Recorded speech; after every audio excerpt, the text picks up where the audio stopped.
The first time I encountered Sister Lee was in a street-side restaurant, accompanied by Sister Lou, who had brought me to meet her. Overwhelmed by shyness, I dare not gaze upon her, feeling as bashful as a child caught in wrongdoing.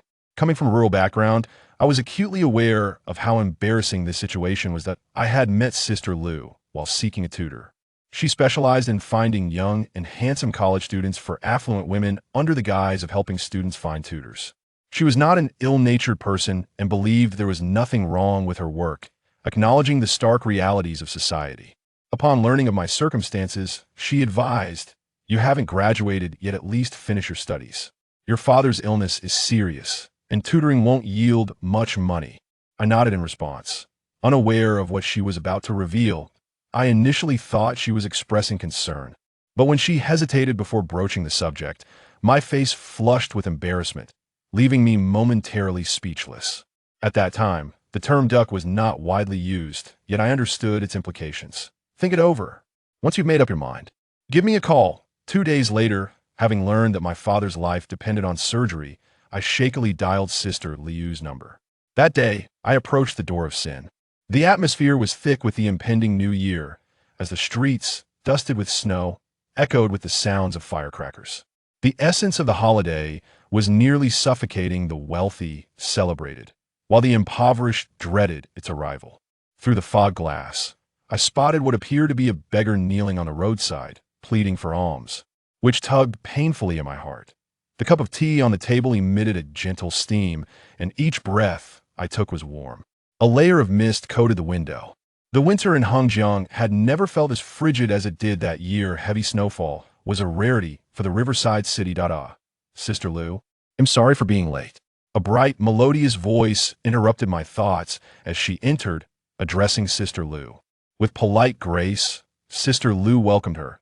I didn't turn to look. She approached from behind and stood before me, shedding her black coat, which Sister Lou helped hang on the chair. She wore a white sweater, revealing a glimpse of her figure. Her voice was enchanting, yet I could not bring myself to meet her gaze, too shy to lift my head. "Come with me to the restroom," Sister Lou instructed.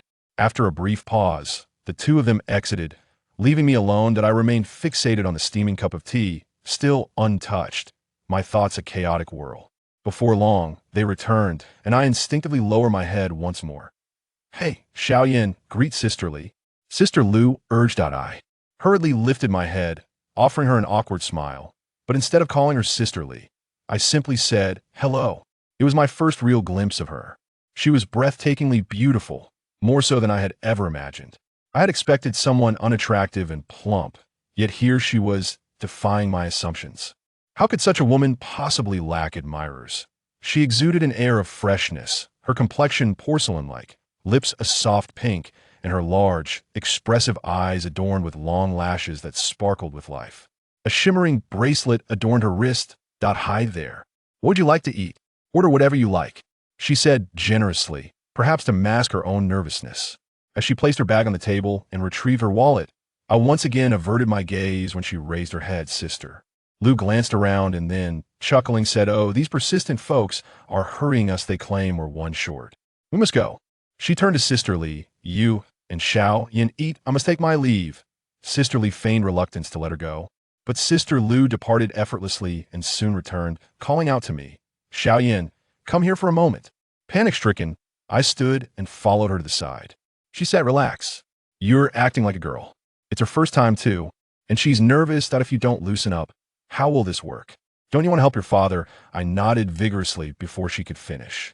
Once I returned, it was just the two of us, and my anxiety intensified. My heart raced as if it would leap from my throat. She was the first woman I had ever interacted with in this manner, the first in my life.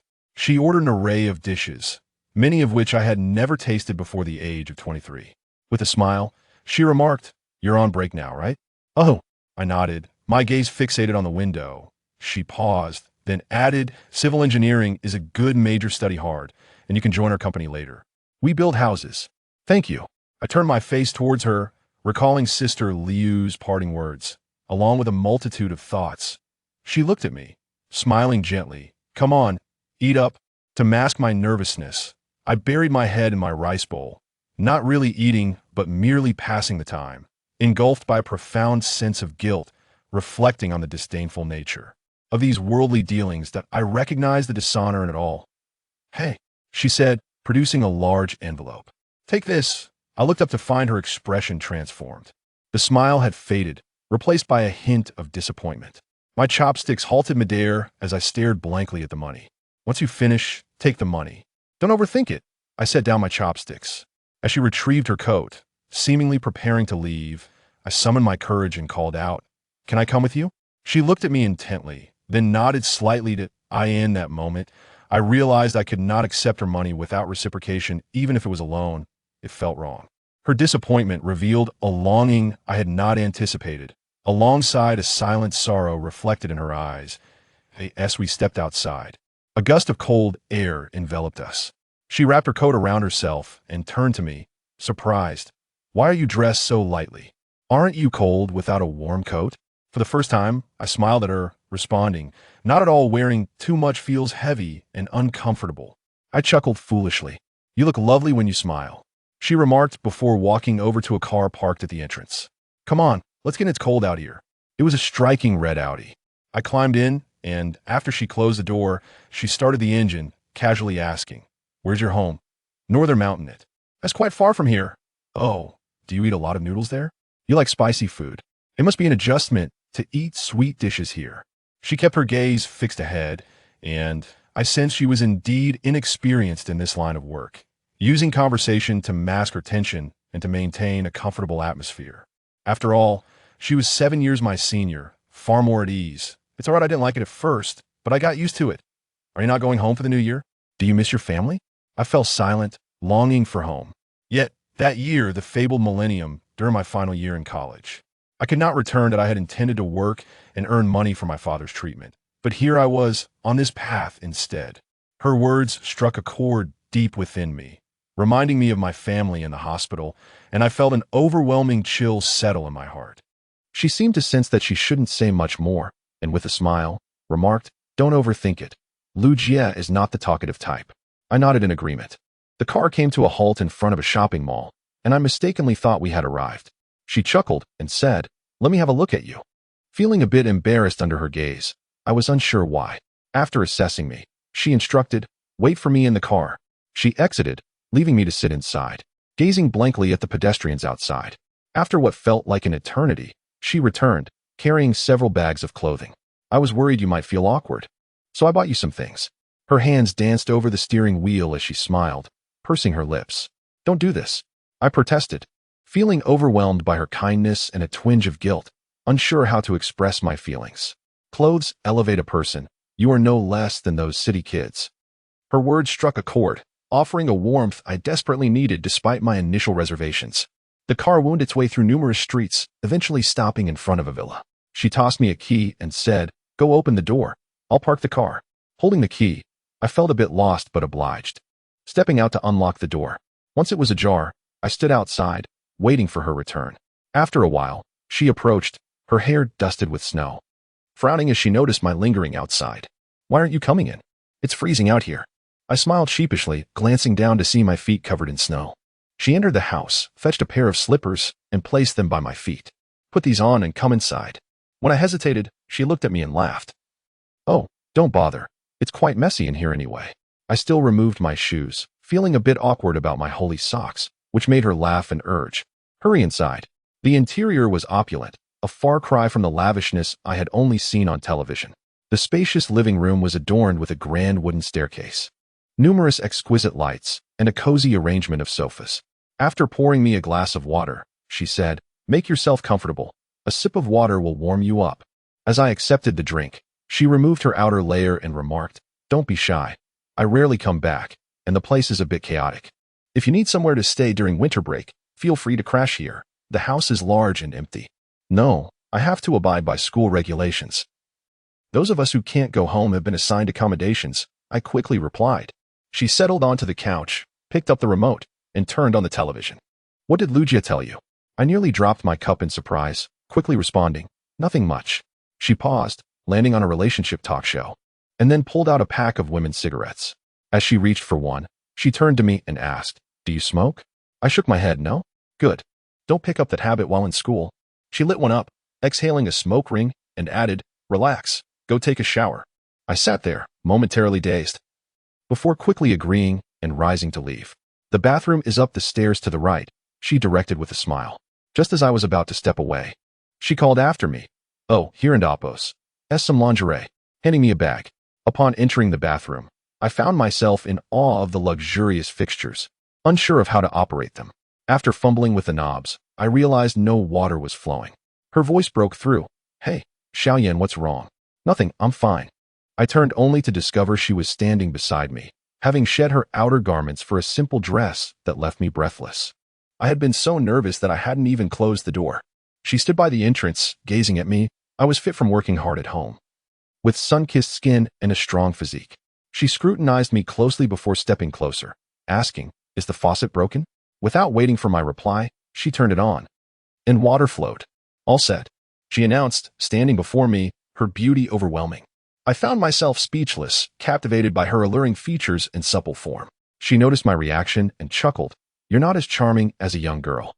No, I blurted out, flustered. When she raised her gaze to mine, her cheeks flushed, and I sensed her own nervousness. Our breaths quickened as she drew closer, and I felt a magnetic pull toward her, my mind spinning in a daze. In that moment, everything spiraled into madness. We were both lost in our own worlds, kissing desperately, as if driven by an insatiable craving. My first experience left me feeling as though I had become a woman myself. Madness engulfed us both. I had expected something terrifying. Yet the connection between a man and a woman could unfold so swiftly. You haven't been with a girl in a long time, have you? Her question caught me off guard, and I stammered, what? The surprise in her eyes grew. Is this your first time? I nodded. Indeed, it was my first experience. I had grown up in a humble background, and due to my circumstances, I had never dared to pursue a girlfriend, even turning down the affections of several girls who expressed interest. She looked at me, perplexed, before a smile broke across her face. Really? I replied with a slight grin. As long as you like it. She realized the truth in my words, her eyes sparkling with excitement as she beamed at me, making me feel bashful. She paused, looking at me with concern, then smiled warmly. I nodded, realizing I didn't and Appos need to take the lead. I would follow her guidance. She glanced around and said, get up. Come here. Leading me out, we walked in silence, both feeling a sense of urgency. She opened the bedroom door, revealing a bed that looked impossibly soft, the sheets exuding a delightful fragrance that beckoned me to leap onto it. She lay down, beckoning, come over. I crawled beside her, the bedside lamp illuminating her face beautifully. As I positioned myself in front of her, I felt clumsy, as if I were a novice at this craft. Yet instinctively, I was drawn to her.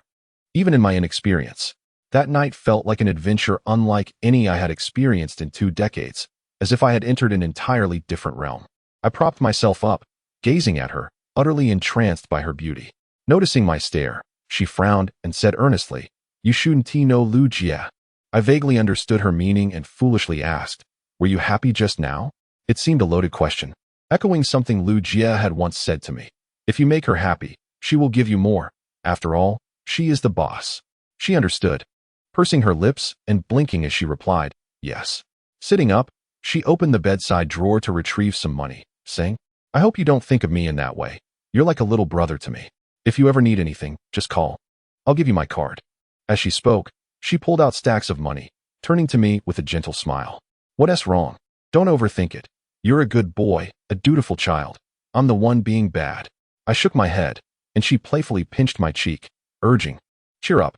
I lowered my head and said, sister, consider this a loan from you. Write me an IOU, and I promise to repay you in the future. My academic performance is exceptional. I was the top student in our mountainous region, and after graduation, the school expressed intentions to recommend me for studying abroad. Upon hearing this, she immediately replied, what are you talking about? This small amount means nothing to me. It's merely enough to buy a piece of clothing. You excel in your studies, so focus on learning, all right? Don't think about anything else. First, resolve the matters at home and study with peace of mind. Don't dwell on those thoughts. I am not an irresponsible person. Her words enveloped me in warmth, for my family's circumstances were dire, and I had always been a solitary figure at school. After my father's accident, I had no one to confide in. Her words alleviated much of my guilt, replacing it with a sense of comfort. As she spoke, she unexpectedly produced a cigarette and placed it between her lips, her demeanor exuding a natural grace, as if all her sadness was transformed into the wind. She exhaled a puff of smoke and asked, "What illness did your father suffer from?" "It's not an illness. He was struck by debris in the mine, causing internal bleeding. He needs surgery, which costs a significant amount, but the doctor refuses to operate." I had just uttered this when tears streamed down my face. In moments of such distress, the most feared question is one of concern. Once spoken, the tears are difficult to contain. I lowered my head and wiped my eyes. Seeing me cry, she quickly handed me a tissue and urged, "Don't cry. It's all right. A man should not shed tears so easily." I nodded in agreement. Since my father's accident, I hadn't returned home even once. It was my sister who informed me, having given up on school to work elsewhere. "Can working solve your problems?" she asked, as she sat beside me, gently stroking my head. "Don't be upset. With your sister around, everything will be fine." I remained silent, lost in thought. "Stay here tonight. Tomorrow, I will accompany you to send money home." I nodded in agreement. That night, I stayed at her place, and she held me close throughout the night, radiating a sense of tranquility and comfort. She preferred to sleep with the lights on, which made it difficult for me to rest, yet her serene sleeping posture was a beautiful sight to behold. In the morning, I awoke early, having barely slept, as my mind wrestled with guilt and the need for self-forgiveness over our earlier encounter. After a night of mental turmoil, she remained asleep.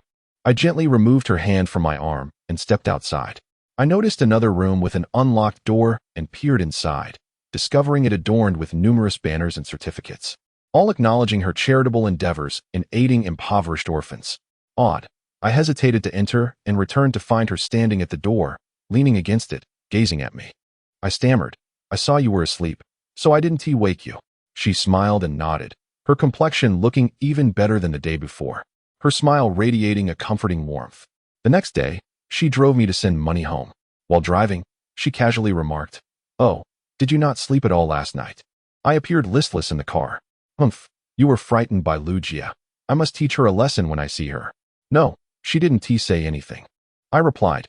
"But," she sighed, "she is quite pitiful. Her child needs to attend college, and her husband was a gambler who lost everything, leaving her with a lingering illness that confines him to bed." I nodded. Lucia did not seem entirely wicked. "Don't blame her. She truly did not speak ill of you." Upon hearing this, she turned to me, grinning, and said, "What is this? Are you defending Lucia now?" She wore sunglasses, making it difficult to discern her expression. I hurriedly shook my head. "No." She glanced at me and laughed again. "Have you thought of how to explain this money to your family?" she asked with keen attention. Indeed, I had not contemplated how to phrase it, as the money had come so swiftly. I shook my head. "Just say your teachers assisted, and it was a student donation," she suggested but hesitated, perhaps sensing that the mention of donations might undermine my dignity. Yet, I thought it an excellent idea. In times like these, where does one find pride? I had already resorted to such measures. Initially, I had deemed my actions shameful and dishonorable. Yes, that could work, I affirmed. She smiled gently. When it came time to send the money, I said, "I need to make a phone call to my family." "Where are you going?" she inquired. "To call home." She retrieved an old Samsung phone from her bag and handed it to me, saying, "Use this." I looked at it in confusion, as I had no clue how to operate such a device. In the year 2000, mobile phone users were scarce, let alone for someone like me, a poor student. She understood my hesitation, saying, "Just tell me the number." After a moment of contemplation, I relayed the number, adding, "Just say you're looking for Lu Guixing's family." She responded, "Lu Yin, once you get through, just say that." I nodded in agreement. One of my uncles came to answer the phone while my family was at the hospital. When I mentioned to him that I had 30,000 yuan, he could hardly believe it. After my repeated explanations, he said, "Xiao Yin, you must not act recklessly. Although our Lu family is poor, we have never committed acts that would dishonor our ancestors." His words pierced my heart like a knife. Naturally, my uncle was unaware of my actions. He must have assumed I was involved in some form of robbery. She, standing nearby, also heard this. My mood instantly soured, and I bit my lip in distress. She looked at me, her brow furrowed, clearly troubled. Nevertheless, the matter was settled. No matter how much my uncle doubted, when faced with the fragility of life, there are circumstances beyond the control of the impoverished. When the money was transferred, I beheld the largest sum I had ever seen in my 2 decades of life, an astronomical figure for us. After resolving the situation, she seemed to harbor a sense of guilt, appearing restless, and finally smiled, saying, Let me take you back to school. I feared my classmates would see us. And she understood. With a smile, she retrieved an additional 10,000 yuan from her bag, saying, "Take this for pocket money." I adamantly refused, insisting, "I don't need any money. I have plenty of time this semester, and we will soon start our internships. I can earn my own." Eventually, she had no choice but to take the money back. "Why don't you just go back by yourself?" I smiled at her and said, "Sister, could you give me a business card?" She suddenly appeared flustered, exclaiming, "Oh, I forgot to bring it." With that, I refrained from pressing further. I understood she did not wish for me to contact her. Even without a business card, she could have easily written down her phone number, yet she chose not to. After contemplating for a while, I looked up and asked, "Are you dissatisfied?" She furrowed her brow and smiled slightly, replying, "Silly child, I really like you." I exited the vehicle without receiving her card, aware that she did not want to keep in touch, though I was unsure of the reason. About a week later, I received a call at home informing me that my father's injury had healed. My mother, filled with emotion, urged me to express my gratitude to my teachers and classmates, saying, "Xiaoyan, although we are poor, there are so many kind-hearted people helping us. We must never forget our roots, understand? No matter when. We must remember to assist others when they are in need." Listening to my mother's words, I felt a pang in my heart. Suddenly, I realized I had not seen her in nearly a week. For reasons unknown, I found myself missing her. The anxiety surrounding my father's surgery had consumed my thoughts. I wanted to thank her and share this good news, yet I had no means to contact her. I went to her villa but saw no one even after waiting until 10 at night. The next day, I visited the agency by the south gate of the school, where Sister Lu was located. She ran a small agency while also taking care of this business. "Heh, Xiaoyan, she didn't leave you a phone number, did she?" Sister Lu asked while grooming her eyebrows. Lu, though not conventionally attractive, adorned herself quite flamboyantly. I nodded in response. She set down her eyebrow pencil, smiled, and said, "You really are quite dull. She must not have been interested in you." When parting, she seemed quite satisfied. I lowered my head. How foolish. How could she directly tell you such things? Sister Lu continued, "But she did give you money, right?" I nodded again. "That is good. Has your father recovered?" "Yes. I just want to thank her." I lifted my head and replied. Sister Lu smiled again, placing a bag of sunflower seeds on the table, saying, "Eat." She took one and cracked it open, teasing, "You're not pining for her, are you?" "Heh, she is quite beautiful and wealthy. Such opportunities are rare. Perhaps she has found someone better. Don't let a toad dream of eating swan meat."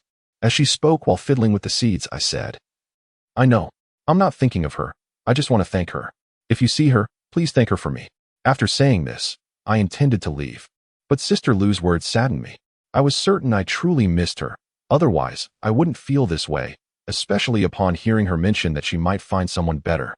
Just as I was about to depart, Sister Lu called me back, saying, "Hey, come back." "What is it?" I turned and asked. She smiled, looking down. "I have her phone number. Do you want it?" Unable to suppress my smile, I nodded eagerly, with the number in hand. I hesitated for quite a while at the public phone booth at school, before finally dialing her number. Soon, a voice came through. "Hello, may I ask who this is?" Her voice was melodious, more enchanting than any I had heard from her before. I was so excited that I momentarily lost my words. She prompted, "Please speak." "My father's illness has healed. Thank you," I hurriedly expressed. "Oh, it's Xiaoyan," she exclaimed. The fact that she remembered me brought me great joy. "Yes, thank you," I responded, feigning calmness. "No need to thank me, as long as everything is well." I found myself at a loss for words. Perhaps it was true. She was indeed dissatisfied with me, just as Sister Lu had said. She continued, "What have you been up to at school lately?" "Not much. One of the teachers moved houses, and I helped out for a day, then assisted with renovations for 2 more days." I recounted everything, which had indeed kept me busy during those days.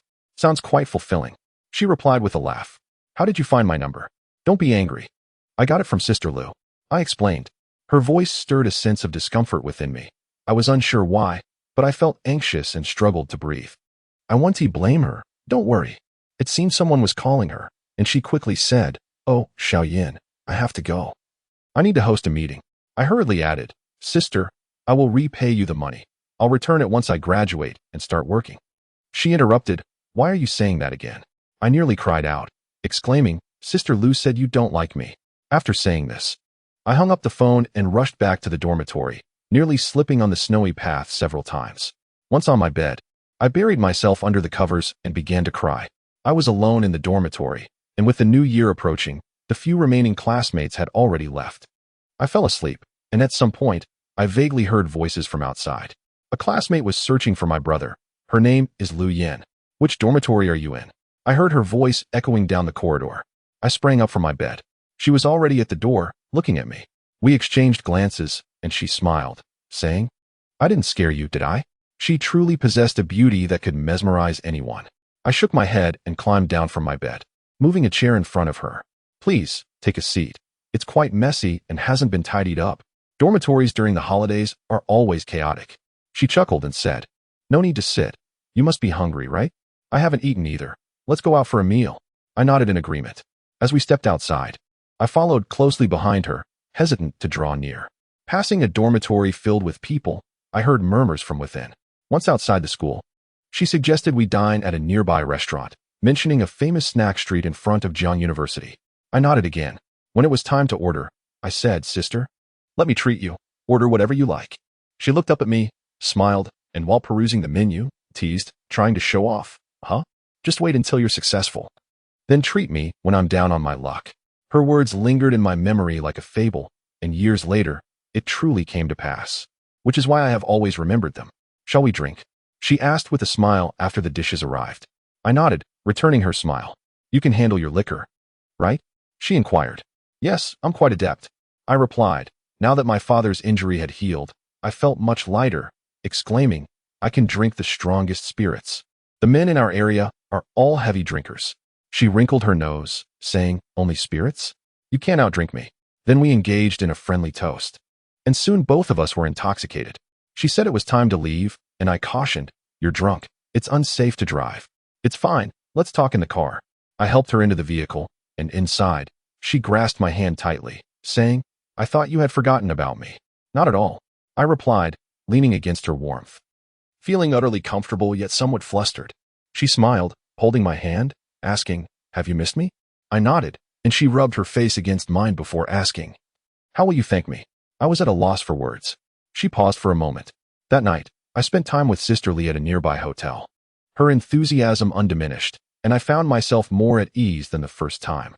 Eventually, we both reached that intimate state. However, she grew melancholic, saying, "Xiao Yin, after tonight, let's not keep in touch, okay?"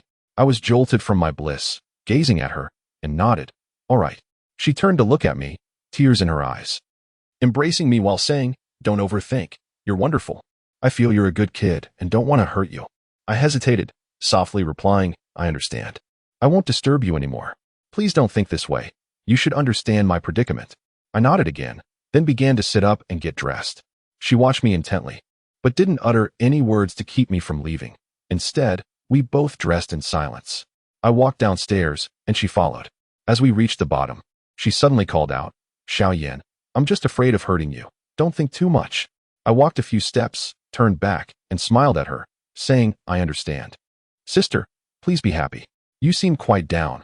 Looking into her bewildered eyes, I smiled again and exclaimed, "Sister, you're a good person." I turned to leave, but she called after me, "Xiao Yin, if you face any difficulties, let me know." I did not look back. I wasn't certain if she had cried. Her voice had sounded somewhat hoarse, and I refrained from turning back, aware that we inhabited different worlds. I refrained from contacting her again. Days passed, and with the spring festival approaching, the festive atmosphere thickened. Sister Lu introduced me to a job. Her agency was seeking individuals to distribute flyers and wear cartoon mascot costumes to attract customers. The flyer distributors earned 20 a day, while those in the cumbersome suits earned 30. Sister Lu reserved the $30 slot for me, and I was genuinely grateful for her kindness. Deep down, she still possessed a benevolent spirit. I donned the mascot costume at the supermarket until noon on New Year's Eve.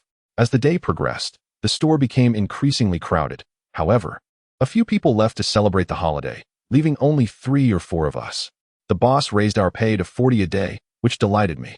Despite the fatigue and stuffiness of the costume, at least the outside world couldn't see us, sparing us from embarrassment. We swayed and waved at passers-by, performing almost like clowns. Occasionally, we would tap pedestrians on the head, eliciting smiles to draw them into the store. A car parked nearby, and from a distance, I spotted her stepping out. My heart raced with anxiety, but I thought to myself that she wouldn't notice me. It would be all right. She walked towards us, glancing repeatedly at the group of costumed figures. I grew concerned, halting my waving, wondering if she had recognized me. She continued approaching, and as a clown bumped into her, she didn't laugh, but merely observed us. Fearing she might suspect something, I resumed my exaggerated gestures. She watched me for a moment, then I turned away, slowly walking in the opposite direction, uncertain whether she left or not, but she did not come to pull me back. Perhaps she didn't know which of us was me. When I turned back again, she had disappeared, and I felt a slight relief wash over me. Finally, the time came. 2 days later, the supermarket closed. The boss had promised to give us a little New Year's gift, likely some expired food items from the store. Sweaty and exhausted, I changed out of the costume. Just as I finished changing and went with a few colleagues to collect the packaged food, I suddenly noticed someone standing at the door, staring at me with a silly expression. I turned and saw her, the bag of food in my hand froze in mid-air. A wave of sorrow surged from my heart, choking me. She looked at me, her brow furrowed, her face etched with sadness, as though holding back tears. Without a word, she pulled my hand and dragged me outside without glancing back. 2 of my fellow workers expressed their surprise. Once outside, she released my hand and, in a secluded spot, said, "If you need money, just tell me." I felt as though I were being reprimanded, remaining silent. And I was even a bit angry with her for interfering in my life, especially since we had agreed not to contact each other anymore. Humph. Sister Lou is no saint. Mingling with her will only lead to trouble, she said, arms crossed defiantly. It's not her fault. I asked her to help me find a job. I replied, but she grew angrier. I remained quiet, believing I had done nothing wrong. I hadn't stolen or committed any offense. Noticing my silence, she softened her tone, looking down at me, asking, "What's wrong? Are you upset?" I shook my head. "I'm not qualified to manage your affairs, but if you run out of money, you should at least give me a call. You said we shouldn't keep in touch." With a hint of resentment, I remarked, "Did I not tell you to contact me if you found yourself short on funds?" I added, "There is nothing shameful about it, is there? Are you deliberately trying to provoke me?" She replied, "Is it disgraceful to be with me? Am I unworthy of your company?" I never said that. Why are you upset? She pressed. "It is my own affair." I lowered my gaze, yearning to leave. Suddenly, she grasped my arm and said, "Why are you angry? What is there to be upset about? I have been running around all day, visiting the school and Aunt Lou, all because I was worried you might have nowhere to go for the new year." I stammered, feeling her distress. Was she on the verge of tears? "I am sorry." I turned to her, and indeed, she was crying. "The one who should apologize is me. I loathe myself." She murmured, her head bowed. Her sorrow stirred my anxiety, as people passed by the supermarket entrance, casting glances our way. I furrowed my brow and said, "Please stop crying. It is my fault. I am sorry. I will not behave this way again. Why do you always cry?" In comforting her, I felt an unexpected surge of masculinity, a feeling I later grew to cherish. "Come with me," she said, her tears subsiding. "Where to?" I inquired. "You don't want to go with me, do you?" "It's New Year's. Where will you go?" she queried. "Well, I will go with you." I conceded. In the car, she averted her gaze. Still embarrassed from her recent tears, I was at a loss for words, feeling a heaviness in my heart. We arrived in front of an orphanage. The spring festival of 2000 was spent with her in that very place, where I learned of her own misfortunes. The orphanage, though not vast, appeared new and well-maintained. Adorned with festive lanterns and couplets, children filled the yard, joyfully setting off firecrackers. As we drove in, a throng of children rushed towards us, chanting, "Aunt Yao has arrived." Upon exiting the vehicle, Li Jie smiled at them and called out each child's name, saying, "Look what gifts I have brought you this year." Turning to me, she said, "Xiaoyan, come and help." She opened the trunk, revealing a trove of beautifully wrapped presents. The children surged forward, and she cautioned, "Don't snatch. There is enough for everyone." She began distributing gifts, and as each child received theirs, they expressed their gratitude. Watching her smile as she handed out the gifts filled me with admiration. Before long, an older woman approached, smiling as she said, "Lily, the children have been eagerly awaiting your return." "Auntie, I have been quite busy lately, with the workers needing their wages before the new year. I have been rushing to get everything settled," Li Jie replied calmly. The older woman, noticing me, inquired, "And who is this?" "Oh, this is my sponsored younger brother from Jiang University. He is about to graduate and has not returned home this year, so I brought him here to celebrate." Li Jie explained. "Hello," I greeted, to which she smiled and replied, "Hello." I began to carry 2 heavy boxes filled with New Year's goods, beverages, vegetables, and meats into the building. The two women chatted as they walked. How is Bebe? Well, she seems to be quite into her appearance lately. The older woman chuckled. That little girl has always been vain.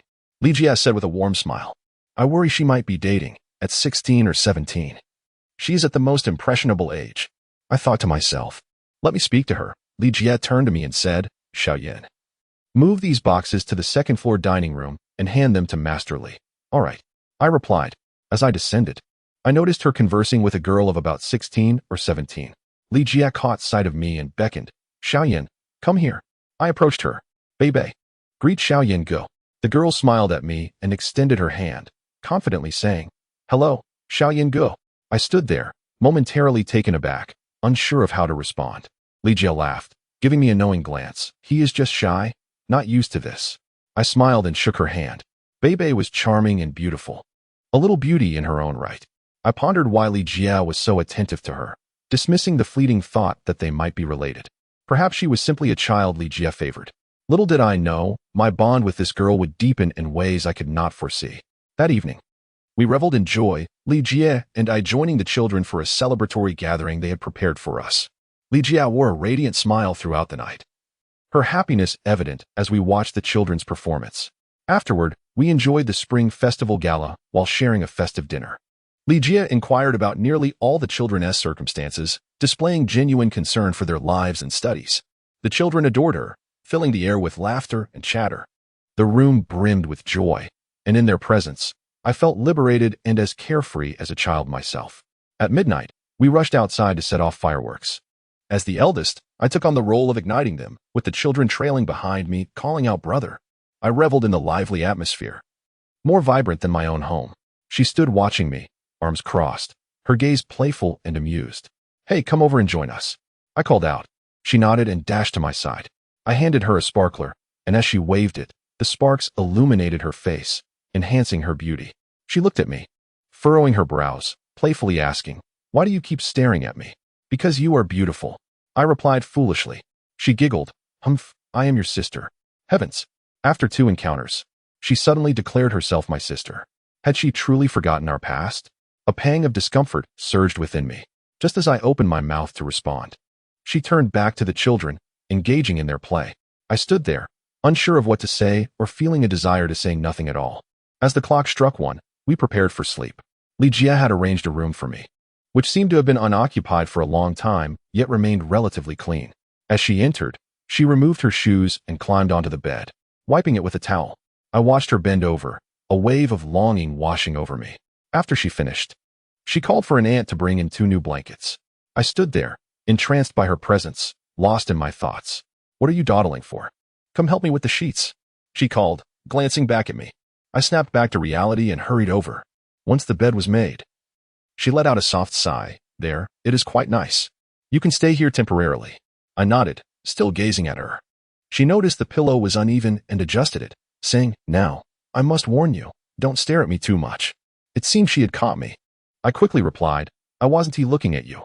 I was just lost in thought. What were you thinking about? She asked with a smile. I have never seen you work before. I assure you I am quite diligent. We never hire a maid. I clean everything myself. She placed the pillow neatly, glanced at me with a smile, and said, Stop overthinking and get to bed early. Tomorrow we shall rise early for dumplings. It's the first day of the new year. I nodded in agreement, and she looked at me once more before adding, I live just next door.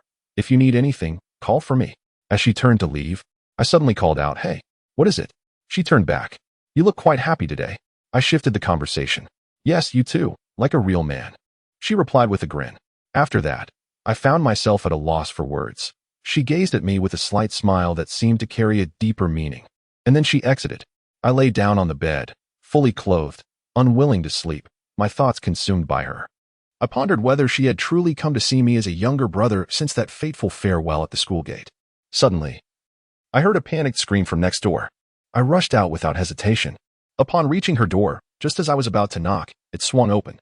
She never bothered to turn off the lights. The illumination revealed her disheveled hair and a look of distress as she sat on her bed, hands clutching her head. Drenched in sweat, staring at me in shock. What's wrong? I approached her, sitting on the edge of her bed. Did you have a nightmare? I asked. She nodded, relaxing slightly and exhaling. Yes, it's nothing. I scanned the room, picked up a towel, and offered to help her dry off. She took the towel and wiped her face, saying, "It's nothing. You should go back to sleep." I lingered, looking at her. "Are you really okay? You look a bit pale." She smiled and shook her head. "Just a scary dream. Really, I'm fine." As I turned to leave, she suddenly called out to me, "Xiaoyan, stay with me, will you?" Her voice was soft. I quickly turned back and nodded. "You sleep, I want tea." I settled into a chair beside her. She looked at me wearily and patted the bed. "Come lie down." I hesitated, recalling how she had insisted we distance ourselves from such intimacy, wondering why she was now contradicting herself. However, I said nothing and removed my clothes as she lifted the covers.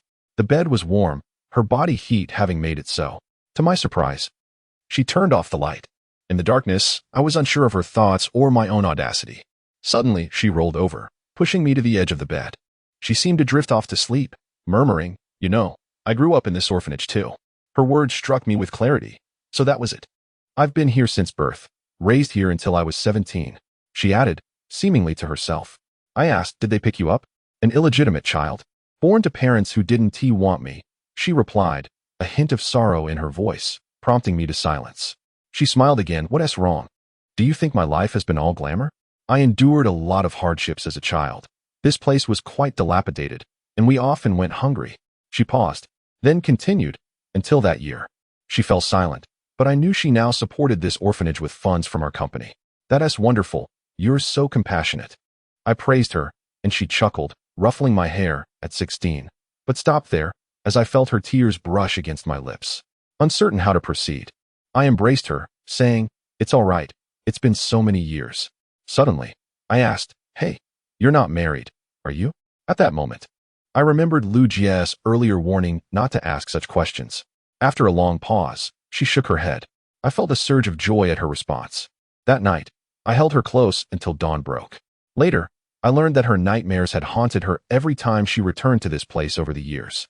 The next day, after enjoying dumplings, she prepared to leave, and I followed her car back. On the way, a sense of happiness enveloped me.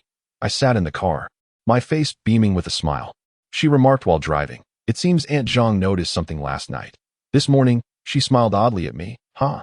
I asked. "Is everything all right? What could possibly be wrong?" "Humph, she's involved with Chef Li." "You mean that old cook?" "Yes, haha. His daughter's 1T let him remarry, so he has to sneak around."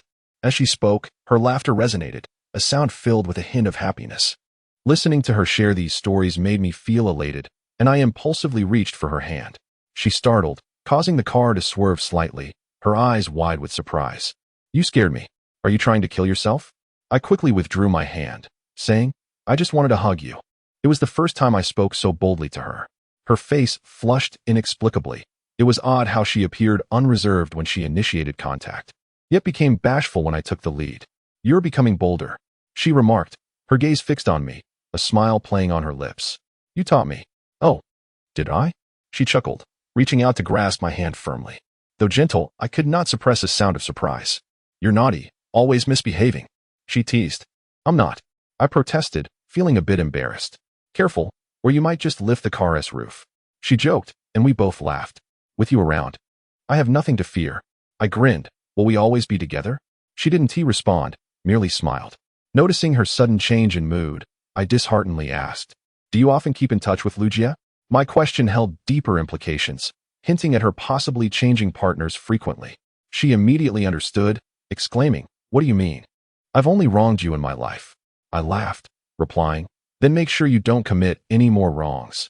Turn them into good deeds." She smiled, looking at me. "You may seem honest, but deep down, you're quite mischievous." "Men are all bad," I retorted casually. "No, badness differs. Some men are overly bad, while you possess a shy and timid kind of mischief. But once provoked, it's the worst kind." I found myself at a loss for words. Perhaps she was right. One thing was certain. I was timid around unfamiliar women by nature. As we reached an intersection, she suddenly asked, "Where are you going?" "To your place, if that and Appos. That's all right?" I replied. She nodded in agreement. Upon entering her home that day, we sat together, and she nestled against me, saying, "Call me your woman." I was taken aback, having never uttered such words before, yet my excitement led me to declare, "You are my woman." She smiled gently. "Little husband, I love you." Hearing her say that filled me with exhilaration. I instinctively called her wife. She beamed with joy. I resided at her place for approximately a week. During this period, due to the New Year celebrations, she did not attend work, and we simply cohabited, watching television and preparing meals together. She even entrusted me with a key, as I would venture out to procure groceries while she took on the culinary responsibilities. Whenever she was absent, I could freely visit her. And the most significant aspect was our shared companionship, which brought both of us immense joy. On several occasions, we strolled through the streets in the evening. Unexpectedly, she would entwine her arm with mine, embodying the essence of a blissful woman.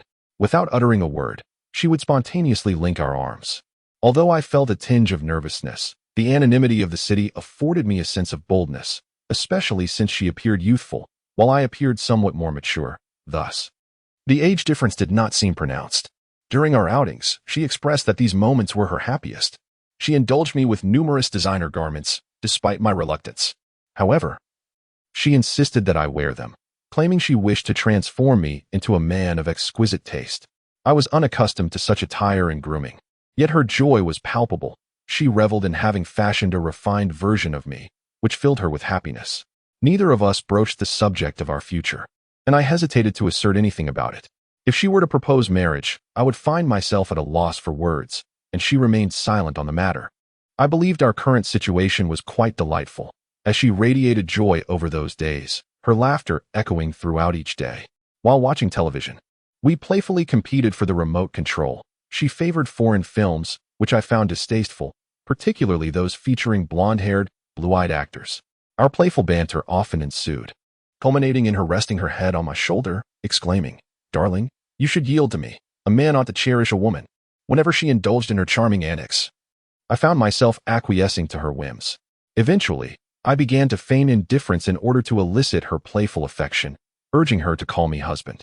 I often pondered the secret behind her enchanting figure, so impeccably maintained at the age of 32, her complexion surpassing even that of the young maidens at school, fair and smooth as if sculpted from ivory.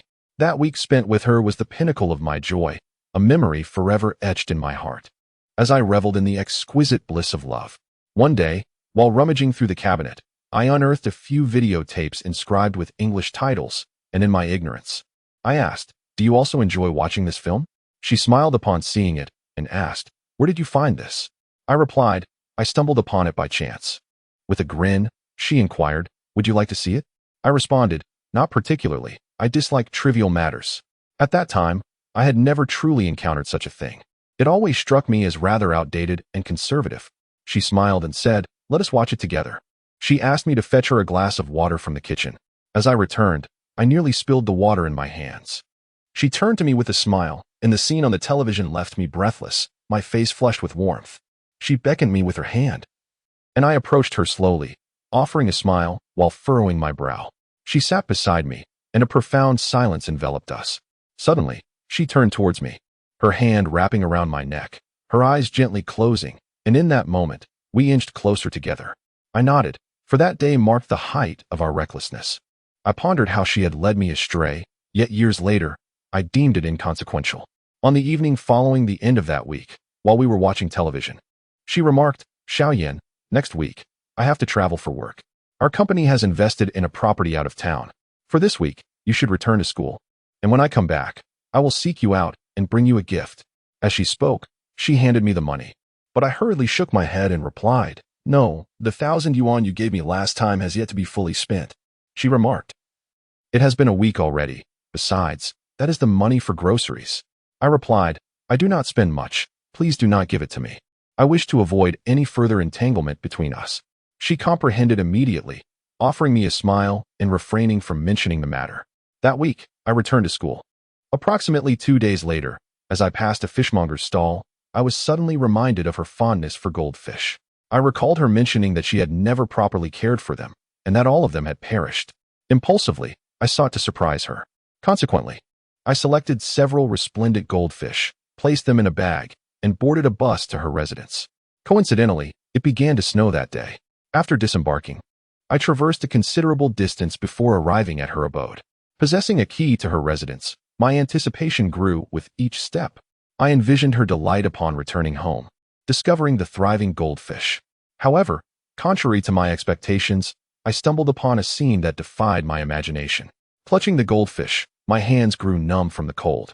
The fishmonger had cautioned me about the challenges of keeping goldfish alive during this season, suggesting they be kept in a climate-controlled environment. I was confident her residence would suffice. Elated, I retrieved my key, inserted it into the lock, and turned it. Meeting resistance, I reversed the motion. At that precise moment, the door swung open. Startled, I stood there, speechless. A man, appearing to be in his 50s, stood in the doorway. He sported a handlebar mustache, wore glasses, and was clad in a bathrobe. A cigar clenched between his teeth, exuding an air of affluence. Words failed me. He furrowed his brow and inquired, "What do you want?" I heard her voice resonating from within, infused with an authentic Hong Kong Mandarin accent. What happened? As she descended the staircase, deftly tying her hair, she caught sight of me just as she completed her coiffure. Startled, she froze in place, her brow furrowed as she gazed at me intently. Seizing the moment, I quickly inquired, "Oh, are you here to purchase goldfish?" Someone called and said, "Is this the place?" I mentioned the goldfish, then anxiously gazed at the key on the door, relieved that it was outside and he did not notice. He glanced at the goldfish and remarked, "It's quite sizable." "Isn't it? We didn't intend to keep it, did we?" He turned around and inquired, "Hey, Lily, do you want it?" She hurriedly shook her head and replied, "Oh no, thank you." She was thoroughly frightened. I chuckled and said, "Perhaps I have taken a wrong turn." He glanced at the goldfish and remarked, "Alas. How much is it?" "I shall take it." In a moment of anxiety, I inadvertently exclaimed, "Oh, no need for payment. It has already been settled." She gazed at me with an expression of profound anguish, as if she yearned to convey something, yet found herself utterly incapable of uttering a single word. He stated, "This is not what we desire. If you cannot find a buyer, we shall be left with it." With a sigh, he turned and said, "Hey, could you lend him some money?" She obediently nodded and then retrieved a $100 bill from her handbag. He brought the goldfish into the house, and she approached me to hand over the money. I followed her as she came closer, seemingly wanting to say something, but I glared at her with fierce intensity. She furrowed her brow, still looking quite aggrieved, on the verge of tears, yet her gaze conveyed a sense of terror, silently pleading with me to remain silent. I resolutely turned my head away and walked off. The snow outside was falling heavier, crunching beneath my feet, my nose stung from the cold, and my mind felt foggy. I harbored resentment towards her, and throughout my journey, I found myself consumed by hatred. Yet, the more I despised her, the more I felt an inexplicable connection to her. She should not have treated me this way, and the pain in my heart was profound. I clenched my teeth, my hands balled into fists, aching with intensity. I chose not to take the bus, instead walking back to school that afternoon, and by the time I arrived, darkness had enveloped the sky, the path blanketed in pristine white. As I passed by the little snack shop, I glanced inside, my stomach growling with hunger, and I walked over, declaring, "Give me a bottle of wine. Stir-fry a plate of vermicelli." "What beverage?" the proprietor inquired. "Ergo too," I declared resolutely. The owner paused momentarily, then responded, "Very well. It shall be ready shortly." That night, I found myself inebriated once more, when the proprietor emerged and remarked, "Let us settle the bill first. You have indulged excessively." At that moment, a distant vehicle approached, its headlights glaring at us. I looked up and exclaimed, "Are you seeking death?" The boss remarked, "You are intoxicated. What nonsense are you spouting? Hurry and settle the bill." I glanced at him and then smiled. He frowned and said, "Hey, don't go causing trouble when you're intoxicated." I withdrew some money for him, then stood up and staggered forward. To my surprise, a car followed me, moving slowly due to the snow, and its occupants honked the horn. I stepped aside and muttered a curse towards the vehicle. Damn, being rich makes you arrogant. I lowered my gaze, and as I lifted my head, there she was. It was her car. She exited and looked at me, furrowing her brow as she said, "Who told you to drink so much?" I shook my head and retorted, "Mind your own business. I went to school to find you, and when you weren't there, I came here." Her voice softened as she replied, "Why were you looking for me?" I raised my voice. "What for?" "Keep your voice down," she cautioned. As passers-by glanced our way, I smiled and asked, "Why did you lie to me, why?" She lowered her head slightly, then looked up. "What did I lie about?" "You have a man. Why did you say you didn't?" I pressed on. She replied, "Get in the car. I've been worried about you. Stop talking nonsense and just tell me why." I demanded aggressively. "I'm sorry," she said, at a loss for words. "I don't want your apology. Do you know that?" I swallowed my frustration and confessed, "I've fallen in love with you. Do you know that?" She inhaled deeply, then pressed her lips together, saying, "Since you already know, I won't hide it any longer. I do have a man, and he's—" She smiled slightly, calmly adding, "an older man." Her words pierced my heart. The thought of that older man possessing her made me feel utterly miserable. I gasped, filled with anger, "You really—" But I couldn't finish. She smiled calmly and said, "So I'm shameless, am I?" I didn't respond, but gave a cold smile. My smile seemed to irritate her. Just as I was about to speak, she quickly said, "Hey, I'm the shameless one, but what are you to me? Tell me." I knew I was nothing to her. My eyes widened as I stared at her fiercely. She continued, "Tell me, what are you to me? Do you control me? You're just—" She meant to say I was like a brother to her. I smiled, turned away, and walked off without looking back. After walking some distance, I turned around. And under the glow of the taverness lights, I still saw her standing there, frozen by her car. I knew we were not from the same world. I thought we would never contact each other again, but fate intertwined our paths once more, all because of Sister Lou. The winter break passed, and school resumed. After a long period of anguish, I had calmed down a bit. I realized she was not at fault. She had taught me a great deal. Love, it seemed, was not so simple. There should be no hatred. If I still thought of her, it felt as though the water in the campus's lover's lake was devoid of ripples, deep and serene. Ah, Xiaoyan. One day, as I passed by Sister Lou's agency, she called out to me from inside. I turned to glimpse her. Having not seen Sister Lou for a while, she waved at me while munching on sunflower seeds, saying, "Come in, I have something to tell you." Upon entering, she smiled and asked, "How and Appos? At school? Almost time for your internship, right?" I nodded, smiling, "Yes, just another month. After the last 2 exams, I'll start my internship. Then Sister Lou will help you find a place," she said politely. I nodded in gratitude. "Thank you." After a brief pause, she asked, "Hey, Xiaoyan, how about joining me for a gathering tonight?" Upon hearing this, I put my hands in my pockets, feeling somewhat carefree, and looked outside, saying, "Sister, I'm not doing that anymore. Once in a lifetime is enough." "Oh, I don't know," she said, smacking her lips. "Why are you so foolish? Can a woman like that not have a man? It's normal to like someone. You young people see a beautiful sister and fall in love. But she has a family. Why can't you understand this? She's just paying for fun." I didn't want to hear any more. "Sister Lou, I have some things to attend to. I'll be leaving now." "Hey, don't go, Xiaoyan. Just help me out this once. It's not about that. It's just a gathering. A few women are getting together, and they all bring men along for support. I'm not some man who can't move in bed." Her words suddenly made me feel a pang of pity for her, seeing her anxious demeanor. I smiled and said, "All right, consider it a favor. I'll go with you. But I want to do that again." "Fine. Don't worry, Sister want to sell you out," she said cheerfully. That evening, I accompanied Sister Lou to the gathering. Though it was called a gathering, it was essentially a low-tier KTV with a private room, where several 30-something housewives brought along their young men to enjoy themselves, drinking and singing. These women, seemingly conservative office workers, were engaging in such wild behavior, far from their husbands, indulging in smoking and drinking.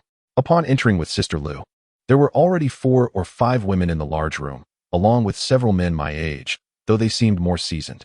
When I entered, the men regarded me unfriendly, while the women kept staring at me and giggling. Sister Lou said, "Hey, let me introduce you. This is Xiaoyan, 24, 178 centimeters, 65 kilograms." I wanted to curse Sister Lou.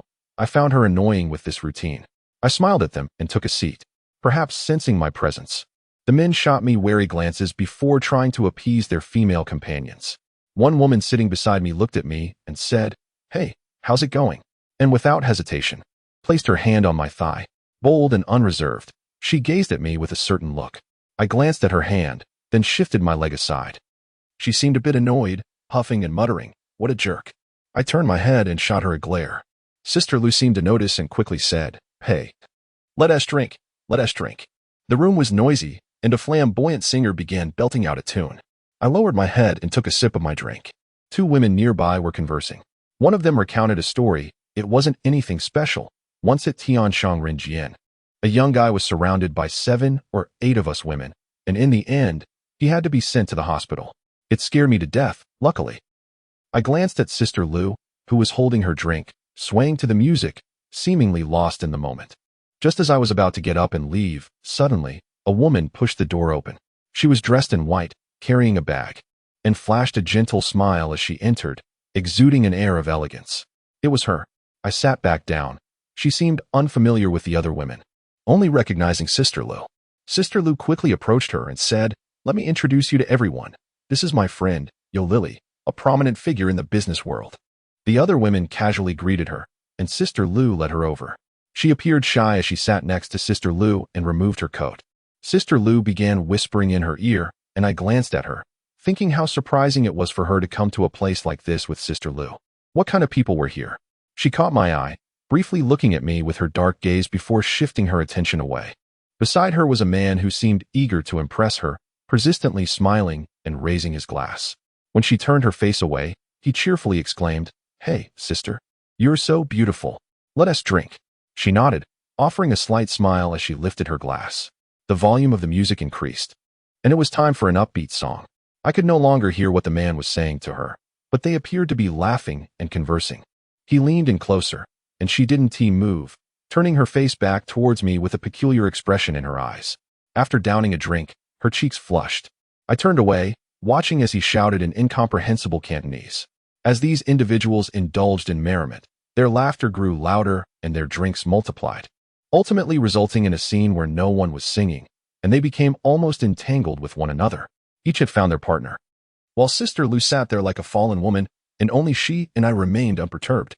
The young man beside her grew increasingly audacious, his face drawing closer to hers, which made me feel uncomfortable, no, profoundly distressed, as I continued to drink. Turning my gaze once more, I observed that others were nearly embracing those men. At that moment, she glanced at me, her eyes filled with resentment. I lost count of the number of drinks I consumed, my heart weighed down with confusion. Why had she come here? Why was she with that man? I loathed her for it. Suddenly, the man attempted to embrace her and leaned in to kiss her. She tried to evade him, but he held her tightly in his arms. In that instant, I sprang to my feet, seizing the bottle from the table and smashed it against his head. "You bastard!" I shouted. The bottle shattered, and the room erupted in screams. He collapsed to the floor, blood streaming from his head, while the women fled in terror. The other men were equally frightened, shouting but too intimidated to act. Sister Lou and her companion stood frozen in shock. Security rushed in, and I was restrained. Moments later, the man on the floor was taken to the hospital. As I was led away, she regained her composure and pleaded with the guards, "Please, don't call the police. This is a misunderstanding." She then produced a wad of cash from her bag and pressed it into their hands. Upon seeing such a sum, they hesitated, muttering, "This is complicated." Sister Lou quickly interjected, "I beg you, he is my brother, young and merely drunk. Please let him go this time. His future is still long." Her voice trembled, nearly breaking into tears. I looked at her and shook my head, saying, "It's nothing." She wept. Her brow furrowed as she implored, "Please, don't report this. I have a card with over 100,000. The guards, tempted by the prospect of money, nodded. "We can avoid involving the police, but we fear for the victim." She assured them, "Don't worry. I will ensure they do not report it either." She then instructed me to wait while she rushed to the hospital. Watching her leave the KTV in a state of panic made me tear up. I was confined to a room, the guards taking turns watching me. They remarked, "We apologize for the inconvenience. We will release you once your sister returns, provided she can prevent the other party from reporting this." I remained silent, settling onto the dark sofa. My intoxication faded, replaced by fear that the man might not survive. "Please, let him live." Yet, I understood that one must face the consequences of their actions. A man cannot evade responsibility. Regardless of the outcome, I would bear the burden. After what felt like an eternity, her voice echoed from outside. "Why is he being held?" "All right, we will let him go." The door swung open, and I was greeted by light and her presence. Stepping outside, she sighed. "The man is fine. I spoke with them, signed some papers, and there will be no repercussions." I realized she must have offered him a significant sum to resolve the matter. Overwhelmed with emotion, I stammered, "Sister, please, let us just go." She was eager to leave. The guards interjected, "Miss, about the money." Sister Lou turned with a smile, "Is it insufficient?" With another laugh, she added, "I know your boss. You needn't fear me." The guards fell silent. As I followed her out, she turned and frowned. "Why would you do something so foolish? What if he had died?" "Sister, I'm sorry for causing you trouble. I owe you a debt I shall repay for the rest of my life." She gazed at me, concern etched on her face, and softly replied, "It's all right. Just don't act so recklessly in the future." That day, she had tea driven, so she walked ahead while I followed, and after a while, she turned and said, "Hurry up." I nodded and quickened my pace. How have you been lately? She inquired. Not bad. Not too much schoolwork. It's manageable. Just 2 exams before I start my internship. Where will you intern? Probably assigned by Jiang University. We exchanged a few more words, her asking questions while I answered. Suddenly, she turned and smiled. You've changed. You've matured. I smiled back, really? People who experience heartbreak often do. I said confidently. You have quite the nerve. She laughed again. I almost wanted to kill that guy. I replied. Why did you come to a place like this? What about you? She countered. It seemed neither of us wished to revisit that night's argument. I was helping Sister Lu, repaying her kindness. She sent you here? She exclaimed. I was taken aback. Are you serious? I asked, looking at her intently. She nodded, her eyes wide with shock, yet filled with excitement. In that moment, I felt an overwhelming connection to her, her breath, her love. After the violence, we shared an unspoken understanding. She knew I had stood up for her, and I had uncovered her scheme, both of which stirred profound emotions within us. On the streets of Hengjiang, as spring approached, that night became an indelible memory. How many such beautiful moments exist in life? Just once is enough. We proceeded to a nearby hotel, which I recalled being quite luxurious. She realized she hadn't brought her ID and anxiously asked, Do you have yours? I nodded, though I lacked sufficient funds. At that moment, I felt the weight of my financial insecurity as I relied on her. She pulled out 500 yuan and handed it to me with a smile. I nodded. Setting aside my pride, I longed for that moment too much. I entered the hotel to book a room. As I was checking in, she unexpectedly stepped beside me, surprising me, but her smile melted my apprehension as she linked her arm with mine. The receptionist glanced at us, and I felt a surge of nervousness. We ascended the stairs together, her hand still entwined with mine. Turning back, I asked, Aren't you afraid? She blinked and replied, Afraid of what? I hesitated, wanting to mention her marriage, but the words remained unspoken. She seemed to sense my thoughts and instantly lost her smile, her lips pressing together. Once inside, we embraced, but she halted, gazing at me with deep, resentful eyes filled with shadows. I questioned whether I had spoken incorrectly, and before I could react, she pressed her lips against mine. She wept, her sobs more harrowing than I had ever witnessed, unceasingly crying while I attempted to wipe her tears as she struck me in my embrace. I am perplexed by her behavior. She has frightened me. In a hushed tone, I asked, What is it? Have I done something wrong? You, she trembled as she spoke. Who are you? Her question left me bewildered. Does she not know who I am? Furrowing my brow, I inquired, What is the matter? Who are you? Why are you here? Who exactly are you? Why do you torment me? As she spoke, she entwined her fingers around my neck, pressing her face against my chest, closing her eyes and gently moving her head. I understood her intentions. With a smile, I remarked, Oh, please don't do this. Does he know? Has he hurt you? My question seemed foolish. She shook her head. Then what is it? You wouldn't understand. I feel like I'm going crazy wanting to be with you. She offered a rather strange rationale. Can a lonely woman desire a man in such a way that it drives her mad? Is it akin to a man's desire? I have often longed for her. Imagining her engaging in such acts. Would she too? Eventually, I learned that a woman indeed can feel this way. I smiled gently and said, Do not cry. It's not so difficult. Do you still want me? She ceased her tears and opened her eyes to question me. At that time, the internet was not as rampant with openness as it is today, and discussions about infidelity were scarce online. Thus, I pondered about her family and asked, Isn't it risky? What if he finds out? My words made her uncomfortable. She craved the assurance that I was willing to engage in this secretive affair with her. You don't want to, do you? She pressed. I said, as long as you want it. She gazed at me for a moment before unexpectedly smiling and saying, I don't want to. I was taken aback by her response. I hadn't anticipated such a declaration. I chuckled lightly, responding nonchalantly, Well? My answer seemed to displease her, leading her to distance herself, lying down on the other side. Uttering, I think we shouldn't. I became infuriated. At that moment, I was quite irate. Lowering my voice, I articulated each word carefully. Are you trying to send me away? She turned her face away and nodded slightly. I erupted, If you want me to leave, I will leave. If you want me to come, I will come. Is everything dictated by you? She was frightened, sitting up to look at me, as I had never made her feel this way before. Anger coursed through me. She frowned and said, Don't do this. What is wrong with you? Nothing. I turned my face away and said, Please understand, I am not your plaything. I want to come when you want me and be cast aside when you don't. I can't. I simply can't endure it. I began to dress, not wanting to look at her, leaving her in astonishment. As I was putting on my clothes, she suddenly crawled to the edge of the bed, tightly wrapping her arms around my waist, repeatedly saying, "I'm sorry. It's my fault. Please don't do this. I apologize, don't go." I stared at her head, frozen in place. As we remained silent for what felt like an eternity, Sister Lee pleaded for me to stay, so I did. When I turned to see her anxious expression, her pitiful demeanor tugged at my heartstrings. She seemed genuinely distressed, trembling with longing for me. Her phone rang, and she hurriedly grabbed it, glancing back at me, then imploring, "Please, don't do this. Be understanding." I didn't respond, considering her feelings.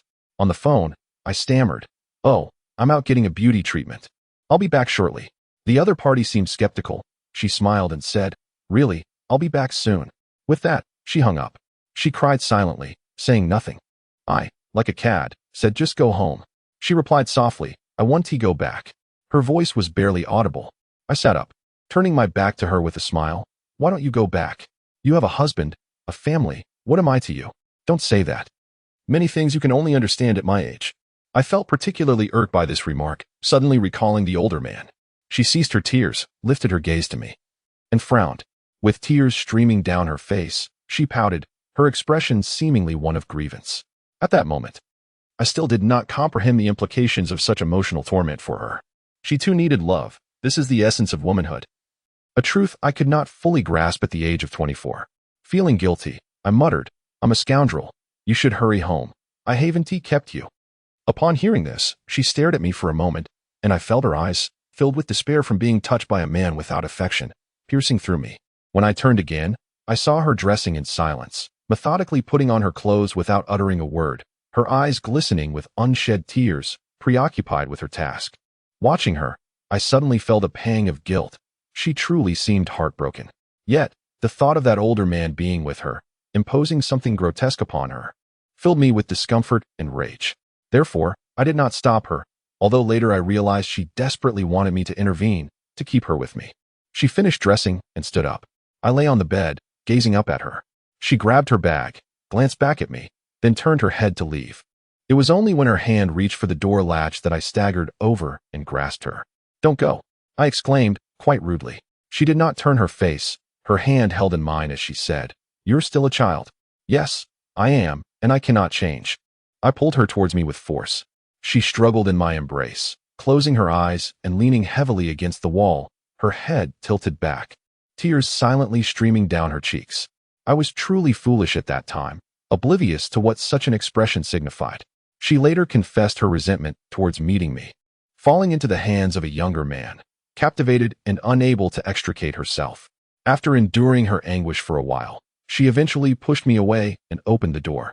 Seeing her like this, I made no attempt to retain her, saying with a smile, "Go on, let us not meet again." She departed, leaving me in a hollow state. Feeling no comfort, pondering her exit and the thought of her returning to the embrace of that older man, my fist struck the wall in frustration. Another month passed without our meeting, and by March 2001, we were about to begin our graduation internship. One day, the girl, Bebe, came to the school to find me. That day, I was daydreaming on the balcony of my dormitory when suddenly, a friend entered and said, "Hey, Cheyenne, someone's looking for you outside the dorm. The gatekeeper won't let them in. You should go down and check." With a grin, the friend patted my shoulder and said, "Cheyenne, since this winter break, you've really changed. Your style is much more fashionable than before. Have you got a girlfriend? But she looks quite young." I smiled back, initially thinking it might be Sister Lee. I paused for a moment, then slowly descended the stairs. From a distance, I spotted a girl standing at the entrance. I didn't recognize her at first, but realized she was waiting for me, the only girl at the boys' dormitory entrance. As I approached, she kept her gaze fixed on me. Then it struck me. She was the girl I met with Sister Lee at the orphanage, Bebe. She was truly a beautiful girl, wearing fashionable overalls, a long-sleeved shirt, and a hat, exuding youthfulness. Her slightly rounded chest was not overly large, but adorably plump. She bit her lip and said, "Xiaoyan-ji." I smiled in return, saying yes, hello. I was still somewhat puzzled about how she had found me. She approached me and said, "Hey, Xiaoyan. It was Li Jie who informed me you were here. My recent grades have been rather dismal, and she suggested I seek your help with my studies. I happened to come here with some classmates today, so I thought I'd find you. You're not upset, are you?" As she spoke, she flashed a clever smile. I quickly replied, "Oh, not at all. I'm delighted that you came to find me. Have you eaten yet?" She frowned slightly and said, "It's only 3 in the afternoon. It's not time for a meal yet." I chuckled and said, "Well then, let me show you around the school." She nodded in agreement, and we strolled around the campus. I felt a bit awkward leading a 16-year-old girl. Sensing my unease, she initiated conversation by asking, "Are you in a relationship?" I shook my head vigorously and laughed. "No, not at all." She glanced at the couples around the school and asked, "Are they all dating?" I chuckled again and replied, "I suppose so. What about you? Do you have a boyfriend?" She shook her head, saying, "Not yet. I'm still young. And both my aunt and Ligia are quite strict. They won't allow me to date. But I'm not that young anymore." I advised, "Focus on your studies. It's best not to get involved in romance just yet." She frowned but nodded in agreement. We casually wandered for over an hour, during which I inquired if she had grown up in an orphanage. She nodded and replied, "Yes, I've been in the orphanage since I was born. But I'm very happy there. They treat me well. Especially Ligia. She cares for me more than the other children. She picked me up, so I feel a special bond with her." No wonder Ligia was concerned about her situation when she first arrived. I nodded, contemplating why she sought me out. Was Ligia up to some mischief again? I asked, "How is Ligia doing?" Bebe responded, "She's all right. Oh, by the way, today is her birthday." I asked, "Did she ask you to invite me?" Bebe paused for a moment before nodding. "Yes, let us go together." Unbeknownst to me, Ligia Henti actually asked me to go. It was Bebe who mentioned it, taking the initiative. Initially, I was reluctant to attend, but for some reason, I still went. Deep down, I wanted to be there. We took a taxi to the orphanage that evening. Bebe mentioned that she celebrated her birthday there every year. Although she didn't want to, the children, in gratitude for her care, insisted on throwing her a birthday party each year. Suddenly, I stopped by the roadside and said, "Bebe, I want to buy a gift." She nodded. "Yes, we should get a small present. It wouldn't be right to show up empty-handed, especially since she had given me so much." We went to the mall, but I was at a loss for what to buy, having never given a gift to a girl before. I asked Bebe, "What should I get?" She widened her eyes and smiled. "You look so nervous. Do you like Ligia?" I quickly shook my head. "No, I just don't know what to buy." She suggested getting a hairpin, but I felt that was too trivial and wouldn't suffice. As we moved to a cosmetics counter, I naively thought it might be a more sophisticated gift and glanced at a lipstick. "What about this lipstick, Bebe?" I asked. She nodded. "That's great. Ligia will love it." I smiled and said to the salesgirl, "Excuse me, I'd like to purchase this lipstick." She retrieved it and informed me that it'll be 200 yuan. You can pay over there and collect your receipt. I was taken aback. I hadn't realized it was so expensive. I froze for a moment, realizing I only had a little over 100 yuan, barely enough for a week's living expenses. Bebe noticed my distress and said, "Let us go pay over there." As we left, I nervously said to Bebe, "Bebe, I." She smiled and reassured me. "I know, you didn't bring enough money. I'll cover it for you this time." I protested, "But that is not right." She replied, "It's fine. I'll still need your help with my studies, so consider it a tutoring fee." I nodded reluctantly. When I received the beautifully wrapped box, a pang of sadness washed over me. I realized how distant the outside world felt. It was a society where money was essential, and a man without it could struggle to afford even a small gift. As Bebe and I approached the orphanage, dusk settled in. The main hall was festively decorated with ribbons, lights, and balloons, and tables were laden with candles and gifts, mostly drawings created by the children. As we entered, the dim light revealed Ligia playing joyfully with the younger kids.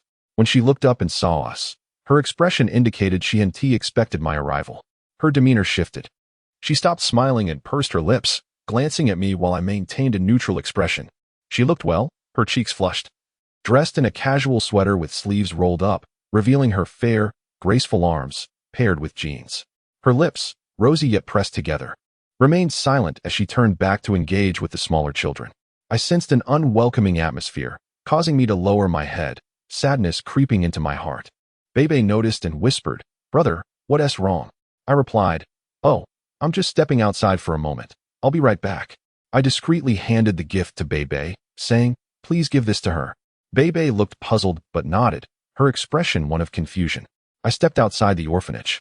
The sky darkening, with faint glimmers of light visible. An urgent desire to escape that place surged within me. I knew it was not my home, and I felt superfluous. Suddenly, a figure emerged from the building, sisterly. She glanced around before slowly approaching me, hands clasped over her heart. I turned away, and we stood beneath the dimming sky. Her hands remained at her chest as she asked, "Do you wish to leave?" At a loss for words, I finally managed to stammer. "Today was Bebe's idea to find me. I didn't know it was your birthday, so I came." "Yes, I know," she replied coldly. "I want you to understand that I didn't ask Bebe to do this." Unbeknownst to her, her words pierced me. I said, "I shouldn't have been so reckless. I'm sorry." I suddenly looked up, offering a faint smile, and added, "Happy birthday." After uttering those words, I stepped back, turned my head, and then ran away. She did not chase after me. Later, she confided that she had wanted to pursue me but was unsure of my thoughts. When she returned indoors and saw the gift Bebe had brought, she said tears streamed down her face, overwhelmed by emotions difficult to articulate. It seemed our encounters were never meant to last. Each separation was marked by time's inevitable passage. Bebe caught up with me at the orphanage's entrance, exclaiming, "Xiaoyan, what is wrong? Did you have a disagreement with Sister Li?" I shook my head with a smile, assuring her no. I understood there must have been a misunderstanding. I often disregarded her words and would sulk, but we always reconciled. She never truly held a grudge. "Let us go back," she suggested. "I really liked that gift." Bebe had emerged just as Sister Li was crying inside, so she was unaware of the situation at that moment. Consequently, I remained oblivious as well. All I knew was that she liked the gift, but the truth eluded me. I chose not to return, though I could not fathom why.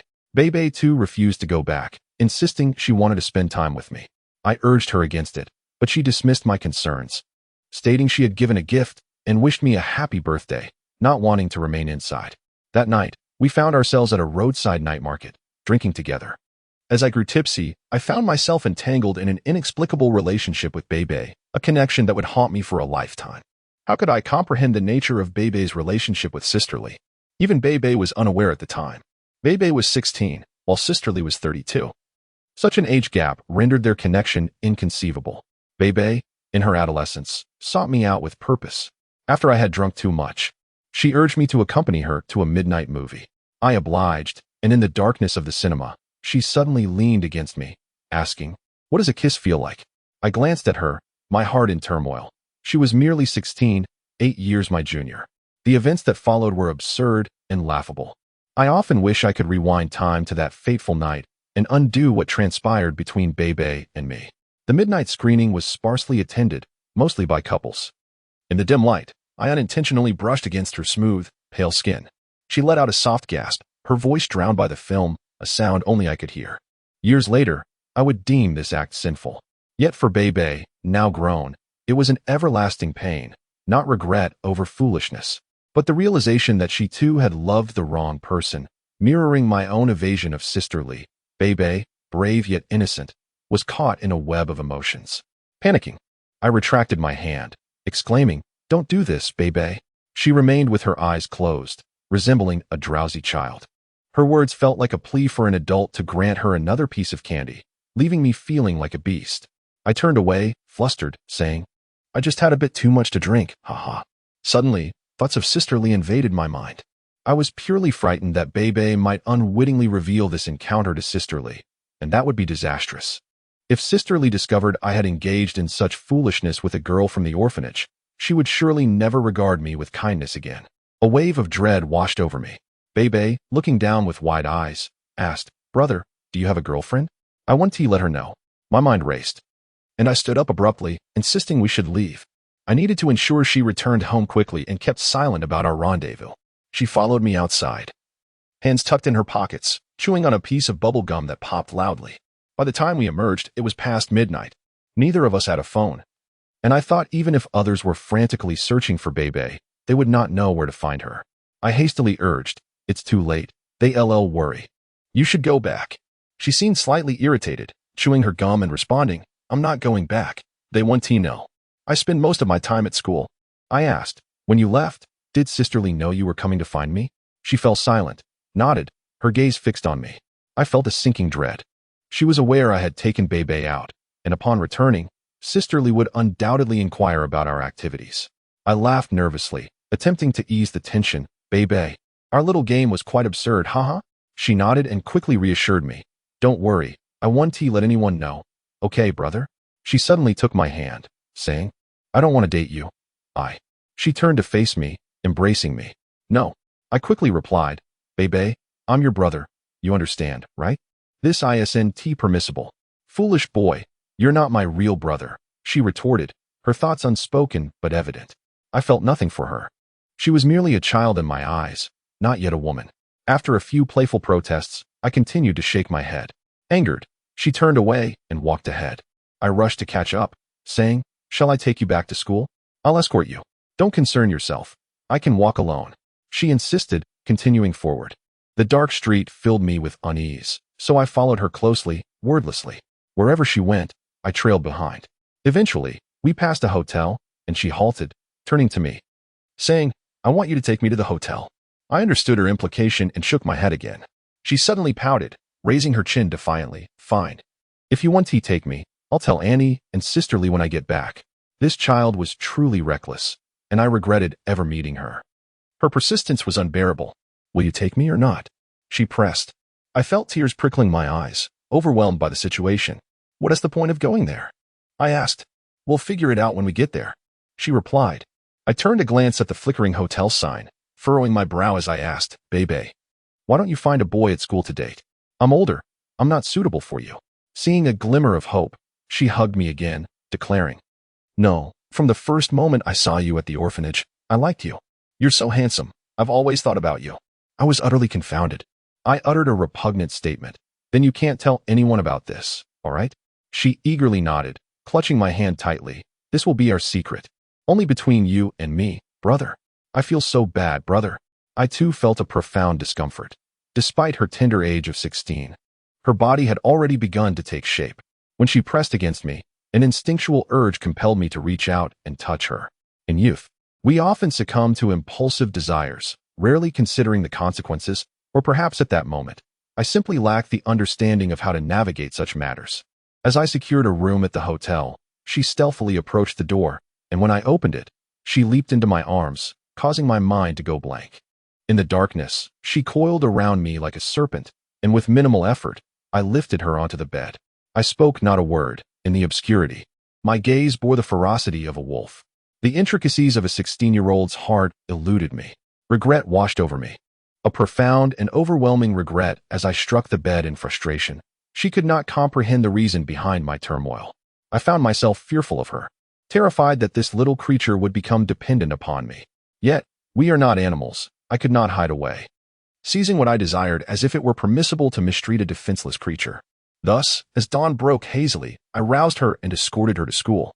With the gradual arrival of daylight, those who engage in wrongdoing dread the light. I wished fervently that I had never crossed paths with her, with this little girl. Upon my return to school, I harbored a persistent anxiety that Bebe would seek me out. Fortunately, after 2 days, we embarked on an internship away from the school. Yet fate led me inexplicably to Shengshi Real Estate, unaware that it was, in fact, Sister Lee's company. Engaging in wrongdoing may trigger a series of repercussions, leading one to a profound abyss. Believe me, it only worsens, and when you yearn to escape, it may already be too late. On my first day of the internship, I encountered Sister Lee, a master of manipulation, demonstrating that even a formidable woman may engage in playful tricks. Perhaps that is what makes her endearing. In March 2001, we commenced our final year of university with our graduation internship. As we specialized in civil engineering, it was only natural that we joined a construction company. Our university had previously collaborated with 3 firms in Hengjiang, but that year, a 4th, Shengshi Real Estate, was added to the mix. Most of my classmates secured positions with the other 3 companies, while I alone found myself in the architectural department of Shengshi Real Estate. At the time, I could not fathom why. Feeling a sense of injustice, I approached my homeroom teacher and inquired, why am I the only one assigned to this company? Unbeknownst to me, it was Sister Lee's firm. She had never disclosed its name, merely indicating it was a real estate company. The homeroom teacher, a slightly portly man, patted my shoulder and replied, Xiaoyan, you have consistently been the top student in our class. This company is no ordinary one. It is listed in Hong Kong with substantial resources. They typically recruit interns from Tsinghua University and Zhejiang University. They mentioned hearing that you are the best in our Jiangda program, and you've even won several awards for your design work, which is why you were selected. Well done, my boy. His words resonated with me. Indeed, I was the top student and had received numerous design accolades. just as I was about to leave. A strikingly beautiful girl entered the room, Zhao Lin, whose father was rumored to hold a significant position in the municipal office. She approached the teacher with a flirtatious tone. "Teacher Yang, I just called my dad. I initially had no idea Shengshe Real Estate was recruiting interns, but he made some inquiries, and they told him to let me join, so I'm here to get your approval."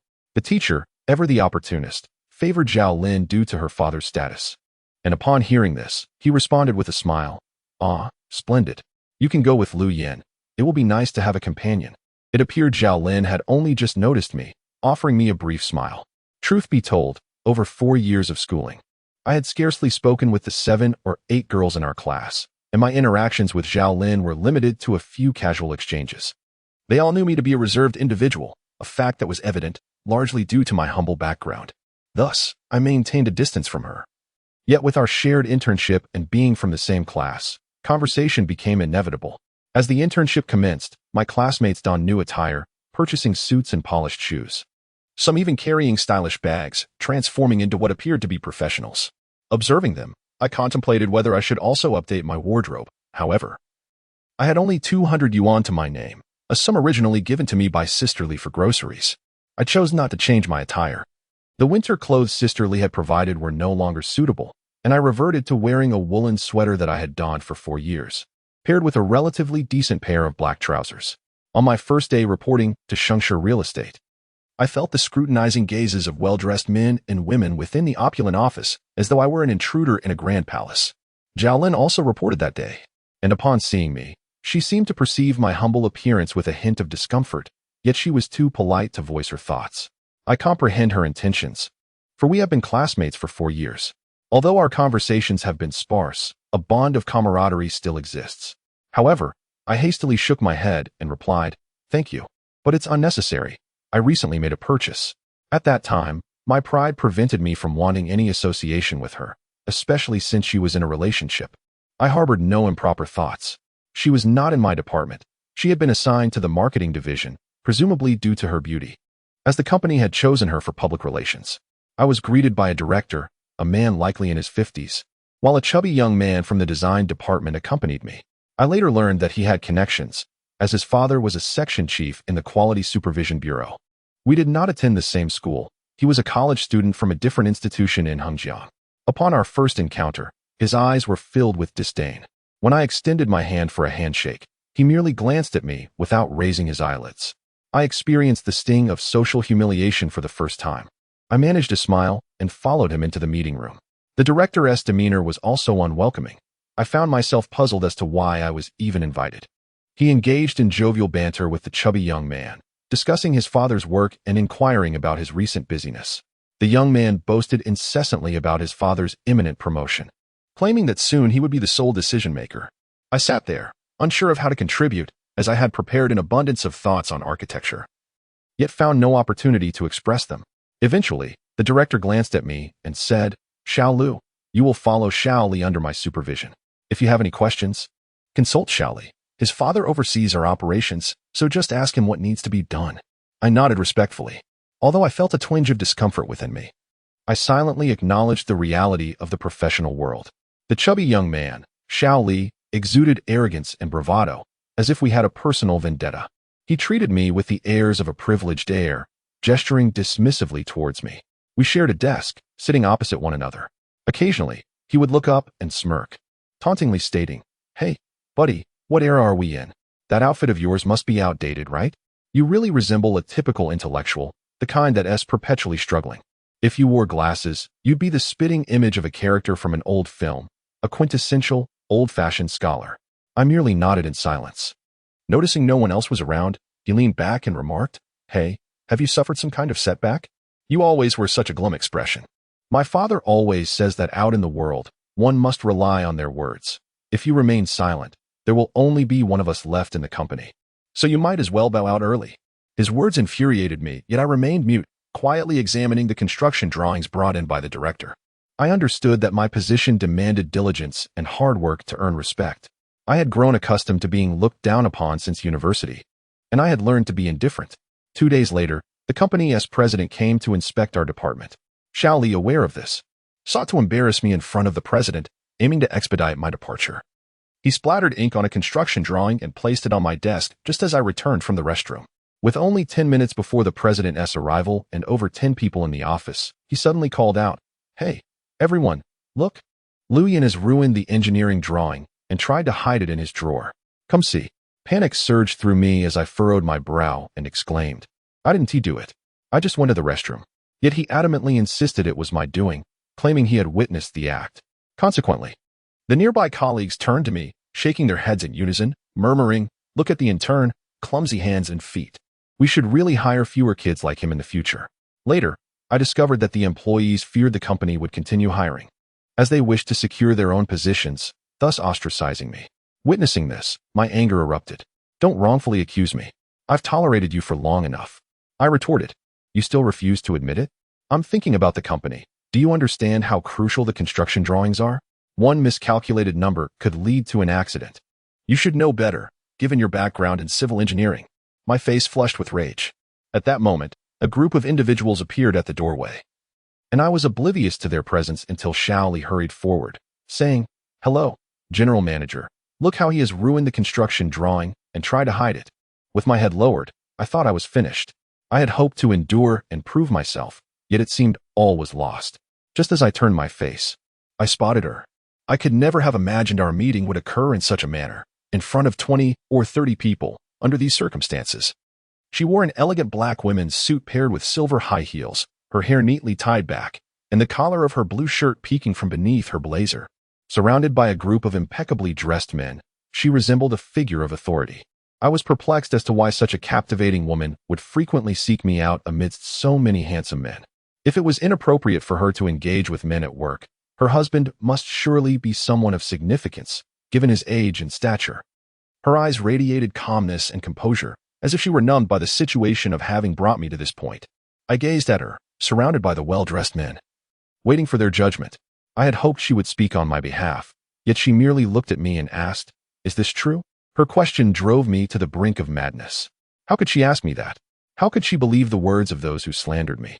Had she not known me well enough? If she had not posed that question, perhaps I would have capitulated. Yet, confronted by her, the woman with whom I had shared intimate moments, I could no longer endure. I raised my head and coldly replied, "It was not me." Director Ding, noticing my disrespectful tone, promptly approached me, admonishing, "How can you speak to the general manager in such a manner?" I turned my face aside, hearing her say, "It's all right. Young people often lack awareness of these norms. They're still young, after all. When they make mistakes, they may not want to admit it." Her words filled me with sudden dread. I thought, could Bei have revealed our affair? But then she continued, "You interns, there's a 90% chance you will remain with the company in the future. I hope you can start treating this company as your future workplace." Shaoli quickly chimed in, "General Manager, I will. Please rest assured, I will start working hard for the company from my internship." She smiled and replied, "Yes. It's evident that the youth have ideals and aspirations. That's commendable." It was absurd. I remained turned away, feeling the world had gone mad. How could she speak such words to other men? I remained in a daze until she finally said, "You, come to my office in half an hour." Still in shock, Director Ding scolded me. "Didn't you hear? This kid graduated from Jiang University, the best student. It seems he can only study and not navigate the world." She left, and Director Ding continued his lecture, saying, "Honestly, at my age, I don't want to lecture you, but..." He scrutinized me and added, "Given your family's circumstances, how do you not know these rules?"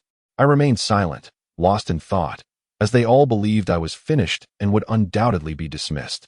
Many whispered among themselves. I couldn't fathom why she had brought me here. Was it truly to seek revenge? Was it to humiliate me in front of so many? Half an hour later, Director Ding instructed, "Quickly go to the general manager's office. Be polite. Even if they ask you to leave, maintain your decorum, understood?" I nodded in acknowledgement. With my head lowered, I ascended to the highest floor of the building via the elevator. Upon reaching a corner, I caught sight of the general manager's office. Hesitating at the door, I exhaled a sigh of frustration before knocking gently. "Come in." Her voice summoned me. I turned the knob and stepped inside, finding her perched in her executive chair, head reclined, fingers interlaced over her chest, radiating an air of irritation. After a fleeting glance at her, I surveyed the room. Her photographs adorned the walls, alongside numerous charitable banners, remnants I had also encountered in her villa. Most were dedicated to supporting orphans. How peculiar, I mused. Was she using philanthropy as a guise? Such insincerity. Take a seat and pour yourself some water, she commanded, her tone having shifted dramatically. During my time in her villa, she had always been the one to serve me water with a coy demeanor. This woman, how perplexing. I shook my head. Observing her expression, I sensed that her ire was not rooted in the matter concerning Bebe, which alleviated my concerns. Do you harbor resentment towards me? She inquired, producing a pack of women's cigarettes from her drawer, lighting one, and taking a puff.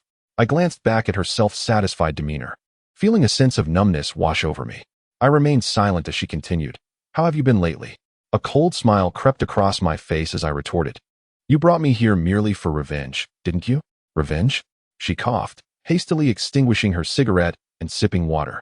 I shot her a knowing look. If your health is poor, perhaps you should refrain from smoking. I am in perfectly fine health. Thank you for your concern.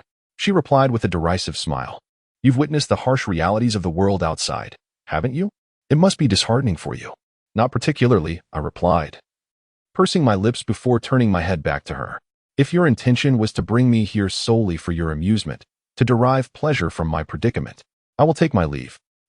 Don't you wish to fulfill your grand aspirations of becoming a designer? She countered, swiveling her chair to gaze out the window, where the skyline of Hengjiang City unfolded before us. Do you believe I can only realize my dreams here? I replied, if that is your assumption, you are mistaken. I find no joy in this place. You must not like it here, do you? She challenged. Think as you wish. I responded icily. Do you realize whom you are speaking to? No one on this floor dares to address me in such a manner, she declared without turning back. Fine. Be your own queen, I said, turning to leave. Suddenly, she called out, stop. I froze, glancing back at her, her expression a mix of tension, urgency, and barely contained anger. I smiled at her. At least I still possess my dignity. Very well, I shan't act childishly, she said, her brow furrowed. Bebe asked about your whereabouts yesterday. She seems to have gone to the school looking for you. Hearing this made me anxious, but I was certain she was unaware of the situation. I remained silent as she continued. Oh, don't be upset with me. Bebe is quite fond of you and often refers to you as brother. If you have time, perhaps you could tutor her this weekend. I nodded in response. She gazed at me with a flirtatious look and sighed. You're such a sensitive soul. Are you not concerned about the drawings that were possibly ruined by me? I asked. Why dwell on that? She replied with a laugh. Do you trust me so much? Indeed, she said suddenly, adopting a coy demeanor, her eyes glinting playfully. Come here. I shot her a glance, but remained still. Come closer. No one will enter. I have something to discuss with you. I approached her, and as I did, she reached out and grasped my hand, her gaze locked onto mine with an inviting smile. I contemplated withdrawing my hand but thought, why not indulge this little whim? Thank you for the lipstick. I adore it. The shade I'm wearing is the one you bought. Her voice was incredibly gentle. No need for thanks, I replied, wishing to soften my tone but struggling to lower my guard. Are you still upset with me? She asked, releasing my hand, her cheeks tinged with a blush. Her personality oscillated between a commanding presence and sudden shyness. How perplexing. No. I shook my head. She shifted the topic, saying, I came to your school to bring you here. And I hope you can keep our matters private. There's too much gossip within the company. I need you to understand that no one knows I brought you here. They're completely in the dark, so. I interjected, why go through all this trouble? I can simply leave. Don't be obstinate. You should know I can help you realize all your dreams. She insisted. Thank you, but I do not wish to trouble you. I replied. Very well, then go. I shall not interfere with your decision, she said, turning her chair away once more. Regret washed over me for my words. Yet that was my nature. I glanced at her one last time before turning to leave, but she called out once more, wait. Stopping. She opened her drawer and handed me an envelope, saying, buy yourself some new clothes. You look quite handsome in a suit. Thank you for your kindness. But I am quite impoverished, and I will not accept your money again. I hope you understand that my intentions with you are not financial. If there was ever a time, it was merely the first. Afterward, my feelings are not for that purpose. Please understand, and do not let your wealth tarnish the remnants of beauty I hold dear. Without waiting for her response, I strode out. She was left stunned by my words. I could sense her staring at my retreating figure, perhaps in shock or anger, cursing this unfortunate child. I intended to leave Shengshi, but remained. I was aware of our vulnerabilities, how we might yield to them. Within our Cold War existed unspoken warmth. One day, you shall witness a formidable woman exhibiting jealousy towards a girl, And that woman is Yao Lily, who mistakenly believes Zhao Lin to be my girlfriend, thus sulking like a little witch. I did not leave the company. Instead, I stayed on. Director Ding and the portly Li were genuinely puzzled by my audacity. As I remained undisturbed, their curiosity was piqued, and oddly enough, Director Ding treated me with a modicum of courtesy. Yet, Li would never comprehend why. His disdain for me intensified, as only one could remain in the end, and he was a thoroughly incompetent individual, barely capable of interpreting blueprints. Ultimately, the higher-ups made the final decision, valuing employee competence. Thus, despite his well-connected father, he remained cautious. Joining Shengshi as a designer promised a salary of 10,000 in the first month, with annual increases and generous year-end bonuses. Within 3 years, the company would provide housing, essentially offering everything one could desire. Consequently, everyone toiled relentlessly, ingratiating themselves with the boss, fearing the loss of everything at a moment's notice. 2 days later, Zhao Lin from the marketing department sought me out. She arranged to meet in the lobby, explaining that she wanted to lend me her brother's suit. Initially, I declined, but she mistook my hesitation for shyness and offered to bring it to me. When I met her in the lobby, she was carrying a large bag. I approached her, and she greeted me with a smile. "Lu Yan, how have you been?" "Things are going splendidly for me in the marketing department. I've sold 2 apartments already." I gently touched my head and smiled, saying, "Well, that's quite good, but," I continued, "it won't lead to selling properties, will it? Given our field of study." She replied, "Oh, no, it's just something I do during my internship. My father has already pulled some strings. Once I graduate, I will stay on and work in the office." After saying this, she chuckled, adding, "You'll do just fine. I believe in you. Although you were shy before, we girls know you are the top of your class. You will certainly succeed." I shyly nodded in acknowledgement. Then, with a playful laugh, she said, "Here, take this. It's something my brother has never worn. Please don't refuse it." I found it hard to decline her kindness, knowing that such a refusal would embarrass her and hurt her pride. We had always thought that the daughters of wealthy families were aloof and unapproachable. But Zhao Lin proved otherwise. She was quite amiable. Just then, a group of people passed through the hall, and both Zhao Lin and I turned to look. To our surprise, it was her. She did not pause, her gaze shifting towards us as she slowly entered the elevator. I glanced over and caught her looking at me with a particularly complex expression, a mix of resentment and sadness, subtly concealed. She always appeared so confident and impeccably dressed, transforming into an entirely different person in the office compared to when I saw her privately. After she entered the elevator, Zhao Lin suddenly raised her eyebrows at me, saying, "Did you see those people just now? That woman is our company's boss, very beautiful. I heard from my father." She looked around to ensure no one was listening, then whispered, "She owes her position to a man, an elderly gentleman from Hong Kong, who is the chairman of our headquarters and manages several companies. She is the chairman's mistress." Zhao Lin continued, "If we ever encounter her alone, we must greet her with utmost respect." I nodded in agreement. Listening to her words left me somewhat disheartened, although I had been told not to believe hearsay. The saying that where there is smoke there is fire rang true to me. I stood there in a daze, realizing that perhaps she truly was someone else's mistress, and that elderly gentleman was not her husband. Noticing my distraction, Zhao Lin suddenly said, "Lu Yan, promise me you won't share what I've just told you." I spoke out of turn, "And if you say anything, it would be disastrous for me." I quickly smiled and reassured her, "Rest assured, I won't tell a soul. You can trust me." She smiled back, saying, "Yes, I sensed it back in school, which is why I felt comfortable sharing with you." I thanked her for her gift, to which she replied, "It's nothing, really. If you ever need anything in the future, just let me know." I understood that I should not overthink Zhao Lin's kindness. Her boyfriend came from a wealthy family and picked her up in a luxurious car every day, which was quite impressive. However, I did not anticipate that Zhao Lin's gesture would bring her trouble. Upon returning to the office, I found myself contemplating what Sister Li might feel upon seeing me with Zhao Lin. Suddenly, the phone on my desk rang. I answered, and after a brief pause, the voice on the other end instructed, "Come to my office." Understanding the urgency, I hung up, glanced around to ensure no one was watching, and made my way to her office. Upon entering, I found her smoking, one hand holding the cigarette and the other resting on her arm. As I stepped in, she coldly inquired, "Who is she?" I replied, "She and Appos. As my classmate." "Classmate or girlfriend?" she asked directly. I remained silent. She extinguished her cigarette, coughed lightly, and took a sip of water before saying, "So, she brought you clothes?" Spotting the packaging, It was evident to her that it contained clothing. I remained silent. She suddenly looked at me with a gentle smile, saying, "She's really quite pretty." I recognized her jealousy and quickly clarified, "She is not my girlfriend." "Huh, I never said she was. Don't be so anxious." "It doesn't concern me," she retorted, pursing her lips and adding, "I just wonder why you would refuse clothes from me but accept them from that young girl." "Please do not misunderstand me. It is different," she exclaimed with a playful tone. "How is it different? I am an older woman, and she is a young girl. Is that not so?" I found myself at a loss for words in explaining to her. Perhaps she had grown accustomed to her capriciousness. She reached for a cigarette and lit it, saying, "Well, it is only natural for a handsome man like you to attract the attention of young ladies. Do not take it the wrong way. I would never compete with a young girl for your affection." Turning to me with a smile, she added, "If you are denying that she is your girlfriend for the sake of work, you need not worry. I am not that kind of person." I lowered my gaze momentarily before raising my head, furrowing my brow as I insisted, "Do not say that. She is truly not. She came here to intern with me in the marketing department. We are in the same class."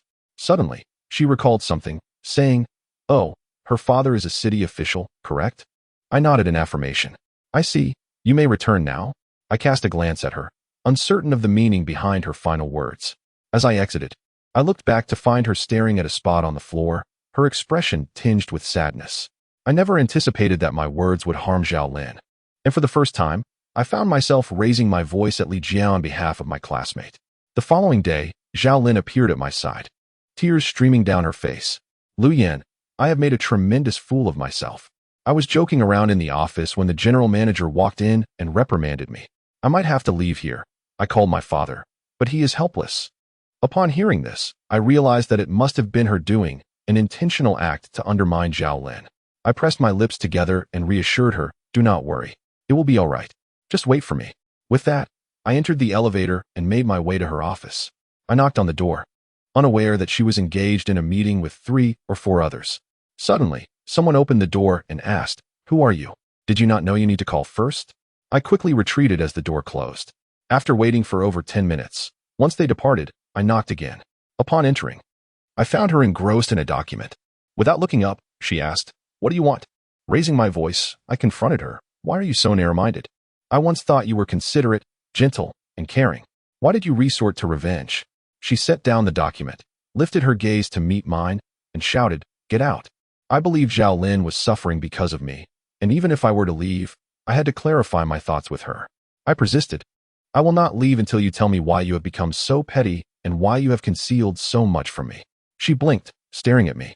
"What have I concealed from you?" I clenched my teeth and replied, "He is not your husband. Why did you not tell me? You are despicable." She trembled with rage, grabbing the phone, seemingly intent on having me removed, but then hesitated, lowering her head as she pressed the phone, lost in thought. After a moment, she looked up at me. I realized I had crossed a line. I should not have spoken to her that way. Her agitation was genuine. "Leave on your own." She glanced around and added, "Hurry and go. Do not let me see you again." What have I done to deserve this? I understood that I had hurt her, and perhaps I should leave. Things could escalate further because of me. I foolishly believed she had feelings for me and would consider my feelings enough to keep Zhao Lin in the company. However, I never imagined it would come to this. As I reached the door, I heard a sob escape her lips. My heart softened. I did not wish to see her in such distress. Turning back, I saw her with a tissue, crying. I approached her gently, saying, "I am sorry. It is my fault. Please do not be angry." She did not raise her head, crying for a while before ceasing, discarding the used tissue into the trash and reaching for another. After a moment, she spoke quietly, "You should go now. I do not want to see you anymore." I nodded, feeling a deep ache in my heart, torn between concern for her and the hurt of her words. "Very well. I shall leave.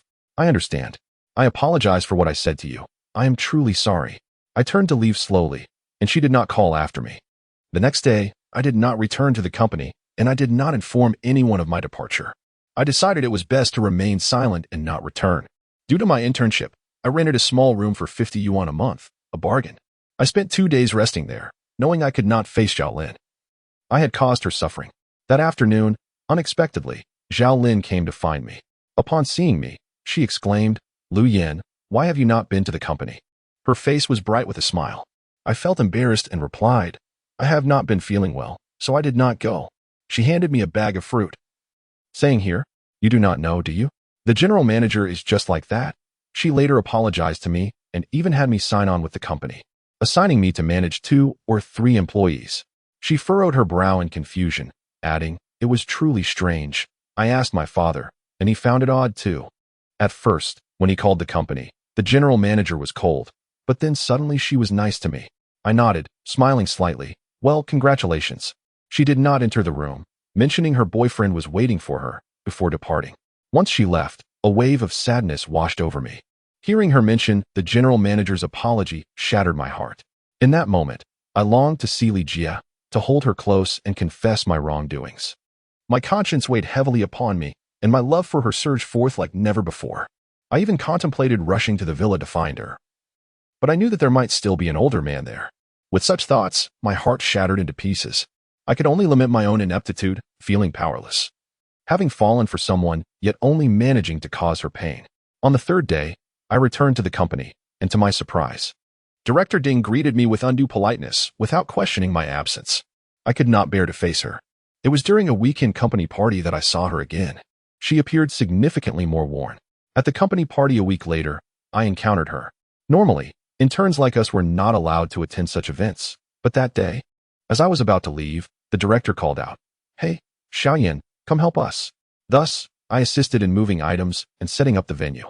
Once everything was arranged, the director instructed me to stay and serve food and pour drinks. I complied. Gradually, more people arrived, elegantly dressed men and women entering the hall, engaging in lively conversations. Observing them, I thought, is this what high society parties are like? They seem utterly meaningless, merely showing off their achievements. Of course, such sentiments could only be born from envy. Years later, as I became part of that elite circle, I would discover the truth of my own duplicity. The lights dimmed, and the atmosphere shifted as people began to sing. The stage was illuminated by flashing disco lights, transforming the room into a dance hall where couples swayed to the melodies. Regardless of their figures, whether plump or slender, they embraced one another. There were also women who appeared stunningly beautiful, yet they were merely playthings for wealthy men. As one song concluded, someone stepped onto the stage, announcing, "Guess who has arrived today?" The crowd turned their gaze toward the entrance, where a woman entered, accompanied by several others. On that day, she donned a lustrous purple silk gown that accentuated her fair arms and thighs. Her face, framed by hair elegantly swept up, radiated an alluring charm, and her tall stature only added to her captivating presence. The air conditioning indoors provided a stark contrast to the coolness outside, as it often seems that women require beauty above all else. As the general manager, she graciously carved out time from her busy schedule to grace our gathering. After much persuasion on my part, she agreed to serenade us. The thunderous applause that ensued was deafening. She clapped her hands gently as she made her way to the stage, taking the microphone with a soft smile, addressing the audience with, "Hello everyone.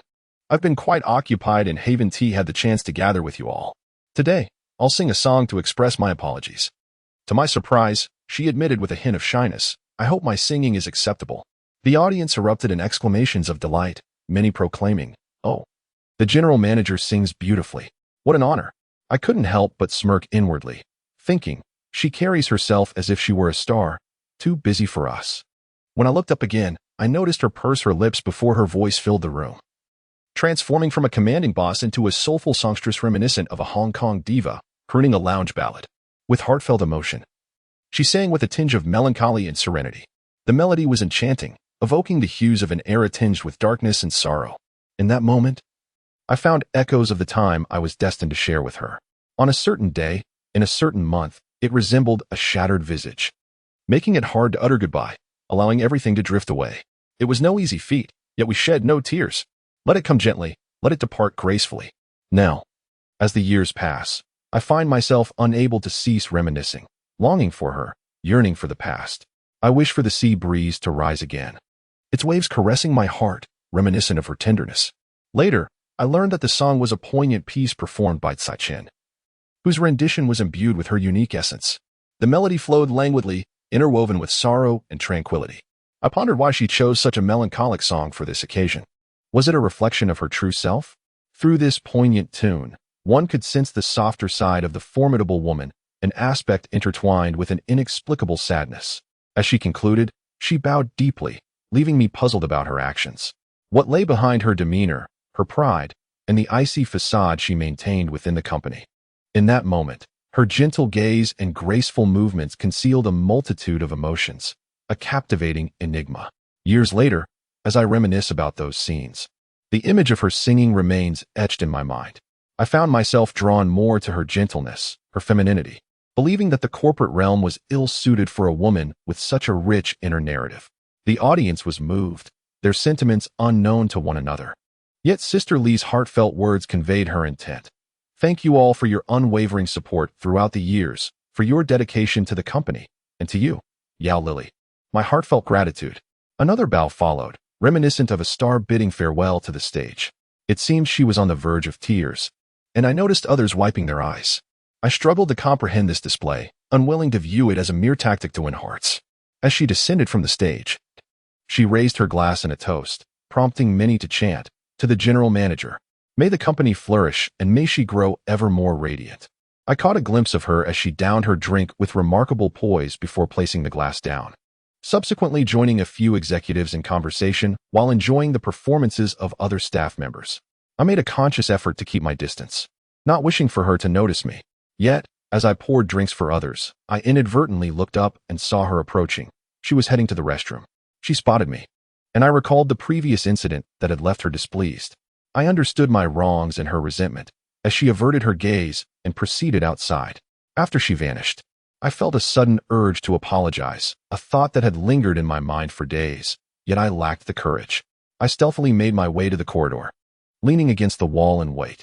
Upon her return from the restroom, she was startled to find me there, visibly shaken, and exhaled deeply, turning her face away. I and Oppos, am sorry. It was my fault. Please don't be angry, I quickly uttered, glancing around. I apologize. She regarded me coldly, replying, I have matters to attend to. I nodded awkwardly. All right, understood. With one last icy glance, she departed, leaving me with a profound sense of disappointment. I chided myself. Perhaps I was overthinking it. Surely, her kindness towards Zhao Lin stemmed from deeper connections, not from my actions. Upon returning, I observed her laughing with a group of men. Aware of my presence as she glanced back at me several times, her eyes sparkling with mischief, as if to taunt me. I chose to avert my gaze from her, the beautiful, petty, and sophisticated enigma that evoked a complex array of feelings within me. As the party drew to a close, I watched her leave with the throng, lowering my head, engulfed by an inexplicable urge to weep for this worthless self of mine. After tidying up the venue, I departed from the company, leaving alone in a rather desolate manner. The spring breeze caressed my face, refreshing yet solitary. The employees had already driven away, leaving the surroundings quiet and empty. Having spent 4 years in Hengjiang, I found myself deeply enamored with this city, a love that resonated from my very core. Stepping outside, I glanced around and felt a twinge of loneliness. No matter how splendid the city was, I was still solitary, wandering the midnight streets. Reluctant to return to my small abode, with my head bowed, I strolled for a short distance when suddenly a car halted beside me. I looked closer and recognized it as hers. She sat quietly inside, lost in thought, her gaze fixed on a point in the distance. I paused by the car, hands buried in my pockets. She turned her head suddenly, and the window slid down slowly. Her perplexed eyes met mine, and I stood there, momentarily stunned. After a brief moment, she smiled faintly and said, "Get in." Without a word, I opened the door and settled into the passenger seat. She did not start the car immediately, instead resting her hands on the steering wheel. Turning to face me, she remarked, "You and Oppos, V matured." I lowered my gaze, my tongue momentarily fumbling. Before I replied, "She ISN, T my girlfriend. Why bring that up?" She turned her head away, gazing ahead. I watched her, hesitant to reach out. When she glanced back, I quickly averted my gaze, adopting a facade of propriety. She exhaled and said, "Recently, Bebe keeps asking me where you've been. That little girl." Then let out a sardonic laugh. "Do you think she might like you?" Her words almost startled me to death, causing me to shudder. Yet I strove to mask my reaction with a feigned smile. "Don't be ridiculous." She smiled slightly, teasing, "You're blushing, still so shy." I said earnestly, "About what happened last time, I'm sorry. If it's nothing, I'd like to go back." I feared she might bring up Bebe again, a topic I considered one of the most absurd actions of my life, one I regretted deeply. "Say it again," she demanded, her gaze now sharp and unyielding. I was taken aback, blinking as I replied, "What's wrong?" She looked at me coldly, insisting, "Say you want to leave again." I pressed my lips together and asked, "What do you want?" Her eyes were ablaze with anger, her teeth biting her lip, and she suddenly accelerated the car as if in a race, speeding into the suburbs before stopping on a patch of grass. Once the car came to a halt, I warned her, "You could get into an accident driving like this." Before I could finish my sentence, she threw herself at me like a whirlwind, clutching my head, her hands gripping my shoulders, filled with a fury that echoed, "You're so wicked." Her hair was disheveled, and she gazed at me with an intensity that felt piercing, as if she could stab me with her eyes. "Are you unwilling?" I furrowed my brow and stammered, I. Please don't act this way. Speak," she demanded, tilting her head further back as if threatening a man like a queen. I gazed at her for a moment, then reached out to touch her face, smiling softly. "You look quite frightening." She remained silent, pressing my hand against her cheek, slowly caressing it. I managed to extricate myself from her embrace, panting and frowning. "I didn't T." She childishly insisted, "I want you to swear you haven't wronged me, and that you won like that little girl." I found it peculiar. Agreeing with her seemed simple, yet I couldn't fathom her reasoning. Noticing my silence, she scoffed, "Huh, I knew I was being overly sentimental. How foolish of me." An older woman still being naive. With that, she started the car again, this time driving slowly and steadily, seemingly heading towards my school. "Hey, can you listen to me?" "Speak," she retorted, her domineering nature irking me. "Don't be so fickle. When you sing, you're so charming and gentle, aren't you?" I remarked. "That's just how I am. It's none of your business." She shot back. "You weren't like this when we first met." I protested. "Humph," she replied coldly. "An older woman has this demeanor. If you like the young girls, why not seek them out?" "Is that so?" I smirked coldly. "Have you seen into my heart? Yours is darker." She pouted. "You little rascal. Dare to insult me again." I retorted, feeling a surge of annoyance. "Pull over. I'll walk." Upon hearing that, she suddenly turned to me, appearing startled by my words, her tone softening. "What's wrong? Aren't you leaving?" She halted the car. I hesitated. Just as I was about to open the door, I swiftly turned back and declared, "You can't speak to me like that. I've cried for you countless times. Do you know that? I miss you, do you understand? You always misinterpret me." As I spoke, she melted completely, closing her eyes and collapsing into my embrace. I gazed at her serene face, gently stroking her hair. "Do you realize? You're so willful. I think of you every day, but I can't express it." She nodded, tears welling in her eyes. I wiped them away and said, "That day, I heard a classmate say you went to apologize to her. And it broke my heart. I missed you so much. Did you know?" She wrapped her arms around my shoulders and nestled against me, murmuring, "Stop it. It's my fault." "Do you love me?" I inquired. She nodded, saying, "Yes, but what good does that do?" I shook my head. "No, it matters. I love you too. I need you." She clung to me tightly, gradually calming down, then opened her eyes to meet mine, caressing my hair. "Come home with me." "Is that all right?" I asked. She nodded. "Just me." I agreed with a nod. She didn't even fix her clothes as she drove, her face flushed and hair wild, looking quite comical. As she drove, she reassured me, "Don't feel bad. It'll all be fine soon." She avoided looking at me. I was quite anxious, saying, "Drive slowly." "It's fine." She bit her lip and turned to me. "Don't worry." I nodded, asking, "Will everything be okay?" "No, it's fine. Are you feeling good?" "Let me know." "Good." I replied honestly. I slowly withdrew my hand, sensing her was acting strangely. I suddenly asked, "Are you all right? Is something troubling you?" She abruptly stopped the car, resting her head on the steering wheel in silence. After a moment, she lifted her head, hair covering her eyes, shaking her head with a puzzled look. "I'm fine." I nodded, and she started the car again, finally arriving at the villa.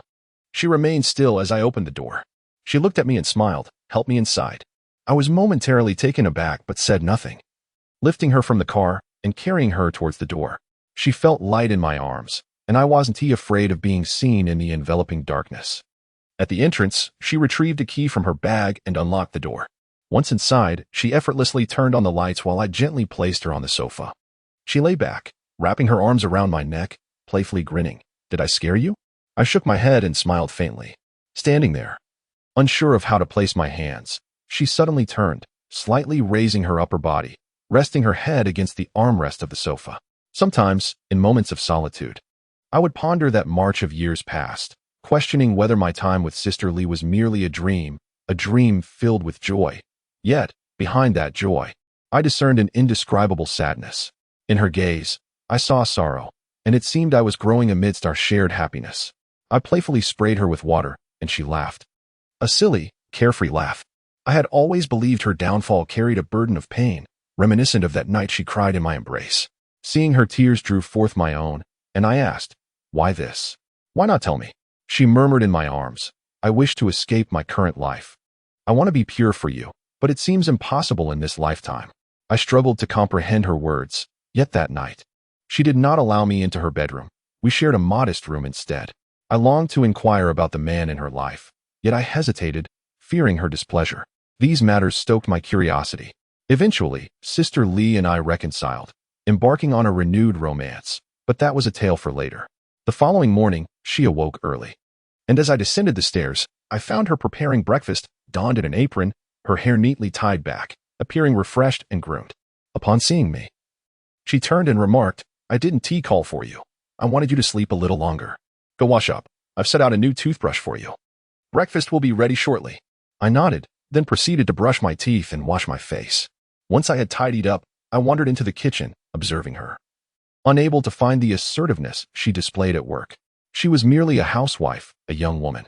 As she fried eggs, she asked, "What are you staring at?" I replied, "It feels as though this isn't truly you." "Not me?" She laughed. "Come here and hug me."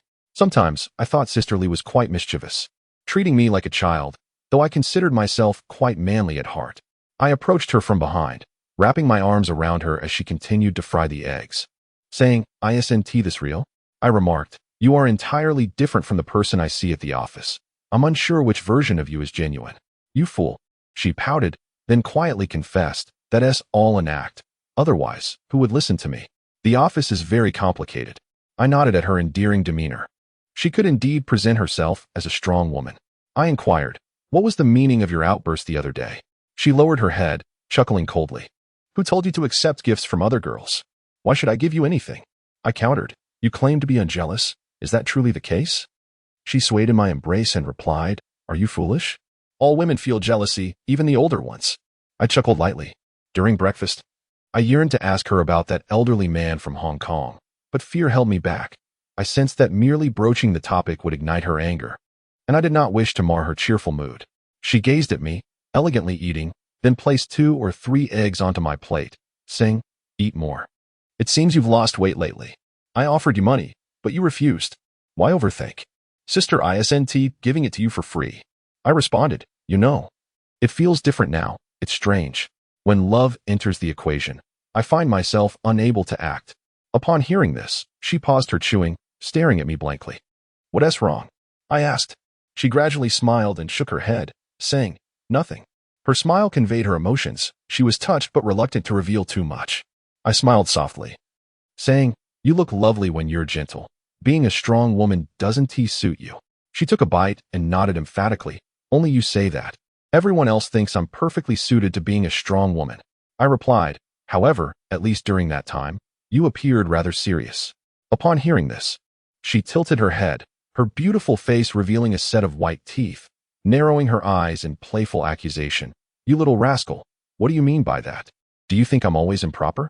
I shook my head, insisting, "I never said that." She teased, "You're denying it," and suddenly reached for my arm, coyly asking, "Am I truly that bad?" I smirked and nodded slightly. She then settled beside me, her arm draping over my shoulder, gazing down at my chest, saying, "I'm only mischievous with you. I adore your shy yet masculine demeanor. I want to let you go. I intend to keep you close." As she spoke, she tenderly kissed her way from my neck to my face. I frowned, questioning, "Why do you act like a man?" She playfully licked my lips, declaring, "I want to be like a man, teasing you." I found myself both exasperated and delighted by her behavior. I relished her advances, as the sensation of a woman taking charge is indescribably exhilarating. Who was truly seducing whom? I caressed her body, lifting her effortlessly, emboldened since our acquaintance began. She wrapped her arms around my neck, playfully licking her lips, feigning innocence, yet my heart sank at the thought of such a beautiful, charming, and alluring woman being with that old man. A wave of discomfort washed over me. I sought to extract a sense of revenge through her, losing my smile and coldly placing her on the sofa.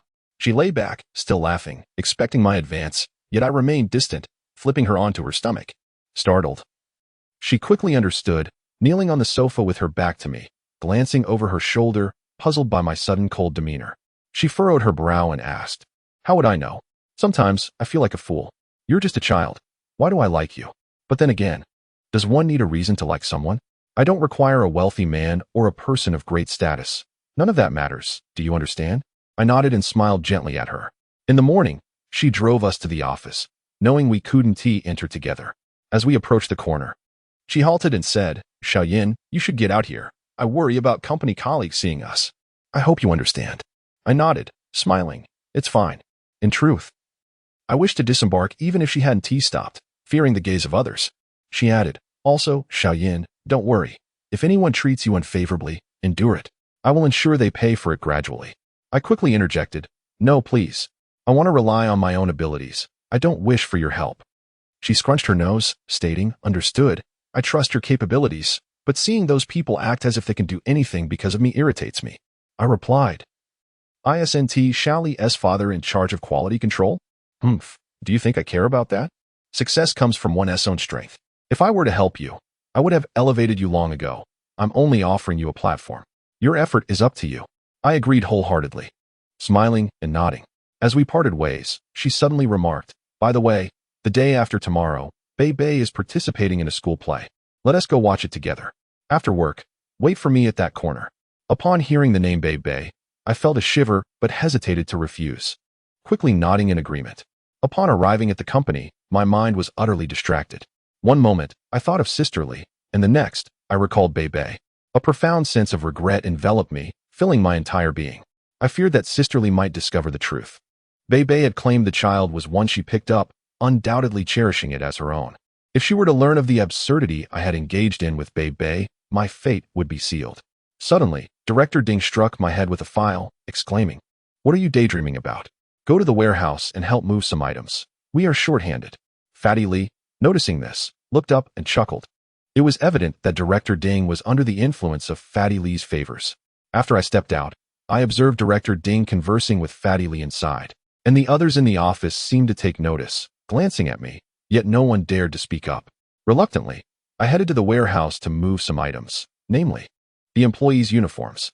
Resentment bubbled within me, but recalling Sister Lee's words, I could only endure it. The warehouse was cluttered with a myriad of items, some stacked perilously high. Upon entering, I announced to the workers inside, "I am here to assist." They directed me on where to move things.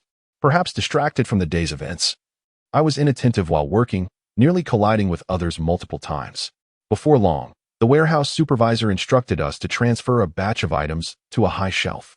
He pointed to me and two others, saying, "You three, being taller, go up." I glanced at the towering shelf, suddenly feeling a wave of trepidation. Yet, I had no choice but to ascend. Equipped with a ladder that stood completely vertical, we needed 3 individuals to climb up and pass items at various positions. Neither of the other 2 dared to go first, so I took the initiative and climbed up. At the highest point, I was over 10 meters above the ground. As I gazed down, fear gripped me. However, I had to steady myself, legs wrapped around the ladder, while receiving the items passed from below. We were transferring an overwhelming amount of goods, and exhaustion set in. I also began to feel dizzy from the height. After several trips up and down, I suddenly lost my footing. In that instant, I was paralyzed with fear as I felt myself plummeting rapidly. For about a second, my mind went blank, and I shouted just before hitting the ground. When I gradually opened my eyes, I found myself surrounded by people. The company doctor was pinching my wrist and bending my arm. Someone shouted, "Clear the way." She squeezed through, having fortuitously passed nearby. Upon hearing that a young man had fallen in the warehouse and lost consciousness, as a leader, she promptly came to investigate. The onlookers were in a state of panic. I felt a dull ache in my arm as the doctor urged me to move it. I could barely open my eyes, my mind still foggy, akin to waking from a deep slumber, gazing up at countless faces peering down at me. I heard her voice pierce through the chaos. Who allowed him to come here to move things? Who was responsible? Director Ding was present, smirking as he replied, "I just happened to pass by. They needed extra hands, and he insisted on helping." Her voice rose again. "Is he here to move things? He came to the company for an internship, not to be a laborer." "Director Ding, let me tell you." Her words trailed off as she bent down to look at me. I managed to slightly open my eyes. She asked the doctor, "Doctor, is he all right?" The doctor reassured her, "He's fine, he's awake now, and there shouldn't be any major issues. Let us get him to a larger hospital." Soon after, the sound of an ambulance echoed outside, and I was lifted onto a stretcher. I caught a glimpse of her gazing at me with an expression of deep concern, anxiety, and guilt. Ultimately, she boarded the ambulance, instructing the others, "You all can go back. I'll accompany him to see how he is." The others flattered her, saying, "Ah, our general manager truly cares for the staff." Director Ding intended to follow, but she turned to him and said, "You don't need to come. You're of a certain age. It's best you go home and rest." The vehicle set in motion, with the doctor, her, and her secretary accompanying me. Inside the ambulance, she couldn't speak candidly, merely gazing at me, then inquired, "Are you all right?" I shook my head, insisting, "I'm fine. There's no need for a hospital." She scrutinized me, her brow furrowed, then pressed her lips together, saying, "Don't talk. Just lie back and rest." Upon arrival at the hospital, she instructed the secretary to leave. The doctor conducted an examination, revealing no significant injuries, just some minor abrasions. When I emerged from the examination room, she approached, ensuring no one was around, and abruptly embraced me. She disregarded everything else, holding me tightly, and exclaimed, "It's my fault. I'm the fool. I shouldn't have let you come. I just can't be openly there for you. I'm an idiot." I shook my head, feeling a bit frightened.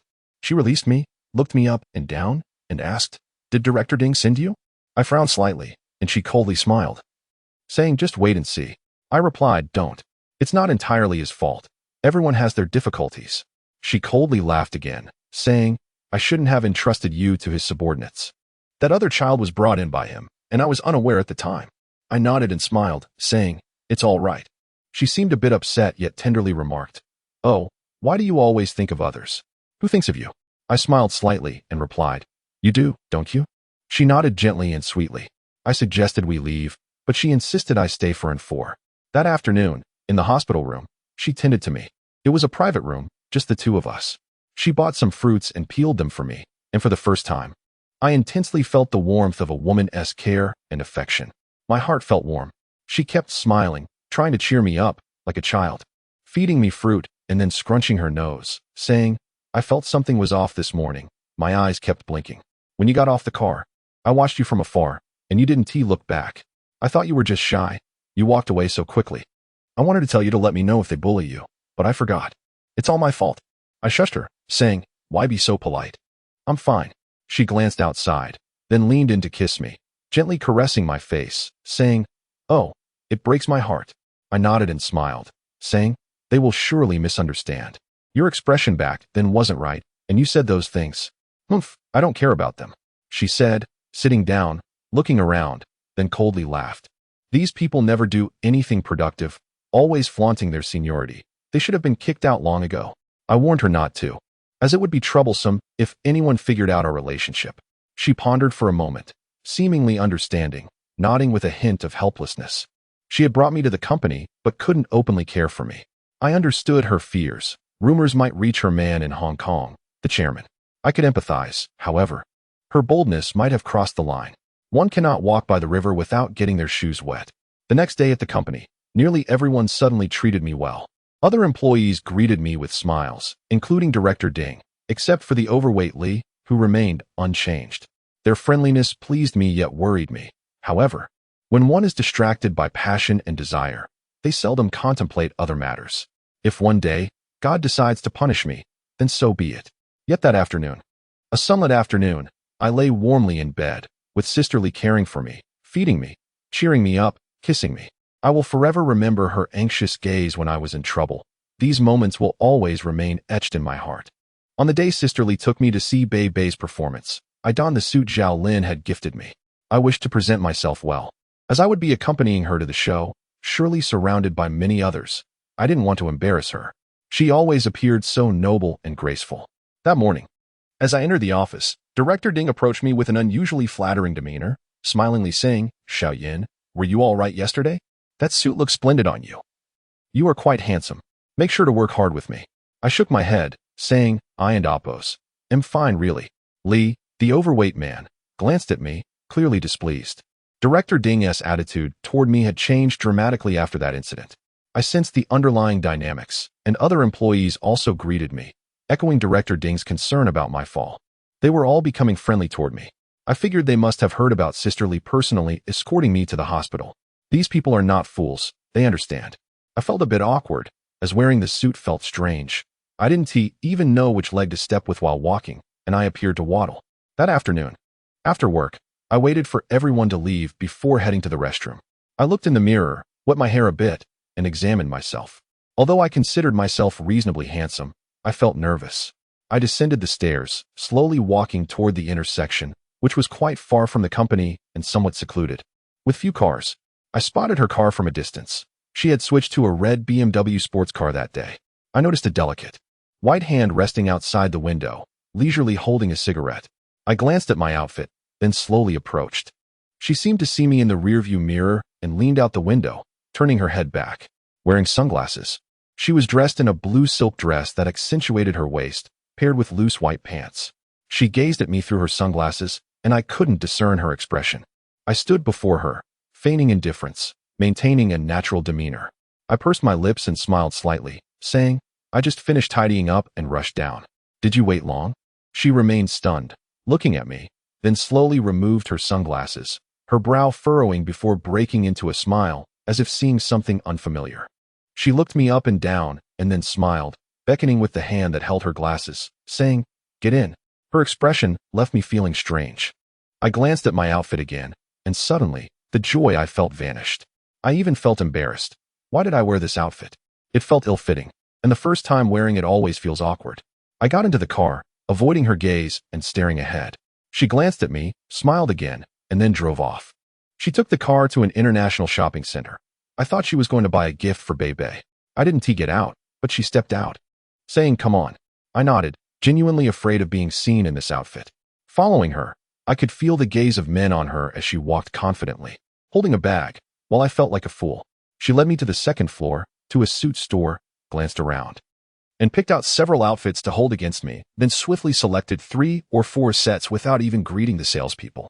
She urged me to try them on. I had no choice but to comply, not wanting to upset her, so I hurried to the fitting room. I took a long time to come out, and she called from outside, "Brother, hurry up and come out so I can see." I hurriedly replied, "Okay." The salesperson outside chuckled, saying, "Your brother is really handsome."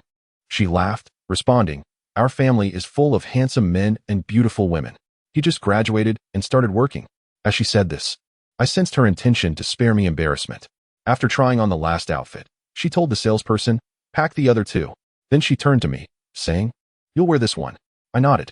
It was at this moment that I thought to check the price tag. I nearly fainted when I saw it.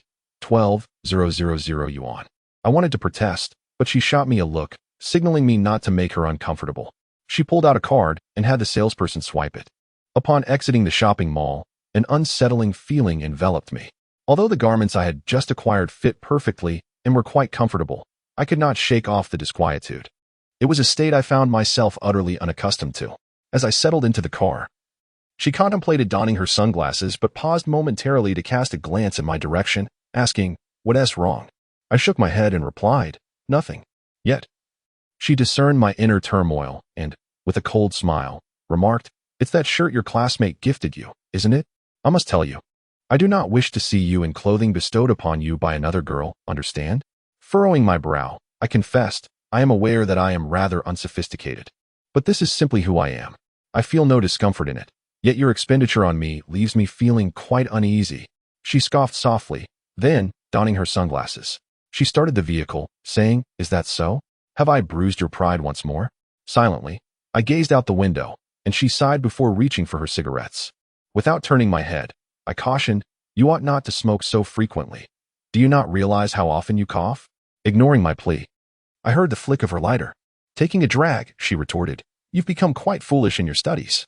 Her words stung, and I responded, "Perhaps I am a fool, utterly unworthy of your company. We inhabit disparate worlds. Before attending university, my surroundings were mountains and humble abodes, and I was surrounded by those who counted every penny." Before I could finish my thought, she chuckled, "Are you attempting to lecture me?" I replied, "No. I lack the authority to do so." With a huff, she countered, "Oh, I perceive you believe yourself quite entitled. Do not impose your worldview upon me." Suddenly, she slammed the brakes. I conceded, "Fine, Perhaps I have elevated my own status unduly. I am no better than a fool. She bowed her head and remarked, "So you pride yourself on your moral superiority, unable to tolerate my perceived vulgarity. You assume I was born into wealth and can only be seen as a woman who squanders money, perhaps even one who has traded her body for material gain. Isn't that your assumption?" With another derisive laugh, she continued, "Indeed, that is precisely what you think. Your eyes reveal your reluctance to delve into my inner self. You merely engage to navigate through this facade. I am acutely aware of how you perceive me, yet alas, I cannot revert to my former self. I can no longer embody the innocence and purity of those untouched girls from your university. However, let me tell you, should you choose to be with me in this manner, you must confront all of this." I fell silent as she donned her sunglasses, obscuring my view of whether she had shed tears. However, when she lifted her head and gazed at me through the lenses, I beheld tears gliding slowly from beneath them. I recognized my fault, akin to a wayward child. She turned away, continuing to drive in silence. I understood the anguish that lay within her heart. Gradually, I extended my hand to rest upon her thigh, yet she offered no response. I then moved my hand to her waist, caressing her gently. Unable to contain her emotions any longer, she swiftly veered the car and brought it to a halt, collapsing into my embrace as she wept. Amidst her sobs, she struck me playfully and exclaimed, little rascal, why do you look down on me too?" I kissed her, holding her tightly, and repeatedly whispered, I'm sorry. It's the little rascal's fault. I'm sorry. You are a wonderful woman, my wonderful woman. Pride and tears, arrogance and fragility, glamour and melancholy, beauty and sorrow, these qualities adorned Sisterly perfectly. This woman, who bore the weight of unfathomable burdens, had etched her name into my heart at the tender age of 24. Some say that if you and your beloved share both passion and tears, then your love is undeniably genuine, regardless of others and perceptions. This love is pure and devoid of shameful secrets. I believe it without a hint of doubt. Upon our arrival at Bebe's school, Sisterly's mood had somewhat improved. Once her anger subsided, a hint of shyness enveloped her. I teased her, saying, "You're so good to Bebe. She must think you're her mother." Her eyes widened, brow furrowing slightly, before she playfully inquired, "Really? Does the child resemble me?" I smirked and replied, "Indeed, quite alike." She scoffed, "Not at all. That little girl can't compare to my beauty. I am a great beauty." Having just cried, her embarrassment swiftly transformed into joy, tinged with a hint of shyness and playfulness. I affirmed, "Yes, you are the most beautiful. Are you happy now?" She pouted and retorted, "What do you know? You little child. Bebe calls you brother, so you're just a child too. I am the elder here." At her remark, I was momentarily perplexed, countering, "No, she calls you sister. We are of the same generation." She suddenly ceased smiling and nodded thoughtfully. I then inquired, "Why did you call me your younger brother when we were shopping earlier?" She pouted, "It's because of you. Look at how shy you are. It's as if I'm your guardian." If I hadn't said that, I would have felt utterly embarrassed. "Can't you be a bit more confident? You make me feel cruel." I chuckled and, as we exited the vehicle, I unexpectedly kissed her, stating, "I'm mischievous. I may appear kind but harbor wicked intentions." She gasped and laughed. "Stop fooling around. Get out quickly." We arrived at the school auditorium on time. Hengjiang No. 1 High School, a century-old prestigious institution, was founded by a national entrepreneur from Hengjiang and has produced numerous notable figures over the years. The school primarily caters to wealthy students and those with exceptional academic performance. I presumed Bebe belonged to the former category, as her financial support came from Sisterly. The auditorium was filled with students and parents, mostly couples. As we entered, Sisterly leaned close and whispered, "Don't make me shy. They have no idea what our relationship is.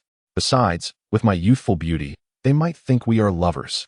I nodded in agreement and quietly remarked, "Your confidence is commendable." She huffed, "I'm not confident. I'm merely bullied by you. Will you continue to bully me? Or will you allow me to cry?" I chuckled, assuring her, "I shall never bully you again, trust me." She nodded in agreement. Once seated, I noticed the glances directed toward us, yet I realized they were not aimed at me, but rather at Sisterly, whose striking beauty captivated the attention of several male parents nearby. Their furtive glances towards her prompted me to tease, "Look, so many men are eyeing you.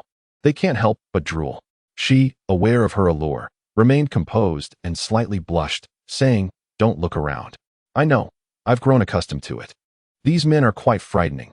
Why do they stare? Don't they fear their wives' wrath?" I smirked, "So haughty. Her laughter startled me, revealing her fade of modesty. After surveying the room, she confidently remarked, "These men need to be shown their place." I replied, "You nearly scared me to death. I feel utterly humiliated. Why did I bring such a silly girl with me?" She softly retorted, "Come to my place tonight." I nodded in agreement. The performance commenced on stage, featuring student presentations. This event was specially organized for Hengjiang No. 1 High School's provincial assessment, and Bebe was set to perform a skit. I had little interest in the proceedings, while Sister Lee watched with rapt attention, laughing heartily and even humming along to the songs. I had experienced her melodious singing before. Just as I was on the verge of dozing off, she tugged at my arm, exclaiming, "Quick, look, our girl is on stage." I lifted my gaze, startled to see Bebe, who appeared transformed. She radiated youth and vitality. Clad in sports attire with her hair tied back into a small ponytail, a style reminiscent of Sister Lee's own childhood. Upon closer inspection, I discerned echoes of Sister Lee's youthful visage. Memories of that fateful night with Bebe flooded my mind, filled with fear and doubt. I struggled to reconcile the events of that evening, feeling as though it were a dream. Had it not been for Bebe's promise of secrecy, compounded by the certainty that, at her tender age, she would dare not divulge our encounter, I would have fled in terror, dreading the consequences if Sister Lee were to find out. The thought of her despair was unbearable. I chastised myself repeatedly in silence. Bebe's skit depicted a conflict with a classmate, ultimately culminating in reconciliation. My recollection of the performance was hazy, and despite watching until the end, I remained perplexed. Meanwhile, Sister Lee was engrossed, her eyes wide with emotion. During the skit's poignant moments, she mirrored Bebe's expressions of sadness, and when the scene shifted to friendship regained, her face lit up with joy, clapping vigorously as if she were a child. Turning to me, she exclaimed, "She is amazing. So talented." I nodded in agreement, smiling along with her. Once Bebe's performance concluded, Sister Lee stood and declared, "Let us go see Bebe." We made our way backstage, where Bebe was drinking water. Upon spotting me, she beamed, her surprise evident. Sister Lee, oblivious to the emotions hidden within Bebe's expression, approached and enveloped her in a warm embrace. Planting a kiss on her cheek, Bebe reciprocated the smile, casting a joyful glance in my direction. Sister Lee turned to me with a grin, saying, "Oh, Xiaoyan. He isn't turning with us now. I happened to see him today and brought him along. Didn't you say you missed him?" She chuckled playfully. Bebe appeared bashful, furrowing her brow slightly. I stepped forward, smiling. "Bebe, you performed splendidly. Congratulations." She feigned nonchalance, graciously responding, "Thank you." Sister Lee then said, "Let us go eat, and afterward, let us celebrate for Bebe." We proceeded to a luxurious hotel where we reserved a private room. Sister Lee was quite familiar with such establishments, effortlessly securing the reservation with a mere phone call. Once we settled into the room, Sister Lee encouraged Bebe to order. Unexpectedly, Bebe handed the menu to me, saying, "Brother, you order." I quickly shook my head, insisting, "No, you should order. Today is a celebration in your honor. You are the protagonist." Sister Lee chuckled, "Oh dear. Look how much Bebe cares for her brother. I'm feeling a bit jealous." Bebe playfully pinched Sister Lee's arm and said, "Sister, don't be jealous. I care for you the most." Sister Lee cast a knowing glance at me, which made me feel somewhat uneasy. That day, we indulged in drinks, with Sister Lee consuming the most. I wondered what had gotten into her when she excused herself to the restroom. Bebe peered outside and then, with genuine emotion in her eyes, asked, "Brother, why did you leave school without telling me? I've come to your school looking for you many times." Anxious about being alone with Bebe, I stammered, "Oh, I left in a hurry to start an internship and rented a place outside. I'm sorry." Upon hearing this, she frowned slightly, saying, "Brother, I miss you." I was taken aback, unsure of how to respond, and took a sip of my drink. She glanced outside again, then reached out to touch my arm, saying, "Can I wait for you at your school gate tomorrow?" Just as I was about to respond, Sister Lee returned, and Bebe quickly composed herself. Sister Lee entered with a smile, asking, "What are you two discussing so happily, Bebe?" Bebe shook her head. "No, we weren't talking about anything." Sister Lee looked at me and smiled knowingly, which made me even more anxious. Sister Lee then began to drink more, exclaiming, "Listen, you two, you must strive for success. If you need anything, just ask your sister." She embraced Bebe, advising, "Bebe, you need to study hard, understand? The Beijing Film Academy is not easy to get into. To be an actor, it's not just about looks. One must possess true quality and culture. Do you understand? Bebe nodded and replied, Sister, you shouldn't drink so much. It's bad for your health. Sister Li gazed deeply at Bebe and said, Just now. Xiaoyan said I resemble your mother. Do you think we look alike? Bebe chuckled and replied, Yes, we do. My classmates used to think you were my mother. They said we looked alike. We are both beautiful. Sister Li leaned close to Bebe's face and said, I always was. Then she added with a laugh, I am the mother of all the children in the orphanage. Bebe nodded, and I sensed a strange complexity in Sister Li. She seemed to have much she wished to express, but was unable to. Sister Li looked at me again and said, Xiaoyan, make sure to keep in touch with Bebe and help her with her studies. She continued, addressing Bebe, your brother Xiaoyan is the top of his major, quite impressive. He has endured much. Only through hardship can one rise above, understand? Bebe nodded again. I felt that Sister Li was speaking excessively. And just as she was about to refill her glass, I suddenly pressed down on the bottle, saying, Stop drinking so much. What is the point? She smiled at me coyly, then withdrew her hand, sighing, All right, I won't drink anymore. At work, those rascals beg me for drinks, but I refuse. Today is a celebration. Bebe, with a spark of inspiration, asked, Sister, will you keep Xiaoyan at your company? Promote him. Sister Li laughed, Little rascal. Why are you so good to him? Do you like your brother? Auntie says you've changed lately. You're becoming more beautiful. Bebe quickly shook her head. No. He is my brother. If it weren't for Sister helping him get into university, I wouldn't even know him. Sister Li nodded, pinching Bebe's nose. At least you understand affection. Do boys at school pursue you? Bebe glanced at me and shook her head. No, I don't like them. Those boys use foul language, which I dislike. It seemed she was speaking directly to me. After finishing her statement, she bit her lip and looked at me again. I remained silent, merely listening to their conversation. Sister Li remarked, Look at your brother. With his personality, he'll never find a wife. He is like a shy girl. She laughed. And Bebe chimed in, Yes, brother, you can't always be this shy. We girls are much more open. I smiled and nodded in agreement. That night, I felt extraordinarily awkward. It was a time of profound turmoil for me. Being with both of them, my feelings indescribable. One was a mature woman, the other a young girl, both of whom I had wronged. I thought to myself, I am truly wretched. How could I have allowed this? What right do I have? Years later, I still ponder this. How could an ordinary, impoverished student like me have such fate? If I were to dismiss the idea of destiny, that would not suffice. Many things elude explanation. I regretted meeting these two women at that age, yet I was also grateful to have known them. Without them, I would not have grown nor understood so much. That evening, we visited Sister Li's villa, and Bebe accompanied us at Sister Li's request. She suggested we young ones go play, and I couldn't help but chuckle when Sister Li told Bebe, Your brother Xiaoyan hasn't visited my place yet, and you haven't been there in a while. Let's go tonight. There are plenty of rooms. Bebe nodded with a smile. After returning, the three of us enjoyed an abundance of fruit that Sister Li had peeled for us, watched a couple of hours of television, and finally retired to our respective rooms while Sister Li tidied up. Suddenly, Bebe said to me, Midnight, can I come to your room? I shook my head, saying, Bebe, don't be like that. Behave. She pouted, a mix of annoyance and playfulness, declaring, I will go. If you don't let me, I will tell Sister. I sighed, thinking this little girl might drive me to madness. A man must not falter. I wished I had not committed any wrong with her that night. If only, how much lighter my heart would feel. I love Sister Li, and that is unchangeable. When I returned to my room, Sister Li shot me a look, then took Bebe to her room where they slept together. About half an hour later, someone knocked on my door. Assuming it was Bebe, I opened it. But to my surprise, Sister Li slipped into my room first. In my flustered state, I hadn't turned on the light. As soon as I opened the door, Sister Li swiftly closed it behind her and pushed me onto the bed, following it up with her fervent kisses.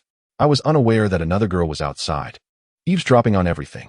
Sister Li was always so assertive. Her dominance, tenderness, capriciousness, and shyness captivated me, and thus every unexpected advance filled me with silent excitement. However, that night, I was genuinely terrified, yet I could not show any sign of doubt. Under her passionate kisses, I fell back onto the bed. She seemed slightly tipsy, whispering in the dark, I've missed you. I thought about you all day in the car. I whispered back, I missed you too. You'll be more successful than your sister, she said. I nodded, noting her words carefully. To surpass her would mean I could potentially surpass that other person. As for what would happen after achieving success, I remained uncertain. I yearned for her. At that time, I did not contemplate marrying her, nor did I consider the sense of security she desired in a man. Yet, I was acutely aware of my need for her love, her body, elements I could not live without. As I turned onto my side, she nestled against me, wrapping her arms around me, her head resting against my neck. I nuzzled her gently, and she whispered, "Xiaoyan, I can't shake this uneasy feeling." Her words immediately reminded me of Bei Bei. Could she have sensed my affair with Bei Bei? But then she said, "I've been feeling heavy-hearted lately, as if something ominous is looming." "Fool, don't speak such nonsense. What could possibly happen to you?" I kissed her forehead, and under her guidance, I had learned to be tender towards women, to caress and cherish them after our intimacy. For such gestures brought them immense comfort. She shook her head, saying, "I don't really know. It's just a feeling." A fortune teller said I might face some misfortune this year. With a smile, she added, "Perhaps it's a romantic calamity. Meeting you has been my disaster." At that moment, I paid little heed to her words, possibly due to her sentimental nature. I never imagined the terrifying circumstances that awaited us. We remained oblivious to the fact that while we indulged in our desires, someone had begun to harbor doubts about her, with dark intentions creeping ever closer. Suddenly, a noise from outside startled her. Sisterly, terrified, propped herself up. At that sound, I immediately surmised it could be Bei Bei. Sisterly quickly sat up, fell silent for a moment, then cautiously approached the door. After pausing briefly, she opened it. The hallway was shrouded in darkness. She switched on a light, stepped out for a moment, then returned, saying, "No one is here. Bei Bei is fast asleep, looking quite peaceful." I knew it might not be as it seemed. Many truths are known only to the two involved, and if Bei Bei was aware of our affair, it would surely be a misfortune for her. That night, Sisterly did not return to her own room. I wished for her to leave, yet feared she might suspect something, so I held her close as we slept. Sleep eluded me, as I remained anxious about any disturbances outside. As midnight passed, and the early hours of the morning approached without incident, I confirmed my suspicion. Bei Bei must know, for otherwise, she would have come by now. I felt a blend of fear and relief. I did not love Bei Bei, not at all. To me, she was merely a child, and her awareness of the situation mattered little. Sisterly departed around 4 in the morning to return to her own room. The following day, I awoke to find her preparing breakfast. Upon seeing me, she smiled, radiating happiness and vitality, her countenance glowing from the fulfillment of our intimacy. "Bei Bei, has tea risen yet? Would you please wake her for breakfast?" she requested. I nodded and went to Bei Bei's room, calling out, "Bei Bei, it's time for breakfast." Moments later, she opened the door, her gaze harboring something unsettling, which startled me, prompting me to quickly turn and descend the stairs. During breakfast, Sisterly encouraged Bei Bei to eat more. As soon as Sisterly spoke, Bei Bei lowered her head and replied curtly, "I can manage on my own." Her tone was rather brusque. Sisterly cast a worried glance at me, terrified that Bei Bei might be angry with her for staying in my room, assuming that her anger stemmed from her disapproval of Sisterly's character. Unaware of the true nature of my relationship with Bei Bei, we needed to head to work, so we dropped Bei Bei off at the orphanage. Throughout the journey, she gazed out the window, while Sisterly glanced back at her several times in silence. As Bei Bei exited the car, Sisterly reminded her, "Bei Bei, finish your homework before playing." Bei Bei coldly replied, "I know." Once back in the car, Sisterly furrowed her brow, hesitating to start the engine. She then said, "She must have realized something last night. I sense it's having a negative impact on her. She used to think of me as a good person, and I shouldn't have." Seeing her in distress, I reassured her, "Oh, it's nothing to worry about. Children don't understand such matters." She nodded in agreement. Despite Bei Bei's awareness of the situation, she did not act in a way that frightened me. For the following week, Sisterly took Bei Bei to stay with her, feeling the need to mend things, personally driving her to school each day and picking her up in the evening. During that week, I refrained from visiting her. After 3 or 4 days, Sisterly could no longer contain herself and summoned me to her office during lunch, when the other employees were away for their meal. In her office, she was beside herself with delight. We had both become addicted to each other. As I donned my suit for work, I sensed a hint of surprise among my colleagues, though none dared to comment on my attire, merely casting furtive glances. The rotundly, with a sly grin, inquired, "Is that suit rather expensive? Have you caught the eye of some affluent woman?" His words unsettled me, yet I had learned to stand my ground. I managed to smile and retorted, "Indeed, should I report my romantic pursuits to you?" He nodded, chuckling, but remained speechless for a moment, eventually shooting me a glance that seemed to say, "Just wait and see." I responded with a cool smile, unaware of the deeper implications behind his words. Only later would I realize that we were entangled in a game of fate with predetermined outcomes. That day at noon, having returned from the cafeteria, I contemplated resting my head on the desk when my phone rang. Upon answering, I recognized her voice. She, full of vitality, cheerfully urged, "Hey, come over." I asked, "What's the matter?"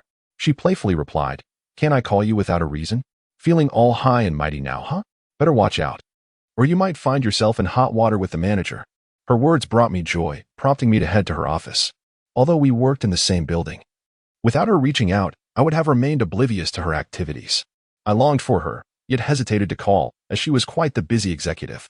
Arriving at her door, I paused briefly before knocking. Upon entering, I found her not smoking but meticulously applying eyebrow makeup.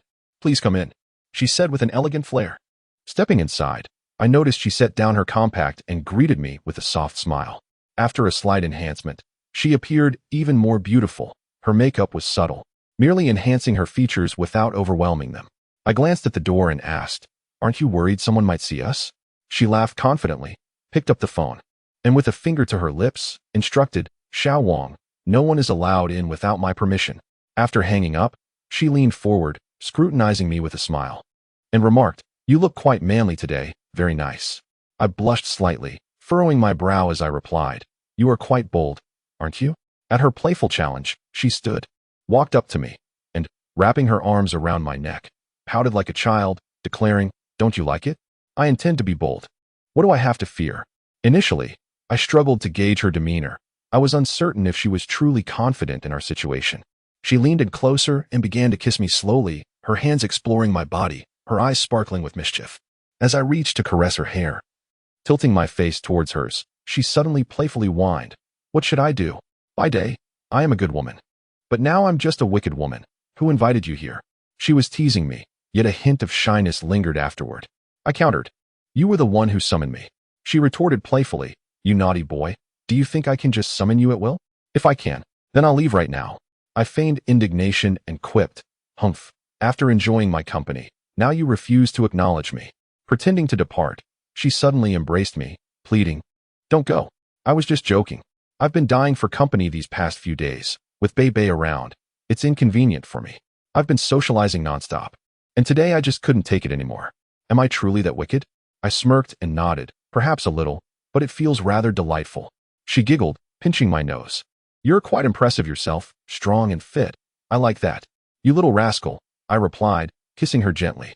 She laughed, "Indeed, I'm your little rascal, your naughty girl." It seemed she reveled in being called my little girl, perhaps a reflection of her age and an opportunity to reclaim what she considered her charm. As she glanced at the clock, signaling the approach of work hours, she hugged me tightly and kissed me, saying, "Darling, you should head back for now. Come again tomorrow." I opened my mouth, asking, "Will you really want me back?" She nodded affirmatively, yes. I furrowed my brow, expressing concern. "There won't be any trouble, will there?" In the aftermath, my rational mind began to awaken. She frowned slightly, assuring me, "How could anything happen? Who would know?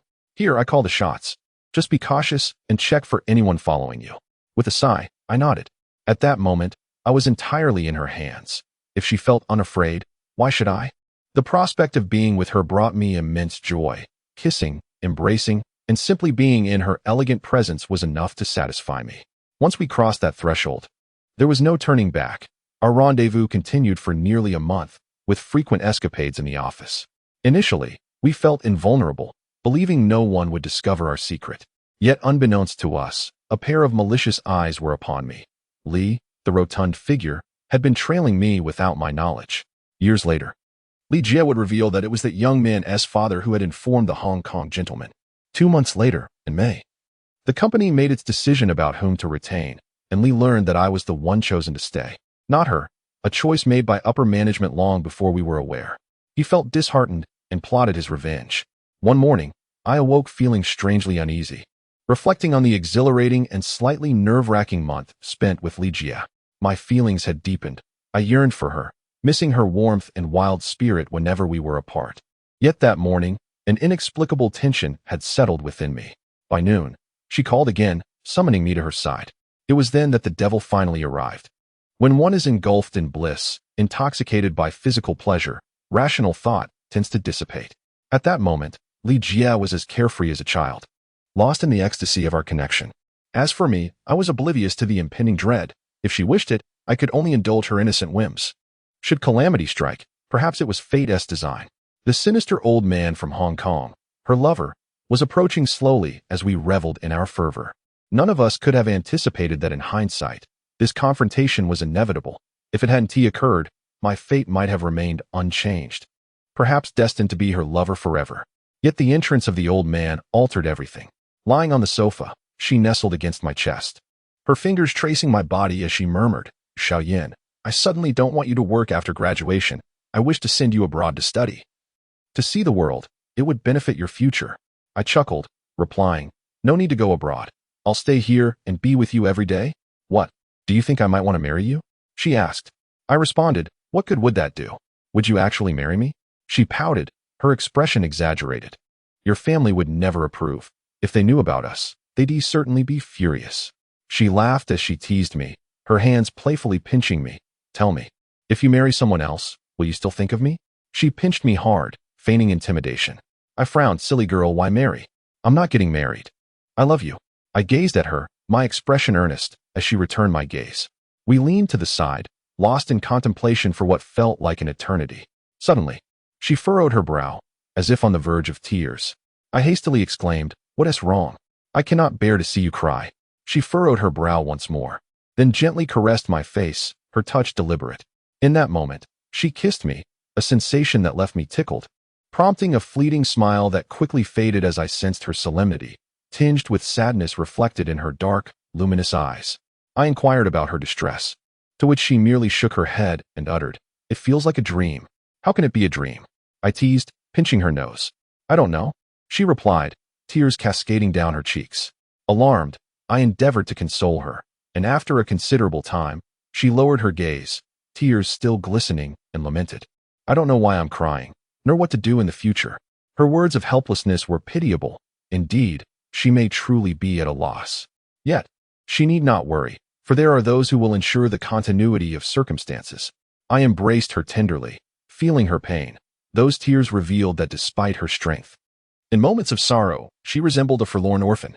Just then, as we were both lost in our thoughts, the door swung open abruptly. The scene was utterly terrifying, akin to calamity. We stood frozen, and I bent forward to see an elderly man accompanied by two tall, sunglass-clad hench. I initially refrained from tears, but upon witnessing her crawling to implore him, my emotions overwhelmed me. Her attire and hair were disheveled. The moment she spoke, the elderly man cast a glance at her before forcefully kicking her away. Her head struck the sofa, causing her to wince, and she then collapsed onto the floor. Subsequently, the man seized her hair, shaking it vigorously, before slamming her against the sofa repeatedly. I began to vociferously shout, "Release her. It has nothing to do with her." I coerced her. I was astounded at my own foolishness. Although I knew it was futile, the sight of her being tormented by the man filled me with anguish. She, too, felt compassion for me. Despite her suffering, she pleaded with the man, "Release him. He is merely a child. I will do anything. Just release him." They remained unmoved, continuing to assault me. The pain gradually diminished, replaced by the sensation of objects striking me. My body lurched from side to side, and a ringing sound filled my ears. My mind grew hazy, but my gaze remained fixed on her torment. Our tears flowed in parallel, separated by distance. I recognized the futility of it all, feeling as though I were descending into hell. They continued to strike and berate me. I noticed blood trickling down her face. Suddenly, I mustered my strength to resist, letting out a desperate cry. Immediately, something struck the back of my head, rendering me immobile and unable to open my eyes. As I closed my eyes, I heard her final, heart-wrenching cry, "No, no." I also heard him utter, "Throw him into the Yangtze River." Subsequently, I lost all awareness. When consciousness returned, I heard the sound of a ship's horn and the lapping of waves against the embankment. I felt a sticky sensation beneath me, my lips were parched, and my neck itched intensely. I then attempted to open my eyes, and after a prolonged effort, I gradually succeeded. I observed rounded stones everywhere. The water reached my neck, and I was washed ashore, lying prone on the stones by the riverbank. Initially, I had no recollection of how I had arrived there, feeling as though it were a dream. My body was completely immobile, and any attempt to move resulted in excruciating pain. After a while, The horrific scene returned to my memory. I had not perished. Fate had spared me. I knew that they had intended to kill me, throwing me into the river. But the current had carried me to the shore. I felt a sense of lingering fear, as if I had narrowly escaped death. However, instead of fear, I felt a sense of tranquility. I gritted my teeth, clenched my fists, and resolved that since I had survived, I would fight for my life, exerting every ounce of strength to rise. The angle and intensity of the sun indicated that it was shortly afternoon. I rested there for a while before attempting to crawl towards the shore. There was no one around, and I lacked the strength to call out. After crawling for perhaps 1 or 2 hours, I reached a row of trees along the bank, where there was shade and grass. I collapsed onto the ground. Lying there panting, I examined my clothes, which appeared to be stained with blood. I gradually removed my coat, revealing a shirt that clung to my skin. As I pulled it off, I noticed that some of my skin came away with it. My body was covered in bruises, welts, and swelling. A cool breeze blew through the trees, providing some relief. I then removed my trousers, revealing a similar state of affairs on my lower body. I dared not look too closely or dwell on it. I hoped that my bones were intact. I laid my clothes out to dry on the grass and, feeling drowsy, drifted off to sleep once more. I awoke at dusk. My clothes and body were dry, but I was ravenously hungry, though the pain had subsided somewhat. I attempted to stand, and after a few wobbly attempts, I managed to stand upright. I was unsure of how many days had passed or my precise location, but I knew that I had to leave. I dressed and began to walk slowly towards the distant lights. After walking a short distance, I came to a road and followed it in the direction of the city. Although I had studied in Hengjiang for 4 years, I was unfamiliar with many areas. As I walked along the road and saw the city, I thought of her. I wondered how she was and whether she had suffered the same fate as me. My first thought was whether she had been harmed by the man. If so, I would be consumed by guilt and heartache for the rest of my life. I pondered this for a long time, able only to pray that she was safe. After walking for some time, I encountered a man on a motorcycle. He glanced at me, and I hailed him, asking him to take me to the city. He asked for 5 yuan, and I told him that I would pay him when we reached the city. On the way, he inquired about what had happened to me, but I remained silent. Upon reaching the city, the familiar lights and streets brought everything back into focus. I asked him to take me back to my rented room. As I lay on my bed, I closed the door and took a deep breath. It all felt like a nightmare. I had not died. I had survived.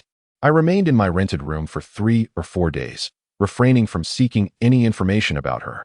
I was unable to inquire, needing to recuperate from my injuries. I could not afford to go to the hospital, so I relied on simple ointments and medication. I only ventured out in the evenings, like a ghost. I even feared that someone would discover me and that they would come for me again. I was terrified. One evening, there was a knock on the door, urgent and insistent. After hesitating for a long time, I asked, "Who is it?" Aunt Lu's voice responded, "Xiao Yan, it's Aunt Lu. Open the door." I opened the door and saw Aunt Lu, who looked at me anxiously, gasping for breath. "You must leave with me immediately," she exclaimed. I asked her in a panic, "What's wrong? Have they found me?" Aunt Lu grasped my hand, and tears welled up in her eyes. "She is dying. She wants to see you," she cried. Upon hearing this, I was overcome with panic and dread. Tears streamed down my face as I wiped my eyes and bit my lip, sobbing uncontrollably. What had happened to her? What was wrong? My mind was a jumble of thoughts. She must not die. She must not.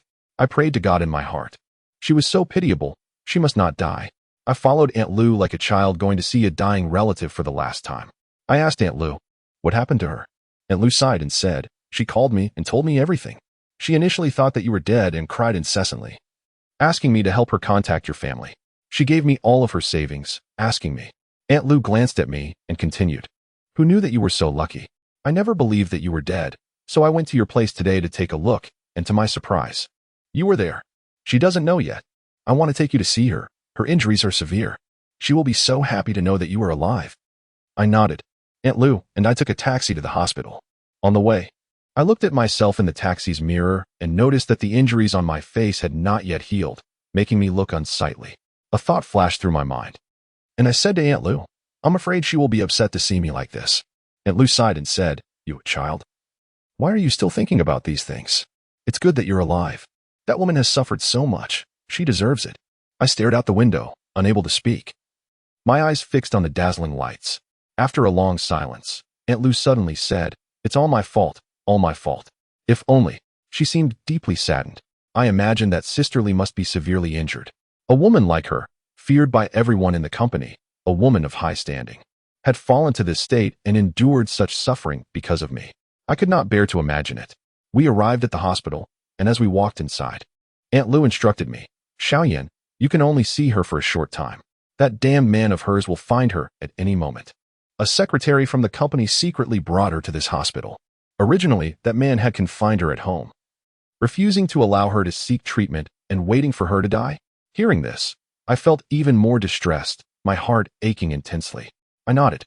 Walking through the corridor of the hospital, a sense of anxiety enveloped me as Sister Lu guided me to the room. At the threshold, she paused and urged me to hurry forward. I complied, stepping closer as she knocked gently on the door. A faint voice called from within, "Come in." As the door swung open, I fought to suppress my emotions, telling myself not to cry upon seeing her. Yet, as she slightly turned her face towards us, I could no longer contain myself and rushed into her embrace, tears streaming down my cheeks. She too wept, her gaze reflecting a profound confusion. As if she were crying in a dream, caught off guard and unsure of what was happening. Yet, there I was, in front of her, noticing my distress. She tenderly stroked my head, then turned slightly, coughed softly, and with a pained shake of her head, said, "Don't cry. Be good. Listen to me." Sister Lu, moved to tears herself, approached to comfort me. "Stop crying. Look how heartbroken your sister is to see you in tears. As long as you are well, everything will be fine." I nodded, wiping my tears, and she regained her composure to gaze at us, asking, "Is it true?" Sister Lu affirmed with a nod, and I gently reassured, "I'm fine, truly. You need not worry. How about you?" She sniffed, touching me while shaking her head, gasping, "I am fine. It is I who have caused you pain. I am so sorry. So sorry." As she spoke, fresh tears cascaded down her cheeks, her hand covering her mouth in profound sorrow. I have never held anyone responsible for the events of that year. I believe no one is to blame. Upon reflection, it seems a matter of fate, an experience that cannot be evaded. I resolved not to let her feel guilt. I aimed to instill strength within her. It was at that moment I began to learn what it meant to be a man, truly, after that incident. Grasping her hand, I offered a faint smile, saying, "Be good, don't say that. I'm perfectly fine. You mustn't speak like this. You need to focus on healing. Everything will be all right." She nodded, and from her expression, particularly the calm assurance she showed towards Sister Lu, I understood that she regarded me as a strong man, affirmatively so. From the depths of her heart, I held her hand gently and kissed it softly. I was not daunted by the specter of life and death, truly not. Perhaps many would deem it a terrifying affair, yet when the event truly unfolds, fear dissipates.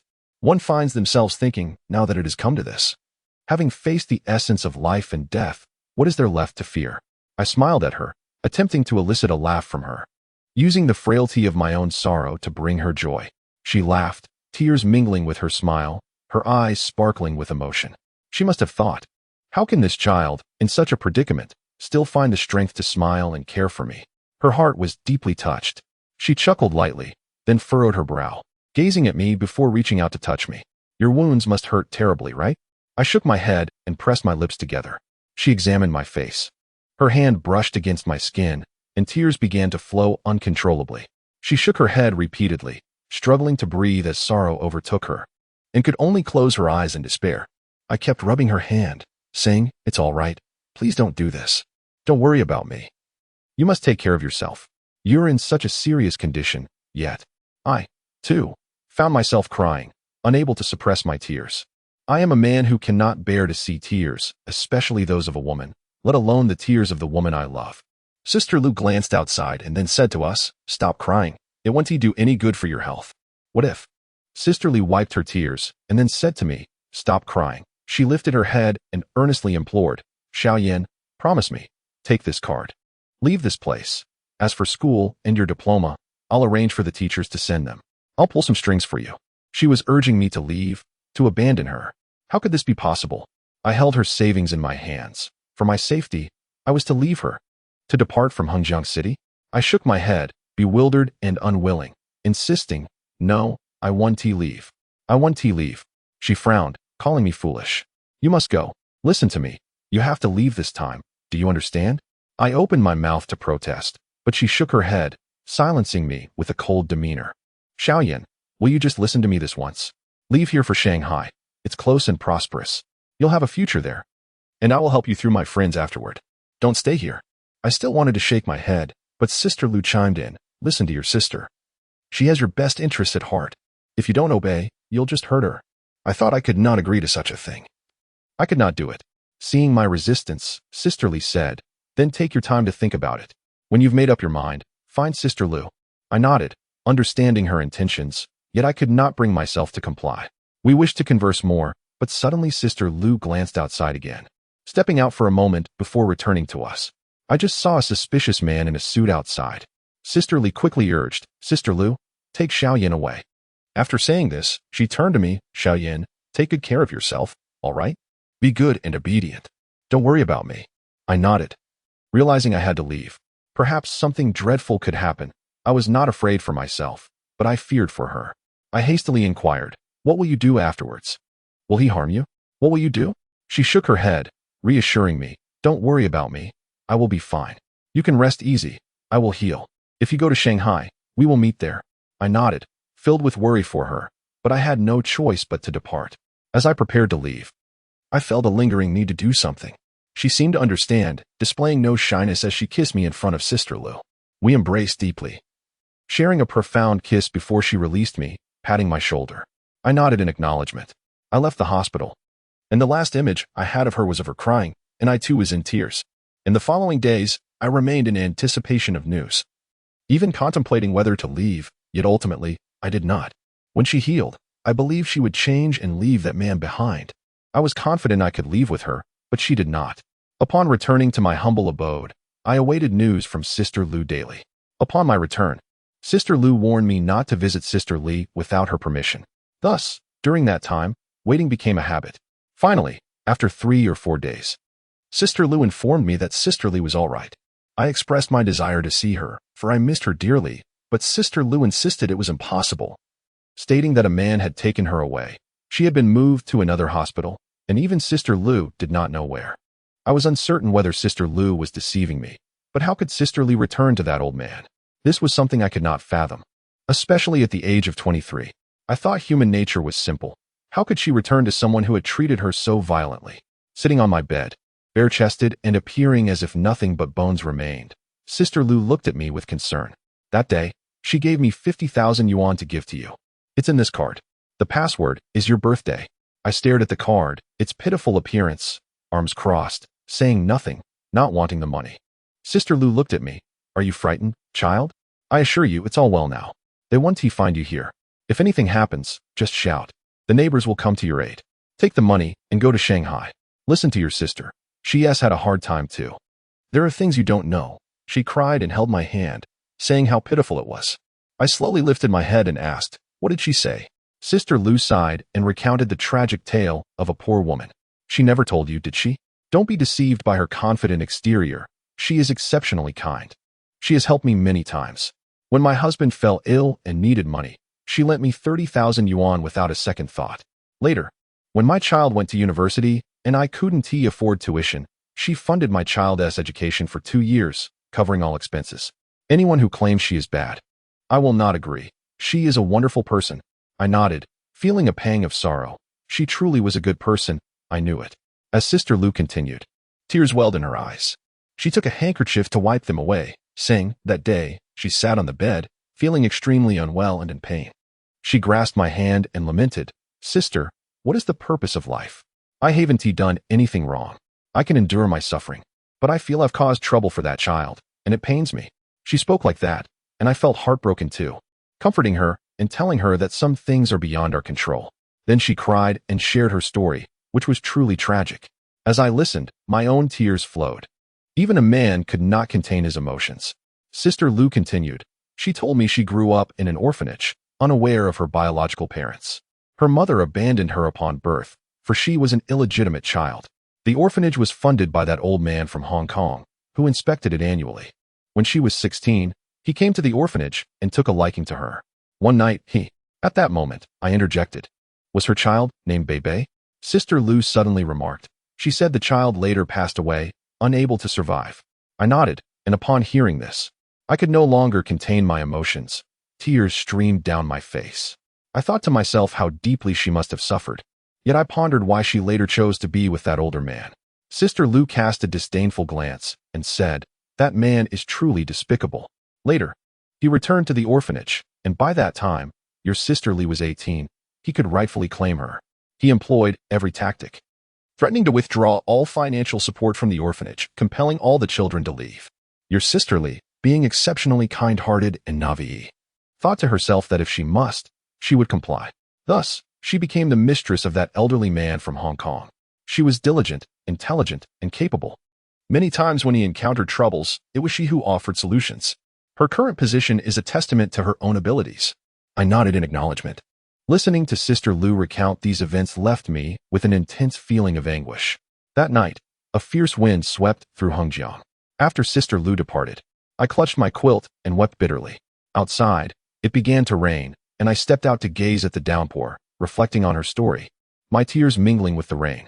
During the days devoid of news from Sister Li, my heart felt as if it were being sliced. Yet, it was during this very period that another calamity struck. I was expelled from school. I knew the reasons for my expulsion, though the institution offered no clear explanation. I was certain that the elderly man from Hong Kong was aware I was still alive. Thus, he would use his connections to exact revenge upon me through the school. On that day, Zhao Lin arrived at my modest dwelling. Upon seeing me, her expression was one of astonishment. She did not immediately convey the school's notification, but instead inquired about my haggard appearance. I felt a bit embarrassed and smiled faintly, replying, "I've been unwell lately. My health is not great." She advised me to take care of myself, and then asked why I had left the company, mentioning that she had sought me in my department only to be told I had departed voluntarily. I stammered a few vague remarks about lacking prospects and direction. Then I inquired about her company, to which she replied, "It's quite strange. It seems something significant has occurred at work. Many are discussing rumors that the chairman from Hong Kong intends to dismiss our general manager, and there are whispers that he is suffering from cancer. All in all, it and amp, oppos, is rather peculiar." I nodded, and Zhao Lin looked at me with hesitation before cautiously asking, "Lu Yin, there and amp, oppos, as something I'm unsure whether I should ask." I encouraged her. "It and oppos, as fine, go ahead." She glanced at me and then asked, "Some people are saying that you have an unusual relationship with the general manager, implying that you were." She trailed off, her brow furrowed. I pressed my lips together, remaining silent. I chose not to respond, and she didn't press further. She regarded me with sympathy, and just before leaving, she produced a notification letter. Upon seeing it, she wept, more distraught than I was, saying, "Don't be upset. We all despise the school. When we ask why, they just say it and oppos. Essay document from the Education Bureau." When I read the word expelled on that letter, I stood frozen for a long time. Just like that, my 4 years of education were rendered futile. My first thought was of my family, and I was terrified of them finding out. If they learned of my plight, how they toiled day and night for my education, my mother rising early to gather firewood to sell in the county to fund my schooling, they would be heartbroken. I thought of my mother's struggles, of my father who could no longer work after his accident, and of my sister who had sacrificed her education to labor at home. My heart shattered, and I realized I had caused a great disaster. Looking at that letter, I felt as if I had died. Tears welled in my eyes, but did not fall for a long time. It was then that I began to awaken to the reality of my situation. I thought about my relationship with Sister Li, about our reckless intimacy, and the numbness that accompanied it. Perhaps this was my comeuppance. I loathed myself. I felt unforgivable for having harmed Sister Li as well as my family, my future, and their hopes. Zhao Lin comforted me for a long time. After I finally wiped my tears, I refrained from sobbing aloud and suggested she return home. Once she left, I clutched a blanket and wept openly on my bed. That era, that day, in that humble abode, left me with an abundance of pain that I would remember vividly for a lifetime. Yet upon reflection, I found that there was no regret or fear for that time. As one matures and looks back, it merely becomes a part of life's journey. Nothing is insurmountable. Life must go on. If being expelled from school represented a pale ache, then my decision to contact Sister Li and desperately escape with her from Hengjiang brought forth an even more profound anguish. I even found myself resenting her. She should not have been so stubborn and cruel, refusing to leave with me. I misjudged her out of childishness and caprice. A week later, I finally had the chance to meet Sister Li, a meeting that would be my last before seeing her again in 2004. Following this encounter, we would not reunite for 3 years. I harbored a deep hatred for those times. They had once been so radiant. It was during that soft, sunlit May, when the rapeseed flowers bloomed brilliantly in Hengjiang, that I caught a glimpse of her. It was Lu Jie who informed me, and I felt a surge of excitement upon hearing her news. Lu Jie provided me with a meeting location on the 3rd floor of the Hualien supermarket, at a CAF that served cold drinks and coffee, where she would be waiting for me. When I clambered out of bed, I was a disheveled sight, my unshaven face showing days of neglect. I nodded, concealing my elation as Lu Jie cautioned me, "Don't be impulsive. When you see her, she's in a difficult position. You need to understand." I nodded, unaware of the true weight of her words. After Lu Jie departed, I busied myself grooming and preparing. My wounds had all healed, and I appeared more mature. I shaved, and with my bronzed skin and sharp features, I exuded a confident masculinity. Excitedly, I hurried to the predetermined meeting place, pondering why she hadn't come to find me. However, these questions were overshadowed by my desire to see her. It had been over 20 days since our last meeting, nearly a month since our heartfelt conversation. My body, now restored, craved something missing. Entering the supermarket lobby, I observed the elevator going up and down, my heart swelling with joy. I believed we might still be together. Sometimes, humans are remarkably strange, for despite the events that had transpired, I remained infatuated and yearned to embrace her, to revel in her presence once more. As I ascended in the elevator, excitement coursed through me. I felt inexplicably anxious, akin to the first time one has feelings for a girl, a nervousness that compelled me to check my reflection in every mirror, hoping to appear satisfactory to her. While riding the elevator, ascending, it felt as if a camera focused on me, accompanied by soft, melancholic music. The scene shifted, portraying a man nearing maturity, serious and earnest, exiting one elevator to enter another, making his way to the 3rd floor. His gaze feigned calm, yet his heart was a tempest of contradictions wrought by the unforeseen blows of recent days, tempered by the anticipation of seeing the woman he cherished. As I stood in the elevator, I gradually discerned a figure emerging, then fully revealed, a woman seated at a table with a drink, a straw nestled inside, and a slice of lemon resting atop. She sat there, oblivious to my presence, gazing blankly into the distance. Her attire that day was remarkably simple, a white blouse tucked into her trousers, a pendant visible at her collar, her neck fair and delicate. Her features had regained their form, yet they lacked any spark, exuding fragility. She remained exquisitely beautiful, her beauty akin to a pristine jasmine flower. Her hair was elegantly pinned back, her forehead smooth, and her dark locks framed her fair complexion beautifully. Her lips bore a hint of pink, and her eyes sparkled with light. She wore beige trousers of fine fabric, paired with silver shoes, her tall stature harmonizing perfectly with the ensemble. Beside her sat a small bag, lending an air of tranquility, tinged with melancholy. Nobility and elegance were forever entwined with her essence, regardless of the trials she faced. She would eternally embody a queen. Though her eyes brimmed with tears, in my heart, she would always remain herself. Especially after learning of her past, how she had been violated by an older man at 16 and later engaged in charitable endeavors, my feelings for her deepened into compassion and tenderness. I approached her, somewhat dazed, thinking she would leave that man who had treated her so cruelly, who had struck and berated her. Perhaps she would escape with me to Shanghai. Suddenly, she turned her head and saw me, her expression laden with sorrow. She did not smile. Her eyes remained filled with anguish as she regarded me for a long moment before finally relaxing her features and inviting, "Please, sit." Her demeanor perplexed me. I had anticipated a warm embrace, or at least a fervent exchange of words, yet there was only calmness as she gestured for me to take a seat. I nodded, sitting down, staring at her foolishly, yearning to hold her, to console her. Noticing her lack of exuberance, I managed a faint smile and asked, "Are you all right?" She pursed her lips and nodded slightly, then suddenly lowered her head, clutching a tissue as she cried. Upon witnessing her tears, I hastily reassured her, "Please don't cry. I'm perfectly fine, truly." The sight of her sorrow filled me with dread. She wiped her tears and murmured, "I'm sorry, it's all my fault. I have brought you harm. I truly apologize." Her words were sincere, reminiscent of a child, filled with guilt and grievance, evoking a profound sadness. I shook my head and glanced at her hands, cautiously extending my own in an attempt to comfort her. I grasped her hand, but she slowly withdrew it. This gesture left me momentarily stunned. Yet I stifled my sorrow and smiled, saying, "Please stop crying. It pains me to see you like this. I assure you, I am well." She wiped her tears, lifted her gaze to meet mine, her eyes glistening with unshed tears. Gradually, she retrieved a card from her bag with one hand and pushed it towards me, insisting, Take it, you must keep it. Otherwise, my guilt will consume me. I am powerless to assist you. Those people have been bought off. Here is 500,000. Take it and leave this place. I stared blankly at the card. 500,000, an amount I had never dared to fathom. A sum my family had never encountered through generations. Yet, the card stirred no interest within me. I shifted my gaze back to her. She averted her eyes, fear evident in her demeanor as my indifference unsettled her.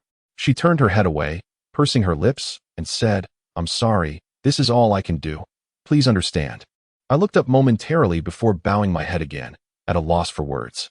After a long pause, I faced her again, my heart heavy with anguish, desolation, and helplessness. Imploring why? Why not leave him? Shall we not escape together? I awaited her response, hoping for a satisfactory answer, but she simply said, I'm sorry, I cannot leave. You must go alone. Be obedient. My mind was in a haze, and I stood there, bewildered by her words, feeling utterly lost. I blinked and frowned, asking, why? Do you still wish to return to his side? He is so terrifying. I know about your situation. Sister Lu told me. Please don't blame her. I don't want you to go back to the past. Come with me. I beg you, let us leave together. As I uttered the last plea, desperation and vulnerability seeped into my voice as I reached for her hand, urging her to come along. However, she remained cold and resigned. She shook her head, tears streaming silently down her cheeks. You should go, she said. I've made my decision.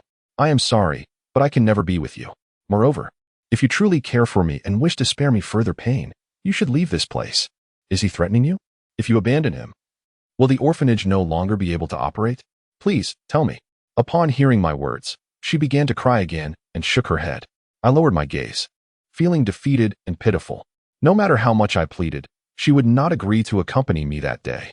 She evoked a sense of sympathy within me, yet her heart seemed so unyielding.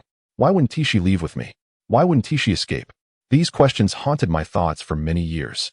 She directed me to retrieve the card, and after a long silence, I suddenly stood up. I had promised myself not to cry upon my arrival. I wanted to be happy, yet I could no longer hold back my tears. Standing before her, I said, please, never mention money again. I love you sincerely. It is not a mere game. I hope you understand that you mean more to me than 500,000 or even 5 million.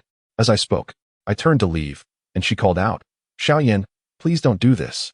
I looked back to see her in anguish, tears welling in her eyes. With a heavy heart, I turned away and slowly walked toward the elevator. She did not pursue me. Once I reached the elevator, I felt as if I were floating, lost in a void, my mind blank. One last glance back revealed her curled up, helpless like a child, shaking and sobbing in sorrow. I realized that some things cannot be blamed, such as love. You cannot hold grievances. Feeling heartbroken and in pain is futile. The one you love cannot accompany you. And even if she has hurt you, these cannot be condemned. They must simply be accepted. Thus, I departed without taking any of her money. Upon returning, I felt utterly dazed, as if in this gamble, we had both lost. I had not won the heart of the one I loved, and she, too, seemed to be left with nothing. I returned the 50,000 card to Sister Lu and subsequently changed my residence. Yet, I did not leave Hengjiang. Even without contacting or meeting her, I could not bear to part from the city that held her presence. Years later, I pondered that if not for her ruthlessness and helplessness, I would not have found the opportunities that allowed me to leave China and achieve success. After that meeting with Sister Li, I moved from my previous location to a suburban area of Hengjiang. I had only two means of contact with Sister Li, through my phone and Sister Lu. If she wished to reach me, it would have to be via Sister Lu. After relocating, Sister Lu was unable to contact me as she did not know my new address. Before moving, I sought out Sister Lu to ask her to return the 50,000 card to Sister Li. Upon seeing the card, Sister Lu sighed and then reproached me angrily. You foolish child, how can you be so naive? Do you think any woman would treat someone like you with such kindness? I have seen many women in power, and they only wish to toy with young men. Few truly invest emotions or money. Though she may have erred, her actions are already quite rare. Do you really want to break her heart? I believe Sister Lu was morally compromised, aiding wealthy women and finding handsome young men. Yet she possessed a certain empathy for people's lives. Therefore, I did not wish to contradict her. I kept my head down and finally said, I understand. But people's thoughts differ. I do not need this. I love her. I spoke with a mix of absurdity and sincerity. She fell silent, sighed, and shook her head. Foolish child, you are still young. Her love for you and your love for her Which of these truly matters in the grand scheme of your life? You have been expelled from school and refuse the money she offers. How foolish can you be? I say this for your own good. One day, when you find yourself struggling, begging for money, you will understand. I did not wish to hear any more of her grand truths. I was anxious and fearful, terrified of the expulsion and mainly of what my family would think. Worried about my future prospects, fearful of not being able to provide for them. As for that intoxicating, all-consuming love, it seemed an unattainable luxury. Perhaps we were simply not from the same world. Perhaps that was how it was meant to be. I shed tears for her while gazing at this glamorous world. Knowing that life must continue, I concealed my sorrow in my heart. Regardless of her words, my heart was resolute. I did not want her money, not at all. As I departed, Sister Lu finally spoke some heartfelt words. She called out to me, "Xiaoyan." I turned to see her looking pained. "Ah, it's all my fault. You won't hate me, will you? I had no choice but to do this. My husband has been ill, and my child needs to go to school. Engaging in this unethical business has harmed many people, and I owe you an apology." I shook my head and smiled faintly, saying, "Sister Lu, I won't hold any resentment. Thank you. If it weren't for you, my father's condition would not have improved." She gazed at me, speechless. An ordinary woman nearing 40, running a small agency. The humble establishment housed her, with a modest red sign outside, appearing quite shabby. After relocating to the suburbs, where many migrant workers resided, I began to worry for my livelihood. Pingjiang was undergoing development, and though it had been a port city for many years, progress had been slow until the new millennium, when construction efforts accelerated significantly. The construction industry became Hengjiang's leading sector, gaining national and even global recognition. After spending some time in my new surroundings, I began to fret over my finances. Many migrant workers engaged in construction at the worksite were unable to find better jobs due to a lack of diplomas, forcing them to start from the bottom. Having endured hardships from a young age, I did not mind working alongside them on construction sites. In fact, I feared they would discover I was a university student. As I felt their qualities were no lesser than mine, they were like brothers to me. Through a neighbor who was a migrant worker, I secured a job at a construction site for the largest development project in Hengjiang, which was the municipal government project undertaken by an American construction company, SKS Real Estate, renowned in both the U.S. and China. Sister Li's previous company, Shengshe Real Estate, paled in comparison, ranking only as a local leader among similar Chinese enterprises, but not matching the stature of SKS. I would never have imagined that I would become intertwined with this company. Reflecting on it, it seemed utterly disconnected. Yet, everything unfolded in the most peculiar manner. The situation arose from a construction flaw. After starting work on the site, I undertook the most laborious tasks, pushing wheelbarrows filled with mixed materials and climbing scaffolding. Eventually, I learned welding, and without realizing it, I had been working for nearly a month, earning 1,000 yuan in my first month. I felt a profound sense of satisfaction from the money I had earned through hard work. I have not seen her for over a month, and each day, thoughts of her consume my mind. I reminisce about her appearance, the moments we spent together, embracing, resting in each other's arms, inhaling her scent, and savoring her essence. All these memories linger in my heart, yet I can only keep them within. Although I have been expelled from school, my passion for architectural design remains undiminished. Each day, I sketch my ideas, my dreams, aspirations that connect me to the world's most renowned buildings and designers. During the day, I toil at the construction site, working alongside individuals of various ages and backgrounds, sharing laughter and jokes, covered in dirt, indifferent to the world around us. I find myself joining in their humor, albeit with a hint of shyness. Over time, many began to notice me, remarking on my articulate speech, which they deemed uncommon. I would respond, revealing that I had not even graduated from elementary school, wishing to keep my past hidden, an aspect of my life too difficult to discuss. One day, the site supervisor, the technical director, visited with blueprints in hand. Under the scorching sun, we worked atop a high roof. It was grueling and exhausting, especially in the sweltering heat of June in Hengjiang, where the air felt stifling. During lunch breaks, while others rested, I would discreetly pull out my design notebook, sketching the buildings before me, documenting details, structures, and design philosophies. Suddenly, one day, I stumbled upon a critical flaw in the engineering plans. The soil quality near the river was sandy, and while the foundation depth appeared adequate, the overall shape of the building resembled a sloping tower with no visible support columns, relying solely on rebar for tensile strength. This meant that the foundation's depth would not significantly contribute to stability. Rather, It relied on the equilibrium of forces. However, one side was clearly asymmetrical due to the construction of the 21st century tower adjacent to the government building, which disrupted the balance of forces. Furthermore, construction on one side was ongoing, exacerbating the destabilization, a concept I had never encountered in my studies or in foreign architectural literature. Upon discovering this flaw, I was elated and meticulously validated my deductions. For days, I secluded myself in a corner, filling my notebook with symbols and calculations until I was confident in my conclusions. When the technical director visited again, I mustered the courage to approach him, exclaiming, "Hello, Director, there is a problem with the project." Initially, he remained silent, scrutinizing me before chuckling and walking away, disregarding my concerns. I pursued him, insisting, "I am serious. The forces are unbalanced. This is sandy soil, and the foundation cannot provide decisive support. The equilibrium of forces is crucial." Before I could elaborate further, he dismissively remarked, "You seem to know a bit about architecture, but you lack formal training. I graduated from Tsinghua University in civil engineering and earned my doctorate at Harvard, followed by studies at Chiba University in the Bauhaus in Germany," and continued to boast about his credentials before walking away. Those with him shared condescending expressions, leaving me momentarily stunned, feeling the weight of his many qualifications against my lack of formal education. Yet, I reflected that such individuals, regardless of their accolades, often fail to respect others.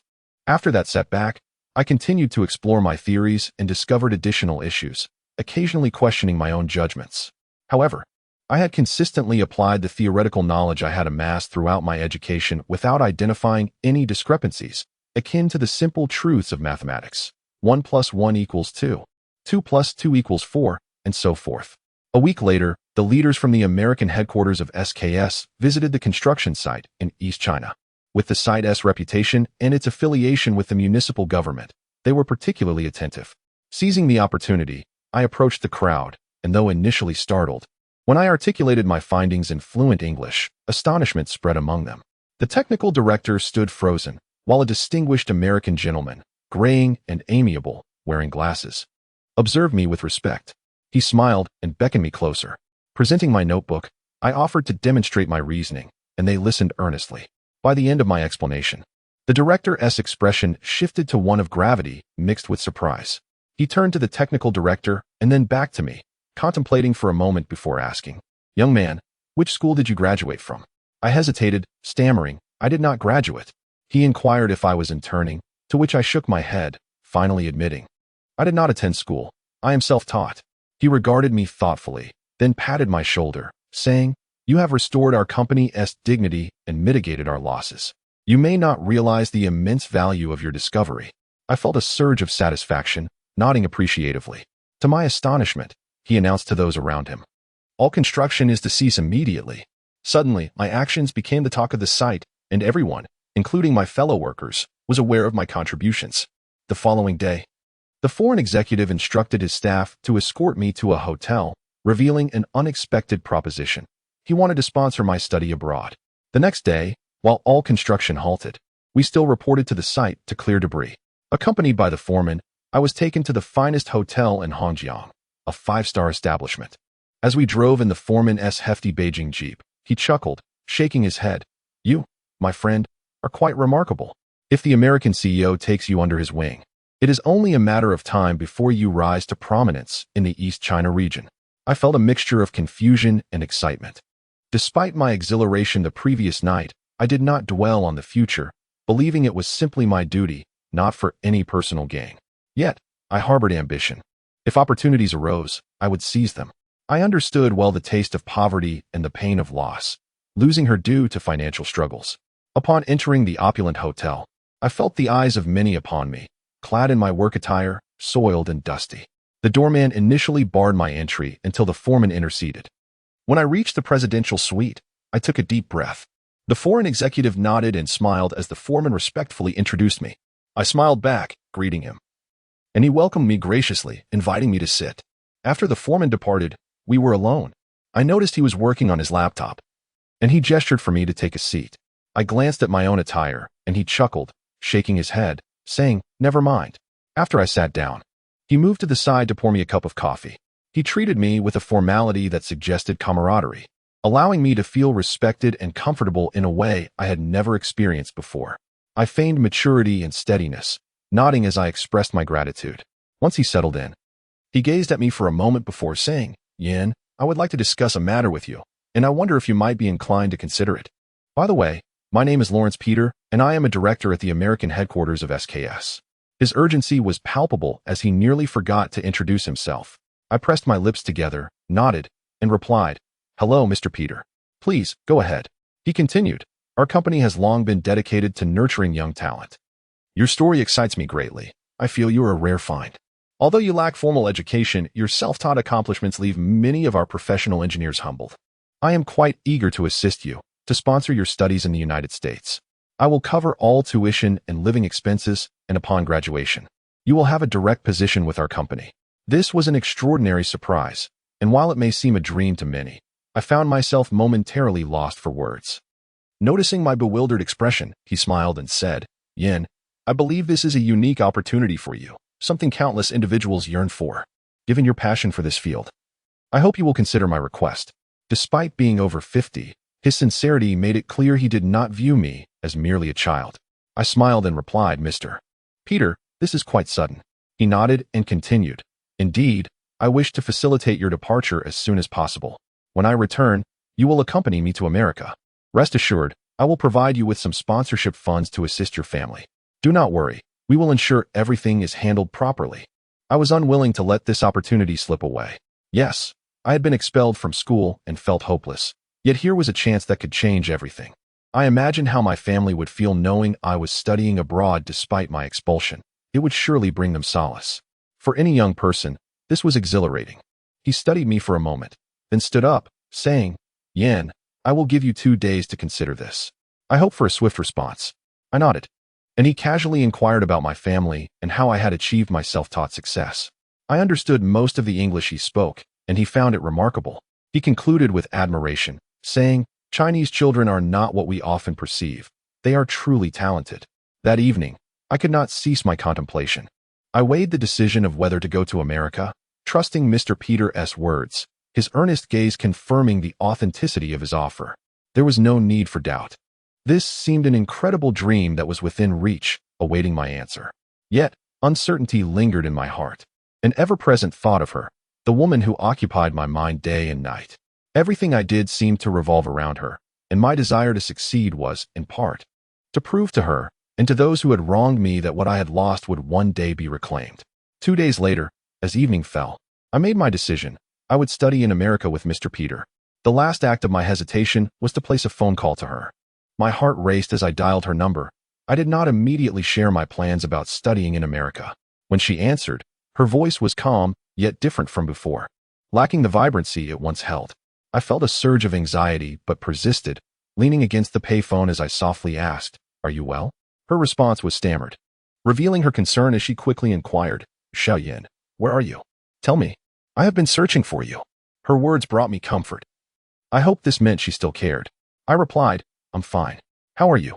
With a hint of tears in her voice, she asked, "Are you truly okay? You have no money, no acquaintances. What will you do? Are you still in Hangzhou?" I assured her, "Yes, don't worry." I had initially called to ask if she would leave Hangzhou with me, to escape to a place where we could start anew. I sought only her answer. She pressed for details. "Where are you? What do you want to say? I am worried about you." Mustering my courage, I spoke earnestly, like an innocent child. "If I asked you to leave Hangzhou with me to a place where no one knows us, would you come?" I finished speaking, dread filling me as I awaited her response. After a prolonged silence, she finally said, "Xiaoyan, please don't say that. I miss you." Her tone was laced with fear, as if she dreaded my next words. I pressed further, "Will you come with me? Will you abandon your comfortable life to live a peaceful one with me? I will take care of you, sister."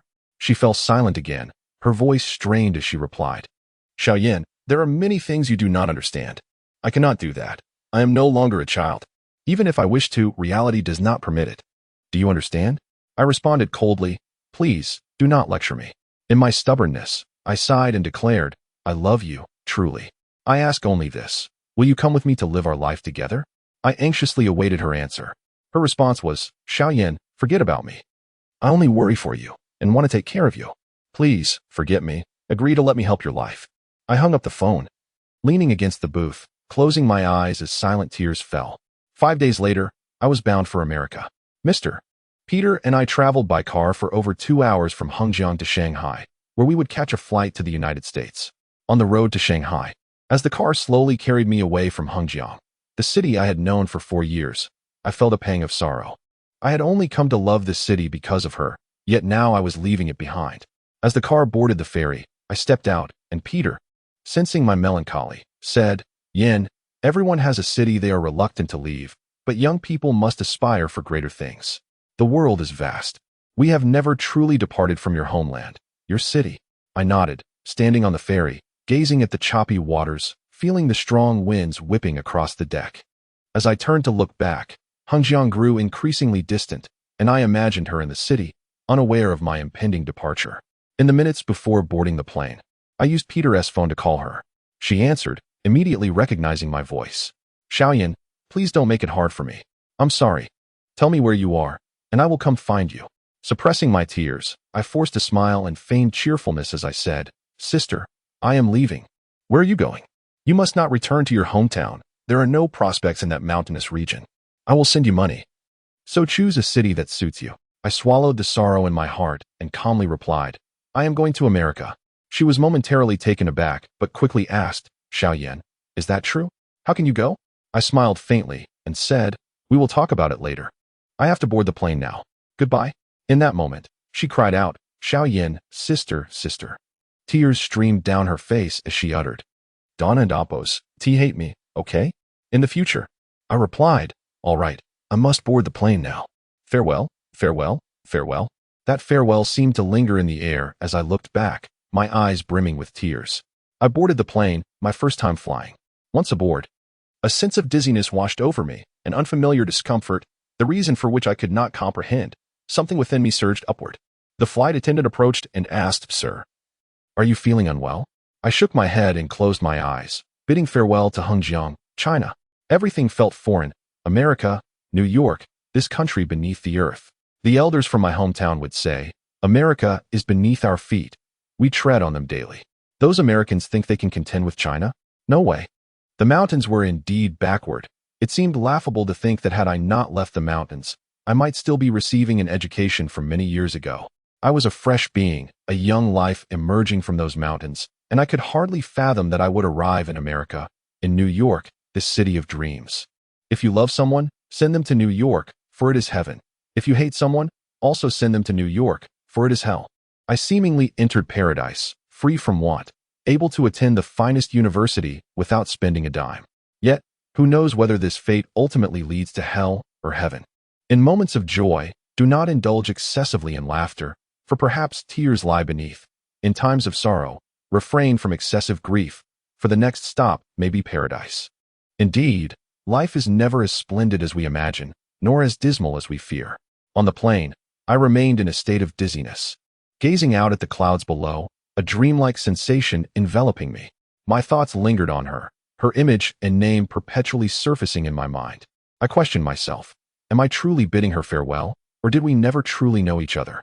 Everything remained unclear, drifting between dreams and reality, such as love. And so is desire. Did we genuinely enter each other's lives? As I said goodbye to her, I realized I had taken nothing with me, not even a token of hers. Regretful, unsatisfied, and heartbroken, I felt a deep ache. The plane landed in Beijing for a transfer, then continued on to New York. After 12 or 13 hours, we arrived in New York. I had no sense of time, watching the night and day pass outside the window. Until the announcement came, "We have arrived in New York." I opened my eyes, as if awakening from a dream. Everything had happened so quickly. The plane gradually descended, my head spinning anew. Each encounter with turbulence left me, a novice flyer, feeling anxious. Yet, I had finally arrived. As I disembarked, a refreshing breeze greeted me. Mr.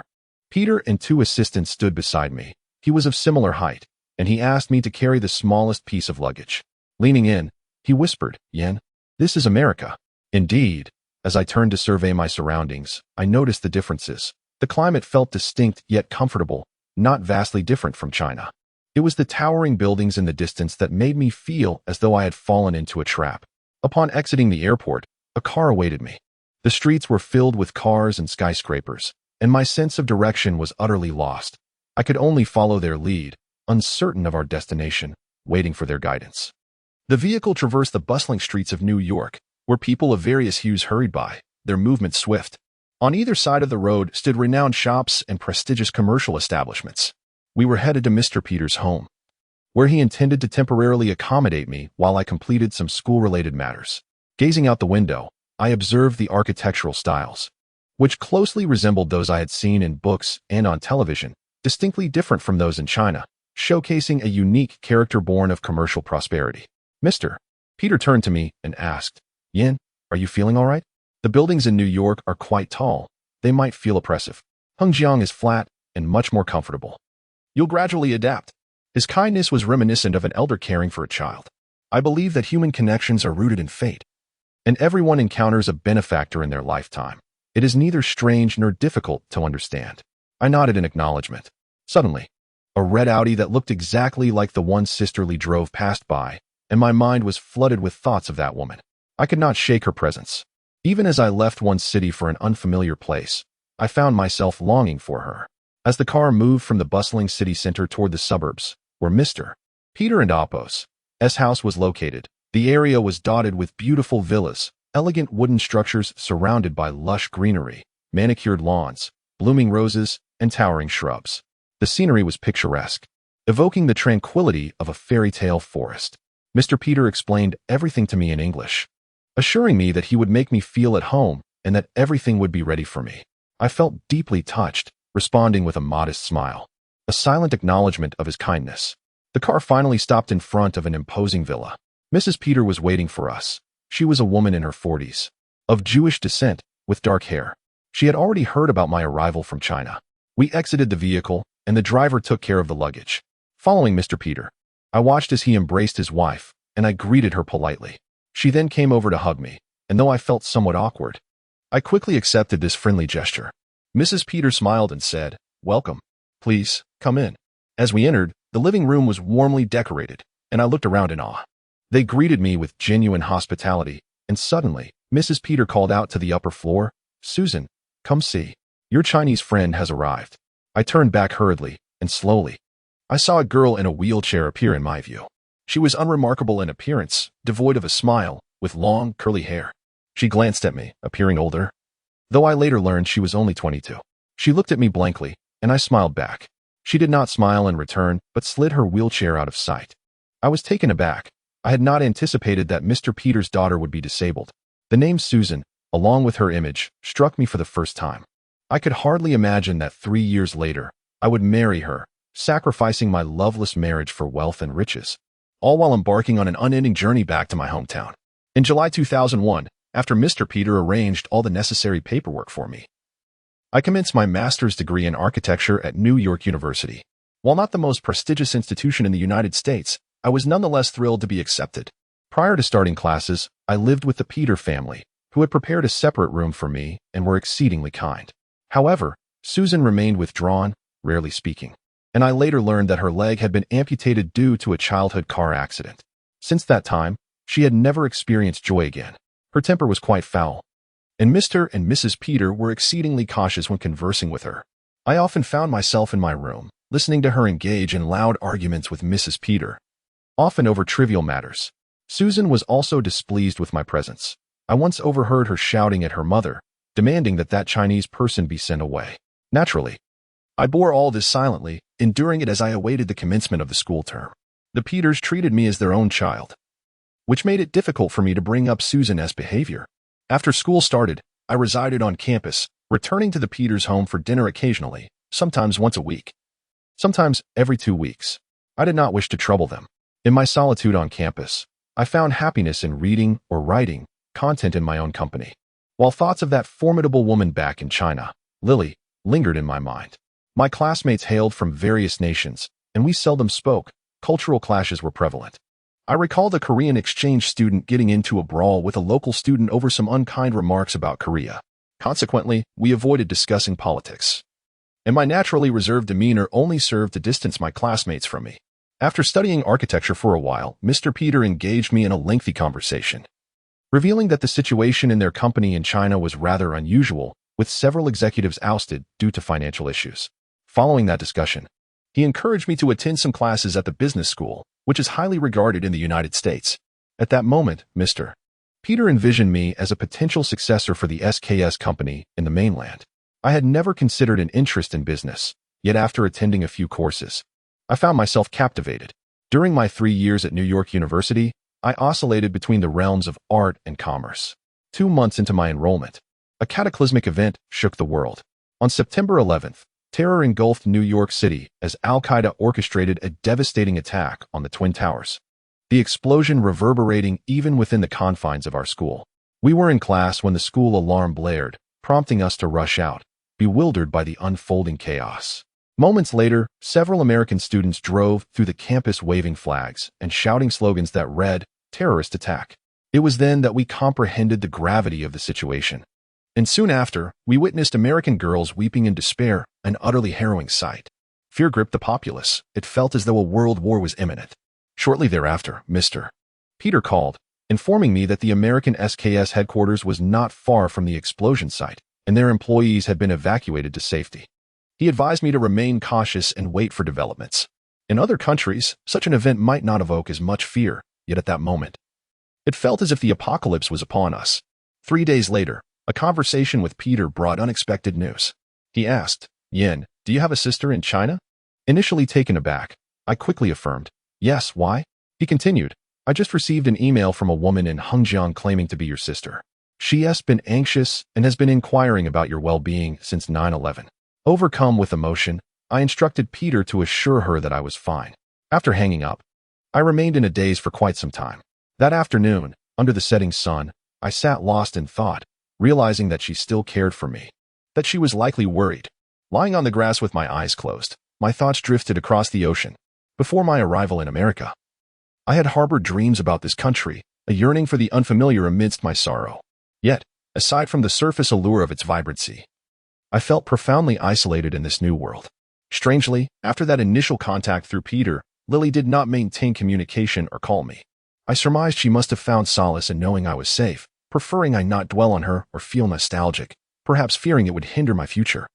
She knew my character well. I was the kind of man who could easily be distracted by her words. The reason I refrained from reaching out to her stemmed from a sense of betrayal. I could not comprehend why she had not pursued a different path when I was left behind.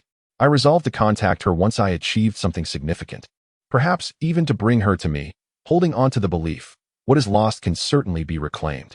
As summer approached, I rode my bicycle through campus, observing vibrant young women endlessly engaged in various activities and couples strolling hand in hand. The wounds from 9/11 quickly faded, and the American populace returned to a semblance of normalcy. When one leaves China and gazes back, one perceives its ancient culture, especially through the words of others. It is an ancient land. I called my family back home, only to discover they were unaware of my circumstances. Living in a remote mountainous area, communication was sparse, and they understood my silence over the past year.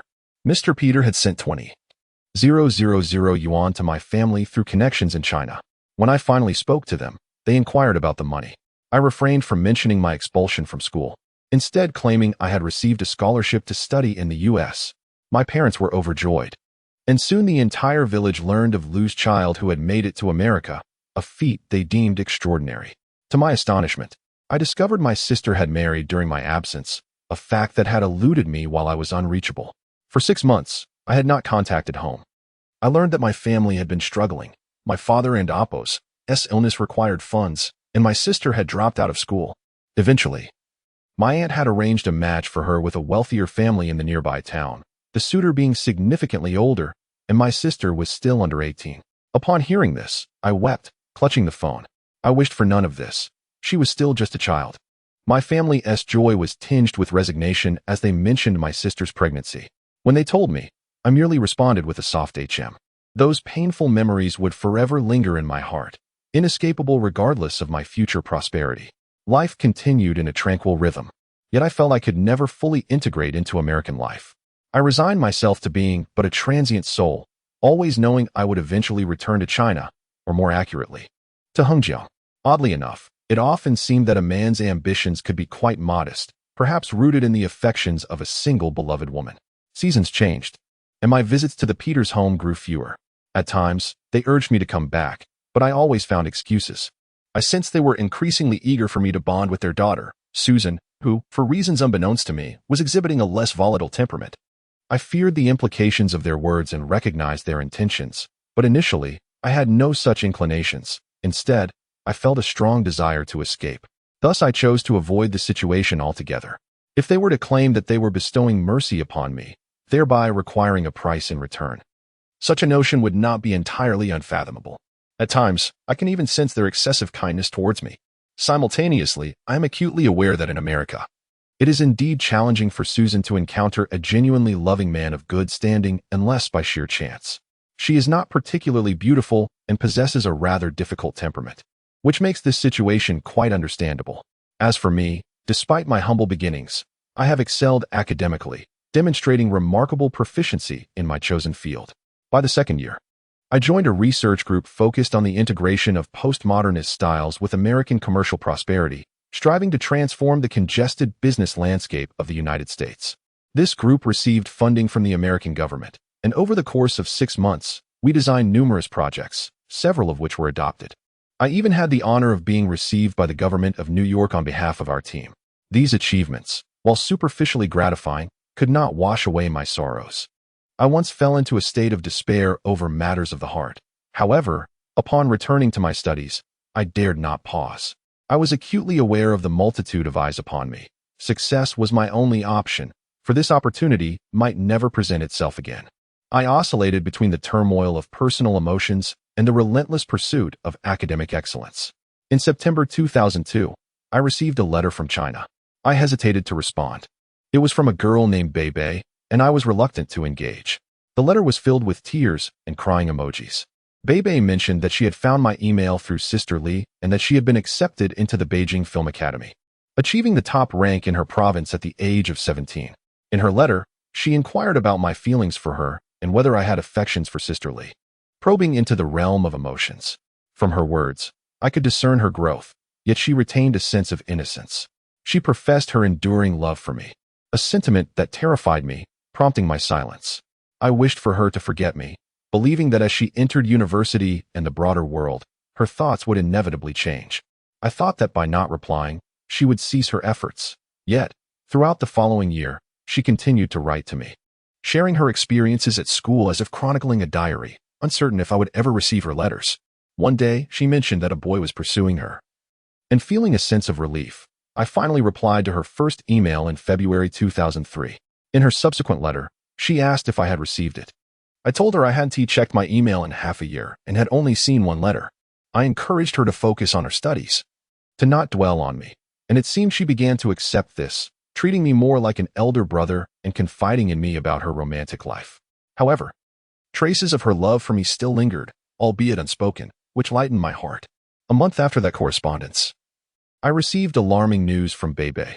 Sister Lee was getting married on May 1st, and she was to wed that older gentleman from Hong Kong. When I read those words, I felt as though my world was collapsing. All my efforts in the United States over the past 2 years seemed to be in vain. How could she marry him? I could not allow her to do so, especially not to that older man. My heart felt crushed. If she had chosen someone else, I could have accepted it. But choosing that man felt like a profound injustice. I lost all composure and attempted to call her long distance, but she did not answer. That month was a blur of despair. I was determined to stop her from marrying before it was too late, to express that I would eventually achieve success and care for her. I even sought Peter and Apos' assistance to expedite the necessary arrangements. But in April 2003, the outbreak of SARS in China thwarted my plans. By May, when the crisis had not yet subsided, I was unable to return, and she married without me. On International Labor Day, May 1st, I lay on my bed, tears streaming down my face, unable to sleep. After Sister Lee's marriage, I ceased all contact with her and even distanced myself from Bebe, drifting through life like a living ghost, speaking less and adopting a more stoic demeanor. Upon arriving in America, I underwent significant changes. My physique became more robust, my attire evolved, and my appearance grew more handsome. Yet, I clung to the naive hope of forgetting her, convinced that I should no longer bring her harm. She was no longer who she once was. She had transitioned from a lover to someone else's wife. The reasons behind that older man's divorce and their marriage were unknown to me at that time. Forget it. I thought, I must forge my own life beneath the sun, letting go of those damp, stale memories. I endeavored to do so, yet I discovered that I had not forgotten. Rather, I had transformed that love into a different kind of sentiment, one that remained tranquil and tucked away in the recesses of my heart, rarely brought to light unless provoked. A year after Sister Lee's marriage, I graduated successfully from university, earning a dual degree in business and architectural design from New York University. Mr. Peter was pleased with my accomplishments. On my graduation day, he drove his family and me to a celebratory meal. Presenting me with a gift, he intended for me to take over the operations of the Hengjiang branch as the general manager. I would still manage the Eastern Shanghai region, but I was to become the general manager of Hengjiang Company. This unexpected decision astonished me, and I felt a twinge of guilt. After a moment of hesitation, Mr. Peter reassured me, saying, "No, Yan, you must believe in yourself. You are entirely capable." The previous manager was dismissed due to economic issues, and a new Riverside Villa project has just been initiated. The situation is urgent. I need your assistance. After careful consideration, I did not immediately respond. I requested some time to think it over, which Mr. Peter graciously accepted. He then shifted the conversation. That day, emboldened by drink, he glanced at the silent Susan and remarked, "Yan, my daughter, though she is physically limited, has always held affection for you. Her insecurities have led her to behave poorly towards you, but I hope." Upon hearing this, I seemed to grasp the implication. I remained silent as Mr. Peter patted my shoulder, saying, "Yan, this is not an exchange. I simply wish for you to understand that if you are willing, you Chinese people tend to speak in veiled terms, so I hope you grasp my meaning." I nodded, understanding his intention, yet I found myself perplexed. Could one marry without love? How pitifully naive I was at that moment. Mr. Peter continued, "Over the years, I have aided you greatly. Your success is attributable to my support. If you are willing, I will grant you half of the company's shares in the China region. You may choose any position you desire." Moreover, he leaned closer, whispering, "If after marriage you find yourselves unhappy, everything remains open for consideration. I will not impose. I simply believe you are a reliable, capable person and wish for you to be my successor. Do you understand?" I nodded again. My silence instilled confidence in Mr. Peter. He interpreted my reticence as guilt, as a willingness to submit out of gratitude. I recalled the woman who had left me, who married another. There was no future for us. As I contemplated this, the notion of half of the company's assets, measured in billions of dollars, loomed before me. I found myself captivated, entangled in guilt, as thoughts of that older man consumed my mind. I recalled the days of my poverty, reflecting on everything that had transpired. "Mr. Peter remarked, you only need the title of a spouse. If you meet someone suitable in China, you may propose it, and I will consent. Beyond that, I have few demands of you, Yan. You should comprehend that this arrangement is necessary for me to bequeath my estate and business to you. I hope you will assist me. If you are unwilling, then, Yan, everything you possess." I lifted my gaze to him, nodding slightly, saying yes. "I understand." A week later, after much contemplation, I acquiesced. If it truly was merely a matter of a spousal title, it was inconsequential. I aspired to ascend the social ladder. I believed that with wealth, I could provide my family with an extraordinary life, allowing my sister and others to thrive and gain respect. I craved this. I recognized that it was a mistake, a decision that might seem disreputable to others. Yet only through personal experience can one grasp the realities of society. When impoverished, the importance of money becomes glaringly evident. I pondered how to reclaim what I had lost, how to spend lavishly, how to project an image of grandeur. I longed for recognition, secretly desiring to stand out and seek retribution upon my return to China. Thus, I agreed to Mr. Peter's proposal, entering into a marriage of convenience with Susan, devoid of any ceremonial wedding, merely acquiring a marriage certificate and signing it.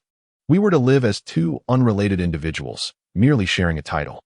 After signing the marriage agreement with Susan, I obtained everything I desired. I spent another week in America, during which I shared a room with Susan twice. Observing her, I noted her limited mobility. Despite having a caretaker, she appeared pitiable, and I attended to her needs with care. She remained silent, naturally requiring the essence of womanhood, yet everything seemed challenging to achieve. I was uncertain how to initiate intimacy with someone who had undergone such significant physical changes. Thus, we shared a brief kiss, and that was all. I could not perceive her as a woman. I was merely apprehensive of causing her pain, this foreign woman with her golden hair and azure eyes. She, too, seemed dissatisfied with this faux marriage. However, having matured over 3 years, she exhibited restraint, understanding that her family required an heir to inherit their legacy. As a girl in her situation, Peter needed a man akin to a son. A week later, I returned to China with my secretary, a strikingly attractive and well-proportioned professional woman named Linda, in her late 20s, dressed in a fitted skirt suit that accentuated her ample bosom and slender waist.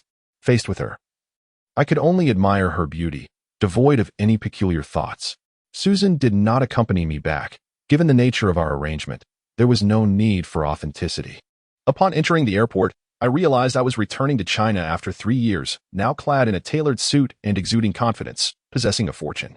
Ultimately, I chose to relocate the Shanghai headquarters to Hangzhou, asserting my authority over all SKS operations in China. A smile rarely graced my face. I maintained a calm demeanor, perhaps due to my striking appearance. As I entered the airport, I noticed many beautiful women glancing my way. Upon meeting Linda for the first time, she was taken aback by my looks, remarking that I resembled a Korean star. I solemnly replied, "I am Chinese." She perceived my elevated status as the chairman's son-in-law and thus spoke little, adhering strictly to my directives. It seemed I had achieved a level of indifference toward beautiful women. As I settled into my seat on the plane, an unsettling sense of discomfort washed over me, reminiscent of my arrival in America. I closed my eyes, and Linda inquired if I was unwell. Turning to her with a smile, I replied, "No, you are very beautiful." She beamed with delight, nodding in appreciation. My gaze shifted to her. She seemed to sense my secret, glancing at me and then down at her chest, asking, "Is it terrible?" I vigorously shook my head and assured her, "No, beautiful." She fell silent, her cheeks flushed. Even American girls can be shy, a universal truth of human nature. Leaning back against the seat, I gradually drifted into slumber, as though I had never truly departed, just as when I first left China. All the stories, memories, the hardships, the navette, the moments spent with her in that restaurant, that window, that winter, the warmth of our interactions, the playful banter, and the cruel retribution surged forth from my heart. At some point, I awoke abruptly and asked Linda, "Could you find out the name of the company collaborating with us on the Riverside Villa project in Hangzhou?" She searched for a while before, with a less than perfect pronunciation, informing me, "Shengshi." I exclaimed, "What?" She handed me a document, and I noticed a company logo beneath the English name. Suddenly, it dawned upon me. It was Shengshi Real Estate. Closing my eyes, a wave of heat surged through me, leaving me restless. Why? Why must I be eternally ensnared in this fate? Why must I encounter you, the woman who haunts my thoughts? Surely you do not remember me, nor all that transpired. My English name is Annie. Have you forgotten the once impoverished, shy, and helpless Lu Yen? I can only hope you have forgotten. Yet I also wish you remember me fondly. The plane descended gently at Shanghai Pudong International Airport in August 2004, marking my return to China.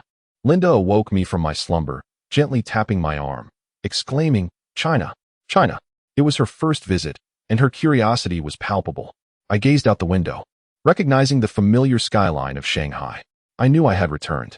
As I disembarked, the heat of August enveloped me, and feeling slightly queasy from the flight, I recalled that someone was supposed to meet us from Hangzhou. I had declined their offer, preferring solitude on my return. Exhausted, I wished to avoid immediate social obligations. Linda and I took residence in a luxurious suite at the Shangri-La Hotel, a lavish retreat that felt dreamlike, despite my prolonged stay abroad and newfound wealth. The power of money was palpable. The exceptionally friendly service made me feel sensations I had never experienced before. The room was inviting and cozy. Once inside, Linda joined me, and I loosened my tie, sinking into the sofa while turning on the television. Linda poured me a glass of red wine, momentarily catching me off guard. Although I was her superior, such situations felt foreign to me, and I held little affection for alcohol. Yet, having learned to smoke in America, I accepted the wine before setting it aside to light a cigarette instead. Linda sat beside me, retrieving her notebook to discuss our upcoming arrangements. She spoke animatedly, while I listened with mild disinterest. Suddenly, she inquired, "Mr. Liu, are you paying attention?" I responded with a distracted, "Oh," followed by a sheepish smile. I had lost my focus, exhaling deeply before asking, "Do you have a boyfriend?" I knew she was unmarried. She smiled, closed her notebook, nodded, and said, "He works in real estate on Wall Street. He is 5 years older than me. A humorous and considerate man." I nodded and took another sip of my drink, gazing at the glass as I asked her, "May I pose a question?" Yes, go ahead, she replied. I exhaled and asked, if you love someone, would you marry another man? She pondered for a moment and then chuckled. I could, but I wouldn't wish to marry. I was momentarily taken aback. And then I noticed her. Linda suddenly gazed at me with a deep, teasing look and queried, if you love someone, can you get close to another girl? Her question caught me off guard, yet I felt compelled to reflect. A man and a woman alone in a hotel room, both so alluring. I began to grasp her implication. She looked at me with a flirtatious glint in her eyes, inching closer as she sipped her drink, her cheeks slightly flushed. I lowered my head, chuckling softly, and replied, perhaps yes, perhaps no. She laughed heartily, remarking that she had never encountered such a devoted Chinese man before. I too laughed, realizing I could be quite carefree, capable of doing anything. Yet at that moment, I truly couldn't. My thoughts were solely consumed by her. I missed her dearly. For 3 years, my mind had been filled with thoughts of her, innocent affection, the pangs of a crush, the capacity to cherish someone for 3, 5, or even 10 years. Or longer. I believed that if I wished to be intimate with Linda, it would be an uncomplicated matter. But that night, my heart remained tenderly yearning, unable to escape thoughts of her. It seemed that upon returning to China, I would soon see her again, allowing her to witness my flourishing self. I would no longer be the impoverished fellow trailing behind her, reliant on her kindness, her affection, her care. This longing, this nostalgia, felt so warm and comforting. After showering, Linda donned her pajamas and approached me, beneath which she wore nothing. She sat beside me watching television while I smoked numerous cigarettes. She asked, are you thinking of your Chinese girl? I nodded and smiled gently at her. After observing me for a while, she slowly returned to her room, leaving her door ajar. I stayed up late, wandering to the window to admire the stunning night view of Pudong, radiant and splendid. I gazed out, losing my sense of direction in Shanghai. I could not discern north from the opposite bank, nor could I find the river or her. At midnight, I finally succumbed to sleep. The following day, we traveled back to Hengjiang, and having a beautiful foreign lady with us drew much attention. As we entered the car, many turned to look at Linda. She appeared childlike and whimsically proud, though I found her a bit silly. I closed my eyes, regretting not having sought her out the previous night. As Linda grew more familiar with me, she gazed at the passing scenery, incessantly asking why there were so many trees and why the houses were so small and tall, posing countless questions to which I had no answers. Eventually, exasperated, I said, only God knows. As we neared Hengjiang, I recognized the familiar road along the river. This time, however, we bypassed the ferry and crossed the Jiangyin Bridge, arriving almost immediately in Hengjiang. The city had changed little, maintaining its leisurely pace. We went directly to the company, where several leaders awaited my arrival. The Shanghai headquarters had been relocated to Hengjiang, a decision met with considerable dissent. Many believed my lack of experience post-graduation rendered me unfit for this role. Yet, Mr. Peter assured me that decisions would be made on my behalf. And even if I faltered, support would be available. The SKS company's business in China was not extensive. Even if I stumbled, the repercussions would be minimal. Perhaps this could merely serve as my experimental base, and with a third of the company's shares, my position was indisputable. A lively welcome party awaited me, with numerous local employees intrigued by my background, having returned from abroad after graduating from Jiangda. Initially, many were unaware of my status or how I had acquired my wealth, merely speculating. Yet later, upon learning the truth, they perceived me as somewhat unremarkable, merely a man who had married the paralyzed daughter of the chairman. But who dared speak against me? I felt the weight of the authority once held by Sister Lee. If one wished to jeopardize their job, they could dare to offend me. Otherwise, they could leave. My heart was frail, and I grappled with my own vanity and cruelty, enduring the gazes of others. I wept internally for my past, present, and future. The company had arranged my accommodations and travel, and the next day, we were set to sign the contract for the Riverside Villa project with Shengshi Real Estate. In the foreign company, I went by the name AINY. Few knew my Chinese name. To everyone, I was a mysterious figure with scant information. No photographs even. Mr. Peter aimed to pique their curiosity through my anonymity. That night, excitement coursed through me, and I remained awake, contemplating the extraordinary, the subtlety of my situation. After 3 years, I would see her again. Who could have predicted this? Neither she nor that elderly man from Hong Kong could have foreseen it, nor could the school leaders. I had returned after losing everything due to a seemingly inconsequential incident. Sisterly, how I yearned to call your name, to see you gently, hoping you might still remember me, the naive young man I once was. Regardless of my newfound success or the esteem in which I was held before you, I remained that shy boy, for you had helped me through my most arduous times. For this reason, I love you, I miss you, and I would do anything for you. If you hold warmth in your heart, remember our moments together. The happiness we shared and the tears we shed. We had good times, and that is enough. The next day, I rose early for the signing arranged in the luxurious conference room of the Ife Hotel. All shares of Shengshi Real Estate had been transferred to the mainland and entrusted to Sister Li, as I had discovered that the elderly man from Hong Kong had been unwell and had entrusted her with management. The signing was scheduled for 9 o'clock. I arrived early at the hotel lounge, and when the appointed hour arrived, I entered with a group of attendants, clad in a sharp suit and standing tall. I exuded the essence of a mature man. In our company's view, Shengshi Real Estate paled in comparison to our strength. As I stepped inside, all heads turned. I saw her. 3 years later, I finally beheld her again. She looked at me, and in that moment, time seemed to freeze. She gazed at me, lips pursed, as if startled by an unexpected encounter. However, the room was filled with guests. It was not merely a few individuals, but high-ranking officials from both companies gathered for the occasion, their attention focused on the Riverside Villa collaboration. Our company was financing the project while theirs was responsible for construction, an investment of $500 million, a substantial undertaking. Hence, everyone regarded it with utmost seriousness. Under such circumstances, we could only remain relatively silent. The once ambiguous, quiet, and shadowy feelings we had were veiled beneath the bustling atmosphere of commerce. As the air thickened with unspoken emotions, perhaps feigning nonchalance was the best course of action. Under the guidance of the host, the two of us approached the signing table. On that day, she donned a professional ensemble, a tailored women's suit complemented by a short skirt, topped with a checkered blouse.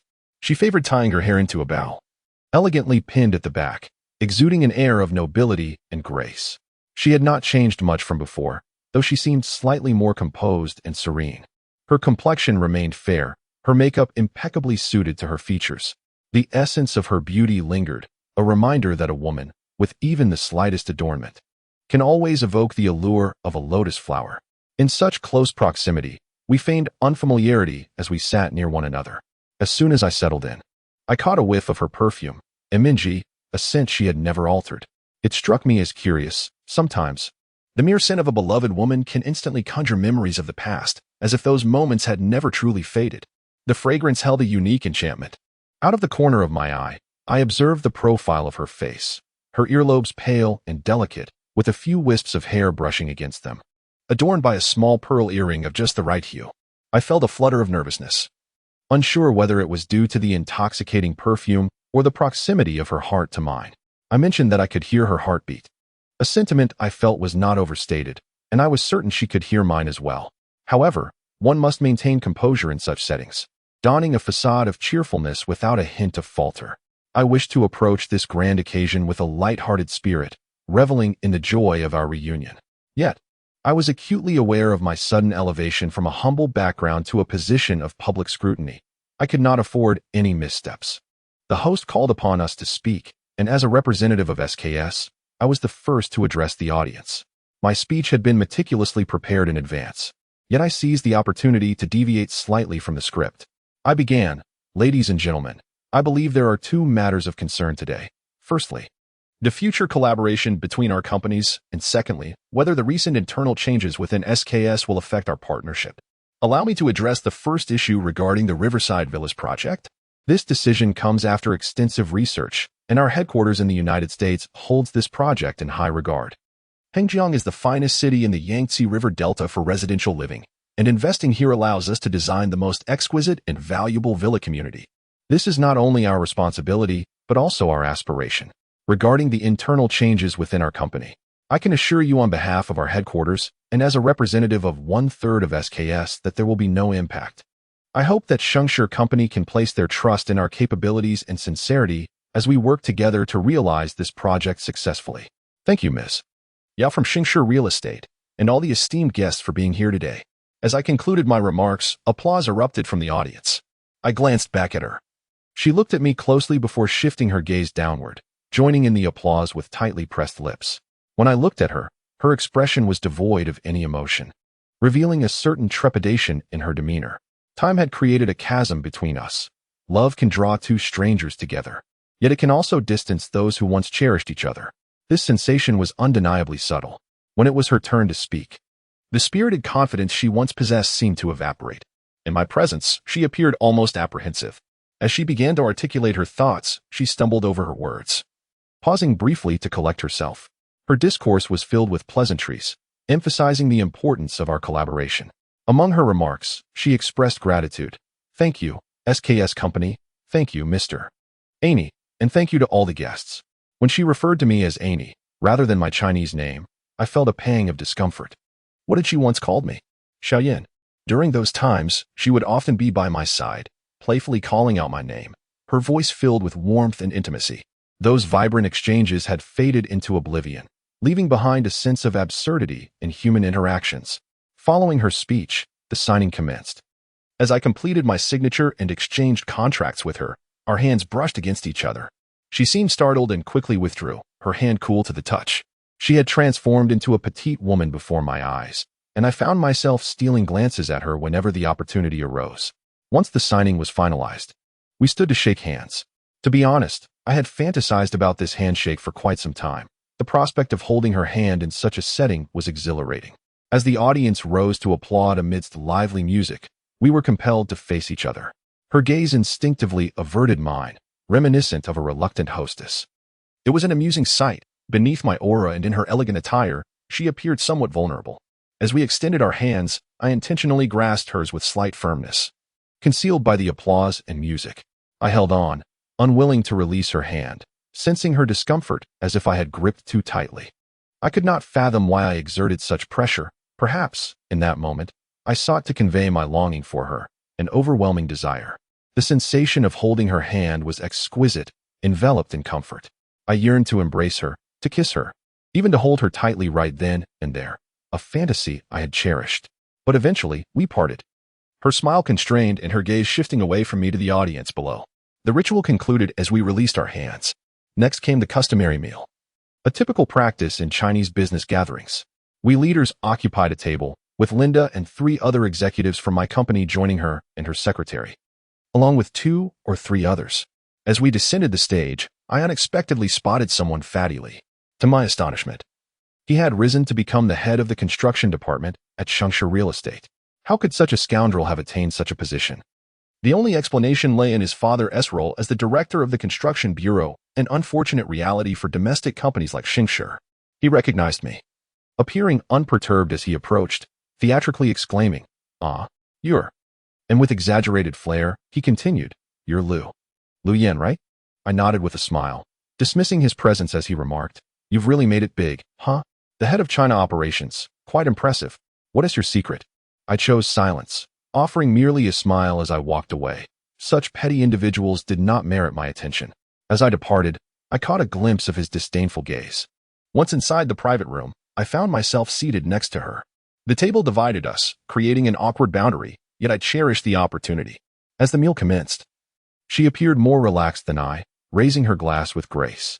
Once the food and drinks arrived, she elegantly lifted her cup, smiling, a smile that felt forced and insincere. Addressing me, she said, "Mr. Annie, on behalf of the company, I raise a toast to you." I raised my glass in return, expressing, "Thank you. Here's to a fruitful collaboration ahead." The moment she relaxed, reverting to our previous dynamic, I felt a wave of shyness wash over me. My voice diminished to a whisper in her presence, forever the bashful Xiaoyan. She downed her drink in one go, raising her glass in a gesture of camaraderie, saying, "Everyone, please enjoy." She then turned to Linda, adding, "Miss Linda, please indulge yourself. Feel free to make yourself at home. As your hosts, we are here to serve you." Once seated at the dining table, the atmosphere grew amicable. There was no need for pretense among ordinary people. Suddenly, Linda clumsily uttered in Chinese, "Mr. Yao, you are truly beautiful." Her compliment elicited laughter, and the other 4 men, 2 of whom were company executives, joined in with flattery and polite remarks. She beamed at the praise and retorted, "You are even more beautiful, Miss Linda." Her kindness remained intact, yet this time, her gaze towards Linda seemed slightly askew, as if she was entangling Linda and Oppo's relationship with me in a manner that felt peculiar. I raised my second glass and toasted, "I wish your company great success and prosperity." She nodded in acknowledgement and drank. Others, sensing the slight tension, refrained from speaking up, and raised their glasses in unison. After a couple of rounds, the atmosphere at the table became even more congenial, and casual conversations ensued. Meanwhile, I was plotting something in my mind, feeling a bit dazed and exceedingly nervous, hesitant to speak to her, as if it were an insurmountable challenge.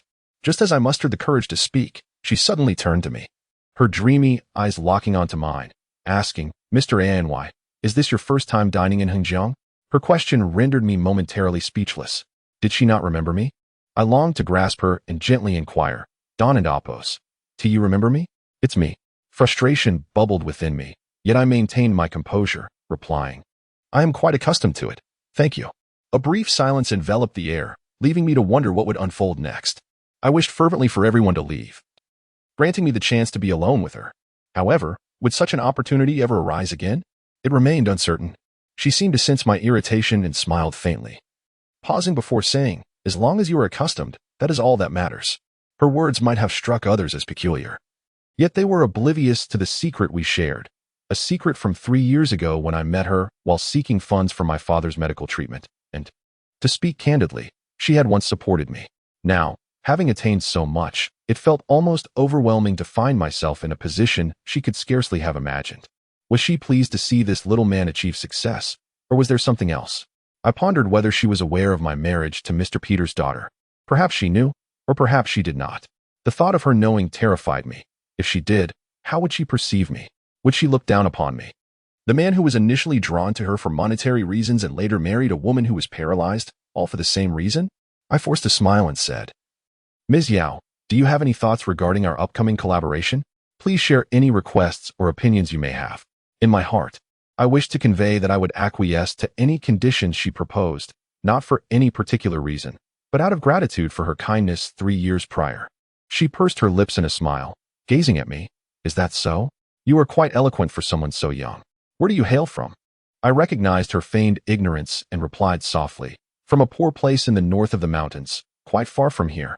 The familiarity of that phrase struck me, reminiscent of our first meeting when I had shyly shared the same sentiment. Ah, how impressive! To achieve such success at a young age is truly admirable. Her eyes, however, conveyed an inscrutable mix of confusion and subtle discontent. Her tone held an undertone I could not quite decipher, but I dared not dwell on it. Overthinking could lead to unsettling conclusions. I had once believed she should not have been involved with that older man from Hong Kong, yet hadn't I, too, traversed a similar path of sacrificing my integrity for wealth and status? If she knew my current circumstances, would it bring her joy? I had the unsettling feeling that it would not. I forced a laugh. "It's all right, just average." Raising my glass, I added, "Perhaps many of you have questions about me. But whatever your thoughts may be, it matters not. I shall prove everything through my actions." I felt slightly inebriated. After 3 years, I found myself unable to handle the local liquor. The others chimed in, "Oh, where are you going? That cannot be true. We all have faith in you. You are young and talented, a distinguished graduate from New York University." Internally, I scoffed at the notion of being a distinguished graduate. Over the past 3 years, I had gained everything. Yet now, faced with the woman I had longed for, her indifference was palpable. Was it wrong for me to feel this way? My fate had never been within my control. I did not believe that every effort yields reward, that every kindness receives grace, or that every hardship has a reason. I even doubted whether all I had achieved would ultimately lead to happiness. As the alcohol coursed through me, I began to loosen up, gazing at her intently. While others toasted to me, I drank without hesitation, and when my own colleagues raised their glasses, I obliged. Linda, in a rather thoughtless manner, imitated others and raised her glass, saying simply, "Cheers to you." I chuckled softly, then spoke to her in English, implying, "You are one of us. Do not join them in jesting at my expense." She blinked and asked in Chinese, "Why?" I laughed lightly, choosing not to respond.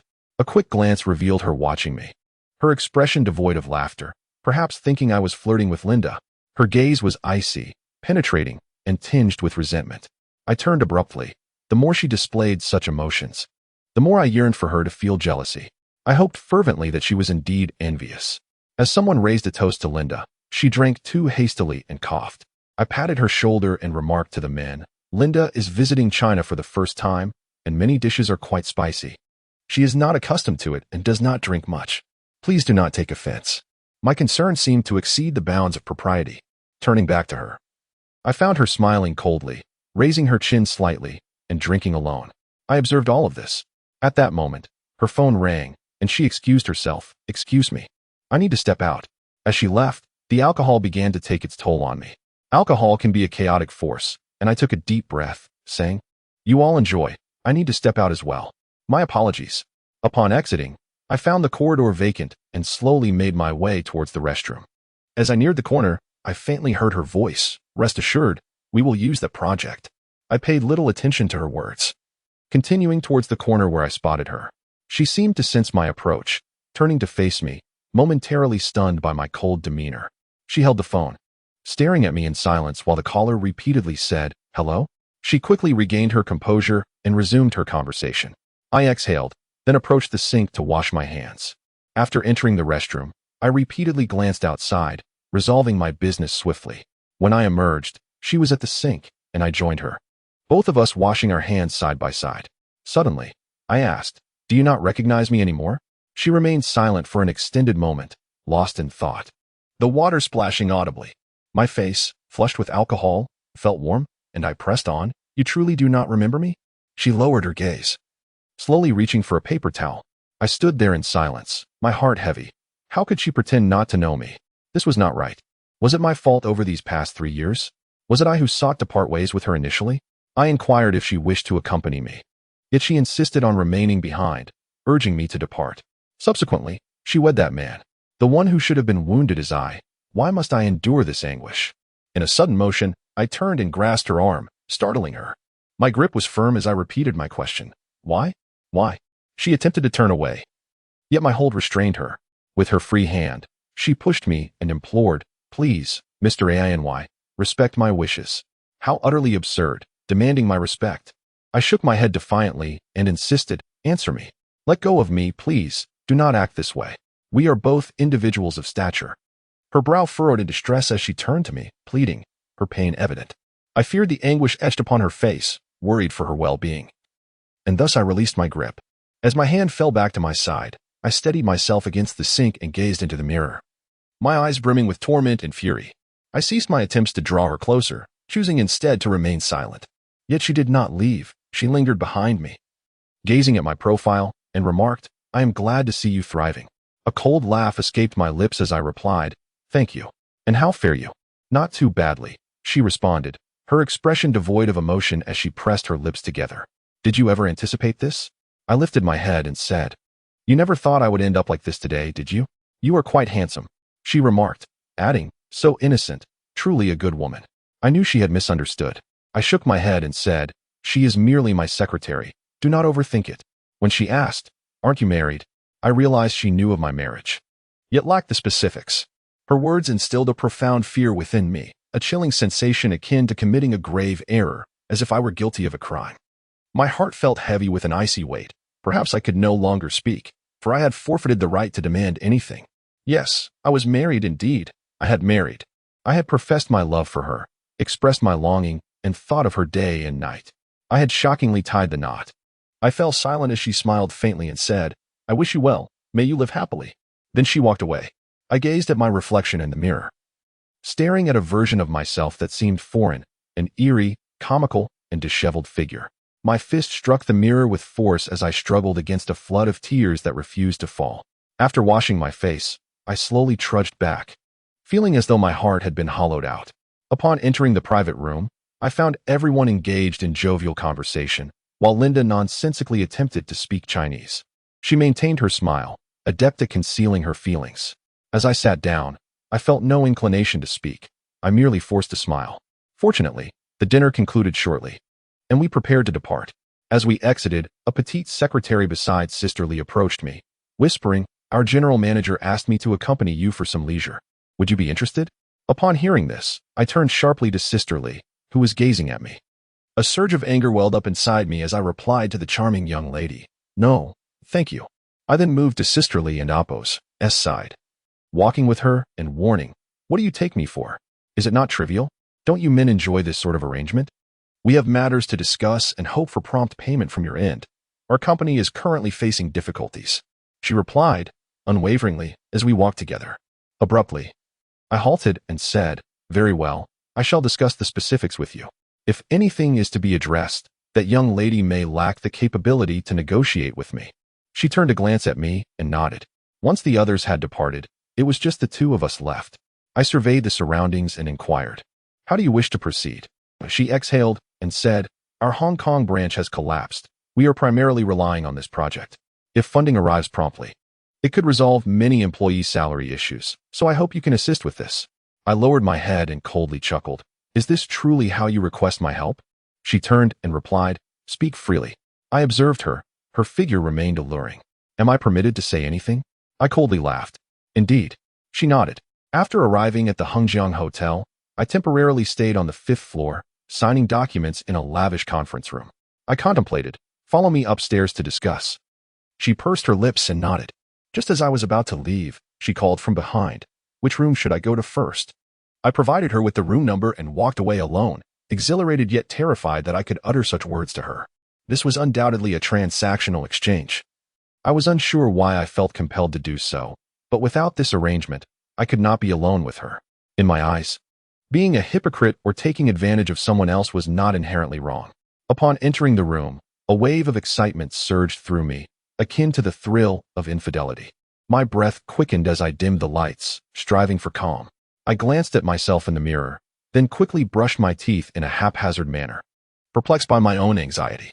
A knock at the door brought me back to reality. I composed myself and opened it. She stood at the threshold, bag in hand, head lowered, and stepped inside. I swiftly closed the door behind her. Within the confines of the room, it was a world meant for just the two of us. I needed to cast aside my fears. Yet, the more I tried to calm myself, the more tense I became. She suddenly turned her face towards me and sat on the bed, uttering a single command, "You should shower." Her words pierced me, evoking a sense of guilt. Instead of complying, I approached her, slowly crouching down and resting my hand on her leg. I lowered my head, suppressing my emotions, and asked, "Do you truly need to be so heartless?" "No," she replied. "Do you miss me?" I knew I should not have married. There was much I wished to convey.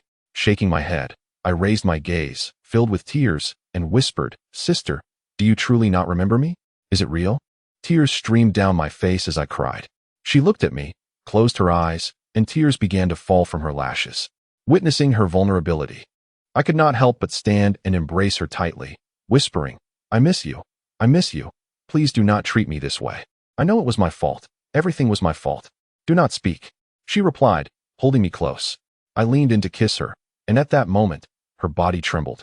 As if in convulsions, she clung to me, and I began to kiss her fervently, her hands gripping me tightly as she emitted a series of desperate sounds, a mix of anger and passion.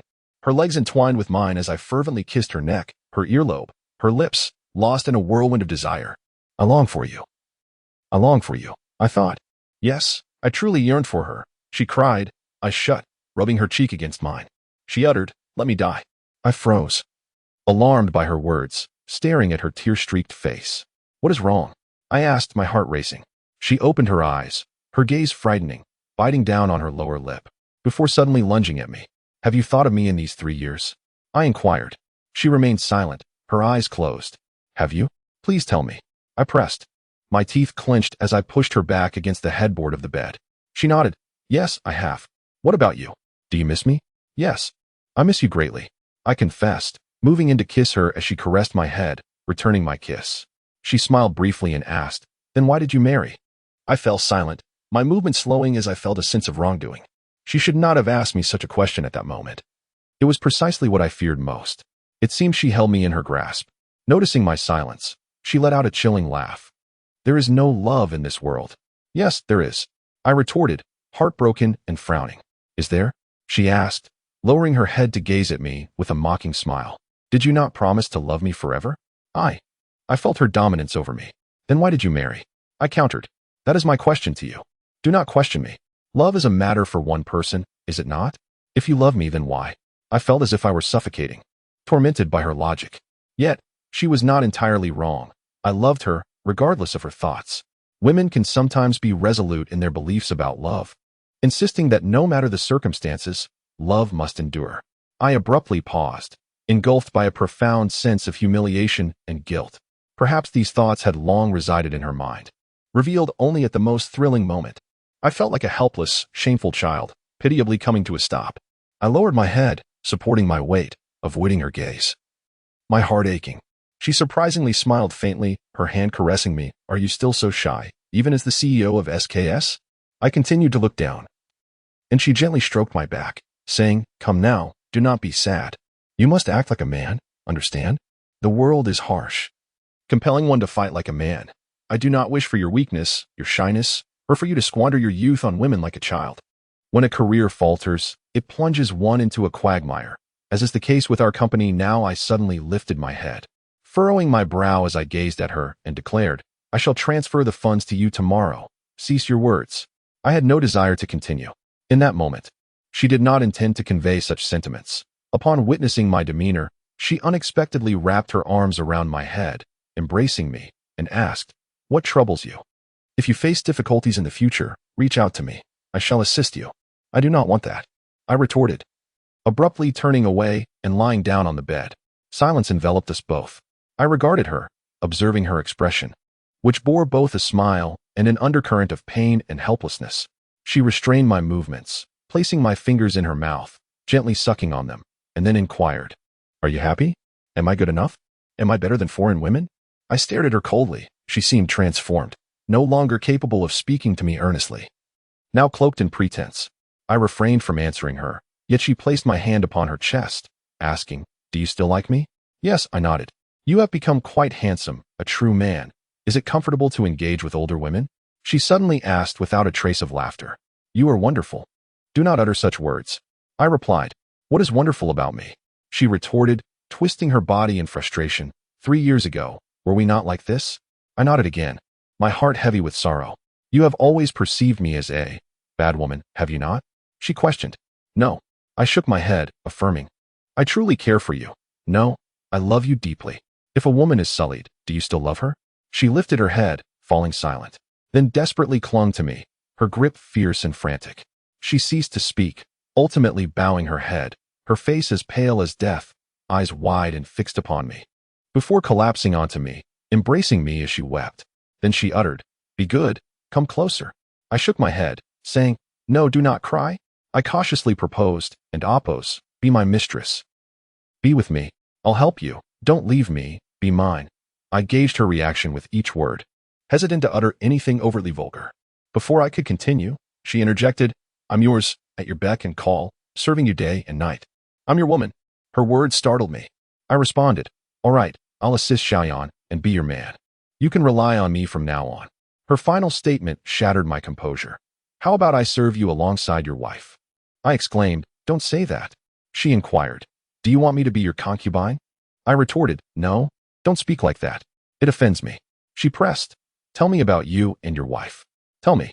I was in agony, reluctant to divulge. She persisted, tell me, I won't be angry. Tell your sister, please. And were you ever with Linda? No, don't ask. I said, and turned away. She chuckled, leaning in to ask, little man, what's there to be embarrassed about? You're young, probably seduced by those women. Do they want you to treat them like that too? I've looked up your profile. It says you're married. Oh, you're crying. How foolish of me. Overwhelmed, I blurted out, she's disabled, a double amputee, the chairman's daughter. After uttering those words, I chuckled mirthlessly and moved to sit on the bed, saying, are you satisfied now? She fell silent, her brow furrowed, and in a perplexed and irate tone, she demanded, why would you do that? Why? I didn't know. I knew she loathed this side of me, and it angered her. She continued, is this all you know? Tell me, can't you succeed on your own merit? Can't you? What about your family marrying someone like that? Do you need money? Is selling yourself worth it? You'll regret it, you will. I was baffled by her vehemence, and her words stung. I sat there, weeping for this woman. She began to dress, lamenting as she did. You're not the person I thought you were. When I first met you, you weren't like this, not driven by money.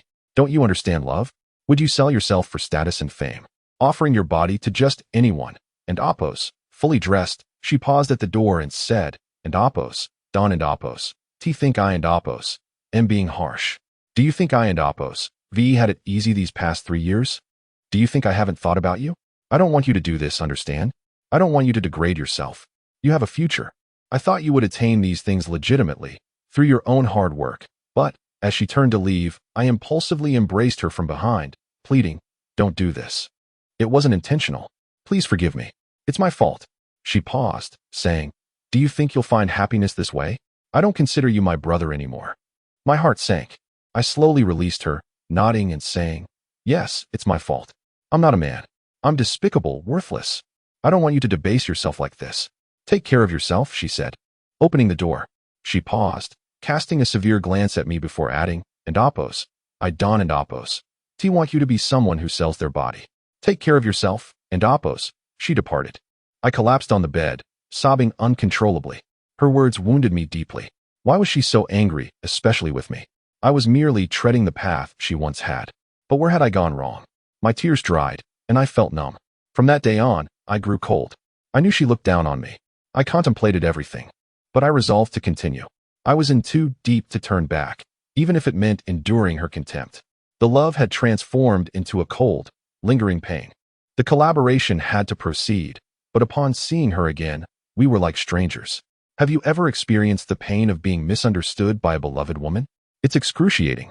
In late July and early August of 2004, I was living under Lily's misjudgment. I surmised that she harbored a deep-seated loathing for those who sold themselves, and she didn't want her little man to follow in her footsteps. Hence, she ignored me, and we were engaged in a silent feud. I understood it all. I sat listlessly in my office, gazing out at Hangzhou City.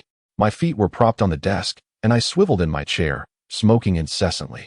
I couldn't Apos. T stopped thinking about her, and her disdain made me feel hopeless. I surveyed the opulent surroundings of my office. I had acquired everything too easily. Things obtained too easily are often fragile, and perhaps I would pay the price. My college classmates, whom I rarely contacted, had long since graduated and found employment. However, I had severed ties with all of them. Their jobs were reportedly arduous, and their salaries were meager, barely sufficient to make ends meet. Reflecting on this, I was struck by the capriciousness of fate, with fortune and misfortune constantly swirling in my mind. August in Hangzhou was always sweltering. Linda entered with documents for me to sign. I signed them almost without looking, earning a reprimand from the North American woman. She lectured me at length, saying, No, you must concentrate. You can't be distracted. I chuckled and scrutinized her, saying, No, here, I'm the one in charge. As she left, she shook her head, hands on her hips, and said, You're not a movie star. I didn't understand her meaning. After she left, I fled the company, seeking solace elsewhere. I drove towards Zhejiang University, feeling the need to see my alma mater. 3 years ago, I had been expelled from this very place under bizarre circumstances. The administrators, those bastards. It was all a farce. I had once been consumed by regret, even contemplating suicide. But all that was in the past. When you overcome adversity and look back at your hardships, they seem so insignificant. Therefore, one should never despair in the face of adversity. Things will improve. And everything will pass. No matter how great the suffering is, it pales in comparison to death. I parked my car at the south gate of the university, watching the students emerging from the campus. They seemed so young, still like children. Wasn't I once like that too? Moving in groups of 3 or 5. The girls exuded vitality. I opened the car window and smoked. Smoking, like certain other things, is best avoided. Once you start, it's hard to quit. I watched the vendors selling various snacks, such as pancakes and barbecue. These were once luxuries for me during my student days, even though they only cost a few yuan. I survived on plain steamed buns and pickles for 2 years. Street food was once an extravagance, but now, sitting in a BMW, it all felt surreal. The campus remained unchanged, but I didn't want to go inside. I still felt a sense of unease, as if I had never truly been a student at this school. Having been expelled, many students admired expensive cars, glancing at mine and the person inside. I lingered for a while before driving towards the most bustling street, near the university. There was someone I wanted to see there, Sister Lou. As I gazed toward that small storefront, everything seemed to have changed. Many shops had vanished, including one in particular that I remembered. I stepped out of my car and casually inquired of a passerby, Is that real estate agency no longer operating? The person nearby replied, Oh, her? You didn't know? She's gone mad. Gone mad? I could hardly believe my ears. Yes, she got beaten up badly. Ever since then, she has been acting erratically. How did that happen? I pulled out a cigarette, and upon noticing it was a Chunghwa. The person glanced at my car and spoke to me with newfound politeness. She was never honest before, helping people's wives find men. Always those handsome boys from this school. When it was discovered, she got beaten up. At that moment, fear gripped me. Could it be that Sister Lu had also been assaulted by that old man from Hong Kong?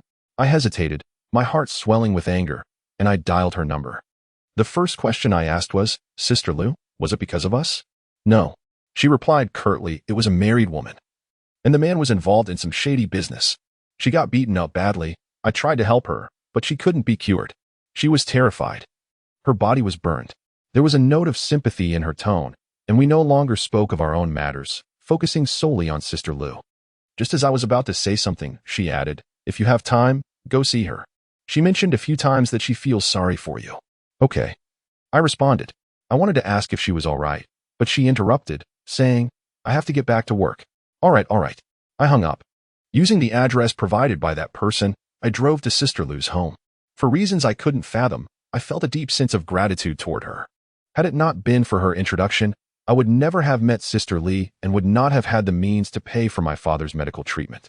The car halted in front of a house in the suburbs, and I heard a voice inside muttering, Who told you to do bad things? I said it was nothing. I don't know how this happened. The words were nonsensical. The door stood ajar, and as I approached, I saw a woman sitting on the floor, her face haggard, hair disheveled, and her clothes caked in dirt. In the back room, a man lay in bed, covered with a blanket. She looked up and seemed to remember me. Her appearance was indeed tragic. She was a far cry from the person I once knew. With wide eyes, she stared at me for a moment, then pointed a finger in my direction, opening her mouth. A wave of sadness washed over me, and I nearly wept. I nodded, pursed my lips, and then an elderly woman entered, sighing as she spoke. I have to take care of everything. This is driving me crazy. What sin have I committed? I turned to see the old woman looking at me, asking, Who are you looking for? I chose not to respond, returning to my car. I retrieved some cash from my bag and walked back to hand it to the elderly woman. She looked at the money, then back at me, speechless, perhaps confused by her old age. She asked, Did the government send this? I nodded. Turning back to Sister Lu, who was now propped up from the ground, I said, Sister Lu, thank you. Please take care of yourself. I turned and walked away. After some distance, I glanced back to see Sister Lu staring blankly at the money, and I turned away. I knew that some people could never escape their fate. Perhaps there were things that should never be done, and one day it would all end in tragedy. Driving near the school, traversing the wooded areas and highways, I reflected on how much had changed in 3 years. The woman I loved was upset with me, and the benefactor from my past had fallen to such a state. Some people are meant to be bid farewell, while others continue on. In the evening, I received a call from an unfamiliar number while I was driving aimlessly. I answered, Hello, who is this? There was a long pause on the other end before a voice suddenly exclaimed, Ha, are you Lu Yin? The voice, cheerful yet youthful, caught me off guard. I chuckled. Yes, who is this? Initially, I thought it might be a classmate, perhaps Zhao Lin, but it was not. Guess. The voice teased playfully. I pondered for a moment, just about to speak when the voice said, You've really made it big. You don't even remember me. Who are you? I prompted, and the voice laughed. Tell me where you are. I'll come find you. I suddenly had a fleeting thought, but refrained from mentioning her name. I provided my address, deciding to wait for her arrival. About 10 minutes later, a red modern sports car pulled up beside me. I looked over as the window slowly rolled down, revealing a stylish, youthful, and beautiful girl who removed her sunglasses. She smiled at me. It was Bei Bei. I gazed at her. This once little girl had blossomed into a graceful young woman over the past 3 years, perfectly coinciding with her developmental phase. Everything about her radiated vitality. To my astonishment, she bore a striking resemblance to Sister Lee in her 20s. If one looked closely, many of Sister Lee and Appo's characteristics were present in her. Her face was exquisite, skin fair, and hair jet black, yet she was so youthful and fashionable. She bit her lip, grinning at me, seemingly laden with meaning. Seeing her again filled me with warmth, as if I were witnessing my own child grow up. I was 27, at an age neither too young nor too old. Yet Bei Bei felt like a younger sister, or even a child to me. I smiled back, genuinely pleased. She broke the silence. Don't you recognize me anymore? Xiaoyan Ge? I continued to smile silently, exhaling deeply, nodding in contentment. When did you return? You must not have graduated yet. Shouldn't I be asking you? You came back without telling me. If it weren't and Appo's T for sisterly, I would have thought you were still in America, she replied, glancing at my car with a smirk. Brother, you finally made something of yourself. Congratulations. I found myself at a loss for words, simply smiling. She waved her hand, saying, Come with me. Let's find a place to sit and have a good chat. I nodded in agreement. She started her car, leading the way, eventually stopping in front of a music bar. What surprised me greatly was that as soon as she opened the car door, she donned a baseball cap and sunglasses, yet some kids still recognized her. I overheard them saying, "It's her, it's Bebe." Soon, I saw people taking pictures, and she urged, "Hurry up, brother." I was momentarily stunned. And then someone started taking my picture as well, leaving me bewildered. Security soon arrived to disperse the crowd, and Bebe smiled at them, while some approached her for autographs. I began to understand the situation as we finally squeezed inside. I heard someone remark, "That man is handsome. Is he her boyfriend?" Once inside, I felt somewhat out of place. We ascended to the upper seating area. As we sat down, Bebe took off her hat and sunglasses, revealing long, permed hair that shimmered alluringly. She looked at me, noticing my puzzled expression, and furrowed her brow, saying, "I just came to Hongjiang to film. As soon as I heard you were back, I rushed over." She bit her lip. "Congratulations!" I exclaimed. "You've become a star. That's impressive." "Oh, brother, don't flatter me," she replied. She rested her chin on her hand and gazed at me, saying, "In your eyes, it seems trivial, but even your little finger is more impressive than us." My goodness. She exhaled. "This feels like a dream." I chuckled, and we ordered some drinks. I lit a cigarette and asked her, "Is it all right if I smoke?" She nodded and replied, "Yes, you can. You are truly handsome, far more so than those actors we know. It's a shame you aren't a star." I felt a bit bashful at her compliment and said, "Honestly, I'm quite ordinary and know little about your world. However, I am genuinely happy for your success. By the way, what film are you working on? Do you need any assistance?" She responded with a laugh, "Let's talk about that later. You should invest in me and make me famous." I smiled, slightly embarrassed, and replied, "I wouldn't dare. You are a big star now, with so many fans. Just look at those who just walked in. Oh, it's exhausting. Having some fame can be quite tiring. You can't offend anyone and must force a smile." They followed us all the way from the set, where we were filming a youth idol drama, funded by Sisterly. Bebe glanced away and smiled. "Actually, I've been quite immature. She has treated me so well.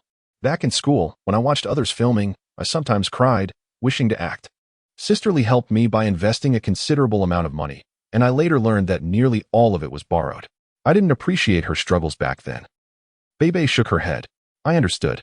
Reflecting on Sister Lee's kindness towards Bebe, I observed her closely. She truly resembled Sister Lee. I nodded and said, "If you need to shoot any films in the future, let me know. I'll help you." My intention was not just to assist her, but also to support that woman. Perhaps their relationship was as I imagined. Bebe shook her head, saying, "Brother, you don't need to help. Just focus on your own well-being.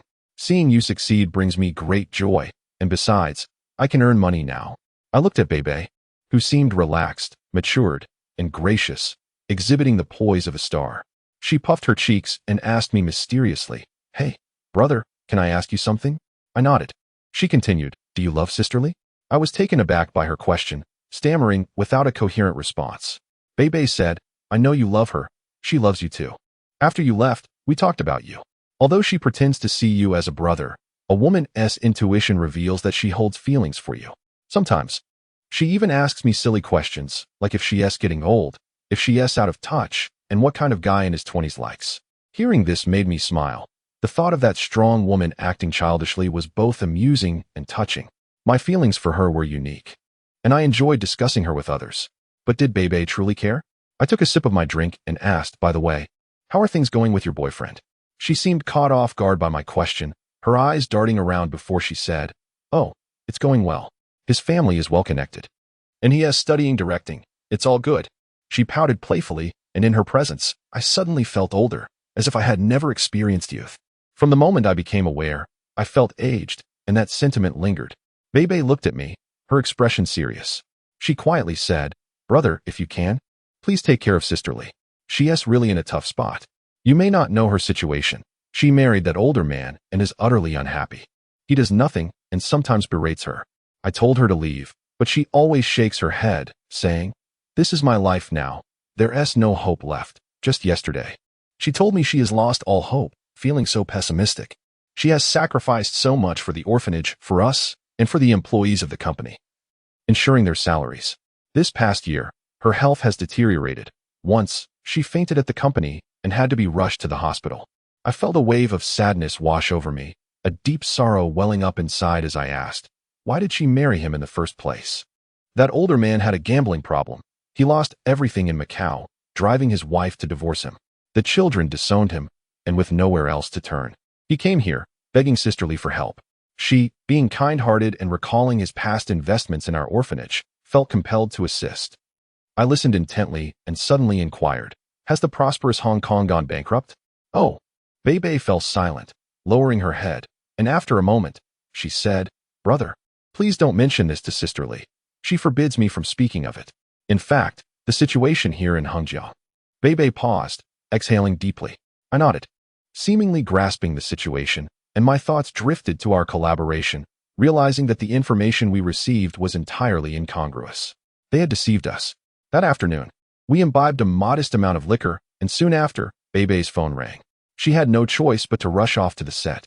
As we parted ways, she extended her hand for a shake, and I felt an odd sensation. This girl, upon whom I once acted foolishly, had matured. And seeing her like this brought me joy. Yet, I yearned to ask Sister Lee 2 questions. Once Bei departed, I called her and asked, is the prosperous Hong Kong merely a fayade?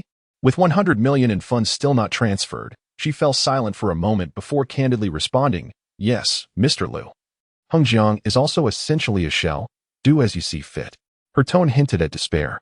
My mind was not occupied with our collaboration or the risks involved. Rather, I wished to inquire about something else. She misunderstood me once more. Please, don't say that. That is not what I meant. I implored. What do you mean, Mr. Liu? If you need to accuse us of fraud, you are free to do so, she retorted defiantly. I was at a loss for words. Furrowing my brow as I said, let us not discuss this any further. I will arrange for the funds to be transferred immediately. I have another question for you. What is it? She inquired. Is Bei your daughter? I exhaled, posing the question. Does that pertain to our collaboration? She countered. It doesn't. But I hope you can answer me. I replied, my concern genuine. Perhaps only I understood the reason. Bei would remain oblivious. After a moment of silence, she coldly remarked, are you still contemplating her? She is beautiful and charming, and if you harm her, I will never forgive you. She sees you merely as a brother. All right, I responded, feeling a twinge of anxiety. As I pressed further, she icily said, it doesn't matter, and ended the call. Leaning against my car, I succumbed to an inexplicable sense of loss. The weight of melancholy felt oppressive. I had returned triumphantly only to discover that Hangzhou had never truly belonged to me. I refrained from pondering whether they were insolvent or possessed the capability for collaboration, yet I understood her urgent need for funds to pay her employees and rejuvenate their enterprise. I transferred the money, and upon its arrival, she sent me a text that simply read, thank you. Those 3 words stirred my emotions deeply. Yet when I responded at length, she began to evade me. I realized that perhaps some matters were unforgivable, and the Cold War continued. Once the project commenced, I visited the construction site, only to encounter a more dreadful situation. Fatty Lee plotted against me. Following the initiation of the project, the leadership from both our companies visited the site. That day, I drove myself while others from the SKS engineering department followed in their vehicles. The sun was relentless. Upon arrival, I stepped out to find someone approaching with a fan to cool me down. Such treatment was foreign to me, yet in China, sycophants abound. I surveyed the construction, which had already commenced, and accepted the safety helmet offered to me. As I turned, I spotted her approaching with a group. Clad in a black suit and safety helmet, gesturing authoritatively, Fatty Lee trailed closely beside her, and she exuded professionalism and responsibility. As they neared our group, she pursed her lips, compelled to maintain a formal demeanor in front of so many. She extended her hand to shake mine, followed by others. I wished to avoid discussing personal matters. Standing together, I asked, how long do you estimate the first phase will take to complete? Approximately 3 months, she replied. The villas on this side of the river should be finished, although we cannot rush the pace too much. Quality is paramount, even as we aim for next year's housing exhibition. I turned to glance at her. She caught my gaze and, after a moment, returned her attention to discussing the project. I sighed and followed her gaze, yet my eyes continually darted back to her. I perceived that this collaboration was undoubtedly flawed. I was baffled as to why SKS had chosen to partner with them prior to my tenure. However, it was understandable, given that Shengshi had previously been a premier contractor in Hangzhou. Yet placing her and me together made it difficult to focus on work.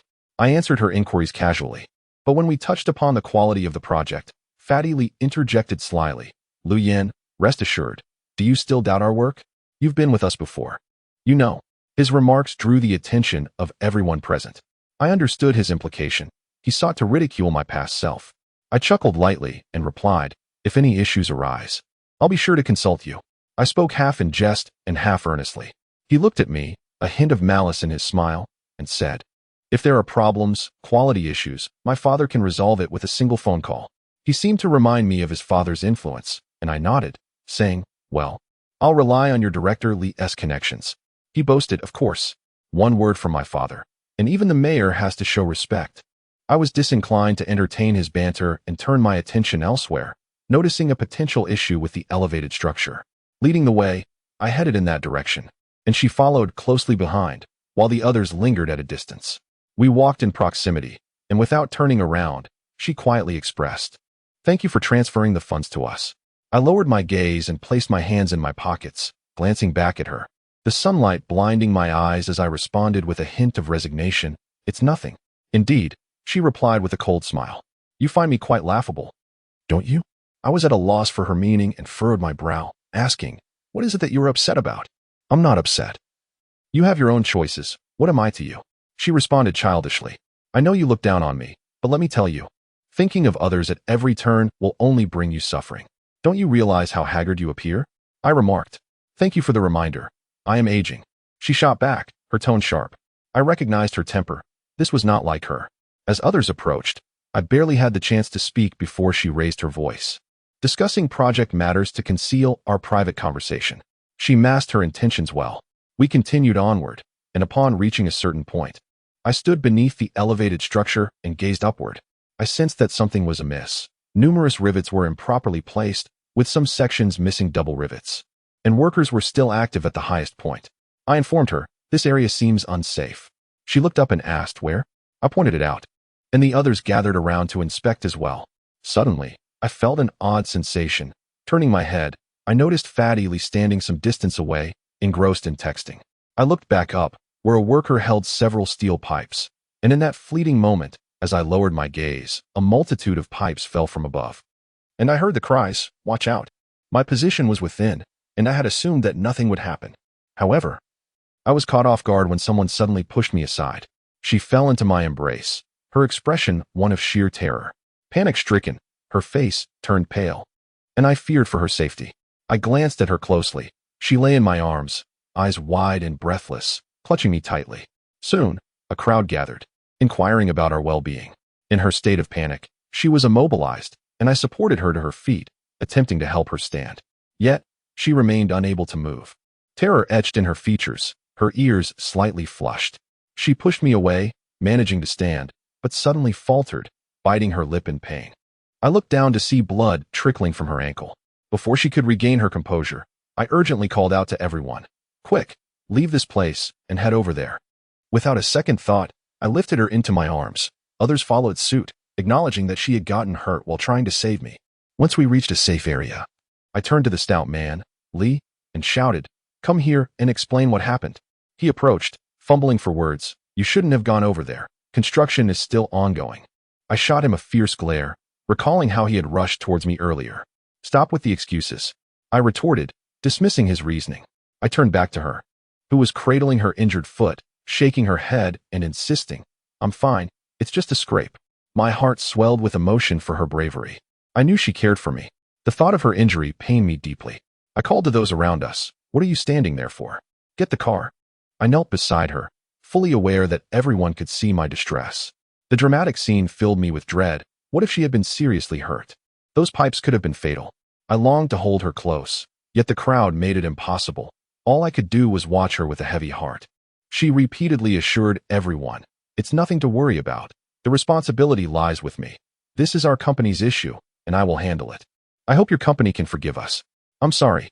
She addressed the members of our quality supervision department, fully aware that the news could not reach the American CEO. Her words only deepened my concern. I shook my head, expressing, no, it's my fault. Thank you for saving me. We will be grateful to you. In such a moment, we had to conceal our feelings, uttering platitudes. When the car arrived, I helped her inside, and she appeared embarrassed, anxious about being watched. With many people around, she and her secretary climbed into the vehicle, and we set off for the hospital. On the way, she smiled shyly, masking her feelings in front of the four of us, repeatedly insisting, "It's nothing. We don't need to go to the hospital.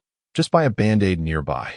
The driver, one of our staff, remarked, "Yao, we really owe you one, if it weren't for you." I nodded gravely, understanding the gravity of the situation, still shaken by the events. She shook her head at the driver, saying, "It's fine. I hope your company can be understanding. I will address this matter promptly and ensure that such risks do not recur." I recognized her motivation for saving me. Perhaps it was partly due to her desire for our collaboration to succeed. This opportunity was crucial for her, as she aimed to reorganize her company. My hand discreetly found its way behind her, gently touching her as others remained unaware. She coughed softly, signaling her discomfort. Upon arrival at the hospital, we took X-rays. Fortunately, her bones were unharmed, just a scrape. The doctor applied medication and bandaged her, suggesting she receive some anti-inflammatory fluids. I told our company's driver, "You can head back. I'll stay here." As her secretary stepped out of the ward, it left just the two of us. With no one around, I suddenly found myself unable to restrain my urge to embrace her. She was startled, repeatedly pushing me away. "Let go, don't do this." "No," I stubbornly replied, refusing to release her. She became still in my arms, eyes closed, one hand still attached to the foredrip. I pulled back, observing her furrowed brow, while she turned her face away, flushed. "You're foolish. What if something happened to you?" I chided gently. "It's none of your business." She retorted childishly. "All right, I won't interfere. You little troublemaker," I said, a smile creeping onto my face. Her response filled me with joy. Her affection made me happy. I began to smile and said, "You love me. Stop being so self-important." She huffed, puffing her cheeks. "Hurry back. They're worried about you." I shook my head, sitting on the edge of her bed. "I want to go. I'll stay with you. Don't be mad at me. I know you want me here."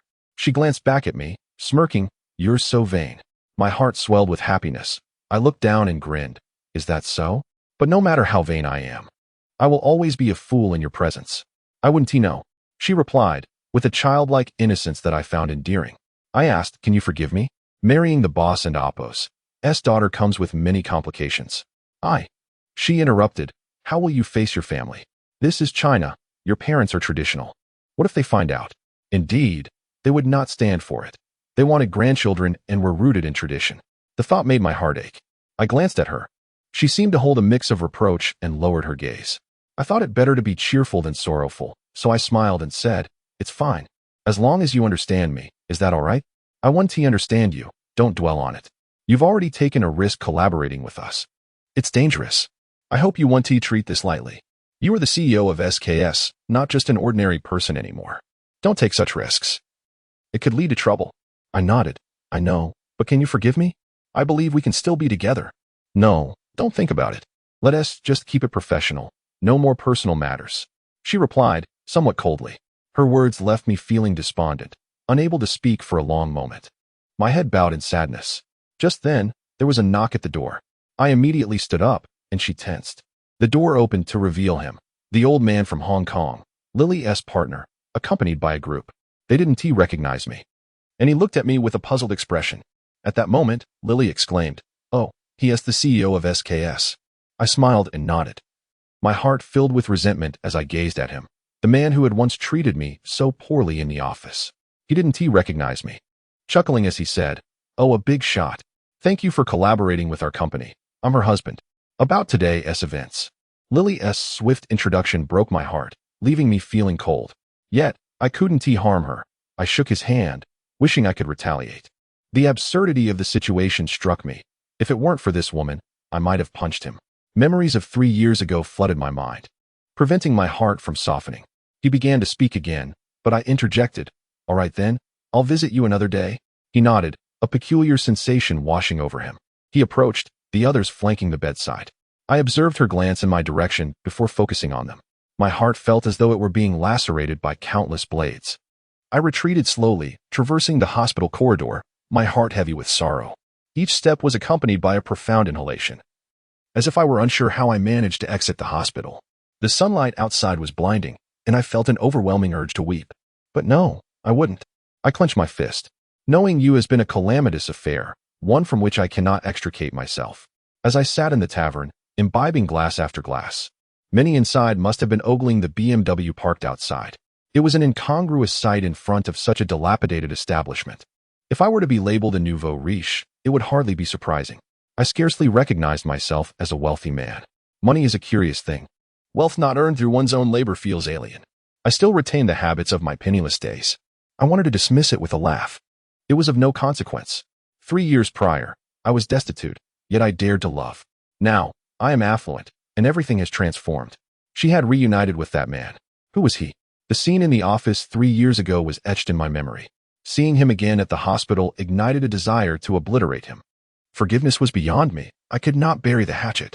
This was no ordinary dispute. It involved the woman I deeply loved, and I could not reconcile this animosity. Unlike the grudge I held against Fatty Lee, which I could easily disregard, you swindle me, deceive me out of millions, and I could still pardon you. This was different.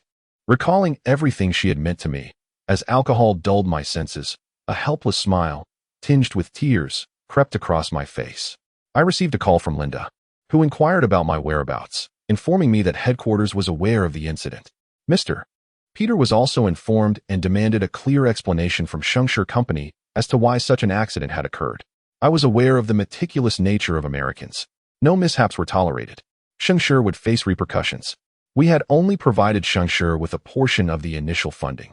The remaining funds were contingent upon our satisfaction. I spoke at length, my words a jumbled mix of English and Chinese under the influence of alcohol. Linda, realizing I was intoxicated, asked, "Where are you?" I glanced outside, provided the address, hung up, and resumed drinking, feeling utterly inept and useless, allowing a woman to reduce me to such a state. I was thoroughly drunk. When I awoke, I was in a hotel room. I groggily opened my eyes to see Linda helping me undress. She swam into focus before me. I shook my head. Upon seeing me awake, Linda exclaimed in exaggerated English, "Drunkard, you are a drunkard." I chuckled and reached out to caress her face. Intoxication often leads to licentiousness, especially when confronted with a sensuous, blonde-haired, blue-eyed foreign woman. She gazed at me, gradually ceasing her movements, breathing rapidly. I was becoming aroused, my mind lucid but hazy. I abruptly embraced her. Her figure was exquisite. She fell beside me, and without a second thought, I began to engage in carnal acts with Linda. Foreign women are different. They are outwardly demure, but during such moments, they become exceptionally feral, almost entirely in control. Afterward, she sniffed and remarked, "Chinese boy." I understood the implication of her words. Compared to her ferocity, I was lacking. I turned away, consumed by profound regret. I could not find any semblance of feelings for sisterly within her. Sex devoid of love is draining. I lit a cigarette, took a drag, and glanced back to see her lying there, watching me, incessantly uttering English phrases, inquiring if I could repeat the performance. I sighed and said, "Linda, in the future, if any issues arise within the company, do not report them to Peter. Also, I need you to resolve this matter." "Resolve?" She blinked. "Yes, ensure that Peter does not pursue Shengshi's responsibility," I stated coldly. "Why?" "It was an accident," she said naively. "No reason." I responded simply. "Without this, Shengshi will be ruined. After all, I must listen to Peter." Following my encounter with Linda, for reasons unknown, I never touched her again, regardless of her numerous provocations and insinuations. That incident left me with a profound sense of guilt. I even felt sorry for her, which was absurd. I was unsure what had come over me, considering how she had treated me. In retrospect, it seemed as though I had used my body to bribe Linda. She returned a wealth of positive information, resolving the matter with Peter. The following day, the two companies convened for a meeting to discuss the accident. During the meeting, I saw her again. I was listless that day, sitting there, avoiding eye contact with anyone. She apologized sincerely and humbly. I sat there languidly, playing with a pen, harboring resentment. I occasionally glanced at her, and she noticed, but immediately turned to address everyone else, continuing her apology, requesting our forgiveness for the accident, and stating that if we were to pursue the matter, they would have to pay at least $5 million in damages according to the contract. After she finished, when it was my turn to speak, I looked at her and said, "Expel that person from the company." She hesitated, stammering, "Who?" "That Lee, the head of the engineering department," I said fiercely. She frowned. Seeing this, I leaned back and said with a furrowed brow, "President Yao, is this difficult to do?" I inhaled and said, "You saved me. Our company will not pursue the matter further, and thank you. However, I have only one request. Get rid of that bastard." Everyone turned to look at me. She glanced at the others, as if feeling humiliated by my actions. She said helplessly, truly helplessly. She pursed her lips, looked at everyone, and then said to me, Mr. Aney, the thing is, his father is the director of the city's construction bureau. We need his assistance in many aspects. If we offend him, we will have difficulties with future projects. She explained to us. I clasped my hands together, smiled, then looked up and stared at her intently, saying, 2 choices. Either terminate the contract and compensate us for the breach, or get rid of him. It's up to you. With that, I stood up and said, it's decided. Meeting adjourned. I turned and left, disregarding how others perceived it. Such an abrupt adjournment was disrespectful to them, but no one would say anything. My request was not excessive.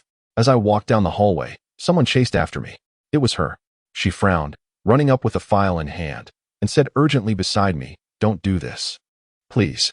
You can afford to offend him, but we can't. If I do this, the project will immediately encounter problems. And we still won't be able to complete it on schedule. What do you want me to do? I turned to look at her and said, what do I care what you do?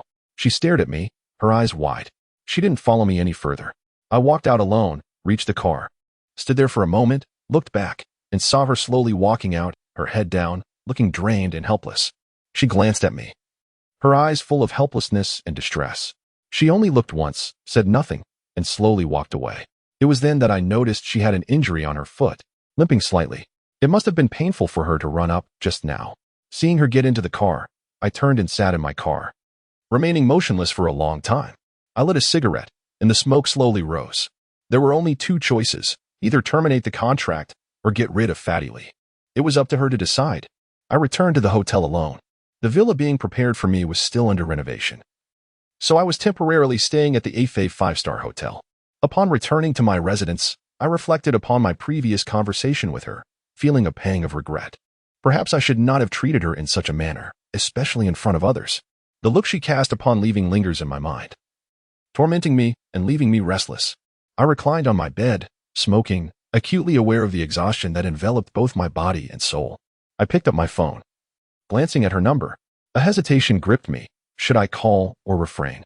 It felt as though ants were crawling on a hot pan within me, an uncomfortable sensation that I could not shake. I set my phone aside, contemplating my own innocence in the matter. It was, after all, Lee the Chubby's responsibility. Had I erred in asking you to handle him? Was it too difficult? Were you afraid of his father? Humph. Yet, no matter how I sought to console myself and suppress my guilt, it remained a heavy burden, and pride prevented me from reaching out to her. After smoking a dozen cigarettes, there was a sudden knock at the door, and I assumed it was Linda. I approached the door slowly, and in that fleeting moment when I opened it, I beheld her standing there, a bag in hand, wearing an expression of grievance, helplessness, and even self-abandonment. She bit her lip, her eyes cast downward as she uttered, I'm sorry, it's my fault. I leaned against the doorframe, looking down at her, and replied, it's all right. She bit her lip again, visibly pained and anxious, asking, may I come in? I nodded, turning away to allow her entry, my back to her as a wave of anxiety washed over me. I had to maintain my composure. I poured her a glass of water and noticed her seated on the sofa, still clutching her bag, her head bowed. I placed the glass beside her, and with urgency, she clasped her hands together and summoned the courage to say, please, don't be like this. I stood there, gazing at her with a smile. What have I done? We found ourselves in a difficult situation. Truly, the construction bureau had been taking advantage of us, and we could not afford to offend them. Doing so could spell our demise. I exhaled deeply. Tell me, why are you afraid of Shingshi's downfall? She turned away in silence. I nodded, a cold smile gracing my lips. I understand. You fear that old man's bankruptcy. You are loyal to him, aren't you? No, she exclaimed, turning her face to me, her eyes filled with resentment. It's not as you think. Then leave him. I will give you everything. I can help you care for the orphanage, assist Bebe. Make her a star. I can do it all. Isn't that enough? I implored her. She closed her eyes, shook her head, biting her lip, and uttered, you can provide me with everything, but can you give me a home? I lowered my gaze, pondering, and then lifted my head to declare, I can. You cannot. She shot back, looking at me. Do you know? You are not the man you used to be. You are a wealthy man now. Do you understand women? They are quite ordinary. They fear aging. They fear being with a wealthy man. They lack any sense of security and would rather love from afar than marry. You will never understand my love for you. I listened to her words, sighed, and turned away. She stood behind me, silent for a moment before saying, I only ask that you do not let me drive that man away. I will agree to everything else. What else? I inquired. If you don't mind me, I'll do whatever you want, she replied. I felt no joy in her words. I closed my eyes, overwhelmed with sorrow. You don't want me, do you? You find me too old?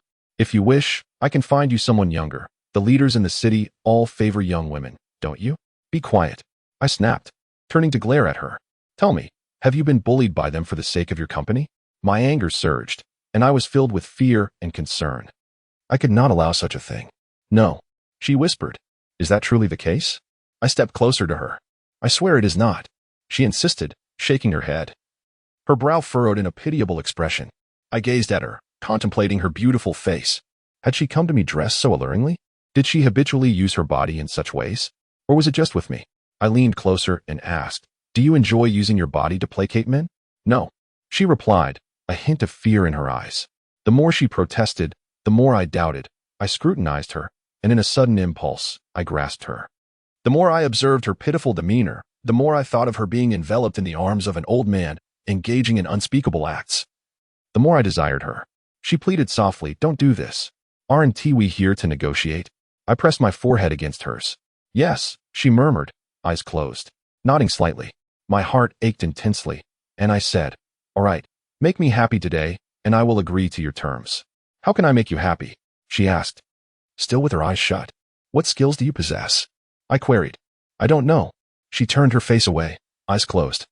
As though she were on the verge of tears, I turned her face back to me, holding her cheeks as I said, You do know? Treat me as you would him. She nodded. Afterward, I stood apart from her, while she avoided my gaze, facing away, her shoulders trembling as she wept. Silently walking toward the bathroom. The door shut, and soon I heard the sound of the shower. I was afraid to see her. I could not fathom why. But after that moment, I dared not look her way. I sat on the bed, smoking, my head bowed, a cold demeanor overtaking me. When reason returned, I felt more beast than man. She emerged, head bowed, beginning to dress.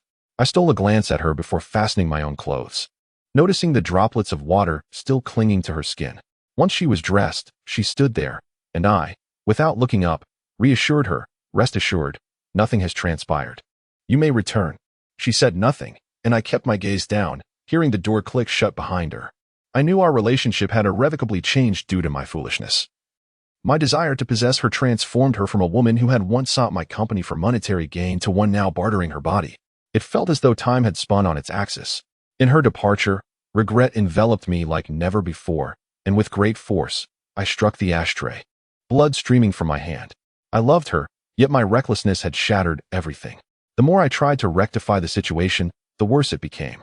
Blood flowed freely as I felt no pain. Lee the Chubby had not been dismissed. She believed she had aided Shangshi, but in reality, that very notion led to our downfall. Following that incident, our dealings allowed Sister Lee to cast aside her burdensome thoughts, and everything resumed its usual course. After that, I dared to see her again, having declined several opportunities to be near her. I could not comprehend why, but the fear of encountering her lingered. I felt I had ruined my own love for her. I could only harbor hatred for myself, the wounds on my hands throbbing incessantly. As for the matters at the construction site, I ceased to inquire. I merely signed documents in the office daily, occasionally browsing the internet to pass the time. In the aftermath, I found myself indifferent to everything, gradually cultivating a disdain for an increasing number of people. Had it not been for the intervention of city leaders, I doubt I would have crossed paths with her again. On that day, several leaders from the Construction Bureau and the Quality Supervision Bureau came for an inspection, and I had no choice but to attend. The Rotundly was in high spirits, having his father present, which made him feel quite important. When we encountered him, several leaders were his uncles, and he addressed them with more affection than one would show a biological father. Observing this, I felt a twinge of discomfort. I loathed him for ignoring my warnings. This individual would inevitably cause trouble. With his temperament, could he truly be relied upon regarding materials and such matters? Lee glanced at me and, with a grin, asked, President Liu, was the last incident too frightening for you? He then turned to his father and remarked, Dad, there was a little issue last time, and President Liu was worried, fearing inspections on quality and all. They almost held me accountable. His father, resembling him with his ample physique, grinned widely and said, President Liu, rest assured, these are all friends. You may proceed with confidence, with us around. And my son here, what is there to fear? I nodded, a cold glimmer in my eyes. The principles I learned in America seemed utterly incompatible with the realities of China. Mr. Peter had cautioned me against being led astray by certain aspects of Chinese culture. But the situation felt akin to being mired in a swamp, with no one to lend a hand, fighting alone. I fully grasped Li's insinuations. He likely recognized my intentions toward him and harbored a deep-seated jealousy. The fact that I had survived our last encounter was perhaps a stroke of luck. Director Li further remarked, "Young man, I've heard about you. You're wealthy, but in China, in our territory, what is money? It is like water, capable of evaporating and flowing away. And what are we? We are wells. Without wells, there is no water. Merely having water is meaningless if the well is dry or the channel is severed. That is stagnant water." I comprehended his message clearly. He was advising me against reckless behavior. What good is wealth without a patronage of influence? I was being reminded to tread carefully around his son. His son was no fool. If this project were executed properly, the financial rewards would be substantial. Yet, my thoughts wandered to her. That day, she had not attended the inspection. She arrived later for the meal, which followed the inspection, a more significant event.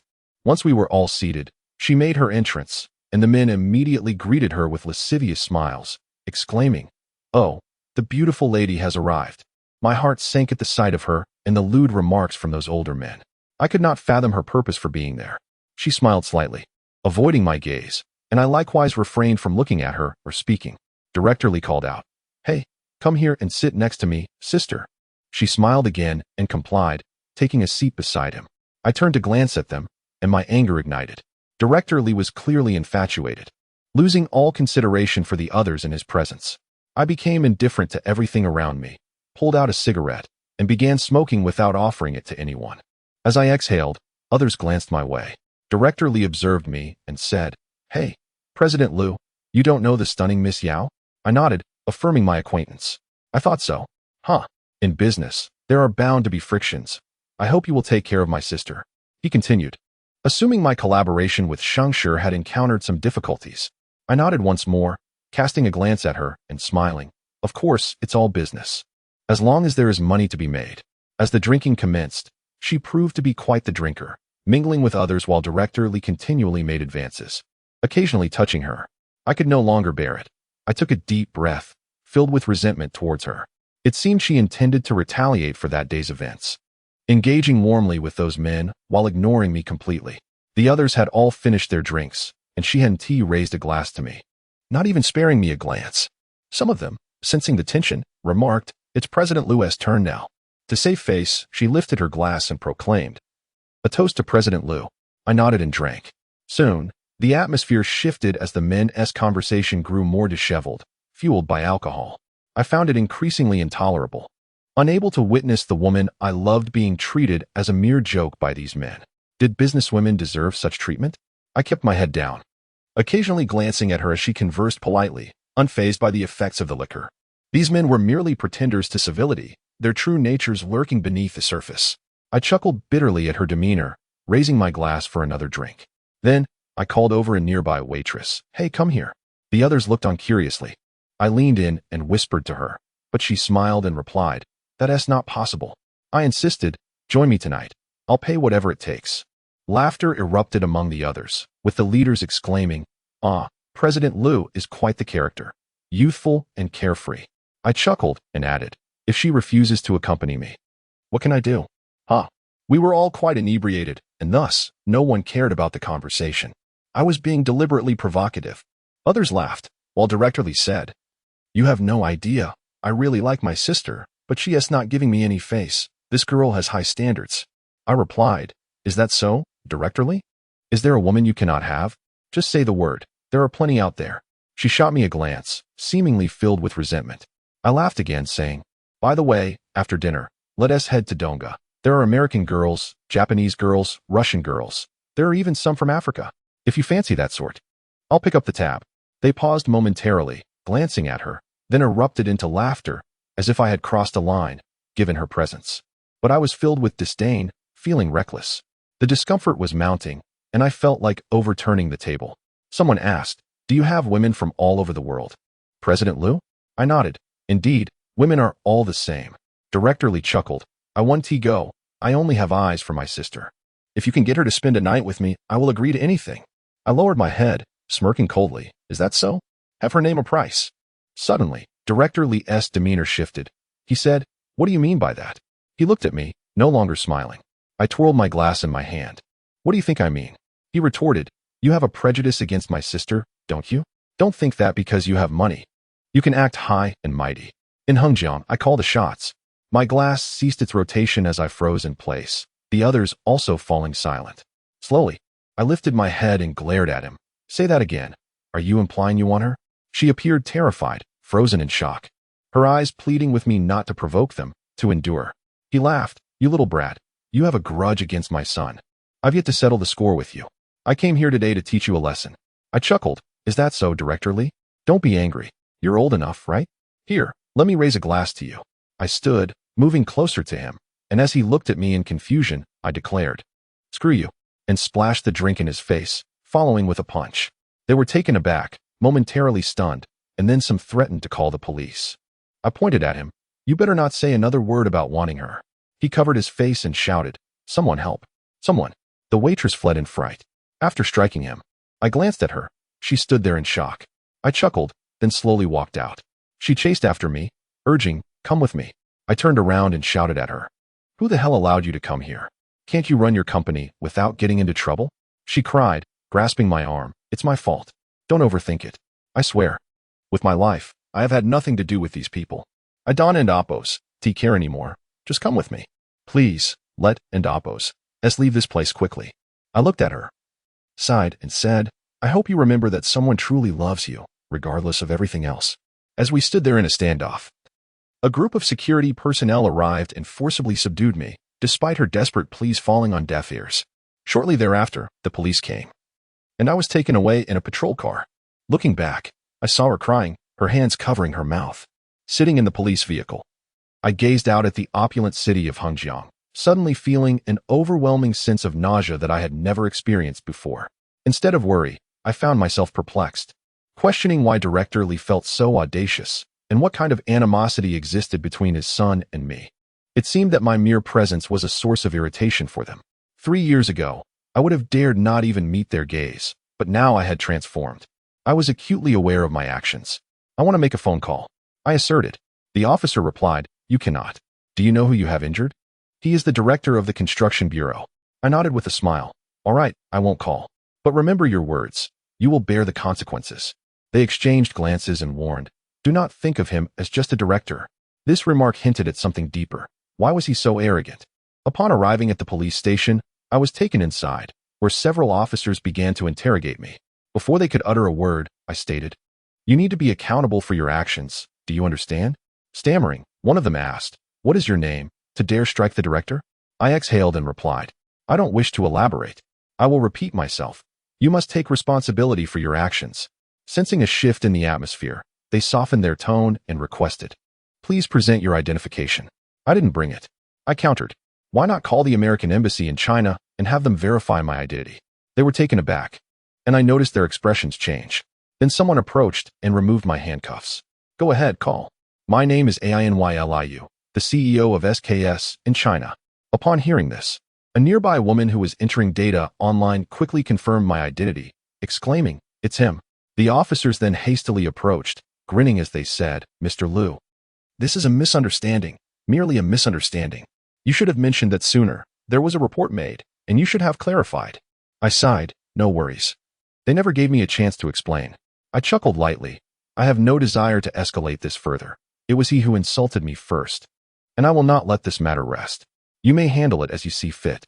Upon hearing this, the lead officer hesitated, then offered me a cigarette, saying, Mr. Liu. Actually, he chuckled wryly. You might not be fully aware of Director Lee's background. Am I right? What do you mean? I inquired with a smile. Do American investors need to understand the people who insult them before responding? No, that is not quite it. He exhaled smoke and continued, Let me explain. He is not just anyone. In Hengjiang, even the mayor and the party secretary must heed his influence. Do you believe that? Upon hearing this, I sensed there was more to the story, so I urged, Please elaborate.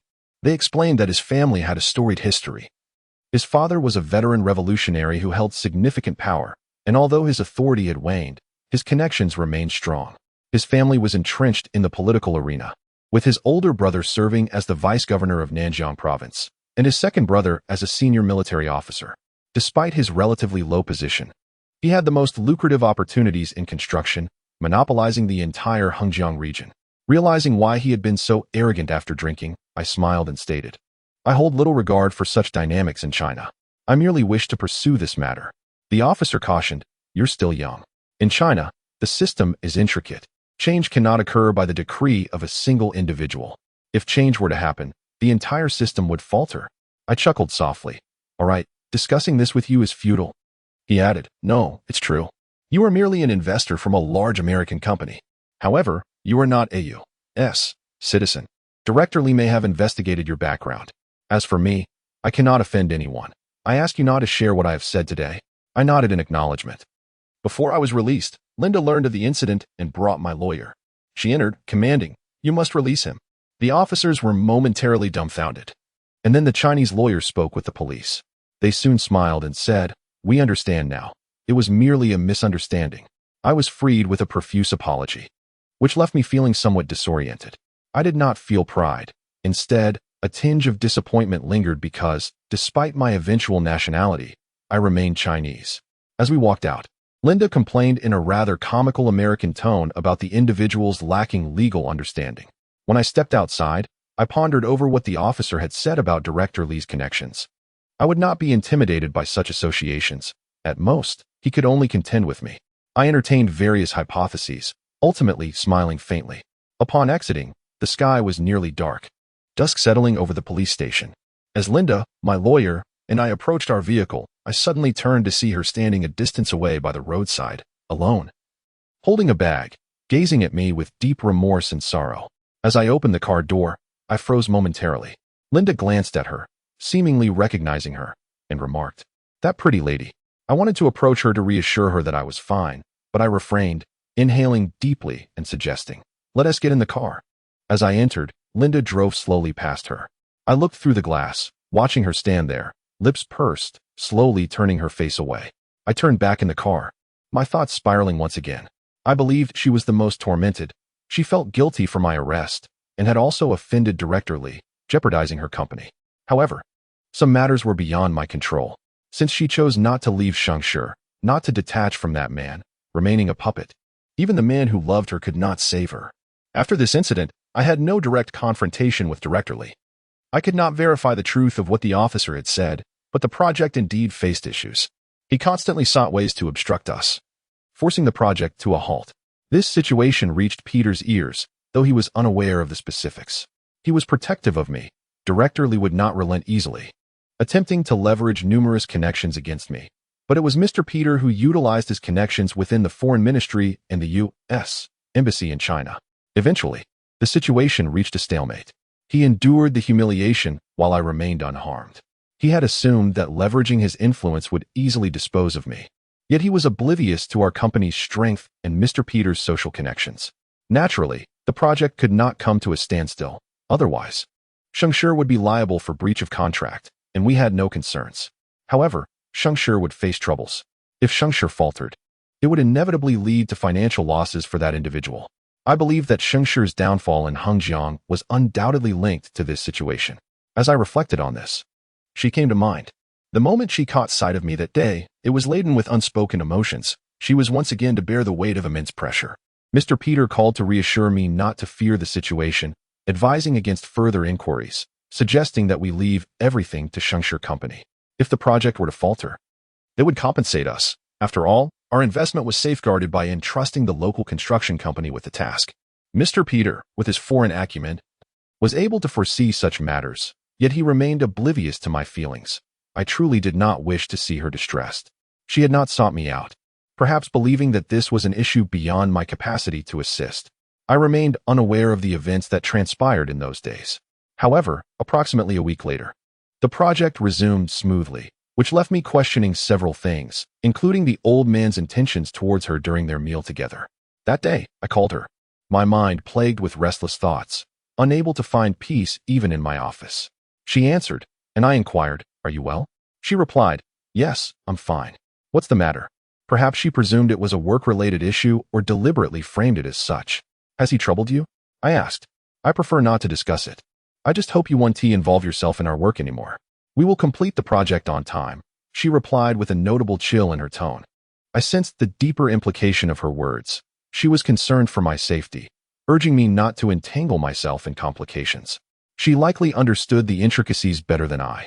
Given my recent emergence from academia, brimming with naive bravado, yet lacking in worldly knowledge, I contemplated broaching a sensitive topic, but ultimately held my tongue, realizing that such a query would be inconsiderate, reflecting upon my own earlier recklessness. To my surprise, she asked, "What do you want to know?" I managed a slight smile and replied, "Nothing of import. Please take care of yourself. As for your project, I shall refrain from further inquiries. Focus on completing the work. We will ensure the subsequent funding is provided upon the project's completion." "Thank you," she responded. "Please, don't be formal with me," I said. "Just take care of yourself," she concluded before hanging up. I stood there, phone in hand, bewildered by her icy demeanor. What had transpired? My suspicions grew stronger. It was better not to dwell on it. Overthinking would only exhaust me. I could not continue to torment myself with her private affairs. If it were not for Bebe's deliberate arrangements, it might have been challenging to meet her. Indeed, Bebe had transformed. She had embraced tolerance and generosity. Yet, perhaps she had lost interest in me, considering my previous allure was merely youthful folly. She seemed intent on orchestrating a union between me and Sister Lee, fully aware of Sister Lee's existing relationship. One day, Bebe called. "Hey, brother, I've been swamped with filming lately. I'm free tomorrow. Do you have time?" I agreed, and she invited me to accompany her to Hengjiang Water Park the following day. I perceived this as an opportunity to unwind. Besides, being in the presence of such a vibrant and beautiful star like Bebe would surely elevate my spirits. The next day, I rose early, donned an exquisite suit worth 38,000, adorned my wrist with a 200,000 watch, and drove my BMW out. The sole advantage of wealth for me was the ability to present myself with dignity and grace. I arrived at the designated meeting point at the water park by 9 in the morning, yet found no sign of her. I waited in my car, smoking, and called her. There was no response. Before long, my phone rang. It was Bebe asking, "Have you arrived?" I affirmed and turned to see her red Hyundai sports car pull up. I stepped out, cigarette in mouth, and strolled over. I had expected to meet Bebe alone, but to my surprise, she emerged first and upon spotting me, frowned slightly before glancing at Bebe, who quickly interjected with a smile, "Oh, it's Xiao Yin. Don't tell me you don't recognize him." She appeared slightly taken aback by Bebe. I knew Bebe must have kept my presence a secret. Dressed in sporty, fashionable attire, both she and Bebe wore white tracksuits, exuding an air of harmony and beauty. Sister Lee and Appo's allure was that of a mature woman, while Bebe radiated youthful vibrancy. They resembled sisters. She seemed somewhat self-conscious about her youthful appearance, perhaps even a touch embarrassed. To alleviate the awkwardness, Bebe enthusiastically suggested, "Let us go. I've heard wonderful things about the park. It's the best in Hengjiang and just opened last month." I nodded, my gaze fixed on her, almost in a daze. She lowered her head, pursed her lips, and took Bebe's hand, their closeness palpable. The trio of women and one man made for an awkward combination. Yet we attracted attention from the crowd. I feigned a gentlemanly demeanor, one hand resting in my suit pocket, while Bebe, with a teasing smirk, remarked, "Look at him trying to act cool. Now that he's wealthy, he is different from us. That outfit must cost 50,000. Her words made me feel a bit sheepish. The truth was, at that level of affluence, luxury brands became ubiquitous, whether gifted by friends, purchased by others, or provided by the company. Each item bore the mark of international prestige. Sister Lee avoided looking at me, her gaze fixed ahead, yet I detected a hint of amusement in her expression, perhaps reflecting Bebe's sentiments that she too sensed my inclination to flaunt my status. Her reaction brought me some joy. It seemed that she no longer harbored resentment towards me. I surmised that my actions that night, while instilling fear, had also evoked feelings of affection. After all, a man had gone to such lengths for her. Yet she could not immediately shed her indifference. She required a gradual thawing of emotions. I smiled slightly. "You always know how to tease me. And you're a big star now. You should be mindful of your words." "Haha." Sister Bebe chimed in, tugging at Sister Lee. "Look, he is blushing." Sister Lee offered a faint smile, avoiding my gaze, while I gazed at her intently. In that moment, An overwhelming desire to embrace her surged within me, to hold her close.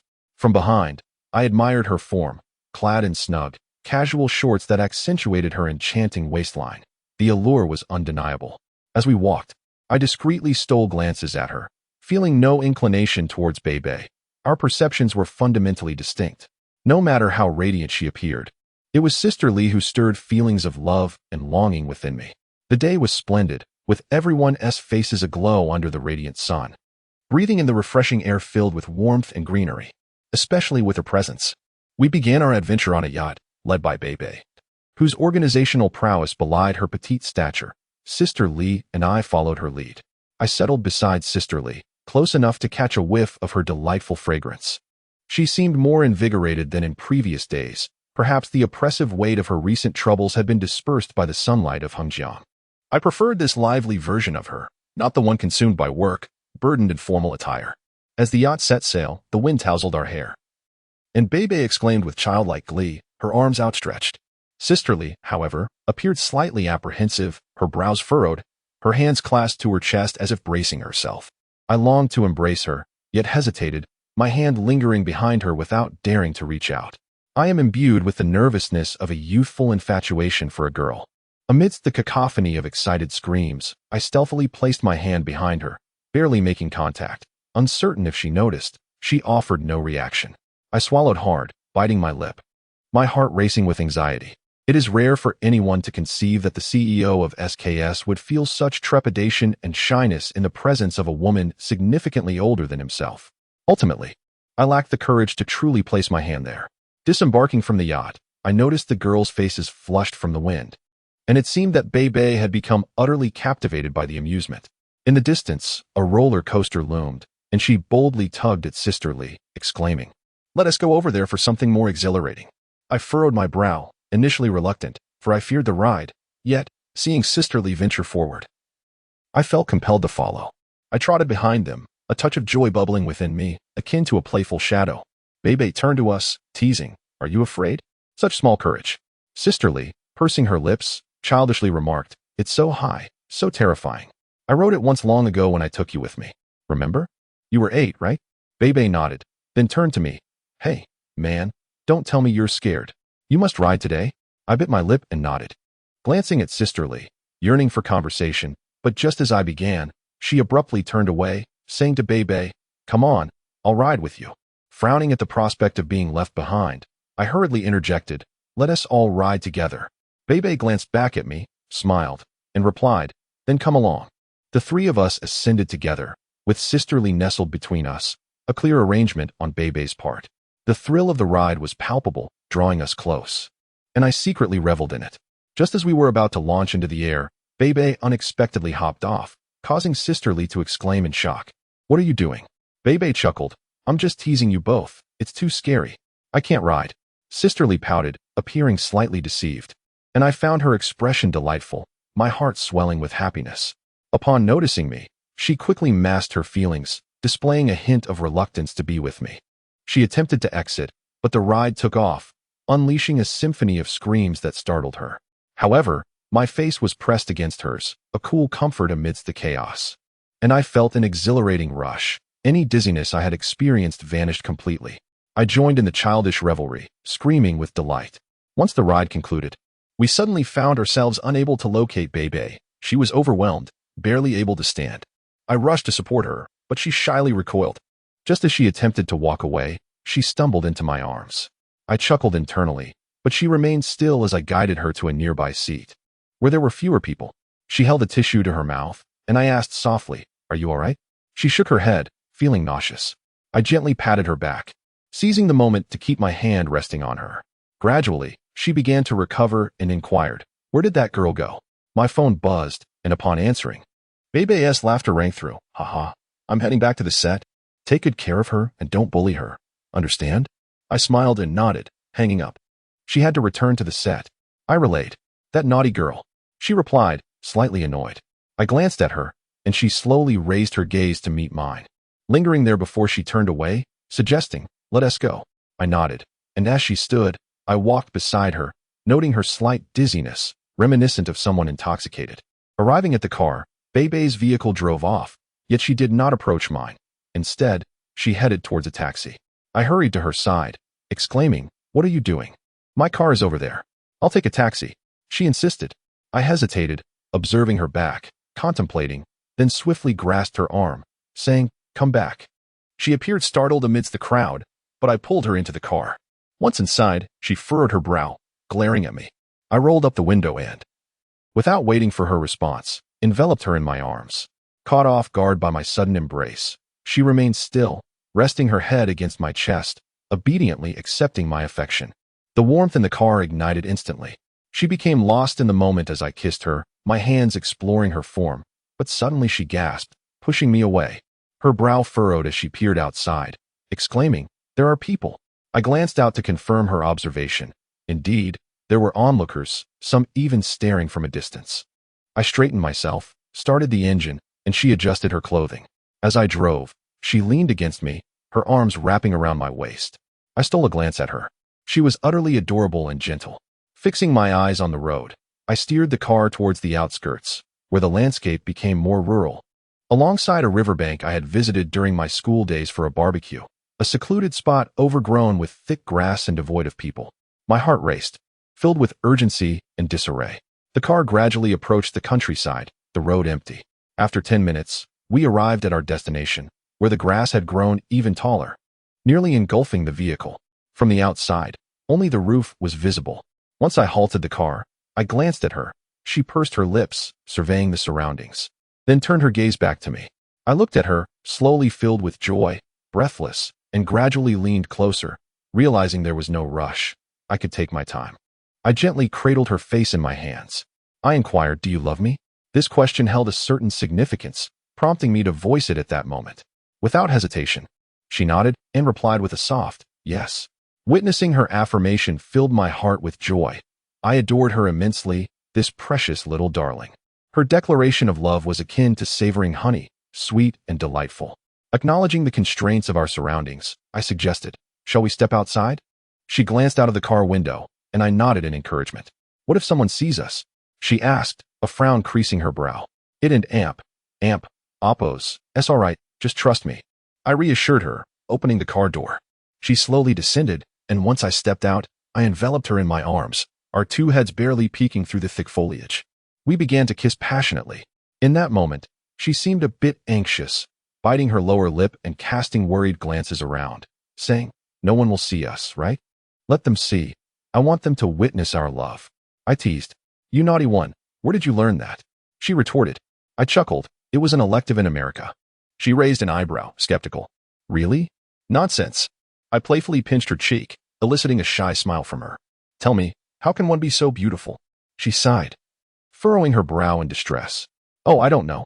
When I grow old and lose my beauty, will you still love me?" "Of course," I exclaimed, utterly smitten by her demeanor. Suddenly, a thought struck me, and I warned, "You must not get close to that director." "No, really, I swear." She quickly assured me. "If you let him touch you, I swear I will kill you." I threatened. Okay. She nodded earnestly, saying, "Since the day I met you, I have only thought of you every day. I truly love you." She was on the verge of tears. "Don't cry, do you hear me? Aren't you happy?" I gently wiped her tears away. "No," she pouted. "I'm just afraid for you. Afraid you might get hurt. Afraid of losing you." I shook my head. "That won't happen. Trust me. As long as I'm here, no one will dare to touch you. Even if the sky falls, I'll be here. Leave that company, do you hear me? I will take care of you and those children in the orphanage. I want you to be with me, understand? Be my wife, my woman, and bear my children. I want you to have my children." "Oh, yes, you will take care of me. Let me be your woman, spoil me, love me.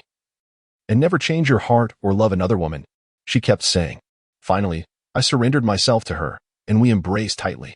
After a long while, we separated, adjusting our clothes before settling back into the car. She looked at me, donning a slightly cold smile, and said, "Are you happy now?" It was as if she could see through me. I smiled down, still basking in the bliss of our moment together. "You're not angry anymore, right?" I Don and amp, oppos, have your childish temperament.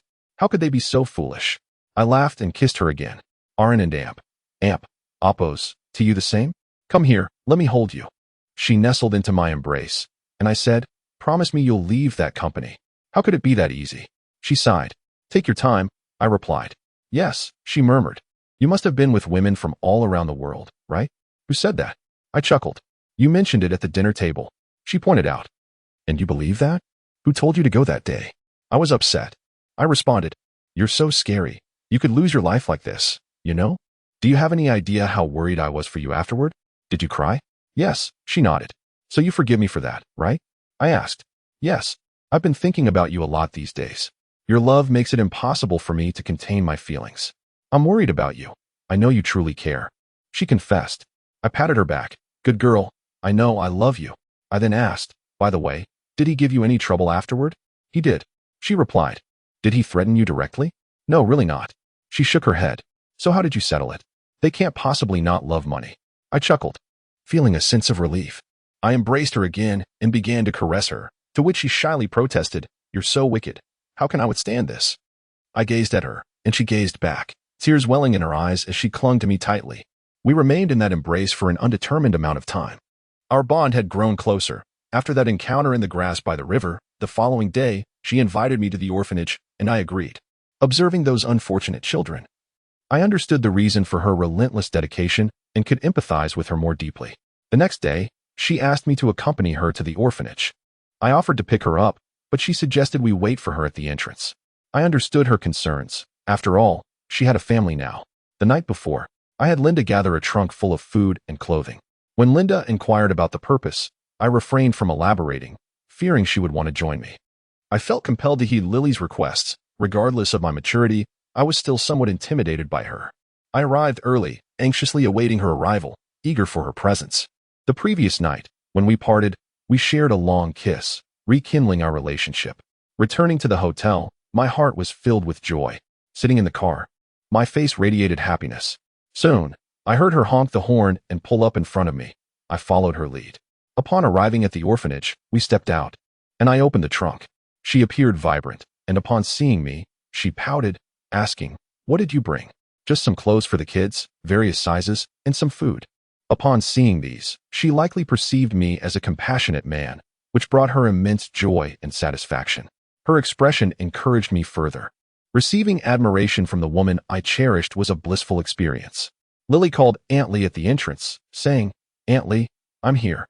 Don't mention it to the kids yet. Let a few of the staff come down to collect the items. After hanging up, Lily noticed the numerous bags I was carrying and jokingly remarked, Hey, don't ruin your fancy suit. I sensed her playful tone. While my suit was indeed expensive in her presence, it felt no different than one purchased for a few dollars.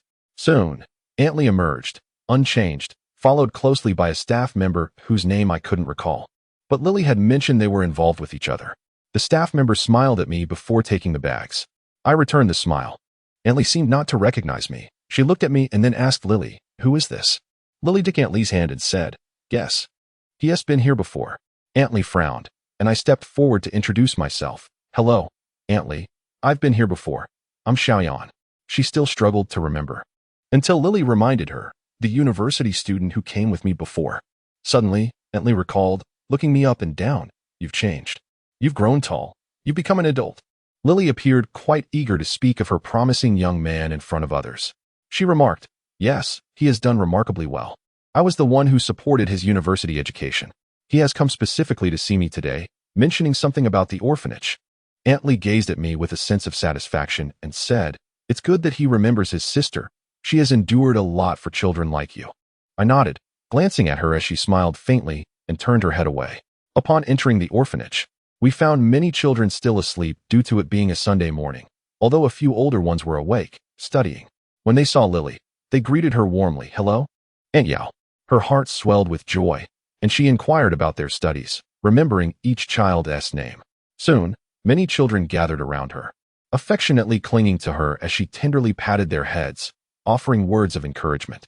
Some boisterous boys exclaimed, Aunt Yao, I scored full marks. Lily beamed in response, Well done. There will be a reward. I felt a profound sense of warmth and comfort watching her. She exuded maternal love, embodying the essence of a mother to all these children. My thoughts drifted to this woman, my beloved, who had been so wild with me on the grass the day before. Yet, this was her true self, authentic and genuine. Just like every kind, caring, and beautiful woman, Aunt Lee stood beside me, and we both observed her with admiration. Aunt Lee remarked, Xiaoyan, look how wonderful your sister is. She has devoted herself to these children, managing their meals, clothing, schooling, and daily expenses. Some are in kindergarten, others in elementary and high school. Each requires funding. Despite her business struggles over the past few years, she has persevered.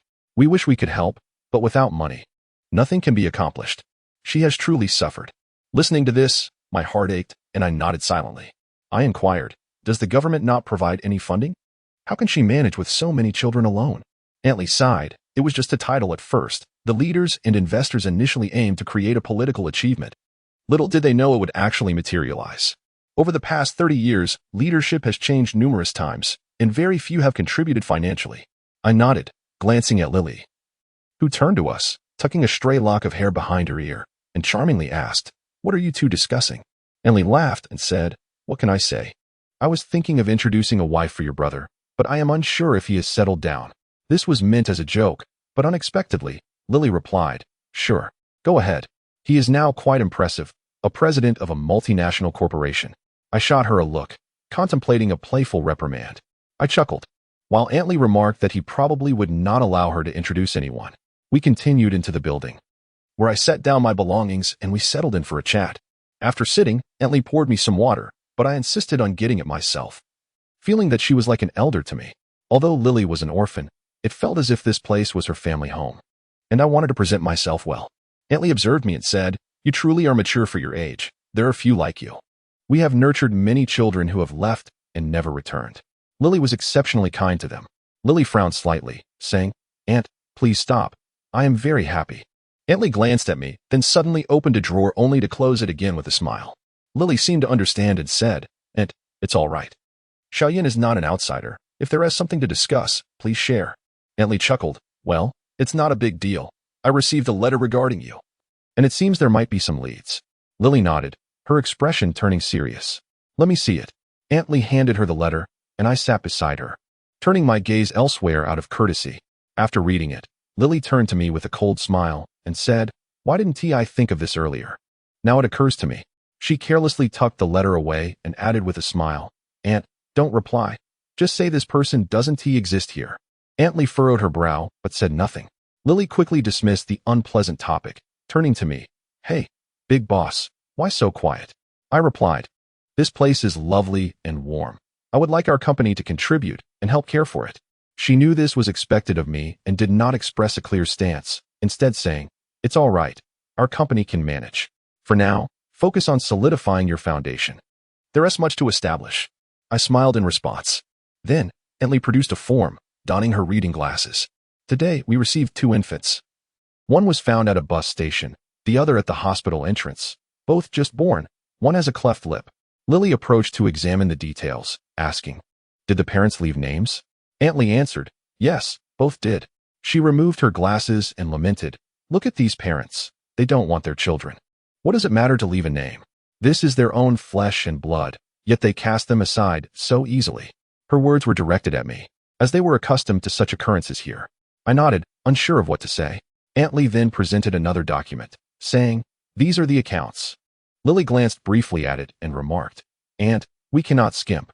How can the children's milk supply be reduced? And the allowance for the school kids has decreased too.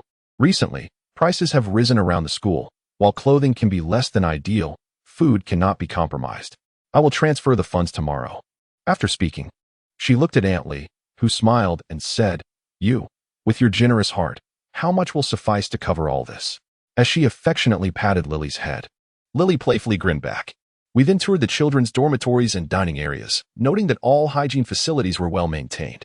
Aunt Lee suggested we visit the hospital to see a few children who were hospitalized, specifically those with leukemia, whom she supported. In the car, I observed Lily joking with Aunt Lee, sharing quiet laughter. I knew Lily was being her charming self, and it warmed my heart. Upon reaching the hospital, we encountered those children, and Lily wept. She showed no fear of contagion, embracing them and showering them with kisses while wiping her tears, urging them to remain strong. The children were well behaved, and a small boy called out to her, "Mama, Mama." Lily felt an overwhelming pang of affection, and I too felt a bittersweet ache in my heart. She meticulously trimmed their nails, peeled fruits, and styled their hair with utmost care. She altered my perception of many things. To be honest, I had doubted the existence of such selfless individuals in this world, those who dedicate themselves entirely to others, engaged in philanthropic work without ulterior motives. She made me feel her greatness. She is a woman worthy of my love. With this thought, I yearned to hold her close at every moment. I also understood why she endured the hardships at Shangshi, enduring humiliation and my torment, continuing as before. Returning to the orphanage, we escorted Aunt Lee back inside.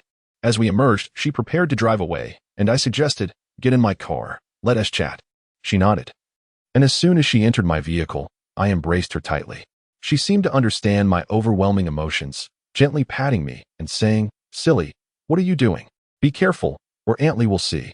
I embraced her and said, "Why are you so kind to others when you are suffering yourself? Your body is worn out. Yet you endure such hardship for the sake of others. My heart aches for you, and I love you. Let us share the burdens together, shall we?" She nodded gently. I continued, "Then allow me to assist you. Leave Shangshi and him behind. I will ensure you live a life of happiness." She sighed. "Let us finish this collaborative project first. Once it is completed, I shall step away." "I will heed your words." I nodded, understanding that this aligned with her nature. Yet, it was this final project that ultimately shattered us.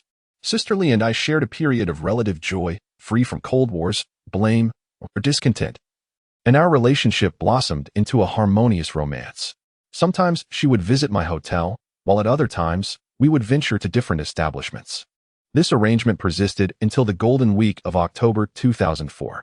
During that time, my spirits soared, and she too radiated happiness, her complexion vibrant and her beauty increasingly captivating.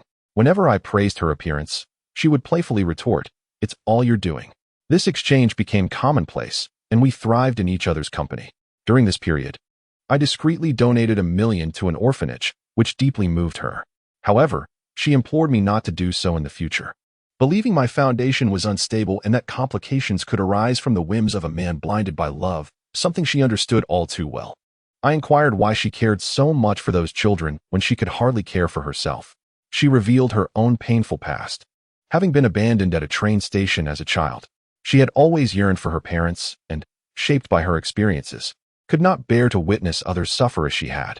Her words that day were poignant, and I held her tightly, feeling an overwhelming warmth. As our relationship normalized, we collaborated effectively, with less volatility, even developing a semblance of marital intimacy. The love we shared enveloped me, and the mere thought of her filled my heart. My improved mood reinvigorated my work, and I managed the company well. Our joint project on the Riverside Villas progressed smoothly. In part due to my amicable relationship with Sister Lee, I refrained from unnecessary interference, granting her the freedom to choose her team. Confident that a person with such sense of responsibility and compassion would not jeopardize the project. I often pondered how, regardless of one's social aptitude or business acumen, one remains a creature of emotion, easily swayed by even the slightest feelings. Years later, I reflected on whether I would have become a different person had I not experienced these emotional journeys. However, I have never regretted knowing her. On the contrary, I am grateful. She was so understanding that I began to realize that some women come into your life to provide mere existence, while others are destined to give you life itself. The one who breathes life into me will accompany me for eternity. During the Golden Week, I prepared to return to my hometown in Shabay. It struck me that I had not been home for 4 years. If I seemed heartless, I acknowledged that I was. But I am not a bad person. I missed my mother, father, and my sister, who had long since married. I had sent considerable funds home. Yet my family hesitated to spend it. I wished to return and bring them to the provincial capital. Had I not married Susan, I might have succeeded in this endeavor. However, I had not disclosed my intentions to them, understanding their deep-rooted values and traditions surrounding loyalty and family lineage. She decided she wanted to accompany me. Upon hearing my plans, she whispered in my arms, "May I go with you? To see our parents?" My heart soared at her words. I had longed for her companionship, and her initiative filled me with joy. I showered her forehead with kisses and held her close, enveloping her in my embrace. In knowing you, I discovered a world. I will take you to the ends of the earth. If we do not arrive, it will not be for lack of love, but due to the daunting journey across mountains and rivers. Wherever I can go, I will bring you along. I arranged all company matters and contacted the local branch manager in Shanbei to ensure my reception upon arrival. I had never wished to show off or indulge in vanity, but this time I truly desired to experience the joy of returning in triumph. I could maintain my aloofness, yet I could not alter my parents' thoughts. They had toiled their entire lives in harsh conditions, enduring suffering in the disdain of the affluent. Now, I wanted the world to recognize that the son of the Liu family had succeeded.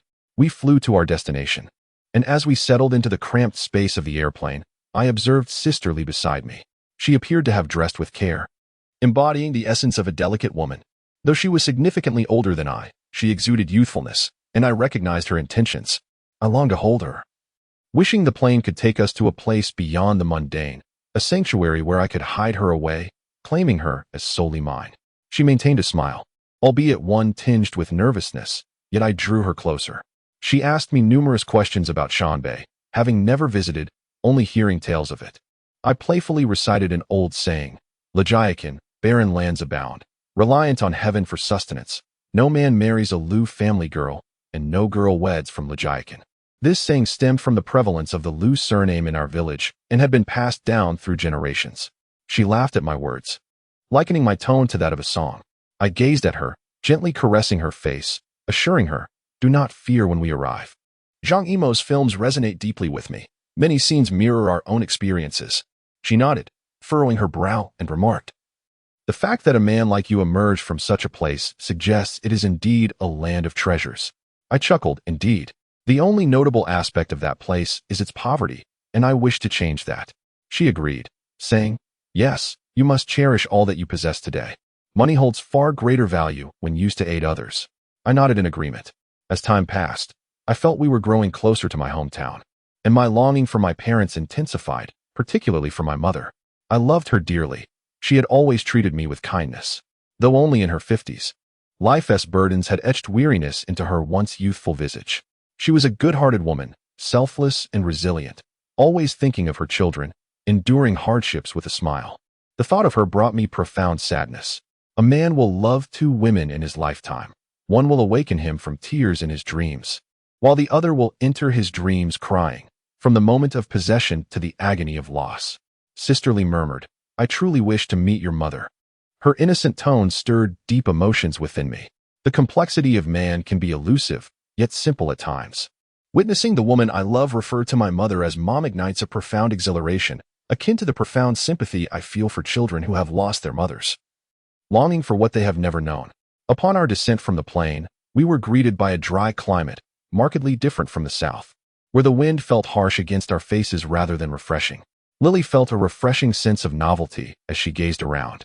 This was the city where I had grown up, yet the city felt foreign to me. From the moment I was born, I had always felt estranged from the urban area of Shanbei province.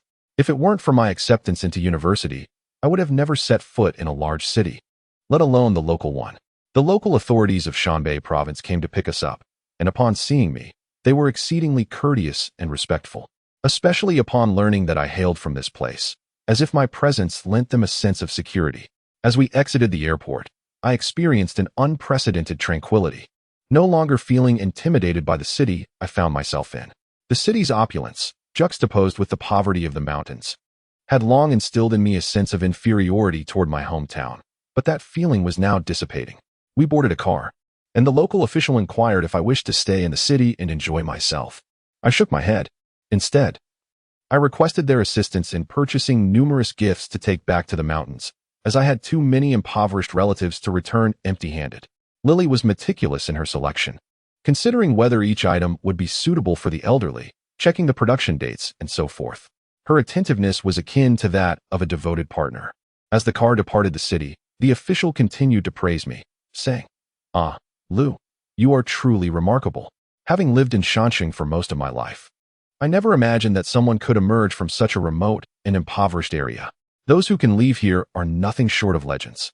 His compliments left me feeling somewhat ill at ease, yet they underscored the stark reality of the mountain's backwardness. Lily sat in the car, her brow furrowed as she gazed out the window, exclaiming, "Why are there no trees on this mountain?" A heavy melancholy enveloped me. This was a familiar place. The journey from Hengjiang to here felt like traversing 2 worlds, one lush and green, the other barren and brown.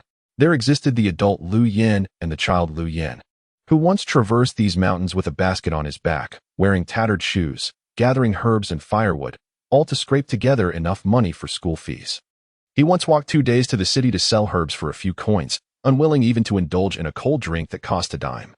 All while gazing at his sister with pity, buying her a morsel to eat when he could. Countless times, he had watched their mother weaving baskets at home, her hands calloused and bleeding. He had felt the pangs of sorrow and vowed to escape this cycle of poverty and achieve success. The hardships were not to be loathed. Rather, they were a testament to life's indifference. As a human being, I had no reason to live a life of mediocrity. My eyes moistened, and Lily sensed my turmoil, gripping my hand tightly, sharing my sorrowful gaze. Suddenly, I inhaled deeply and smiled, saying, "Everything seems to have shrunk." As a child, the countryside felt vast, the rivers, the roads, the earth and mounds, but now, seeing it again, it truly feels so small. She nodded in agreement, remarking, "Yes, I feel the same about the orphanage." Her words struck a chord with me.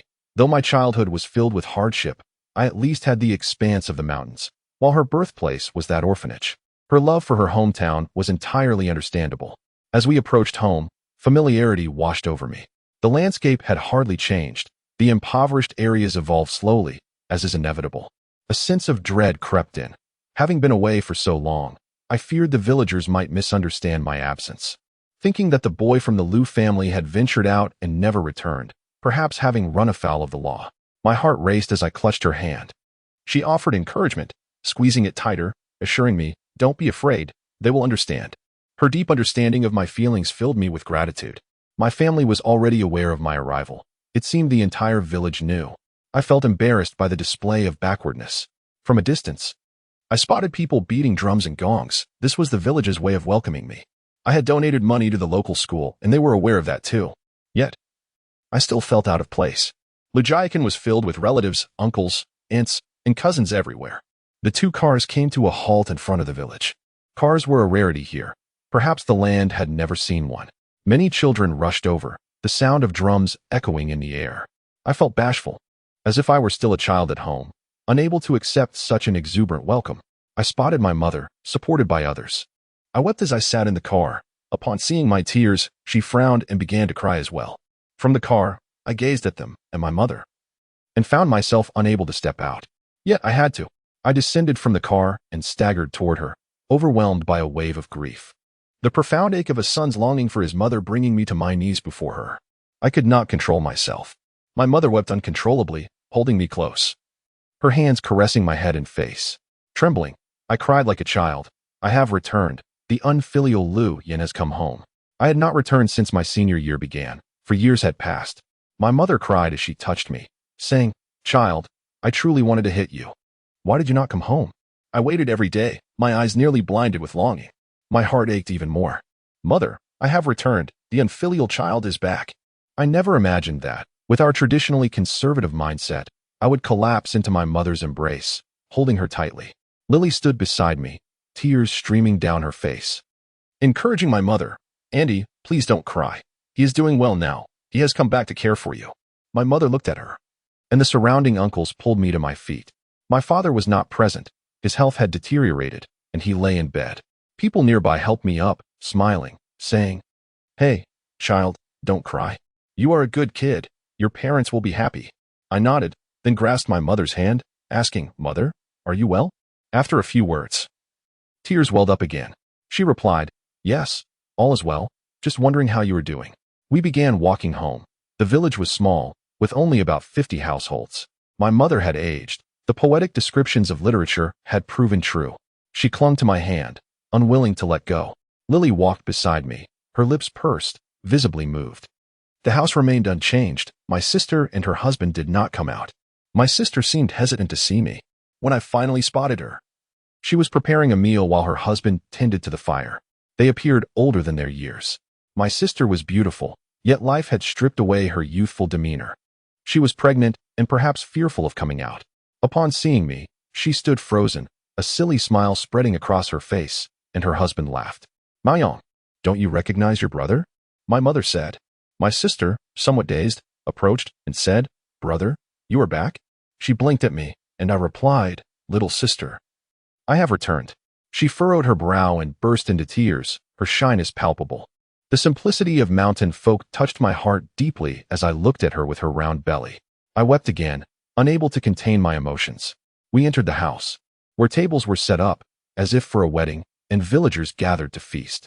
The village historian, whom I called uncle, appeared somewhat intimidated by my presence, smiling awkwardly. When I saw my father, I knelt once more. He looked at me, seemingly angry, and gasped, You have returned?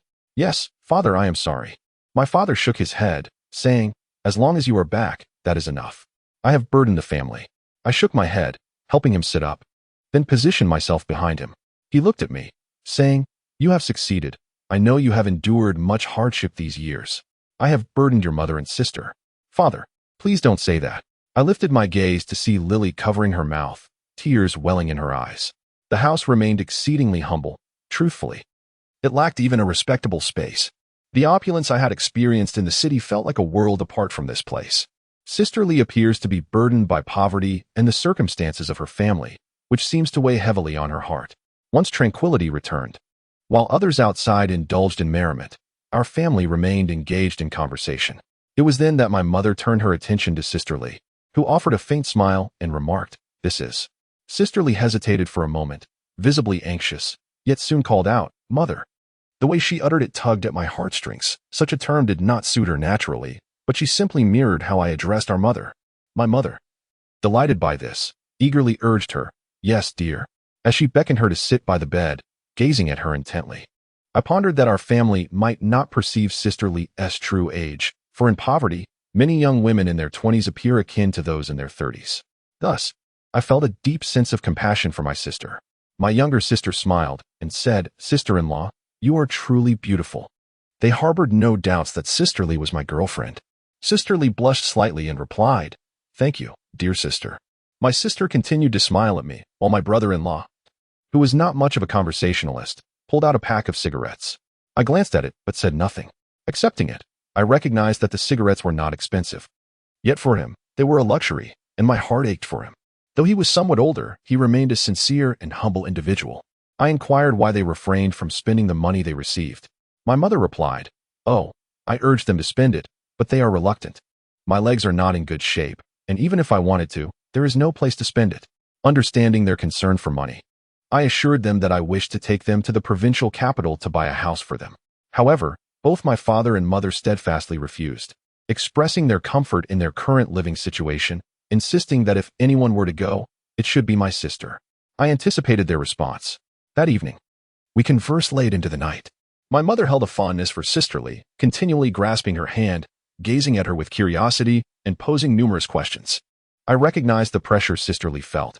She was in a precarious situation, fearful of many issues that loomed large. When asked about our wedding plans, I observed her nodding, saying, Yes, I hope it will be soon.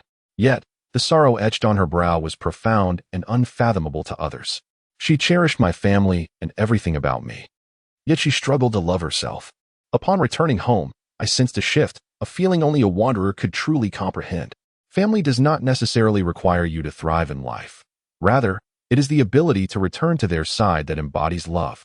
No matter how advanced humanity becomes or how harsh the world may seem, we are destined to return, firmly believing that love is eternal. Especially for those who have given us life and nurtured us, as well as for those who love us as if we were their own. I hold no judgments. Even if I forsake everything, I would not regret it. The so-called pursuits of career, achievements, and fame can only deceive your eyes when they are absent. I do not aspire for my name to grace the pages of Forbes, for I seek a life more poetic than that. I refuse to become an emotional fool with a dazzling career. I even harbor disdain for those who strive relentlessly for recognition, much like my former self. Despite having acquired wealth and material possessions, I still cannot attain her or alter my family's circumstances. They cannot be transformed by material means. The vast regional disparities in China have left them stranded in the mountains. When you extend your hand to help, they are often unwilling to emerge.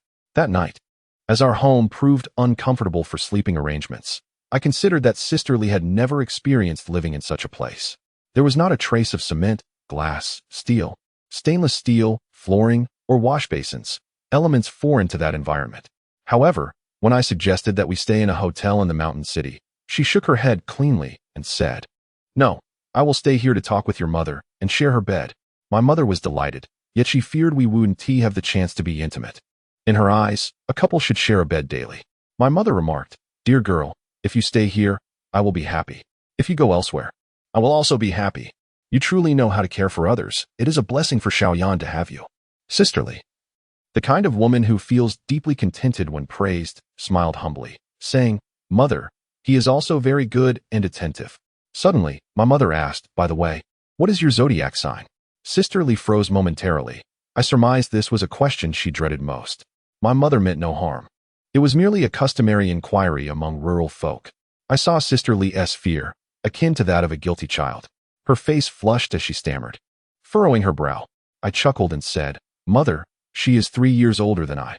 You wouldn't mind, would you? My mother, smiling, responded, Ah. It is said that a woman 3 years older brings fortune. This is my son's blessing. She is kind and will care for you. Mother likes her. Sisterly nodded appreciatively, feeling grateful and happy. I observed everything, reflecting that every woman, regardless of the era, faces hardships. My mother's generation did not fret over love. Their struggles stemmed from the burdens of survival, driven by the need for sustenance. In contrast, Sisterly, despite living a privileged life, bore the weight of emotional suffering. That night, we resided in those dilapidated earthen houses. I pondered whether any woman accustomed to 5-star hotels could endure such conditions. Yet, Sisterly harbored no discontent. On the contrary, she appeared quite joyful. That night, she nestled in my mother's bed, embraced like a cherished child, engaged in heartfelt conversations with her. Sisterly was radiant with happiness. I believed she must be blissful. Having been an orphan, she confided to my mother, Mother, I am an orphan, without parents from a young age. From now on, I will be your child. Although she was in her 30s, her heart remained pure, delicate, and innocent with happiness. My mother, feeling compassion for her, caressed her face, saying, Yes, dear, I will cherish you. If Xiaoyan ever bullies you, tell me, and I shall break his legs. My mother is kind-hearted, yet carries an air of authority. My love for her stems from a deep respect. She is, after all, my mother, my deity. Sisterly smiled blissfully. I imagined she was truly enraptured. In my home, she forgot everything about Hengjiang, her identity, and the reality that we were merely lovers, existing in a precarious union. Reflecting on morality and worldly expectations felt despicable, tearing apart what could be beautiful. How many nights have I awakened suddenly from dreams, recalling countless moments of happiness? Those scenes are so precious. How I wish to relive them. Those nights spent with mothers and lovers, so warm and sweet. Yet, upon confronting reality, my heart shattered. Parting is easy, yet meeting is fraught with difficulty. The next day, she and my mother rose early to prepare breakfast. She tended the fire while my mother cooked. I witnessed a spirit in my mother that I had never seen before, as she and Sisterly collaborated to prepare meals for the men. I also rose early, while my sister returned to her own home. Afterward, I tidied up the surroundings, chopping firewood as I had done in my youth. Though many years have passed, little has changed. While cities now use coal stoves, here, we remain unaware of such luxuries. City dwellers have switched to gas stoves, and here, we have not yet seen electric induction cookers. We still rely on firewood in our clay pot. Yet, I harbor no aversion to this place. I love it dearly. Although this lifestyle is arduous, it possesses an undeniable beauty, rooted deeply in tradition. Years may have passed since I last performed these tasks, yet I still wield strength, albeit with diminished skill. Under the gentle morning sun, Sisterly watched me with a soft smile, curious and content, observing this man engaged in such work. My family may be oblivious to my life outside, but she understands I am the president of SKS. Yet, that identity seemed irrelevant. I am simply a boy from the mountains.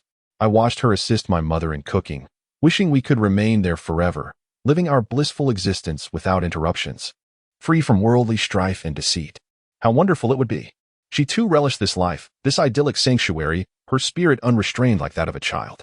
She approached to help me stack firewood, and I, concerned for her hands, urged her not to. She laughed lightly and replied, I'm not that delicate. I want to be like your mother. I chuckled, my heart brimming with joy, reminiscing about how we first met 4 years ago. To many, our connection might appear sinful. Yet we understand that what is often deemed sinful can hold its own beauty. During the day, relatives and neighbors from the village came to visit, remarking on my newfound success and marveling at this fashionable city bride they had never encountered.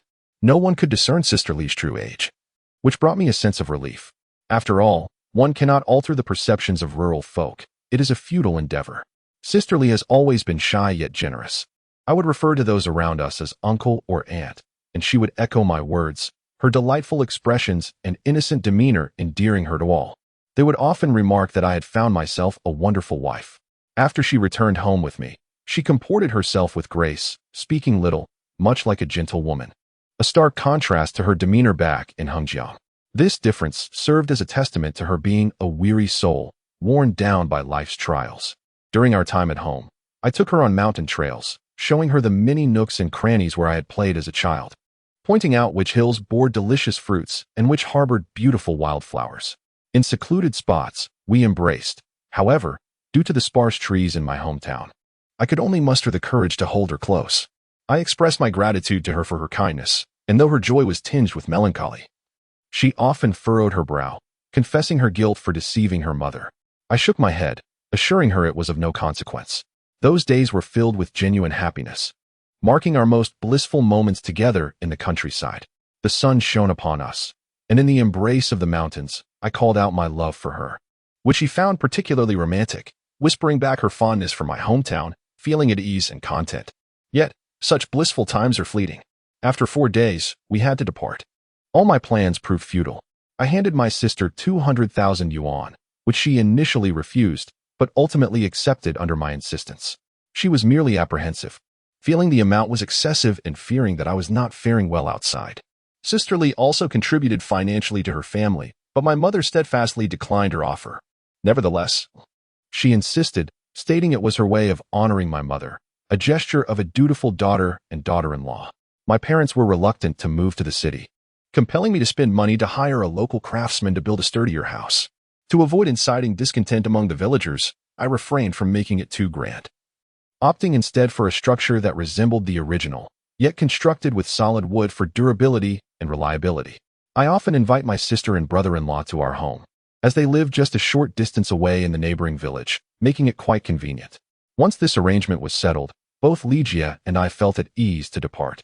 During our farewell, Ligia clutched our mother's hand and wept. I bowed to my parents, assuring them that I would return home soon, as travel has become more accessible with the convenience of air travel.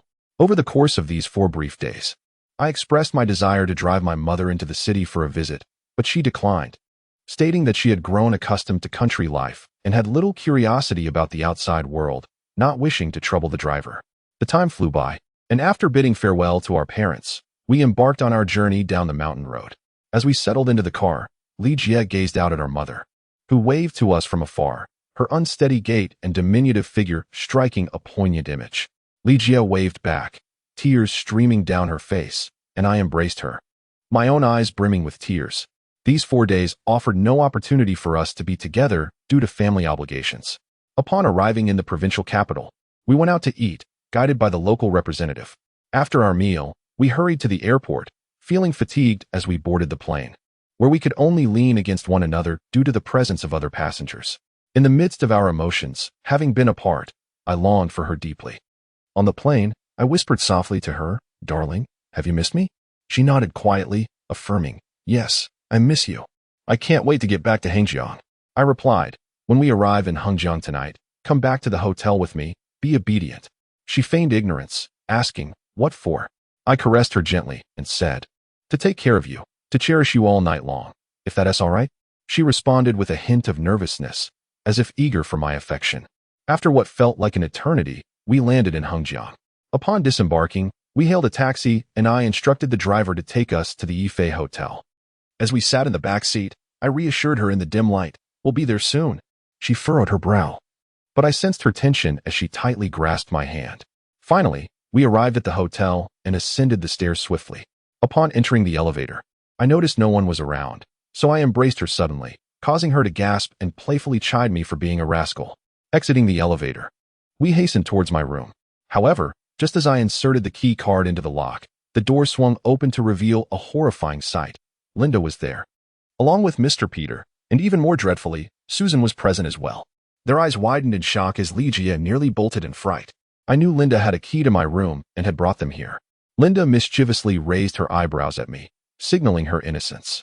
Mr. Peter, upon seeing me and the woman behind me, paused, his expression shifting slightly.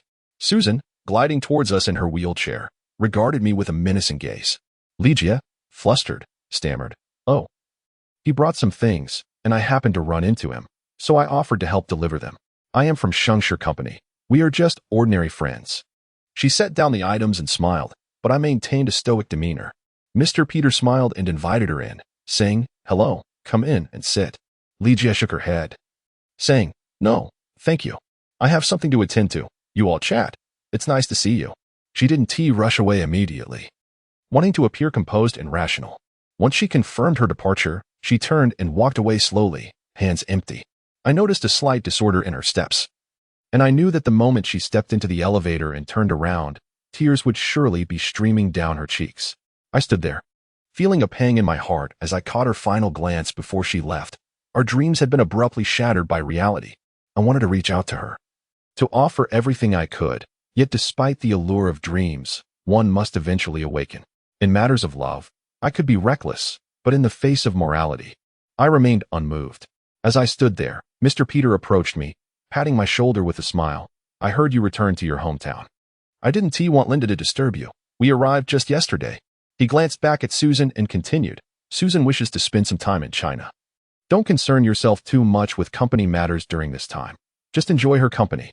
I nodded in agreement and smiled faintly at Susan, who furrowed her brows and inquired, "Who is that Chinese woman?" Mr. Peter said nothing, but her words startled me. I found myself at a loss for words, having forgotten Li Jie's previous fibs. At that moment, Linda seemed to notice and stepped forward, smiling at Susan. "Oh, she is the head of our partner company. She lives nearby, and we often run into her. She is very kind. Just the other day, she helped me carry a large bag." Linda's support filled me with gratitude. She understood the unique bond between Li Jie and me, and her words conveyed her kindness. However, Susan grew furious, pushing herself away from the group in her wheelchair, exclaiming, "You traitor! You rely on our poverty." I stood back, staring coldly at Susan, my eyes unwavering as I lowered my gaze, then raised it again, holding her stare for what felt like an eternity, filled with suppressed emotions. Mr. Peter understood the weight of her words and quietly said, "Yuan, she's in a bad mood. Please be understanding." I nodded slightly and smiled at Peter, assuring him, "It's fine. I will make sure she has a good time." Linda looked at me, giving a slight nod, signaling me not to be disheartened. I chose not to dwell on whether her comments had hurt me.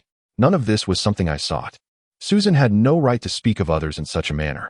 Did not the Jesus you worship teach you to comfort others' souls and seek your own redemption? That evening, Mr. Peter discussed some work matters with me and inquired about my family situation. I casually shared a few details before the conversation turned back to Susan. Mr. Peter smiled at me and said, "Yuan, I've mentioned before that I have no expectations of you, but that doesn't negate our prior agreements. Everything is your choice. You still have the right to make any decision. If you no longer want Susan, our agreement is void, and I can provide you with the compensation you deserve. However, I do hope you will take good care of her, as she is my only daughter, and I don't want her to feel different from other girls by seeking an unsuitable partner." I did not dwell on his words, as I understood their meaning completely. Sensing my hesitation, Mr. Peter placed a comforting hand on my shoulder and said, "Yuan, I hope you can assist me. I see you as my successor. I cannot explain why, but I feel a special connection with you. You are not the typical workaholic elite, yet I have great faith in you." I nodded again, but my mind lingered on the moment Li Jie had turned to leave. I wondered how she was, whether she was in tears, heartbroken. That night, Mr. Peter returned to his hotel, leaving Susan behind. Once the others had departed, Susan shouted at me, her eyes wide with terror, "You cannot betray me. You have received so much money. You must remain loyal to me." I approached her, lowered my head with a faint smile, and then sat before her, whispering softly, "Susan, I hope you understand that my words are not directed at you or your father, but at you as a life. Do you comprehend?" She clearly did not grasp the meaning of my words, incessantly chattering, her speech laced with sharpness and arrogance. Despite her physical limitations, regardless of her demeanor towards me, that night I still had to assist her with her bath and carry her to bed. I did not sleep beside her. Instead, I spent the night on the sofa, feeling a profound ache within my heart. I loathed myself, truly felt hatred. I imagined that Sister Lee must have experienced such hatred as well, having sold herself for the sake of her own desires, which was no different from my own predicament. I was aware that in this society, we are all rather insignificant, engaging in actions we ought not to, our humble souls desperately seeking mere survival, rendering us utterly ridiculous in the eyes of outsiders. If I were to free Sister Lee from that old man, I would need wealth. However, if I were to abandon Susan, I would lose everything. Thus, with love and money intertwined, I found myself with nothing to gain. The night was sleepless, my heart heavy with tears, pondering my beloved, reflecting on my journey, inevitably steeped in melancholy. I understood that no one could be blamed. The path we tread is of our own making, and I would not shed tears of regret upon it.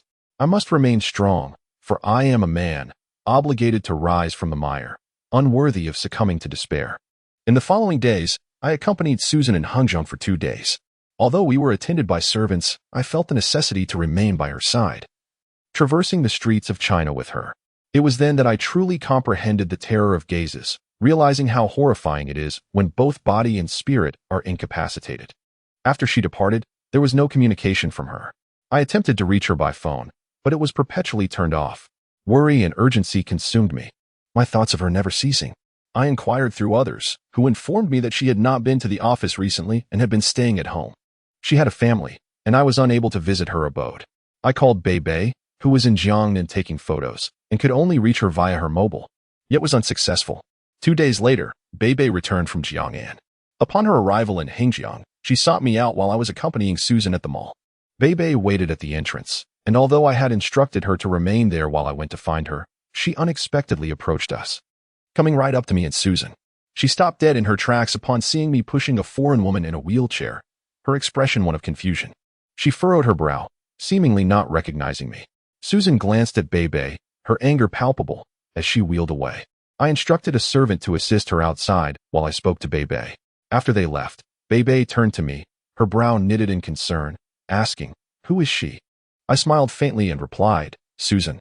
I meant, what is her relationship to you? Although she was younger than I. That day she seemed to admonish me with a stern tone. I hesitated, inhaled deeply, and averted my gaze as I replied, "She is my wife." Say that again. Bei removed her sunglasses and fixed her gaze upon me, demanding, "Is what you say true?" I looked up at her and nodded. Bei inhaled sharply, turning her head away, then turning back with a resigned expression, asking, "Brother, why did you marry her? Do you love her?" I was at a loss for words and eventually shook my head. Bei seemed to understand, following up with, "Is it because she is wealthy? Are all you possess now dependent on her and her family?" I nodded once more. Bei nearly broke down, biting her lip. She said to me in front of many people, "Why? Why would you do this? Do you realize how much Lee loves you? She has become this way only out of desperation. If you do not know how much she loves you, let me tell you how much I love you. Do you know how much Bei loves you?" As she spoke, tears streamed down her face, her expression that of a child in distress. I was at a loss as to how to console her, feeling a deep ache in my heart as I realized she could not escape certain truths. Just as I was about to explain, she turned and ran away, covering her mouth, clutching her bag. I knew she was utterly heartbroken. Standing there, I could only scoff at myself, pondering how many more women I would hurt. That night, my mind was consumed with worry for Bei. Around 8 o'clock, she called me, exclaiming, "You bastard, get out here." I glanced at Susan and replied in Chinese, "What's wrong, Bei? Have you been drinking? None of your business. Get over here. Do you hear me? If you don't come in 15 minutes, I will jump from the Four Seasons Hotel." I hurriedly said, "Don't do that, please. Just listen. Don't act recklessly. You bastard, you're not a man. Are you coming or not? I'm standing on the windowsill right now." I could tell she had indeed been drinking, and her voice conveyed a lot. Panic gripped me. "Wait for me. I'll be right there. Don't do anything rash. I'm coming. Come on, room 1068. She hung up the phone. Susan was engrossed in her computer, and with my clothes in hand, she remarked with a smirk, "Going to rendezvous with your lover?" I retorted, "There is something at the company I need to address. Let us hope it's a major issue. So my father can kick you out." I pushed aside all thoughts and left the hotel, driving swiftly to Bei. Upon arrival, I rushed into the elevator, breathing heavily, concerned for the girl capable of anything, particularly under the influence of alcohol. I exited the elevator and sprinted to room 1068, knocking feverishly, "Bei, open the door. It's your brother." She opened the door, her hair disheveled, staring blankly at me before suddenly wrapping her arms around me tightly, then biting my neck and pushing me onto the bed. I was taken aback, her breath reeking of alcohol. She had consumed a considerable amount, evident from the nearly empty whiskey bottle on the table. She continued kissing and nibbling at my face and neck, her legs pressing against mine, her hands exploring my torso. Despite her petite frame, she seemed to possess an unexpected strength, rendering me utterly incapacitated. She bit me, causing pain, and I quickly pressed on her shoulder, saying, "Are you biting me?" Bebe clung to my neck, biting one side before turning to face me, demanding, "Tell me, you bastard, why did you marry someone else? Why not choose a woman better than Bebe? Why marry her for money? Do you know I have liked you for 4 years? Until now." As she spoke, tears flowed down her cheeks, and she began to hit me, grabbing a nearby pillow and striking me in the face. I was taken by surprise. I never imagined Bebe would act this way, a small girl resorting to violence against me. I raised my hands to shield myself and pressed her shoulders down, urging her to calm down. "Bebe, what are you doing? I thought you liked Sister Lee, and she liked you. I wanted to facilitate your relationship, but you are acting like this. I will no longer consider anything else. I want you." As I spoke, she continued to kiss me fervently. I furrowed my brow, feeling like a woman in the face of her advances, and foolishly allowed her to kiss me, eventually uttering, "Let me go." She paused, gazed at me, chuckled softly, and then said, "Do you think you're handsome? Let me tell you, I've met many charming men, numerous people admire me, even our director has a fondness for me. If I wanted to be famous, I could simply cling to those older gentlemen." But with a smile, she added, "Why the hell would I do that? I think of you." You know, Bebe furrowed her brow and continued, "Do you understand how significant a woman's first time is to her? The man who gives her that first experience will forever be etched in her memory. Do you know this?" She chuckled again. "Perhaps you only care about having a lot of money, right?" Her words stirred a mixture of emotion within me. I felt both touched and ashamed. It pained me deeply, and I closed my eyes, saying, "Bebe, I'm not the person you think I am. Please don't say that. I've always liked you. But I've seen you as a sister." "A sister?" Bebe scoffed. "For years ago, did you see me as a sister?" I was at a loss for words. Fully aware that 4 years prior, I had erred. Indeed I had. I was too young then, unable to control my impulses, and foolishly acted out of momentary desires. I couldn't voice my thoughts. She widened her eyes, and when I turned to look at her, she mischievously smiled and asked, "What are you staring at?" I replied, "Nothing. I'm not looking at anything." Bebe adjusted her messy, thick, long black hair and smiled. "Are you eager to be fed by Bebe?" As she spoke, she burped, the scent of alcohol wafting through the air. Her eyes were reddened, and she was burning with heat from the drink. I couldn't help but notice how much she resembled Sister Lee, particularly in certain features, like her ears. She laughed, and I recoiled, hastily attempting to sit up, nearly causing her to tumble off me. It felt dangerously tempting, yet I managed to sit upright. I lowered my head and sat at the edge of the bed, saying, "Bebe, don't act like this. You're drunk. Hurry and put on your clothes. You hypocritical man. You're so insincere. You little lecher. You've been staring at me this whole time. Do you know how many of my male fans fantasize about me?" Bebe exclaimed, burping again. "Our director even wants to have relations with me. Let me tell you, all those girls want to sleep with him, but I simply ignore him. And you pointing at me," she declared, "you don't even want me, you bastard. I'll never consider you again. Just be my lover. You need money, right? Bebe will take care of you." I smiled faintly, saying, "Oh, stop joking. I'm sorry for you. So many fans admire you. You should focus on your acting, understand?" Bebe fell silent, no longer smiling, coldly lowering her head, rolling her eyes at me, frozen in place, which was quite frightening. I asked what's wrong.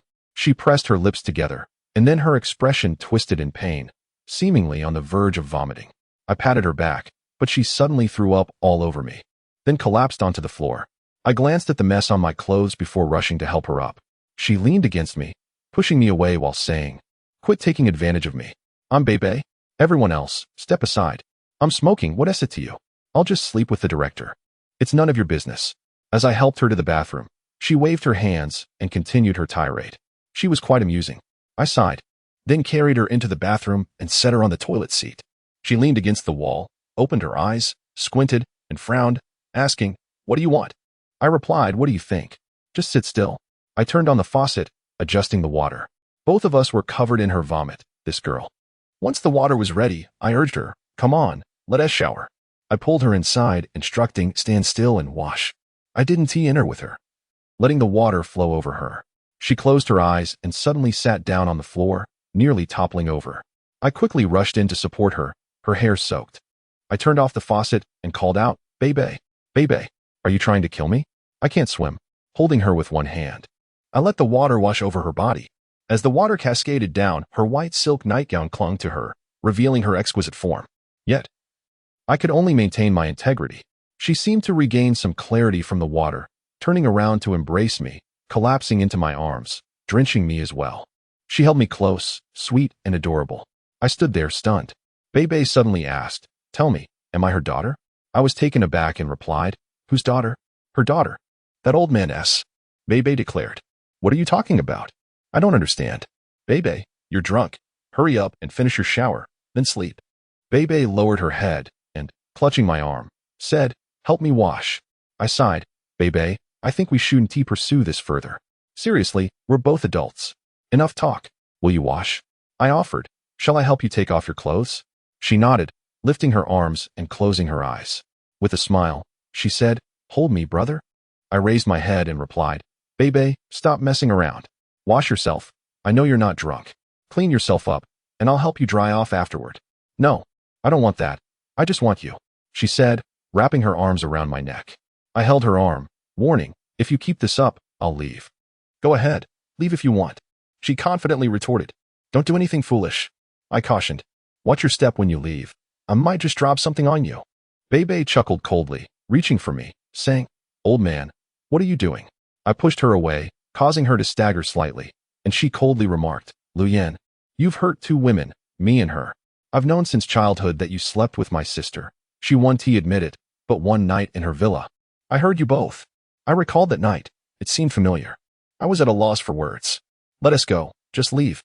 I started to walk away when Bebe nearly collapsed again. Her body began to tremble violently, her face paling and lips turning white. Fear gripped me as I scooped her out of the bathroom, using a clean towel to wipe her down. She said nothing. I laid her on the bed, covering her with a blanket, and asked, "Bebe, are you okay? Do you need to go to the hospital?" She shook her head, gazing at me, and suddenly began to cry, pouting, "Brother, I know your family is poor, but why did you marry that kind of woman? I don't want that. I want you to be happy, to marry a beautiful woman and have lovely children." I wiped her tears, saying softly, "I know you care about me, Bebe. Over the years, I've realized you've always been concerned for me, but some things are difficult to express. I know I wronged you back then.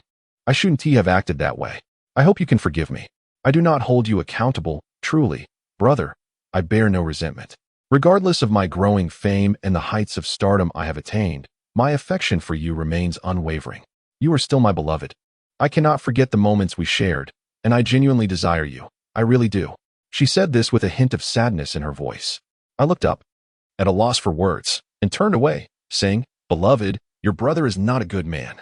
There are plenty of good men outside who will treat you sincerely and kindly." "Ah, I know. I am aware. You have a fondness for her. But I have always suspected she is my mother. If that were the case, oh dear." Beloved smiled at me and said, "She would despise you." I nodded in agreement.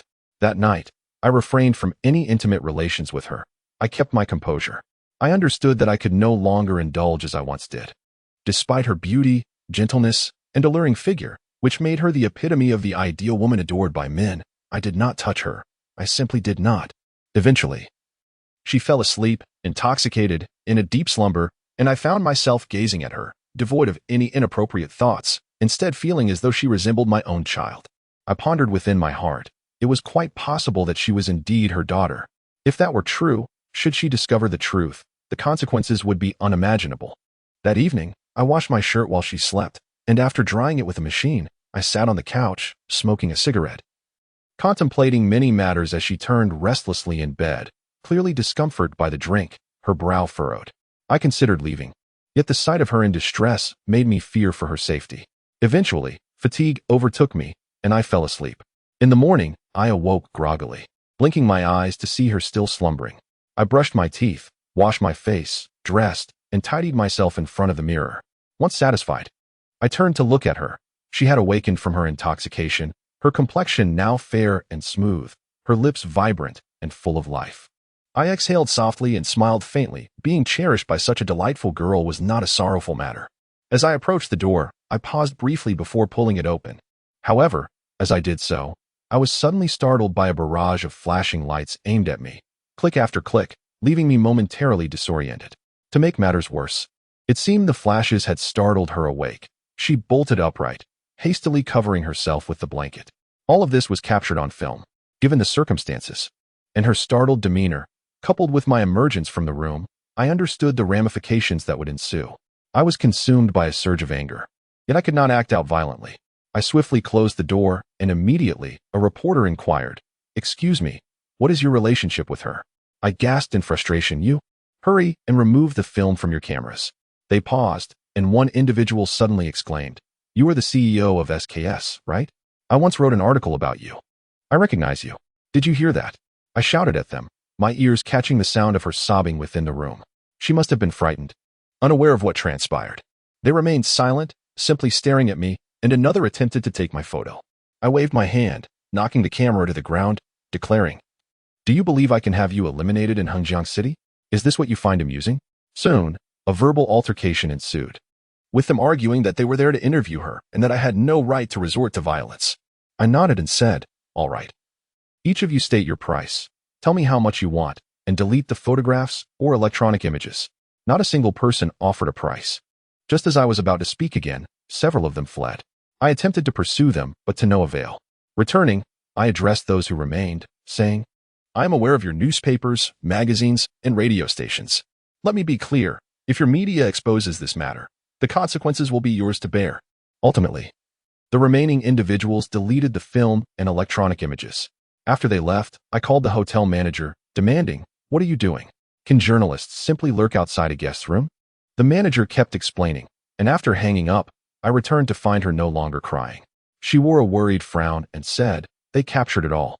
They will report it." The director said I cannot afford to have any scandals. The drama is nearing completion. I sighed and replied, "Beloved, I apologize. It is my fault. I will help you rectify all losses. I am truly sorry." I recognized the significance of this situation for her, how terrifying it was. If mishandled, it could ruin her reputation. She had just begun her career, and this could be a fatal blow. Yet, through her tears, she smiled at me and said, "It's all right, let them report it. I don't care anymore, brother." Seeing her like that pained me deeply. It was my fault. Had I left sooner the previous night, perhaps this could have been avoided.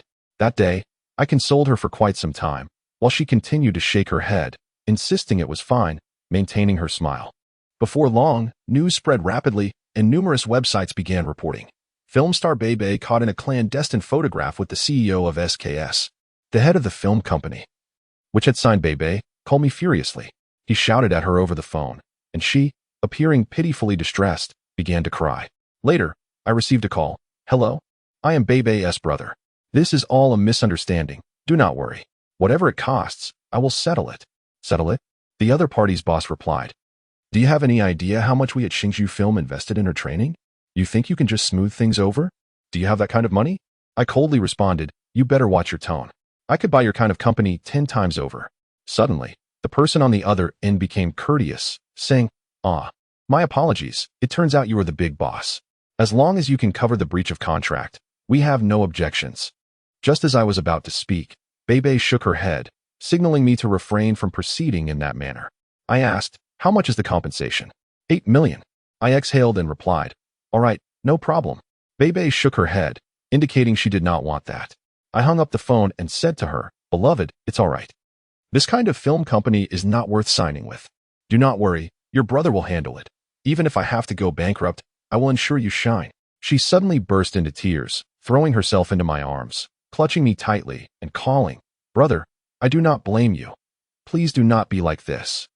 I gently patted her head, saying, "Child, do not cry. Everything will be fine." Bebe nodded in agreement. In the ensuing days, I utilized every connection I had, investing substantial sums to ensure the newspapers, magazines, and mainstream media presented favorable coverage, ultimately paying the film company 8 million. In total, I spent 10 million.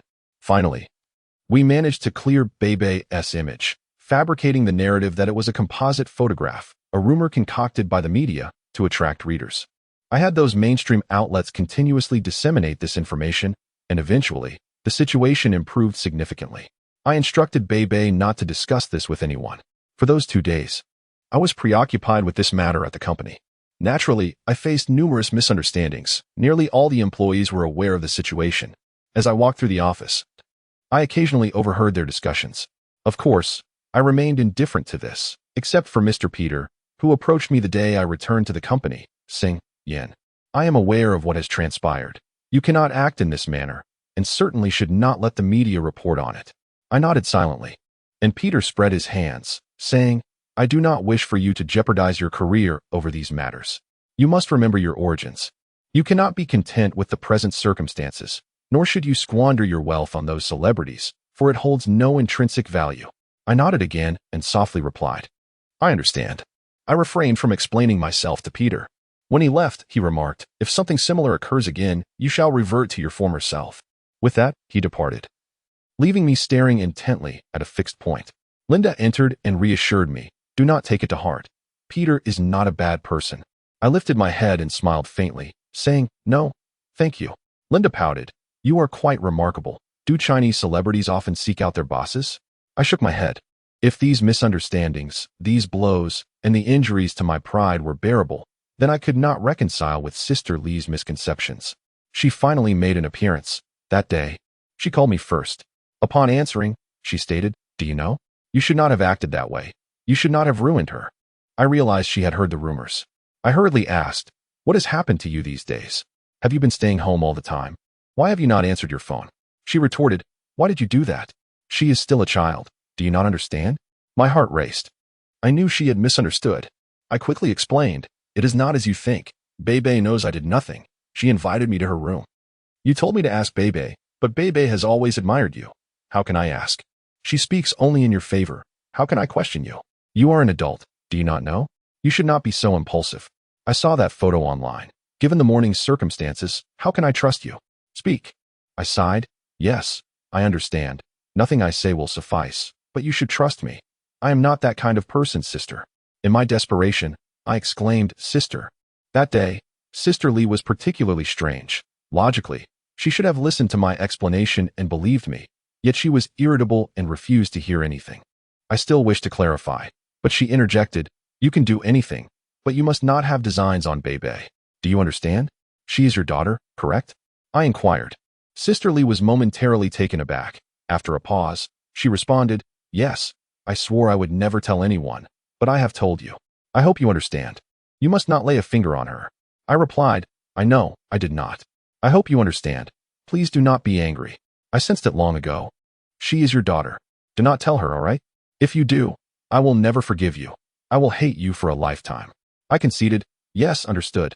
As I heard her words, memories from 4 years ago regarding my muddled affair with Bebe flooded my mind, filling me with dread, far more terrifying than being captured by reporters.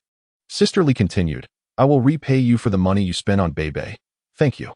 This statement unsettled me profoundly, and I furrowed my brow, saying, "Do not say that. I will help her in the future, elevate her to stardom." "Why are you speaking to me so politely? Do you not forgive me?" "I wish to forgive you, but you are a man with a family. It is simply not possible. I have come to terms with it. Those were merely dreams. Not at all realistic, though beautiful. They are not something Yao Lily can attain. I hope you understand."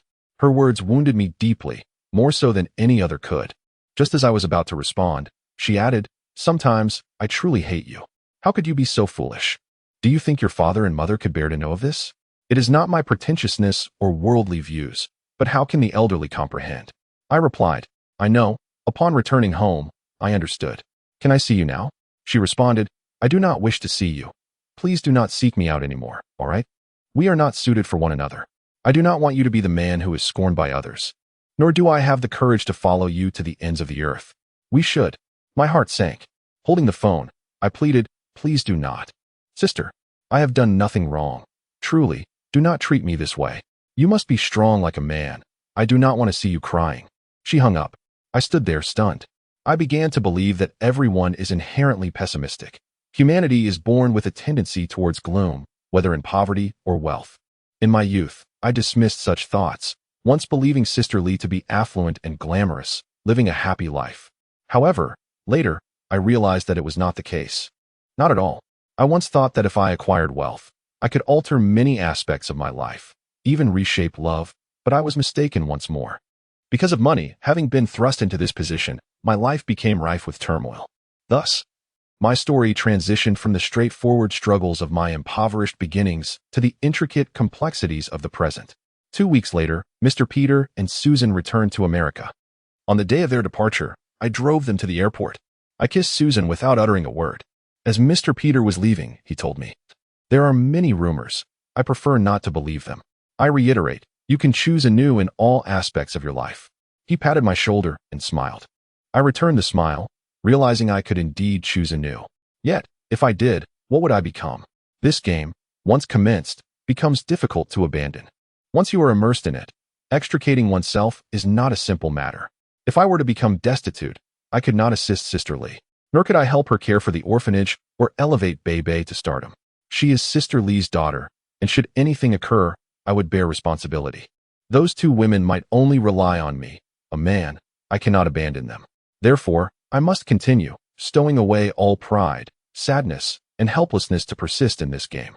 I had not inquired about the Riverside project, merely awaiting the handover of the first phase of construction, 100 villas, at the year's end. During that time, I continuously pondered how to assist Sister Lee and Bebe. Through a friend, I contacted a relatively strong film production company and decided to finance a film, casting Bebe as the lead. I believed making a film would offer a better chance at fame than producing a television series. On November 25, 2004, it was Thanksgiving. I have a deep understanding of the significance of gratitude. For years prior, around this time, that winter, I received Sister Lee's assistance. She provided me with 30,000 yuan, which I could use for my father's medical treatment. That day, I invited Bebe, intending to share the good news with her and also hoping to ask her out. I knew that if I invited her alone, she would refuse. She had already stated not to contact her. During that time, I had called several times, but she consistently avoided me, insisting she did not wish to see me. I thought Thanksgiving would be an appropriate occasion. I contacted Bebe first. She had just finished filming a television series. Though she was preparing to leave that company, the series had to be completed. Bebe seemed in high spirits, likely because she heard my voice. Playfully, she said on the phone, "Hey, brother, why have you not contacted me?" "Damn, I finally finished. I watched some of the edited footage. It looks pretty good. But I am leaving this lousy company for good."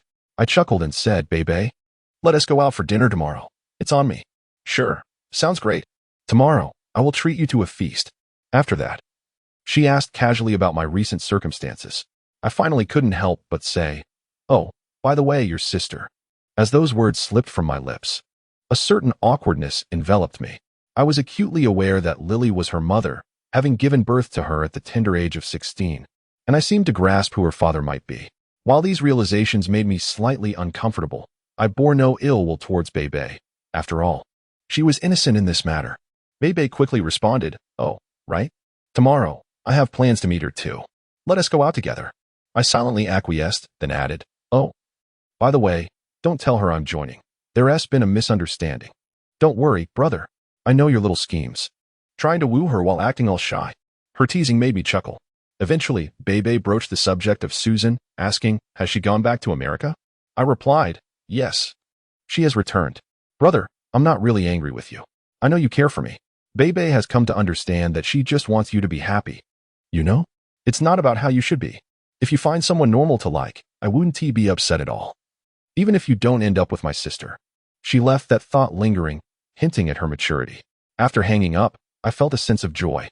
Just the night before, I drove around many places in Hengjiang, buying gifts for her and Bebe. I still vividly recall that afternoon years ago when Bebe accompanied me. It was her birthday, and I awkwardly approached the lipstick counter, shyly unable to muster 200 yuan.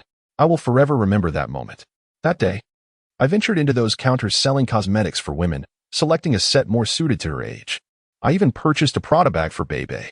While buying it, I wondered if they would feel jealous, and this thought oddly brought me happiness. The following day, I arranged to meet them for lunch before heading out to sing karaoke. I was eager to hear her sing, as her voice was enchanting, and I was certain Bebe would be equally impressive. I arrived early at the venue. Seated by the window on the second floor, sipping tea as I awaited their arrival. The anticipation of seeing someone you long to meet fills your heart with a sense of urgency. The more you yearn for their presence, the more anxious the wait becomes. Especially when it feels like a clandestine rendezvous. As I gazed out at the bustling streets of Hengjiang, I noticed how much the city had evolved. Once, I thought I could never look down upon it from such heights, yet here I was, feeling as if it had shrunk to fit within my grasp. However, the impoverished remained destitute. My own struggles had eased, Yet I knew that others still faced the harsh realities I once did. Perhaps somewhere in the city, there was a small man, burdened by life and Apo's demands, chasing a dream that seemed perpetually out of reach. Suddenly, I was interrupted by their arrival. Two women walked in together, their elegance and beauty instantly drawing the attention of other patrons. As she approached, having been in jovial spirits with Bebe, her demeanor changed upon seeing me, her smile faltering. Bebe tugged her along toward my table. They sat down, and I offered a slight smile. She exhaled dramatically, saying, "Bebe, if you ever deceive me again, I'll slap you." Bebe laughed at this, replying playfully, "Sister, you're being ridiculous. I brought this handsome guy to keep you company, and you're acting all high and mighty." After being separated for over a month since our return in early October, I missed her greatly and noticed how she had changed for the better since coming back from the northern mountains. She smiled, then turned away, only to glance back at me, coldly remarking, "You're getting more vain by the day." I was taken aback at first, then laughed heartily. I delighted in her words. Bebe rolled her eyes, shaking her head as she said, "Sister, you're openly flirting in front of me. You're quite the expert." She gave a thumbs up, and Lily leaned forward, chuckling softly. I felt a surge of happiness and said, "Hey, you too, order something. After we eat, we have plans." Bebe teased, "Brother, when did you become so playful? You used to be so dull, even with money." I laughed, insisting, No. She smirked, saying, "Just showing off." As Bebe excused herself to the restroom, I glanced at her retreating figure before turning to Lily, asking, "How have you been? Why have you been avoiding me?" "Mind your own business," she retorted, pouting as she withdrew her hand. "Stop with these antics, little man," she added, frowning at me. I nodded, feeling a bit disheartened. Yet I retracted my hand and lit a cigarette, saying, "Understood." She kicked me playfully under the table, saying, "Always sulking, like a girl." She then playfully nudged me with her foot, eliciting a soft gasp from me as I furrowed my brow. She laughed, exuding a confident, playful charm. This woman, it seemed she was becoming addicted to teasing, her foot brushing against mine in a delightful rhythm. I exhaled smoke, placing my hands on the table, pretending nothing was amiss, and smiled at her, asking, "What has got you so cheerful?" Lily puffed out her cheeks, gazing at me in silence, seemingly lost in her own world. We were unaware that Bebe had returned, nearly startling Lily off her chair. She stumbled slightly, quickly composing herself, her face flushing a bright red. In a fluster, she placed her hands on the table and looked up at Bebe, saying, "You're such a busybody." Bebe, with a teasing grin, remarked, "Sister, what are you pretending for? It's obvious you were flirting with him. Look at your face, all flushed." "I wasn't," Lily protested, frowning as she playfully swatted Bebe, revealing their sisterly bond. If they walked together, no one would mistake them for mother and daughter. They appeared as sisters. As we began our meal, Bebe requested some drinks. The moment she spoke, I interjected, "Hey, let us not drink." Memories of her previous state flooded back. Bebe frowned, asking why not. "Just a little. Sister wants to drink." Lily chimed in, "We're not saying we want to drink. It's just you can't handle it." Bebe sighed, feeling dejected. "You're acting like my parents." Lily, cleaning her chopsticks, laughed casually. "You know, you're not my kid. I'm your sister, and also your mother." I glanced at Lily, who added, "A sister is like half a mother. I raised you." Bebe playfully lamented, "All right then, mother, dear old mom," causing Lily to chuckle. I joined in the laughter, knowing Lily felt a sense of joy. Bebe, with a twinkle in her eye, squeezed Lily's arm, saying, "If you were really my mother, I'd strangle you. I can't stand them. They shouldn't have given birth to me. What a heartless woman. She must be unhappy." Lily was momentarily taken aback, her previous shyness eclipsed by a far more intense embarrassment. She stood there in a daze while Bebe, oblivious to her discomfort, gazed skyward and exclaimed, "Oh, in this TV drama, I have to call an actor mom every day." My heart nearly scared the aunt playing my mother half to death. I just blurted out, "Mom, you're too cruel.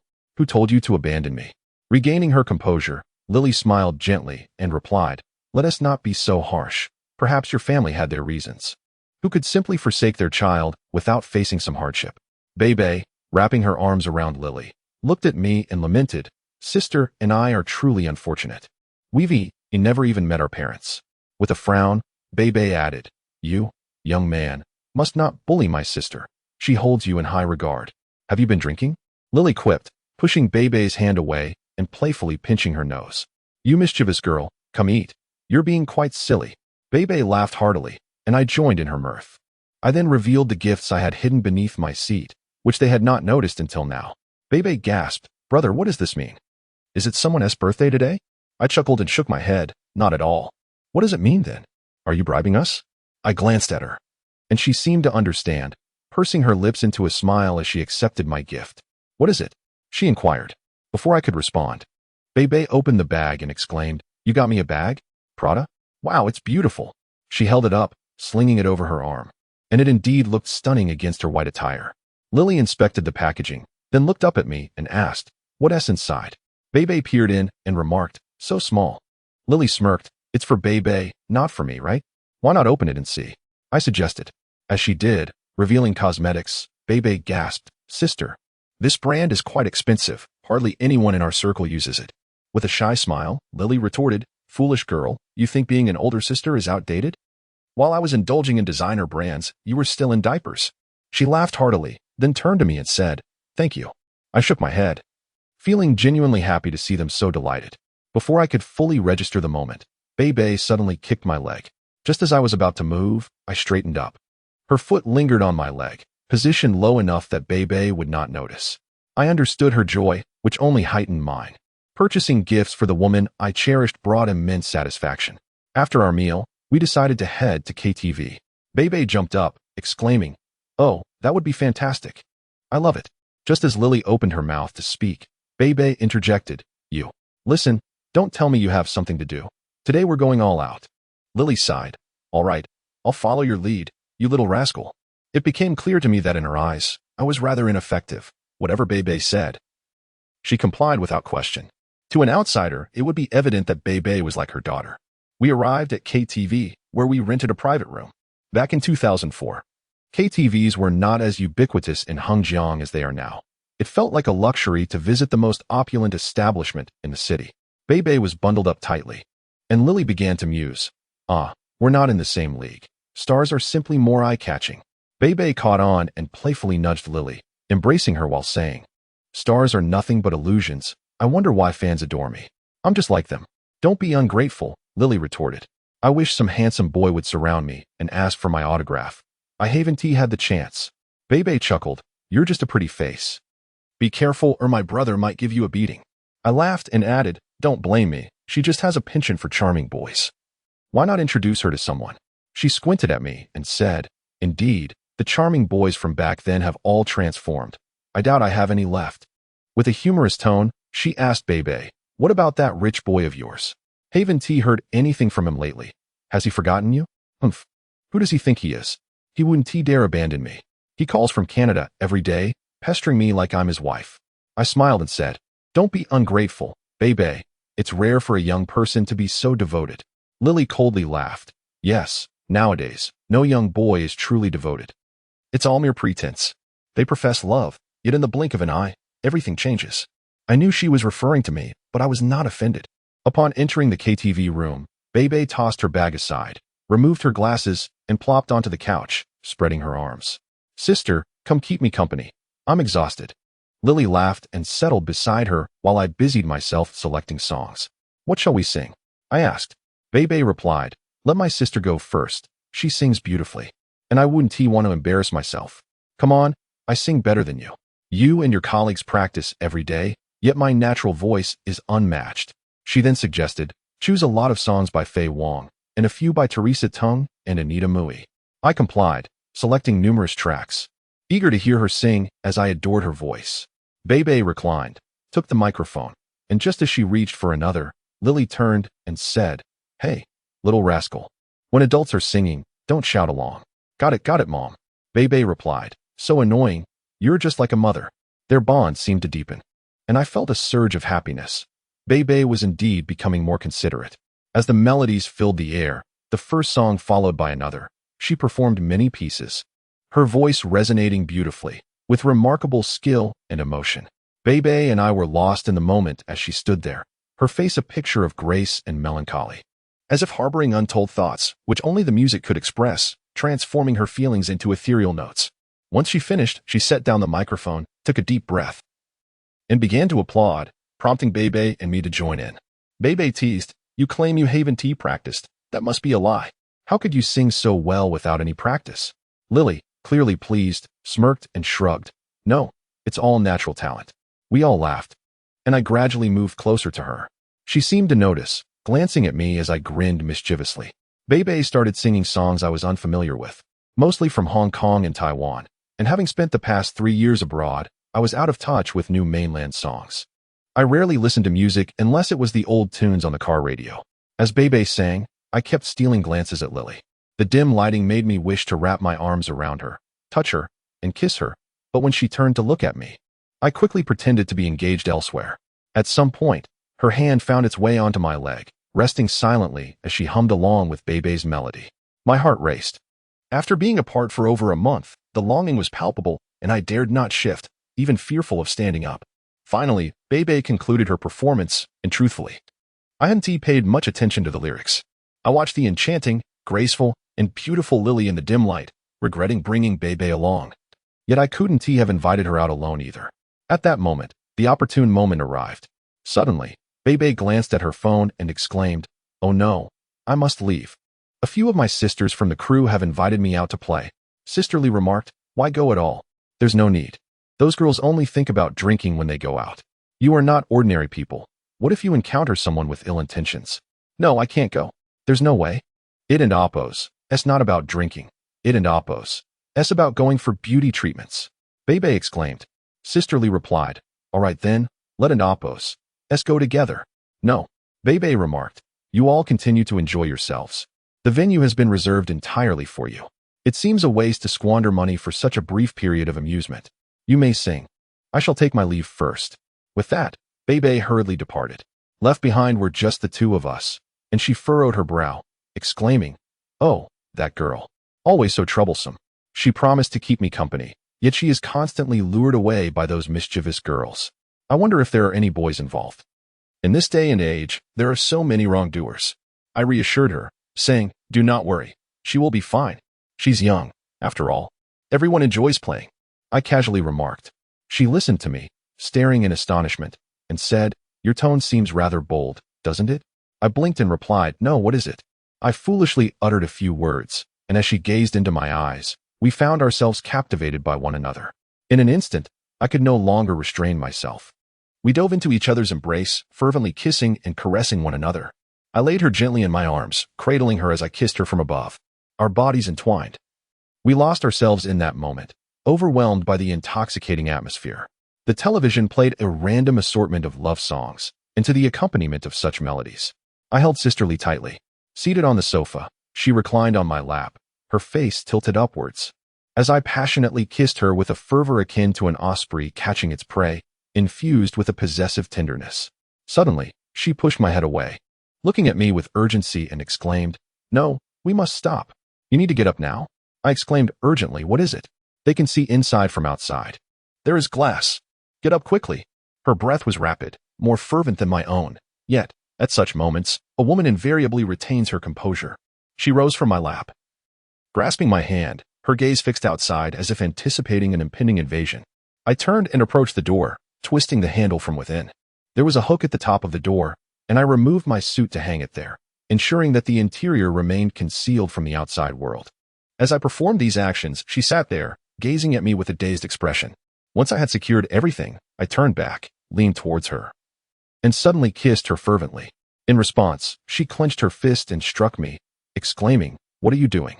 Do not behave in such a manner." She was genuinely frightened. Perceiving the place as bizarre, a stark contrast to her prior experiences in more grounded environments. In the KTV private room, engaging in such activities was uncharted territory for us.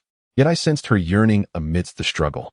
I disregarded the overwhelming circumstances. She gasped softly, calling out gently.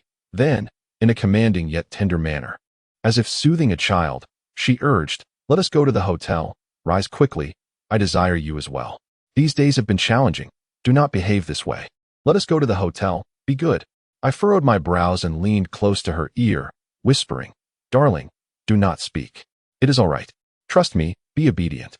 We are here together. Listen to me. You belong to me. Do you understand?" Her ear, kissed by my lips, elicited an undeniable fervor that surged uncontrollably within her heart. Suddenly, she grasped me tightly with her hands. I shut and nodded slightly, murmuring, "Yes, but it's quite filthy here, and there are people outside. Who knows? There might even be cameras. If we were discovered, it would spell disaster." I observed her wavering, a formidable woman rendered childlike by my words. Excitement surged within me as I continued to caress her, kissing her, tempting her, and teasingly whispering, "It and Appos, S all right, once locked away inside, no one will ever know. Be good." She ultimately nodded, yet within her heart lingered a sense of apprehension. It was a splendid affair, yet fraught with peril. However, it pertained to intimacy, and amidst these dualities, it would unleash a rare and exquisite beauty. At that moment, Teresa Tang's melodies resonated endlessly, evoking a poignant atmosphere. What might such a combination evoke? A melancholic spirit intertwined with corporeal exhilaration. Could the flesh not bear a trace of sorrow? Years later, as I reflect upon those moments of intimacy, the memory that stands out most vividly is that particular occasion. Accompanied by a melancholic melody, she and I found ourselves in a KTV booth, akin to children engaging in a clandestine exploration, yet tinged with a hint of awkwardness. We were both consumed by urgency. Ultimately, she took the initiative, with remarkable agility. She descended from the sofa, her hand resting on the table beside the television, positioning herself in that manner. I was momentarily taken aback, and she glanced back at me, her brow furrowed, and commanded, "Come here." Observing her in this manner, I lost track of our surroundings. The music played softly in the background, enveloping our voices, which she mistakenly believed would be heard by others, though in truth, there was no one to listen.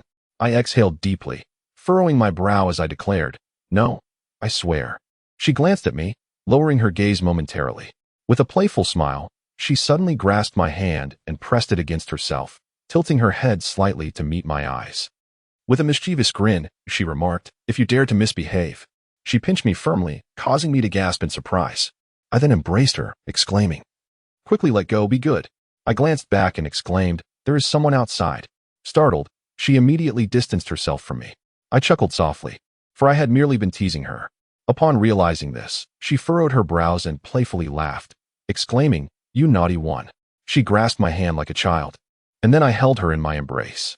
She sat nestled in my arms, the melodies of the KTV continuing to linger in the air. Enraptured by the song, she sang with fervor, and after finishing a line, she turned to kiss me softly.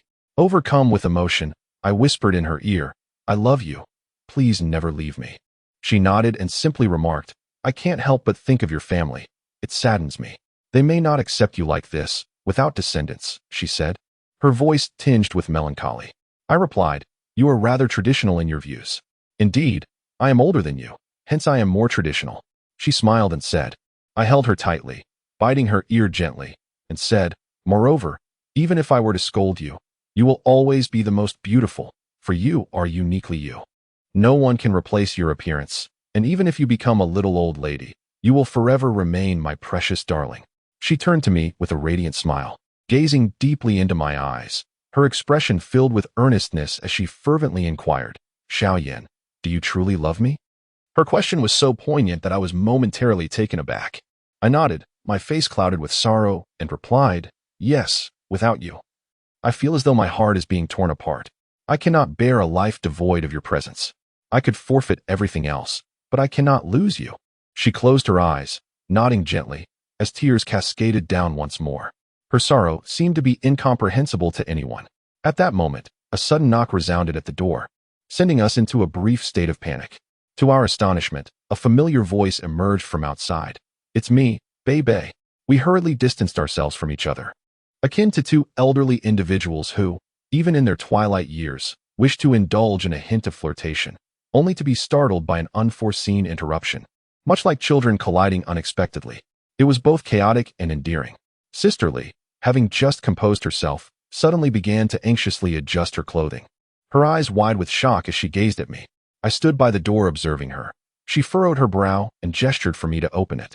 Upon my compliance, Bei entered and seemed to grasp the situation immediately. Yet, with a slight smile, she remarked, "Oh, don't even mention it. Those witches, having barely sipped a few drinks, are already being summoned by men, rushing back to accompany them."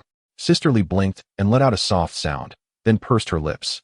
I returned to my seat, chuckled lightly, and remarked, "Indeed, drinking is rather dull. Let's continue with the singing." Sisterly chuckled and said, just now. I sang quite a bit. He keeps urging me to sing while he refrains from doing so himself. I replied, isn't it true that I cannot sing? Bebe has arrived. Let her sing. With a gentle smile, Bebe settled down and turned to Sisterly, inquiring, why is your face so flushed? Startled, Sisterly hesitated for a moment before frowning and retorting, you only bully me. I am not flushed. Bebe then glanced at me and asked, you two were up to no good just now, right? No, not at all. Sisterly hastily replied, her innocence betraying her. Bebe smirked, amused, and picked up the microphone, unleashing a torrent of exuberant singing and wild dancing, exuding an intoxicating energy. Suddenly, Sisterly pointed anxiously at the clothes behind the door. I stood up and slowly retrieved the suit, restoring some semblance of calm. As Bebe sang, we grew closer, her innocence palpable, evoking a sense of fear yet boldness as she playfully teased me with her hands and feet. We basked in warmth and flirtation, enveloped in happiness. As she resembled a child, reveling in an intimate ambiguity. After her performance, it was just past 6 in the evening. Upon exiting, Bebe, still craving more excitement, suggested we head to a bar. I agreed, and she remarked, you men are just so stingy, you know? You're here to accompany 2 lovely ladies. I cautioned. Drinking is not good. It harms the skin, especially for girls. She scoffed, I don't believe that. I am a natural beauty. And while my sister may not be as striking, she's a party girl too, and her skin seems fine. Sisterly chimed in, oh, Xiaoyan, let us go. We're all having a good time. Bebe teased, Lu Yan, it's up to you. Are you brave enough to refuse? I shook my head with a resigned smile. Knowing I could not decline, I genuinely feared her, always adhering to her wishes. Thus, we ventured to the bar.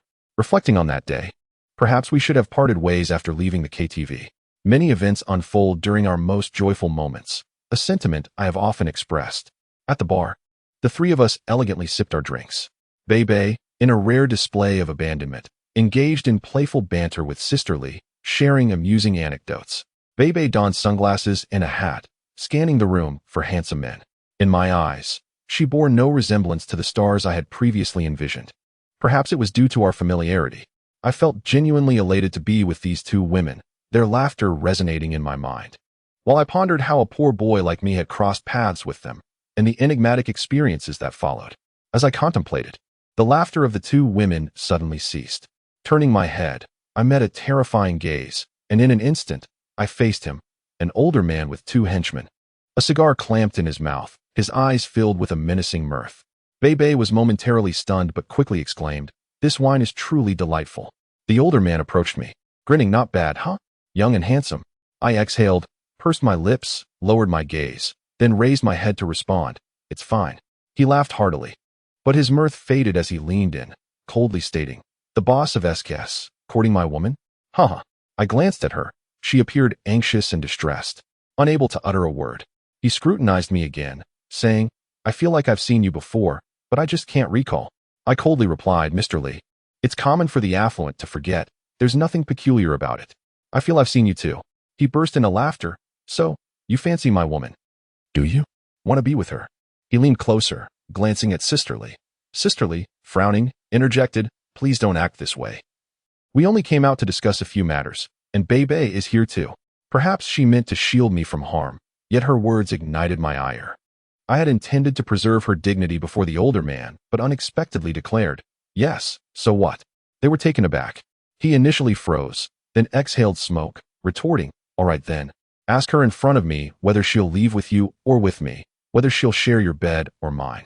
His words fueled my anger further. In his eyes, Sisterly was merely a plaything. As she opened her mouth to respond, he barked, shut your filthy mouth, you wretched woman. Her expression turned to one of pain, her lips pressed together, silently pleading for me to cease. The more she displayed that, the more indifferent I became.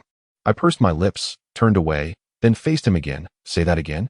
He was momentarily taken aback, then retorted, don't think that just because you have money, you can act this way. Let me tell you, when I was conquering Hong Kong, you were still in diapers. I glared at him. Memories flooding back of that office years ago where I had been beaten mercilessly. Suddenly, I clenched my fists.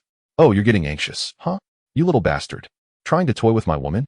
Let me tell you, she's been with countless men. I pity her because she's just a dog. And it's quite pleasurable to toy with her. I nodded repeatedly, lowering my head and exhaling. As he prepared to speak again, I raised my head, ready to strike. But she pulled me back, grasping my arm as the older man retreated slightly. I glared at her, filled with rage, and said, "Let go of me, do you hear?" Her eyes brimmed with a plea I alone could decipher, begging me not to act recklessly. "You little bastard, you think you can hit me?" As his two henchmen approached, she quickly released me. They did not dare to strike, but shielded the older man. I pointed at him. "Listen here, Lee, 3 years ago, when you failed to kill me, I vowed that one day I would bring you to your demise." He furrowed his brow, pondering, before exclaiming, "Are you that little wretch?" I coldly chuckled. "Don't ask. I have my abilities, and I will end you." He laughed. "Oh, you'll kill me? Back then, you didn't die? I'm just curious. Stop with the nonsense." I retorted, "Listen to me. If you dare to mess with certain individuals, your fate will be grim. Don't believe me? Just watch. Who do you think you are?" I let her go, and she'll come right back to me, believe it or not. He said this while addressing her. "Hey, you filthy woman, come back home with me. I've shown you respect outside." I was unafraid, declaring, "She want to leave with you." She frowned, looking at him. "Please don't speak to me like that. I married you because you once helped me. You shouldn't always use that tone with me. How dare you, filthy woman? Talk to me that way." He laughed. "So you want to leave with me, huh? Let me tell you, with one word, I can make this little bastard hate you." Hearing this, she seemed frightened, quickly raising her head. "I will go with you. Whatever you say, I can handle it. There is nothing I can't endure," I asserted. "Haha, I want to say a thing." She shook her head, urging, "Let us hurry and leave." To my astonishment, she genuinely walked towards him. My heart felt as though it had turned to ice, and I shouted once more, "You won't leave with her, did you hear me?" Bebe echoed my sentiments. "Sister, don't go with him. What kind of life are you leading? Is this man even human?" The older man glanced back at Bebe and remarked, "You little brat. She pays you to shoot television, and I haven't even settled the score with you yet. You're nothing. Do you really think you're a star?" Bebe, infuriated, gasped for breath before retorting, "You bastard. If you dare to hit my sister again, I'll have someone kill you." The older man pursed his lips and sneered. "You didn't seem so spirited when you were sleeping with the director, did you?" Upon hearing this, Bebe broke down in tears, exclaiming, "You're spreading lies." He merely laughed. I glared at her fiercely and commanded, "Come here, do you hear me?" She ignored my plea and turned to follow him.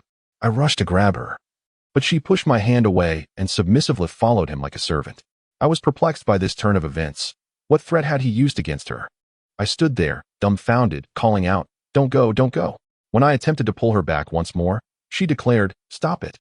I don't love you at all." My heart shattered at her words, and I slowly released my grip. She walked away with him, leaving Bebe in tears. I hung my head as we had already stepped outside onto the streets of Hengjiang, watching her get into his car. Bebe and I stood there like two abandoned children.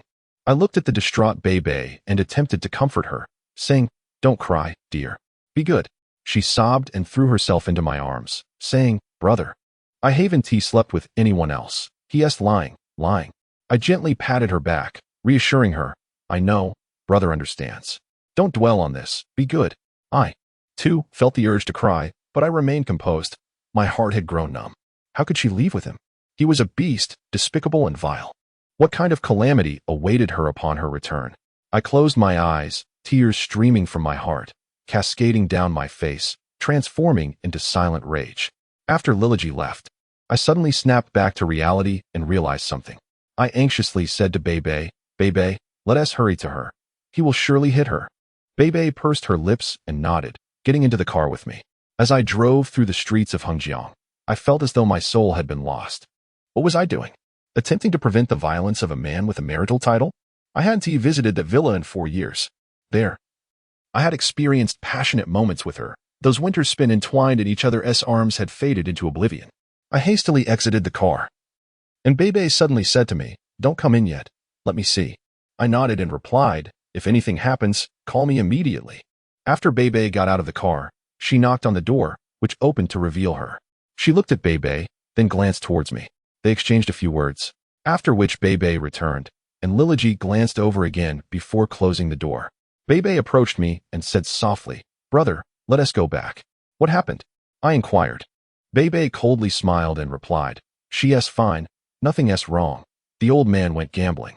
I nodded, then gazed at the villa for a moment. "Did he not hit her?" I asked Bebe.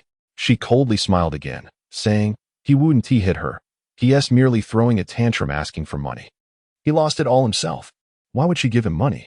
I frowned. Bebe shook her head. I don't know. It's been a mystery to me. She must have something on him. Her words reminded me of the older man's ominous threats that had caused her such distress.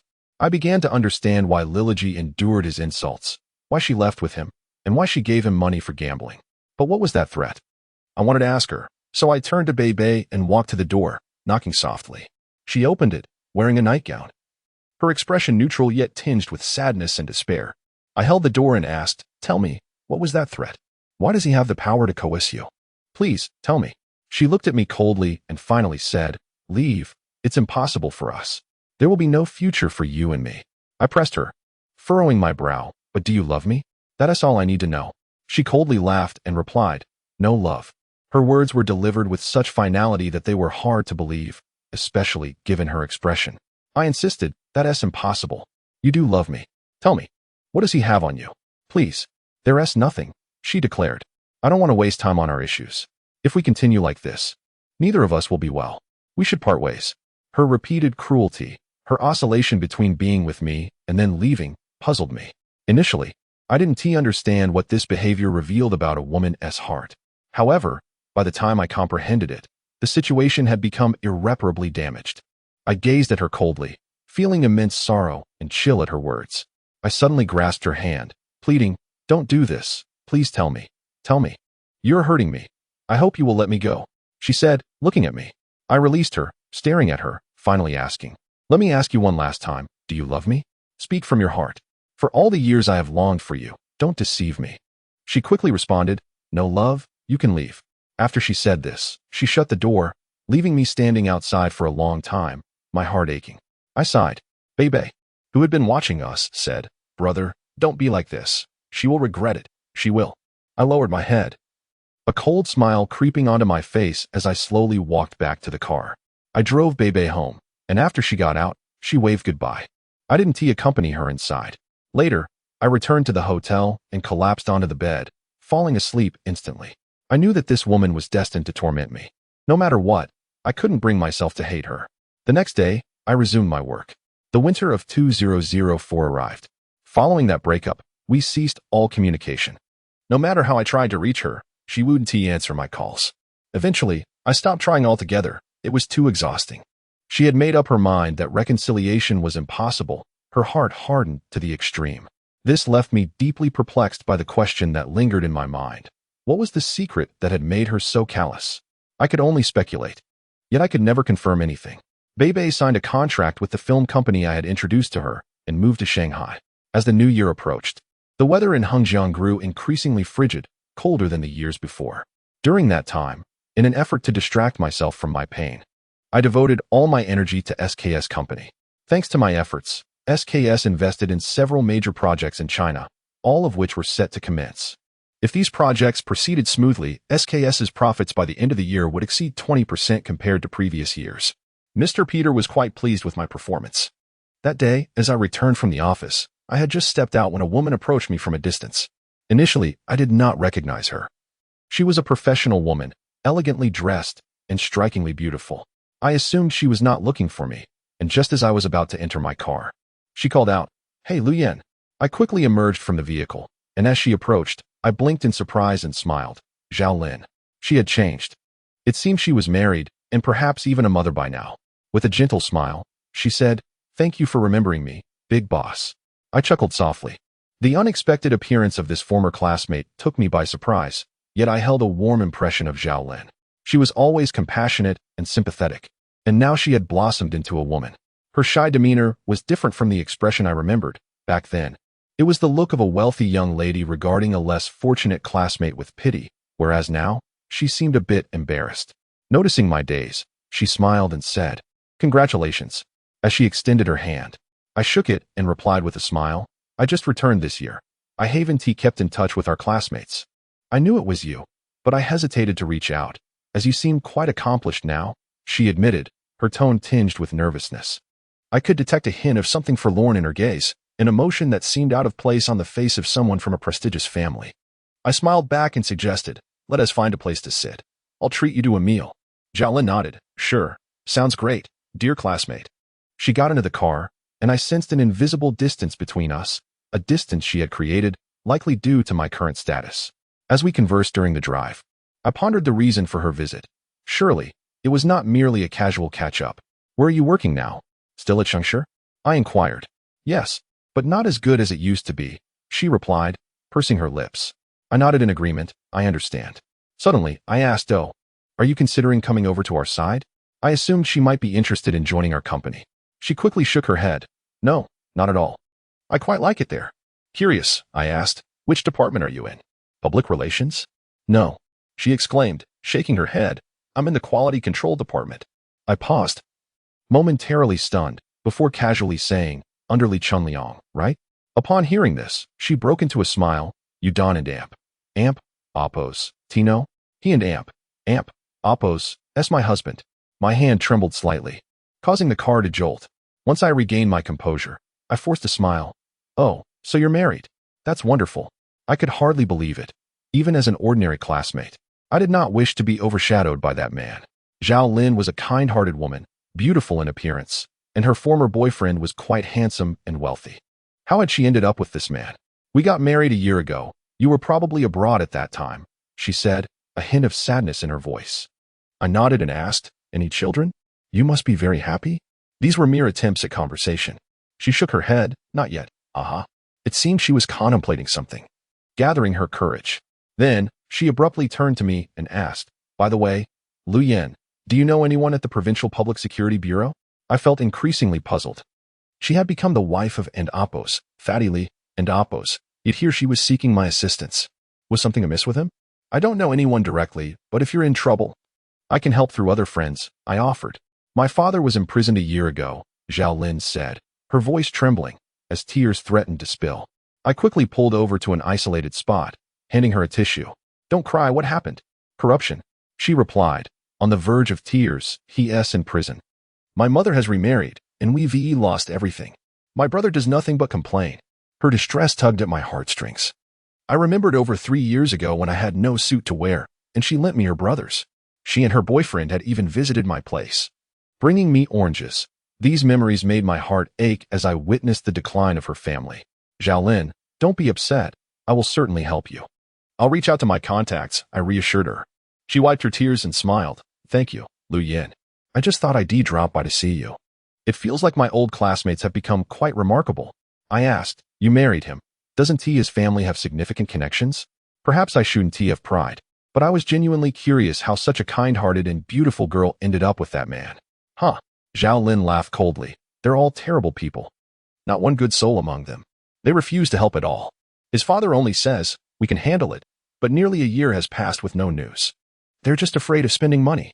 He's a rascal, if it weren't for the fact that he pursued me, promising to help reduce my father's sentence from 20 years to 5, I wouldn't have married him. I was terrified my father wouldn't make it out. He loved me dearly. If it weren't for that, I wouldn't have married him, not at all. She burst into tears again. My heart ached for her. I placed a comforting hand on her shoulder. Zhao Lin, don't be sad. I'll do everything I can to help your father get released early. She nodded, and after a long pause, she smiled. Lu Yan, you've really done well for yourself. After all the hardships you faced, you've made something of yourself. I smiled and nodded slightly. Suddenly, Zhao Lin asked, oh, by the way, I've always wanted to ask you something. Is it all right? Of course. You can ask me anything, I encouraged her. Many people say our company's CEO has an unusual relationship with the CEO of SKS. Is that true? She chuckled. I lowered my head, smiling faintly. Is that what many are saying? Yes, Zhao Lin replied. At least many in our company are whispering about it. I raised my head, pursing my lips, then turned to her. Don't share this with anyone, but there is a special connection, though we've since parted ways. Oh, Zhao Lin nodded. I glanced back at her, sensing something off in her expression. Zhao Lin, is there something you wish to tell me? I inquired. She quickly shook her head. No, nothing. I found her demeanor strange, but I understood better than to press further. That day, I treated her to a meal. Throughout dinner, her mood remained subdued, occasionally sharing laughter over our university days. She recounted how during outings, the girls would tease me for being a big girl who only knew how to cook and rarely spoke. As we reminisced, I recalled an incident from our athletic meet where I ran the 5,000 meters, pulling far ahead of the second-place runner. only to discover several holes in my sneakers at the finish line. They had all been quite moved by that moment. Reflecting on the past, I occasionally thought of our school days. Despite the unfortunate ending of my college experience, there were still countless moments worth cherishing. That day, Zhao Lin had consumed a bit of alcohol. As we were about to part ways, she suddenly called out to me, saying, "Lu Yin, some matters may not be as simple as you think. Do not place too much trust in others." I inquired, "What is it, Zhao Lin?" She replied, "Nothing at all." Fearing gossip, she declined my offer to escort her home, opting instead to take a taxi. I stood at a distance, gazing at her, pondering her cryptic words, feeling a sense of unease. Could it be that Zhao Lin knew something? I was utterly perplexed. After Zhao Lin sought me out that day, my heart remained in turmoil. Her words heightened my sense of impending misfortune, yet she remained silent, and I could not directly inquire about the exact nature of Fatty Li's significance in her life. These uncertainties plagued me as the Spring Festival approached that year, leaving me restless. I wished to assist Zhao Lin. I wanted to help her resolve matters concerning her father. Without any conditions, I believed that if she were a good woman, she would confide in me. I enlisted the help of a friend in the provincial office to investigate the matter. Meanwhile, I did not inform Zhao Lin but acted quietly on my own, immersing myself in work, as my recent entanglements with Sister Li had left many professional obligations unattended. Upon returning to my work, I discovered that I was well suited for managing the company and found great fulfillment in it. Half a month later, my contact informed me of the outcome. Zhao Lin's father had offended someone in the province. As for the corruption allegations, it seemed he was mostly innocent. But offending those in power would undoubtedly lead to dire consequences. Though a retrial was unlikely, there remained the possibility of a reduced sentence. To achieve this, a favorable circumstance was necessary, such as demonstrating good conduct or exposing significant criminal activities. When my friend relayed this to me, I called Zhao Lin. Hearing that there was some progress, she expressed joy, though she was also perplexed, asking, "But my father hasn't done anything commendable." I pondered for a moment and suggested, "If you visit him, inquire if he knows of any local leaders involved in corruption or bribery, something substantial that he could report." Recently, the province has been conducting anti-corruption inspections in Hengjiang. This is an opportunity. If your father seizes it, I could assist in reducing his sentence by 10 years. With some financial support from above, he could be released within 3 years. Upon hearing this, Zhao Lin burst into tears and said, "Lu Yin, thank you." I smiled and reassured her, "It's nothing, Zhao Lin. We are old classmates, no need for formality." However, Zhao Lin, as I had anticipated, seemed about to say something more. I remained patient, expressing my genuine concern for her. Eventually, she spoke, "Lu Yin, it's not convenient for me to talk here. May I come to your place?" It was evening, and I was at home. I replied, "Sure, just take a taxi to Lijiang Garden Villa." Inside, I paced anxiously, smoking a cigarette, eager to hear what Zhao Lin would reveal. When she finally arrived, she smiled, and I invited her to sit, pouring her a glass of water. Once seated, she held the cup, gazing out the window. I reassured her, "It and Oppos. It's all right. This place is very secure, equipped with surveillance cameras, and no one is following you." She nodded and exhaled, visibly tense. I seated myself beside her, looking into her eyes. "Don't be anxious. Your father's situation can be managed. We just need to find a suitable angle." "Lu Yin." Zhao Lin turned to me. "I didn't come to discuss that. I have something else to tell you." She frowned, appearing distressed, as though she felt guilty for bringing this up. I nodded, "Go ahead, it's fine." Slowly, she retrieved something from her bag. To my dismay, it was a USB drive.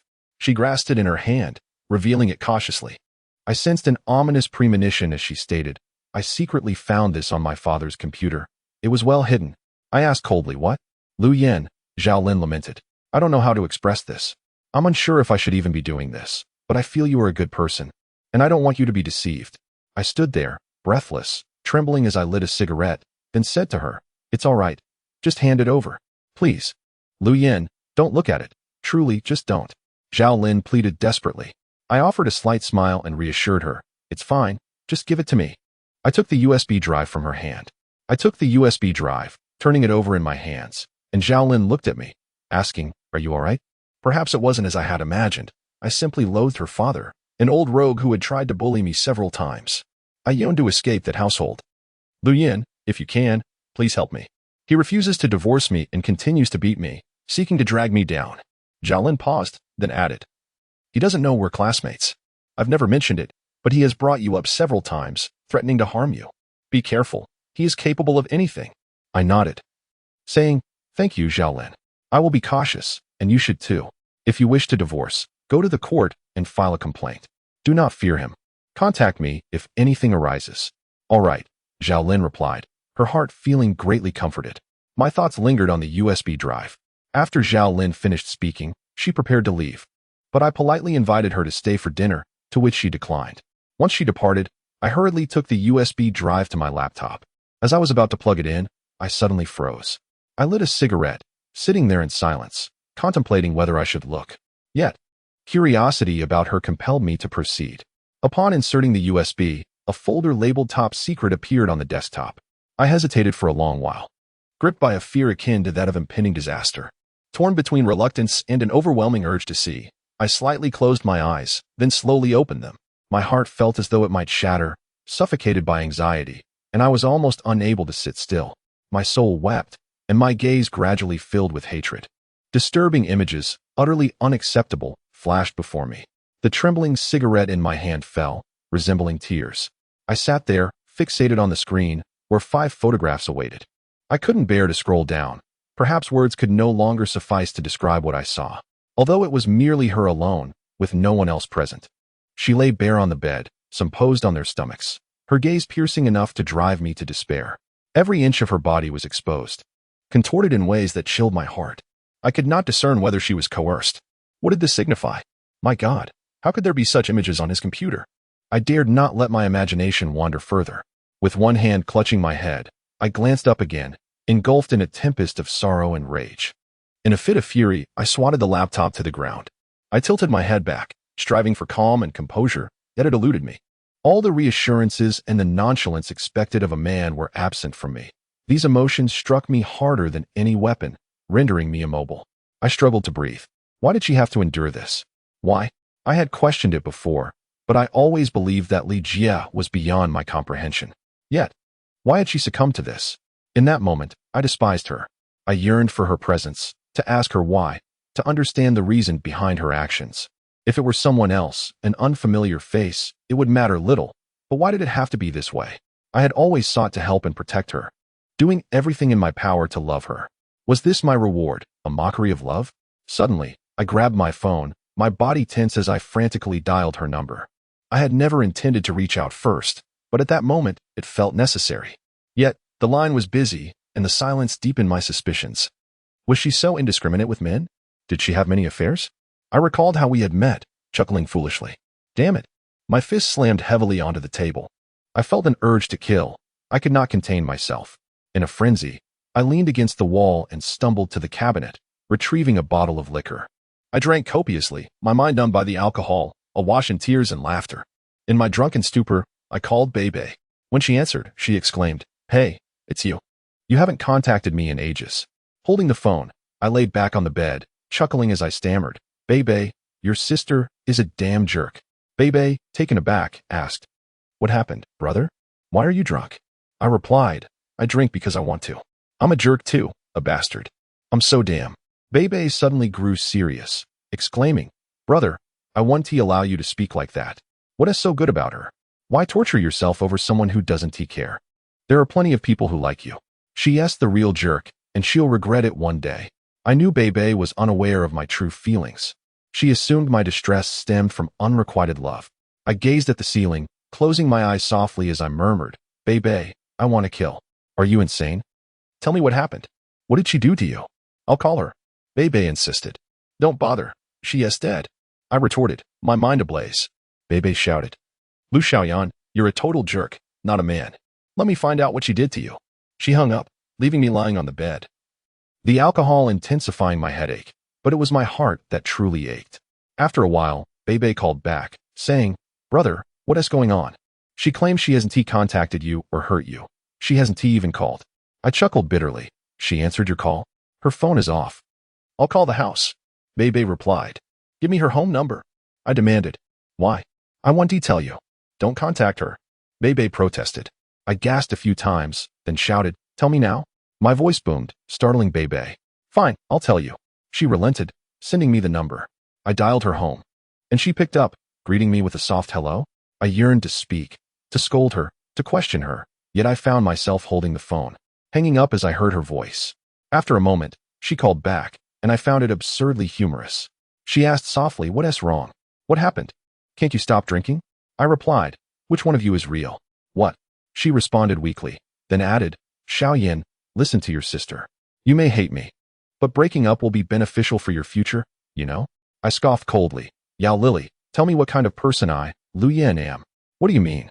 she asked, momentarily silent. "I don't want you to become like this. Do you really think you can speak to me like this?" I interjected. I smiled mockingly.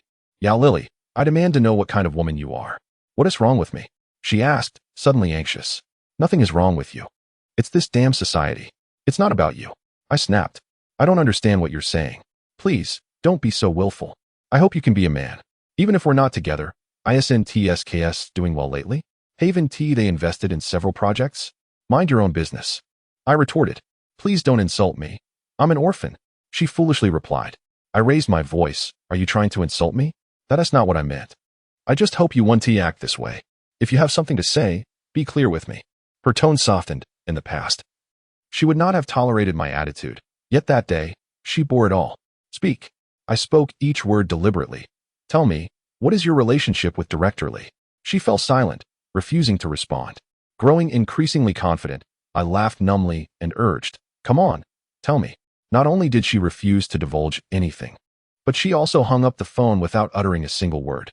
After she hung up, I called her repeatedly, and on the third attempt, she answered. I sensed her voice was somewhat hoarse as I asked, "What's wrong? Are you afraid to speak?" "You shameless. Go ahead, insult me. I am indeed worthless. A foul woman. I am everything you say. After you finish your tirade, take good care of yourself. I am the one who has wronged you. I am such a despicable creature." "You are." I echoed her sentiments. "You are a shameless person, aren't you? You think this game is amusing, don't you? The way you play is indeed captivating." Upon hearing this, she suddenly burst into tears, sobbing uncontrollably, and then she hung up. From that moment on, no matter how many times I called, she would not answer. That night, I hardly slept, having cursed her yet still feeling unsatisfied. I was engulfed in a tumult of emotions, filled with hatred for everyone, those scoundrels. I could no longer forgive her. I could only endure the pain. Thoughts of revenge crossed my mind, reminiscent of the erratic behavior exhibited by men in a fit of rage. I resolved never to see her again, for I could neither strike her nor insult her in her presence. Yet, due to the economic annual meeting in Hengjiang, I encountered her once more. On New Year's Day in 2005, Hengjiang held its year-end economic summary meeting and laid out the overarching goals for the city's economy in 2005. The Hengjiang municipal government convened an annual economic work report meeting, presided over by the deputy mayor responsible for economic affairs. Most of the leaders from Hengjiang's business community were in attendance. I brought Linda along. A foreign woman walking beside me attracted many gazes, and numerous individuals recognized me.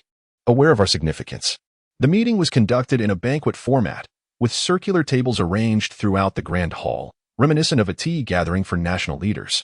Upon entering, despite my intense hatred for that individual, I found myself unconsciously scanning the room, while shaking hands with some friends from the business community. Several older individuals remarked on my youthful accomplishments in managing such a large company. By the end of that year, I had personally accrued 50 million from SKS, which, combined with my previous earnings upon joining the company, brought my personal account to a staggering 100 million. I had always considered my shares in the company as not truly belonging to me. Should I leave SKS and betray Mr. Peter, thus nullifying our contract, I would lose those shares valued at over 1 billion. Once seated, Linda inquired softly, "Why are the tables round?" I chuckled. "Chinese people are more diplomatic." She remained puzzled, and after my lengthy explanation, she replied, "Oh, Americans prefer fairness, hence the square tables." I countered, "There are plenty of round tables in America." She laughed heartily. We continued our casual conversation. The name cards on round tables are distinct from those on square ones. Half of the names on the circular table were obscured from my view, leaving me unaware of who occupied the empty seats across from me. As our table filled, only 2 or 3 spots remained unoccupied. I glanced around, not spotting her, and I had an ominous premonition as we occupied the same table. Indeed, when I turned my head, there she was, accompanied by her secretary. I immediately averted my gaze to Linda, smiling and engaging her in conversation. Linda, somewhat oblivious, smiled back and greeted, "Hello, beautiful sister, good to see you again." Just as she was about to sit down, upon noticing Linda's greeting, she smiled brightly and said, "Yes, hello, Linda, it's a pleasure to meet you." Linda laughed, and I turned my face toward her, whispering, "Do not engage with her." "Why not?" Linda asked, blinking. "No reason," I snapped, my anger boiling over. When I turned back, I stole a glance at her. She was conversing with her secretary, still impeccably dressed. Once, her beauty brought me joy, but now it filled me with discomfort and resentment. Suddenly, she turned to face me. Our eyes met, and I shot her a fierce glare, followed by a cold smile, which conveyed my disdain perfectly. She hastily diverted her gaze back to her secretary, who was fiddling with a thread on her clothing that she promptly removed. These actions were undoubtedly mere facades. I loathed this woman deeply. It is often said that hatred stems from love, yet the wrath I felt then was not born of affection. I genuinely wished to slap her. Especially when the leaders took their seats on the podium, I felt an overwhelming desire to eliminate that scoundrel. As the leaders began their speeches, we munched on sunflower seeds and sipped tea, listening to their addresses while my focus remained fixated on Director Lee, contemplating how to bring about his downfall. Unbeknownst to me, she had been watching me intently. When I abruptly turned my head, I caught her gaze. Rather than shy away, she returned my cold smile, as if to engage in a silent contest of animosity. We locked eyes for a moment before I turned away, exhaling deeply. During the leader's speeches, the deputy mayor specifically praised me, his words seemingly laced with flattery. It struck me as peculiar. I could not claim to be the wealthiest among them, though I certainly ranked in the top 3. Such recognition was not entirely unexpected. Some nearby businessmen fawned over me, congratulating me and noting the mayor's esteem for me, suggesting that SKS would flourish even more in the future. I chuckled, feeling triumphant, deliberately showcasing my satisfaction to her. What could possibly deter me? Should you wish, I could support you financially, you shameless. I was numb at that moment. I thought to myself, do not revel too much. Your so-called support of me and the indulgences you sought back then, I too could now extend similar hospitality. 30 years of fortune can turn into 30 years of misfortune. Yeah, Lily, I loathe you intensely. Once the leaders concluded their speeches, the feast commenced, accompanied by copious amounts of alcohol. The leaders, seated at one table, along with the deputy mayor and several officials, began to toast us symbolically. Due to my substantial tax contributions, the deputy mayor took special notice of me, approaching our table and patting my shoulder, saying, "Xiao Lu, quite remarkable. The mayor and I frequently mention you, praising your youthful achievements and significant contributions to Hengjiang's economy. Today, on behalf of the municipal government, I raise a glass to you." I chuckled. "I am unworthy. I toast you." The old dog beside me looked on with envy, clearly displeased. I shot him a menacing glance, and for a moment, he hesitated, wanting to speak but holding back his words, seething with anger. The deputy mayor suddenly interjected. "Hey, Director Lee, you should share a drink with Lu Yin. There were some past grievances, but today they can be resolved." He smirked coldly and said, "Come on." I quickly replied, "No need. I toast you."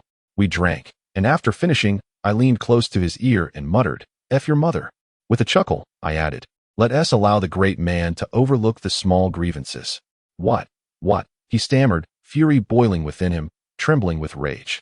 He was about to explode, but with the mayor present, he restrained himself, casting a fierce glare in my direction. "Mayor, it seems Director Lee remains unsatisfied with my apology." The deputy mayor interjected, "Oh, Lao Li, what's this all about? The young man is merely your junior. It's unnecessary." With a resentful flick of his hand, he departed with the mayor. I glanced back at her. Her eyes remained fixed upon me. A sardonic smile played on my lips as I joined some men at a nearby table for a drink. Others offered her drinks, but I abstained, setting down my glass and engaging in light banter with Linda. That evening, I feigned exceptional gaiety and nonchalance. With each drink, my loquacity amplified. Someone at the table inquired about SKS's operational model and its success in securing investment within Hengjiang's environment. I chuckled. "Allow me to elucidate.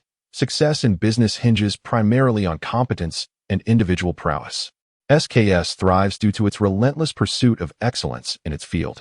Our employees are assiduous, each treating SKS as their own.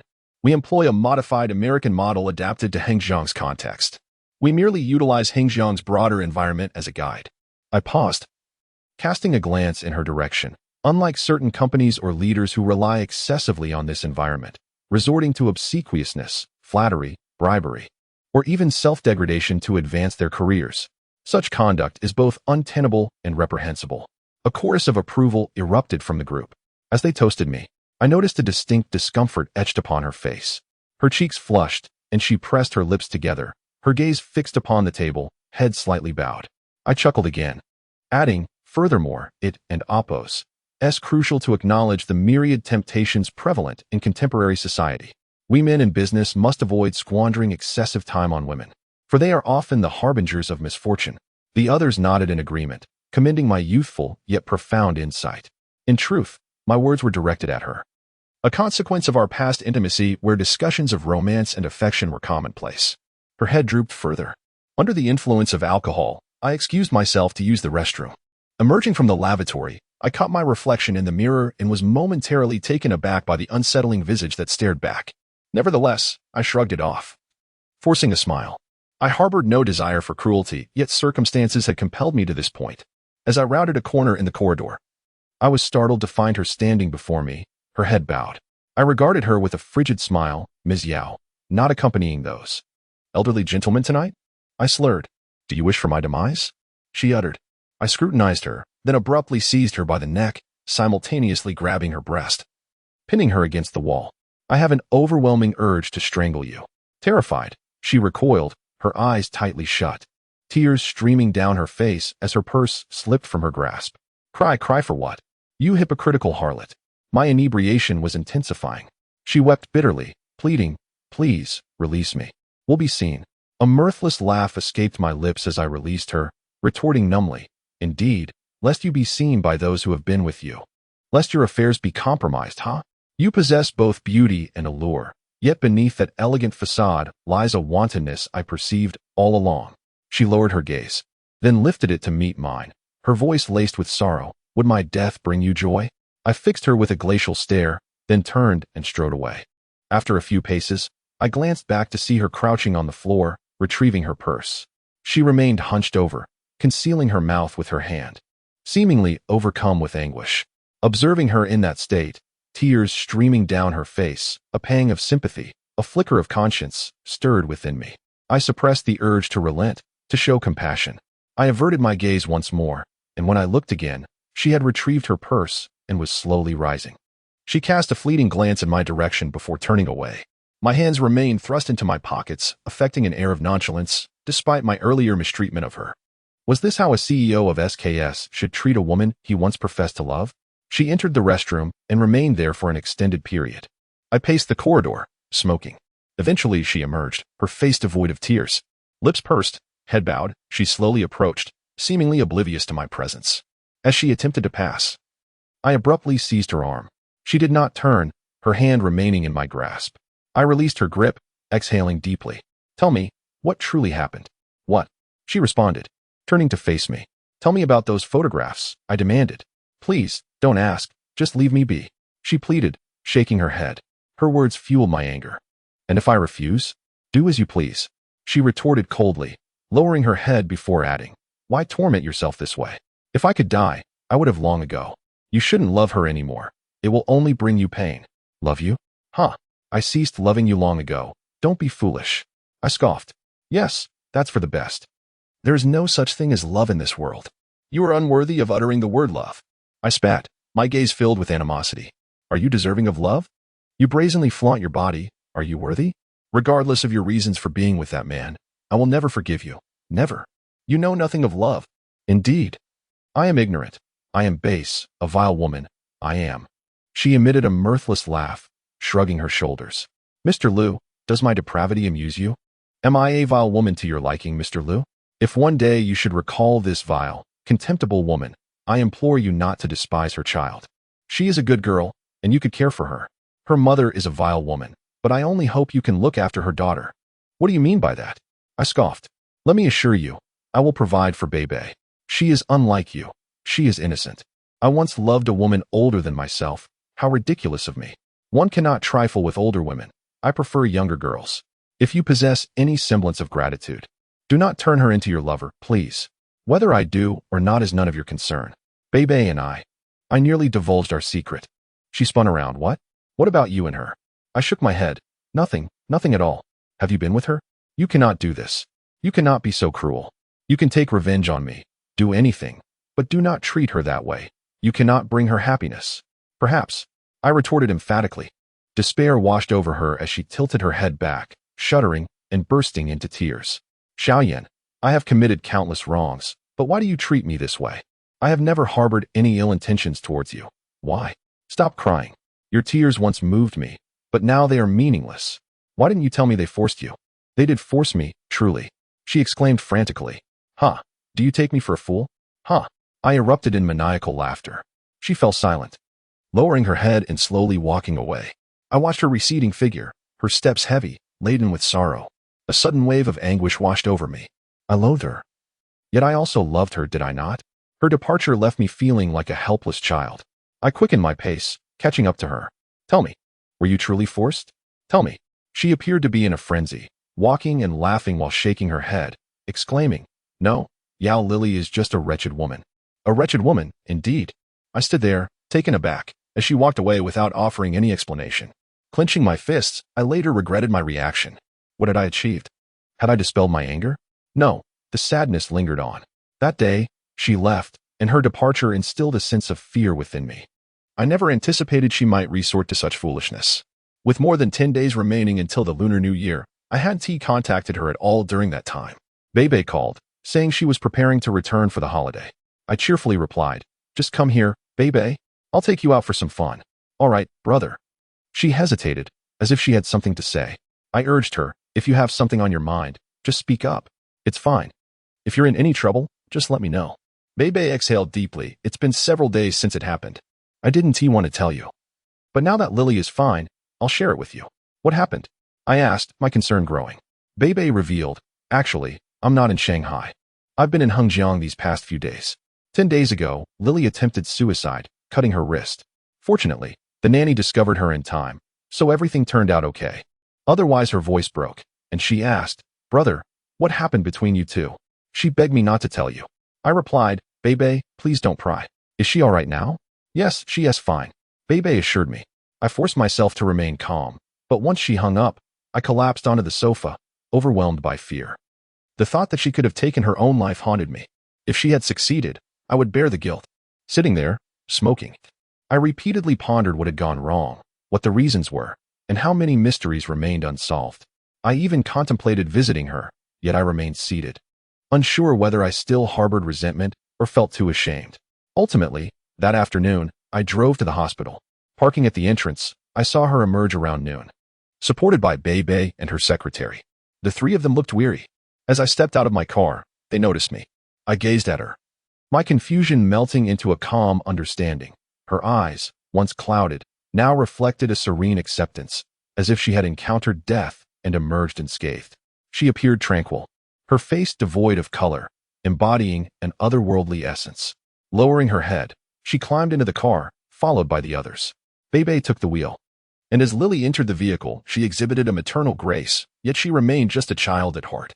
As they drove past me, I caught a glimpse of her and her secretary looking back. I wore no expression, perhaps concealing a sense of guilt. Yet, this feeling was powerless against the passage of time.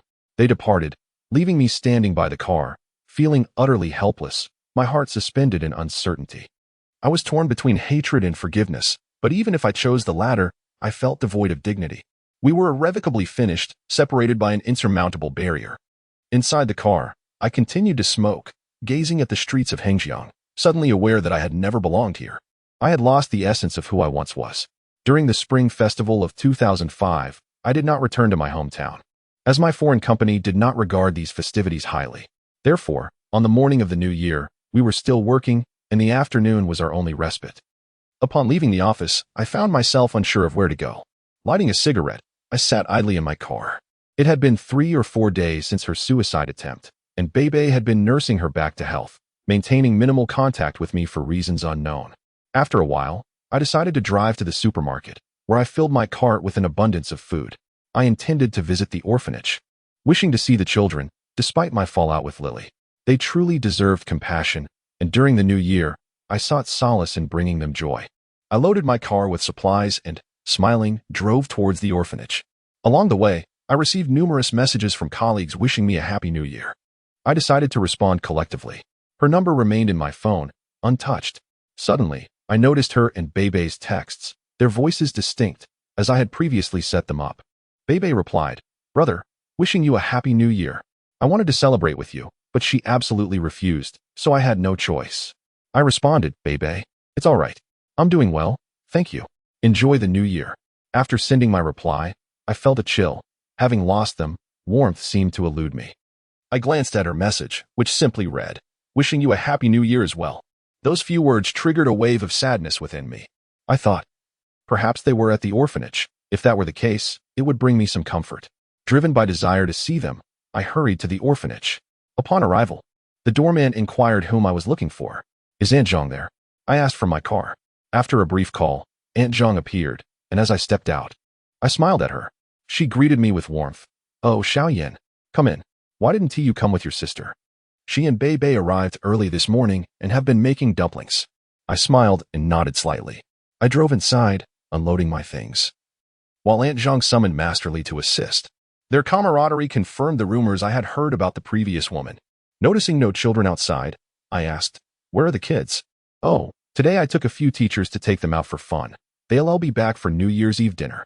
I smiled. "That sounds wonderful." As I unloaded the items, Aunt Zhang remarked, "You've brought so much. Your last donation was generous. The children's living conditions have improved significantly." I laughed it off, unsure of what to say.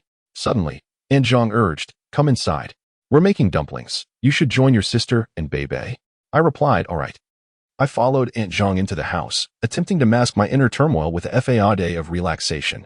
Upon my entry, I beheld her and Bebe seated together, diligently crafting dumplings.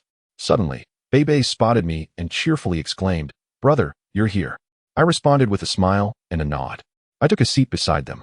Yet she did not turn around, continuing her task. Aunt Zhang seemed to perceive the situation and gently remarked, "Lily, what are you daydreaming about? Xiaoyan has arrived." With no choice, she furrowed her brow and turned to me, saying, "Oh, you're here." I nodded slightly, settling down quietly beside her. Aunt Zhang, with a grin, inquired, "Xiaoyan, can you make dumplings?" I replied, "Yes, I've been able to since childhood. In my hometown, we often eat wheat-based dishes. Growing up in a poor family, we could only afford them once a year, filled with shepherd's purse, and they were quite delicious." She continued to focus on her dumplings, occasionally speaking while remaining engrossed in her work. It seemed that after her recent experience, her nerves had been somewhat frayed, giving her a childlike demeanor, quiet and a bit foolish. I skillfully picked up a piece of dough and began to fold it. Aunt Zhang observed and exclaimed, "Goodness, Xiaoyan is truly remarkable. Your dumpling-making skills surpass those of most girls." A few female teachers nearby, also crafting dumplings, smiled at me and said, "Indeed, quite impressive." I glanced at her dumplings. To be frank, they were rather unimpressive, bearing the marks of a novice, clumsy and unrefined. Noticing her struggle, she set her poorly shaped dumplings aside. I couldn't help but smirk, prompting Bebe to look at me and ask, "Is it true that a man can make dumplings?" "Brother, you're amazing." I chuckled and replied, "Come, let me teach you." Bebe glanced at her, bit her lip, and then came to my side, patiently learning as she glanced at me, her eyes reflecting a unique sentiment. Her head seemed to hang low, dressed in a wool sweater that obscured her arms. I wanted to see the scars there, but couldn't. I suspected Aunt Zhang was unaware of the situation. Eventually, Bebe completed a dumpling and gleefully held it up, saying, "Sister, look at what I made." She lifted her gaze slightly and smiled, responding, Very nice, even better than what sister made." I laughed and said, "Your dumpling looks quite good." Suddenly, she shot me a cold glance, seemingly disapproving, which startled me.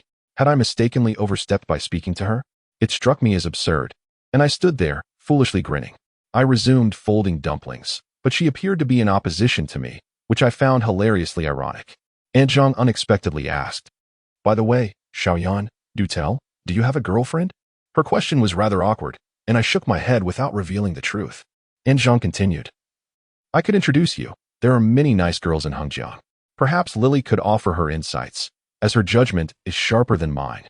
I nodded, observing her and Bebe experimenting with intricate dumpling designs. I remarked, "It seems like Lily isn't very happy, is she?" Aunt Zhang replied, "Exactly, Lily." She called out to her, "What's wrong?"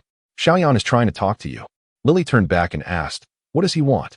I opened my mouth to speak, then said, come, let me teach you. Your dumplings don't look quite right.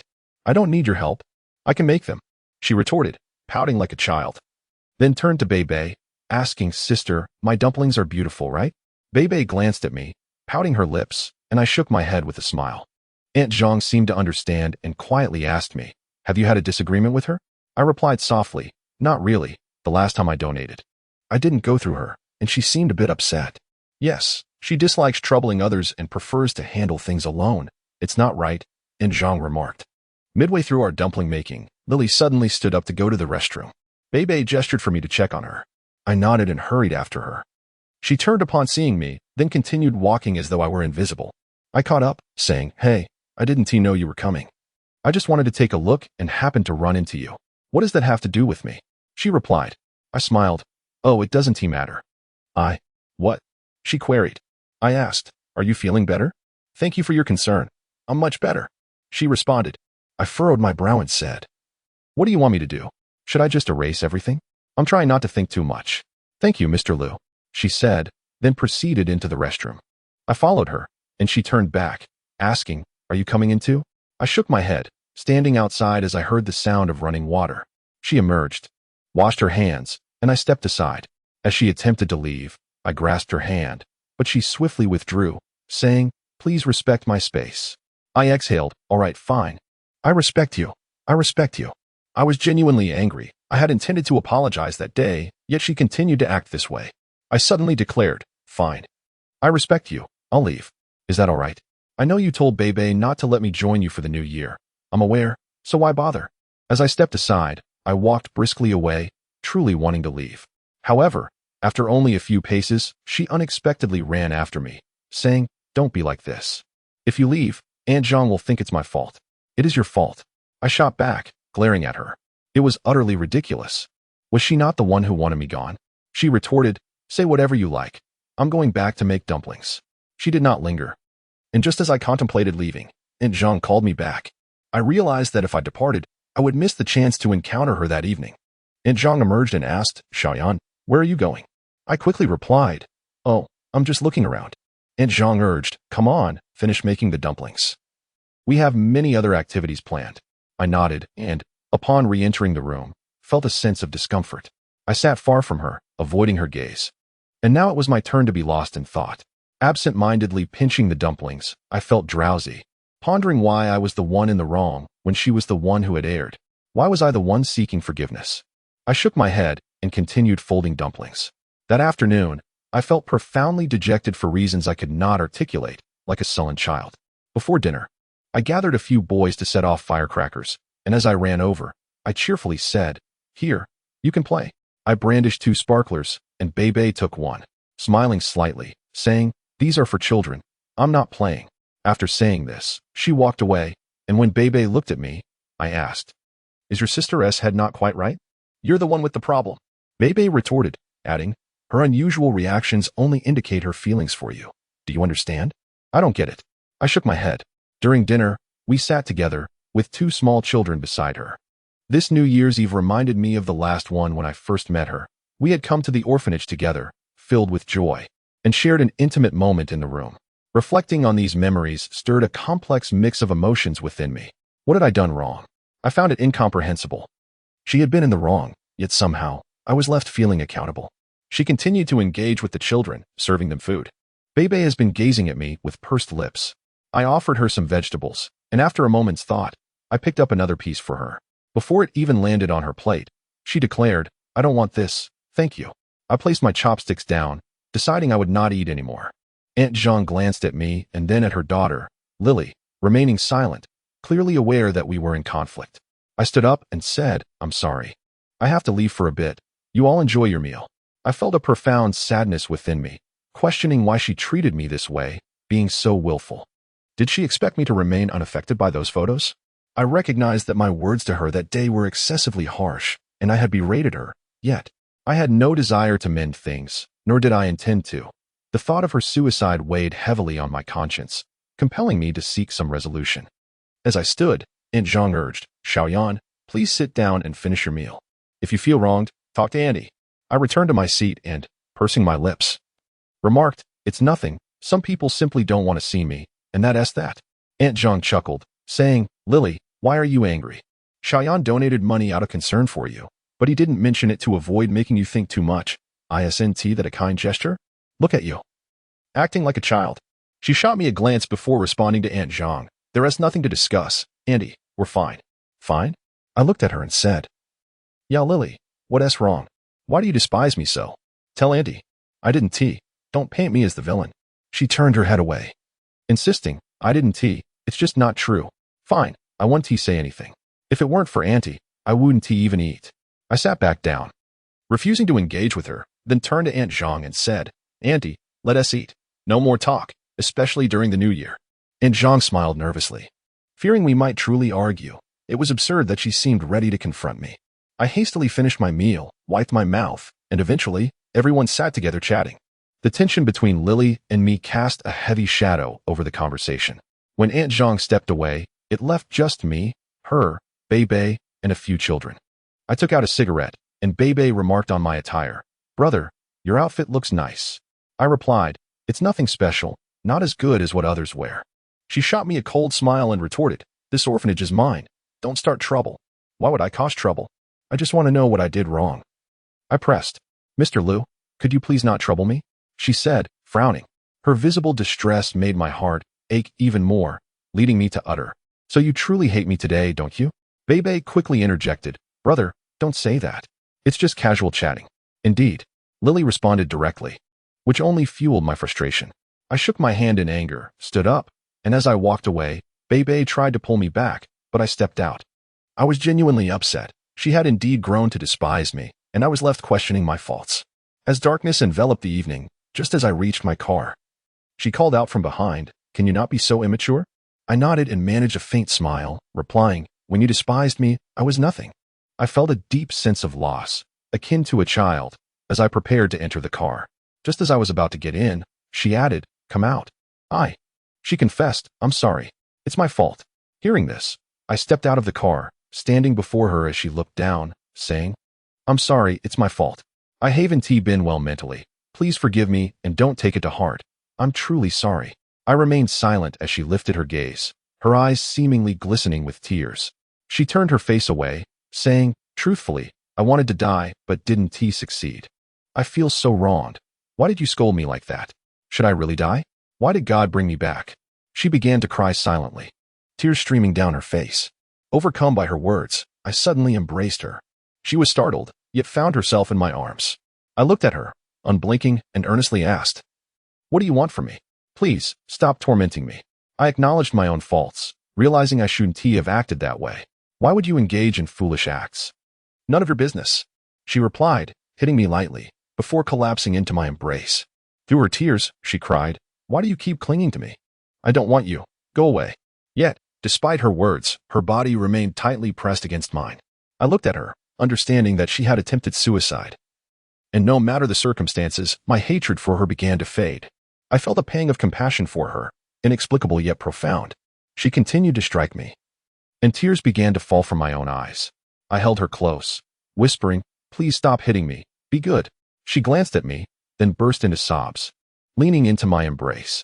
I kissed her forehead, realizing that sometimes explanations aren't necessary. In moments like this, resentment just melts away. At that instant, she seemed to cherish our embrace, holding on to me before releasing her grip and looking up, asking, "Are you sad?" I smiled faintly and shook my head. She pouted, insisting, "You're clearly angry, don't deny it." I shifted the topic, saying, "Hey, it's cold outside. Let us get in the car." She shook her head, replying, "It's not cold. There hasn't been any snow in Hengjiang this year." Indeed, that year, Hengjiang had seen no snow, a stark contrast to the year I met her, when the snow had fallen abundantly. It seemed that the weather mirrored our fates during my lowest year. When I met her, Hengjiang was blanketed in snow, while now that my situation had improved, the skies remained devoid of it. Nevertheless, the chill remained. And I took her hand, saying, "Come on, let us go inside." She followed me to the car, where I turned on the heater, bringing warmth to the interior. Inside, I lit a cigarette and settled into comfort, reaching for her hand, asking, "Which hand? What?" She replied, a bit bewildered, I smiled softly. Which hand did you cut? She hesitated, then said, Don't look. It's nothing. Ignoring her, I turned to grasp her left hand, noting that she wasn't left-handed. I pushed her sleeve aside and discovered a deep scar on her fair skin, a stark reminder of her pain. I lingered on that scar, contemplating her. Suddenly gripping her hand to my chest, tenderly stroking her head. In that moment, her purity shone through, making it hard to harbor any resentment. She was remarkably beautiful for a woman in her 30s, tall, fair-skinned, with clear eyes. Despite her past with those men, what could it change? I didn't want to dwell on that. Seeing her wrist, I felt a wave of empathy wash over me. I gazed at her and slowly leaned in closer. She recoiled slightly, tilting her head back, but eventually, my lips brushed against her cheek, her skin cool to the touch, soft and supple. I pressed my lips against hers, tasting a delightful fragrance, sweet and comforting. With her eyes closed, she asked, Do you really not care about me anymore? I refrained from answering, and she probed further. Will you ever love me like you did before? Still, I remained silent, and at that moment, she began to cry again, saying, Xiaoyan, let us break up. You won't love me like you used to. I stepped away from her, questioning, was it your choice to be with him, or something else? My heart ached once more, burdened by the pain of the situation. As she witnessed my departure, despair enveloped her entirely. Furrowing her brow, tears welled in her eyes. Unable to be restrained, biting her lip, she inquired, Do you truly believe what I say? Do you genuinely love me? In a soft voice, I replied, Lily. It was the first time I had addressed her thus. I continued, Perhaps I am not a good man, but one must wonder, what man could remain indifferent? I no longer wish to harbor anger. I have tormented myself for days, suffering greatly. I only wish to ask you, was it voluntary, or? No. She shook her head, regarding me with an oddly peculiar gaze. I don't want to explain anymore. Just go, all right? Let us break up. At that moment, I found it difficult to grasp a woman's true thoughts. Her reluctance to explain was not due to an inability to do so, but rather an understanding that it was ultimately futile. If a man truly loved her, would he incessantly question her? Alas, I was oblivious to the intricacies of a woman's psyche at that time. That day, I yearned for her. It had been an eternity since we had been together, and I had not sought the company of another woman. My desire surged, prompting me to smile and embrace her, saying, Darling, let us not speak of it. I want to ask. Her reaction was to furrow her brow once more as she responded, Xiaoyan, please, let us just part ways. Be obedient. You will only suffer more. There are things I cannot fully disclose, but, she offered a faint smile, adding, Regardless of my circumstances or the kind of woman I am, I have only ever loved you, once in this lifetime, eternally. I lowered my gaze and nodded, murmuring, I want to ask anything more. I simply miss you. Suddenly, I felt her fingers caressing my hair, a sensation so comforting. As her hand brushed against me, I interpreted her silence as consent. In truth, her refusal to explain left me in anguish, yet my longing for her led me to act foolishly that day. I lifted my head and embraced her once again. She could not resist as I fervently kissed her. She appeared frightened and slightly doubtful, asking, Xiaoyan, do you only want to be with me? Do not speak. I replied hastily, my hands exploring her form. In this tumultuous blend of pain and pleasure, I cast aside all thoughts. While I felt sympathy for her, I also wrestled with her perceived flaws, ensnaring both her and myself in a web of suffering. My emotions were a desperate desire to possess the woman I cherished, while fearing she might share herself with another. I pulled her closer, turning her face towards me, declaring, I wish to enclose you, to confine you in a cage, if only you would consent. Her expression remained stoic, tinged with despair as she replied, Yes, fine, take me. I understand you, Xiaoyan. Will this make you feel better? I suddenly interjected, Do not say it out of obligation. Speak your true willingness. I truly wish to. I love you. I reassured her. Stop crying, please. She nodded, wiping her tears with a tissue. I held her close, and she uttered nothing. In a moment of vulnerability, she asked, Do you still desire me? Yes, I affirmed with a nod, though I was utterly confused about what I truly wanted. Contemplating all this left me in despair. Feeling like a beast, I yearned to change, yet found myself incapable of transformation. As I kissed her, I said, Darling, I love you. I apologize for my shortcomings. She shook her head and coldly replied, Have you vented enough? Are you satisfied? Do not misunderstand. I am not merely seeking release. I feigned sincerity. Did she think I was naive? She was no child. Could such a release erase your resentment? If you wish, You may frequently come to me like this. I am still here, my life belongs to you. Just as I was about to respond, she abruptly turned away, beginning to dress. I wanted to speak, but she laughed coldly, saying, "You do not love me. I am aware of that. It is not love, and I thought you would eventually forgive me. But that is not the case. Please, do not say that. What was the purpose of our time together?" I inquired. She finished dressing, coldly replied, "I do not know." A sardonic smile graced her lips as she opened the car door. I stepped out, grasping her arm. "Do not act this way. It was my fault. I have forgiven you. You were with him, and I have let that go. Is that not sufficient? Release me. I do not know what is happening. You may forgive me, but I cannot forgive myself, understand?" I protested. "I do not comprehend. What must I do? You claim to do anything for your career, and a man can assist you. Why then, do you not heed his counsel? Is this not foolishness? Well, scold me as you wish. I am leaving." Her childish stubbornness infuriated me. "Very well, go. You refuse to share your life with me, and I already know the truth. If you do not accept my forgiveness, then be gone. I am increasingly bewildered by you, and I by you," she retorted before walking away. I watched her silhouette, consumed by a desire to end her existence. Breathing heavily, I returned to my car, feeling an unprecedented disarray brought upon by her. I resolved that I would no longer concern myself with this woman. Perhaps we could never return to the past. Women can gauge a man's love through his attitude towards intimacy, and I had unwittingly exposed myself. However, did I not love her? I did, and I knew it deep within my heart, forever.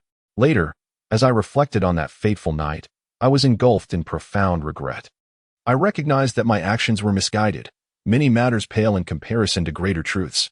If only she had not been so willful, she would have spared herself so much anguish.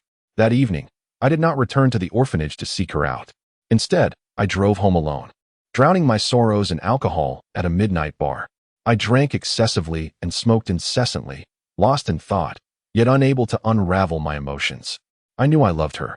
Yet if she could so easily betray herself with another, how could I find solace? I desired her to be a virtuous woman. Yet it was precisely this longing that transformed me into a devil. My treatment of her filled me with deep remorse, truly. I blamed myself as I oscillated between love and hate, forgiveness and unforgiveness, leaving me shattered. The spring festival of 2005 concluded in a haze of melancholy, sorrowful, and helpless intimacy. As I matured, the significance of the new year diminished. In my childhood, due to our poverty, the new year was a time for indulgence. Thus, I longed for its arrival. However, as an adult, especially in this city, I found myself ensnared in emotional turmoil with this woman. Upon awakening the next morning, the dawn of 2005 had arrived. I hoped for a fresh year, yet perhaps it would bear no auspicious signs. Early that day, I was roused by an influx of text messages, all festive greetings. I replied only to my sister and Linda. I had not returned home for the holiday, but I called to arrange for food to be sent. My sister, now adept with her phone, informed me she was about to give birth. I promised to bring them over to visit once the baby arrived. Linda texted me in Chinese, her message reading, "You big rascal. The firecrackers of the new year echo in your bed. Happiness and joy envelop you." Upon reading this, I chuckled and replied with my own blessings, adding, "Your Chinese is quite impressive." She replied in English, expressing her confusion. She mentioned that she had been searching for me all night, wishing to celebrate the new year together. However, upon considering that I was likely out with other women, she chose not to reach out and instead went to a bar with foreign colleagues from her company. When I inquired whether she had encountered any romantic escapades, she responded that despite the ferocity of foreign men, she preferred the occasional tenderness and wildness of Chinese boys. I dared not provoke her further. Foreign girls can be quite subtle. I believe that loving someone is often expressed in such ways. 3 days passed without our meeting, as the company resumed work. During those days, I visited a friend's resort in Wuxi, enjoying the fish from Taihu Lake and sightseeing in Zhouzhuang. I found my decision to travel wise, as it did lift my spirits somewhat. She had not contacted me, nor had Beibei. I always suspected that Beibei's silence was her doing, though the exact reason eluded me. On the 4th day, just as I entered the office and had yet to sit down, Linda rushed in. I looked up and asked what happened. She opened her mouth to speak and finally uttered, "There has been an incident at Shangshi." I quickly sat up and inquired what had occurred. "Dead? Who died?" I stood abruptly, fearing for her safety. Linda stammered for what felt like an eternity before revealing that several construction workers at Shangshi site had been killed, 7 or 8 of them. Upon hearing this, I urged, "Come with me." I drove Linda and some company personnel to the site. By the time we arrived, the workers had already been removed, while others were being rushed to the hospital. The area was swarming with reporters, creating a blockade. I pushed through the crowd and spotted her crying. Many reporters surrounded her, questioning her relentlessly. It was my first time witnessing a company owner so emotionally affected by such a tragedy. She bit her lip, her face drained of color, appearing as if she had never encountered anything of this magnitude before. Like a frightened child, she wept as she spoke, while the reporters continued to capture her anguish. I glanced around, then rushed forward, yelling at the reporters, "Stop taking pictures." Standing before them, I asserted, "This is our collaborative project. If you have questions, direct them to me." One reporter immediately asked, "Is it true that there are serious issues regarding the quality of the construction? Is your company, SKS, unaware of this?" I shook my head apologetically. "I deeply regret that such a severe incident has occurred due to our negligence. We cannot engage in interviews at this moment. Please leave for now." Others pressed further, and I smiled, saying, "Do you believe I can prevent your reporting?" One journalist retorted, "We haven't received any notice. We must pursue this matter. We are reporters from a certain website and are not subject to anyone's constraints." I lowered my gaze, pleading, "Then consider this my request. The truth has yet to be uncovered. Please refrain from conducting interviews for now. We will provide the media and the public with an explanation, all right?" Turning back to her, I saw her still mourning, her brow furrowed in distress. She seemed so young and vulnerable. I finally managed to disperse the reporters to their vehicles and asked her, "What happened? Please stop crying." She stammered, I don't know. They said there were no issues with the construction. It's my fault. I'm to blame for the deaths." It was utterly absurd. This was not the time for her to take on such responsibility, as it could lead to dire consequences for her. I whispered urgently, "Please don't cry. You must remain composed. If you continue like this, they will not let go of you, and you will face significant trouble." She wiped her tears, her secretary supporting her nearby. Her grief was purely sympathetic, and I understood that. I asked again, "What about that scoundrel?" "He ran away," Linda replied, and upon hearing this, she wept anew, revealing that he had cut corners, using substandard materials and absconded with 80 million in project funds. Damn him. Yet, more than anger towards him, I found my frustration directed at her. I shouted, "Didn't I tell you to get rid of him? Why did you not listen? I warned you that this would not end well. Curse me, let me die?" She cried, attempting to throw herself against a wall. I understood why she had not dismissed that scoundrel. It was infuriating. I grabbed her firmly and shouted, "You can't die here." She stood frozen, unsure how to respond to my reprimand. I sighed deeply, filled with resentment, not because I was unable to manage the situation, but because I was frustrated by her self-destructive tendencies. I shook my head and instructed Linda, "Find the person responsible for quality control at our company." Linda suddenly shook her head, saying, "He is also missing." I scoffed. This was the nature of people, self-serving. I finally told Linda, "Inform the higher-ups."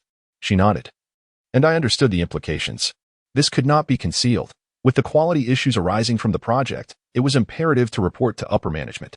This would undoubtedly culminate in severe repercussions for Shangshi, as the compensation alone would be beyond their means, let alone the liabilities for the deceased.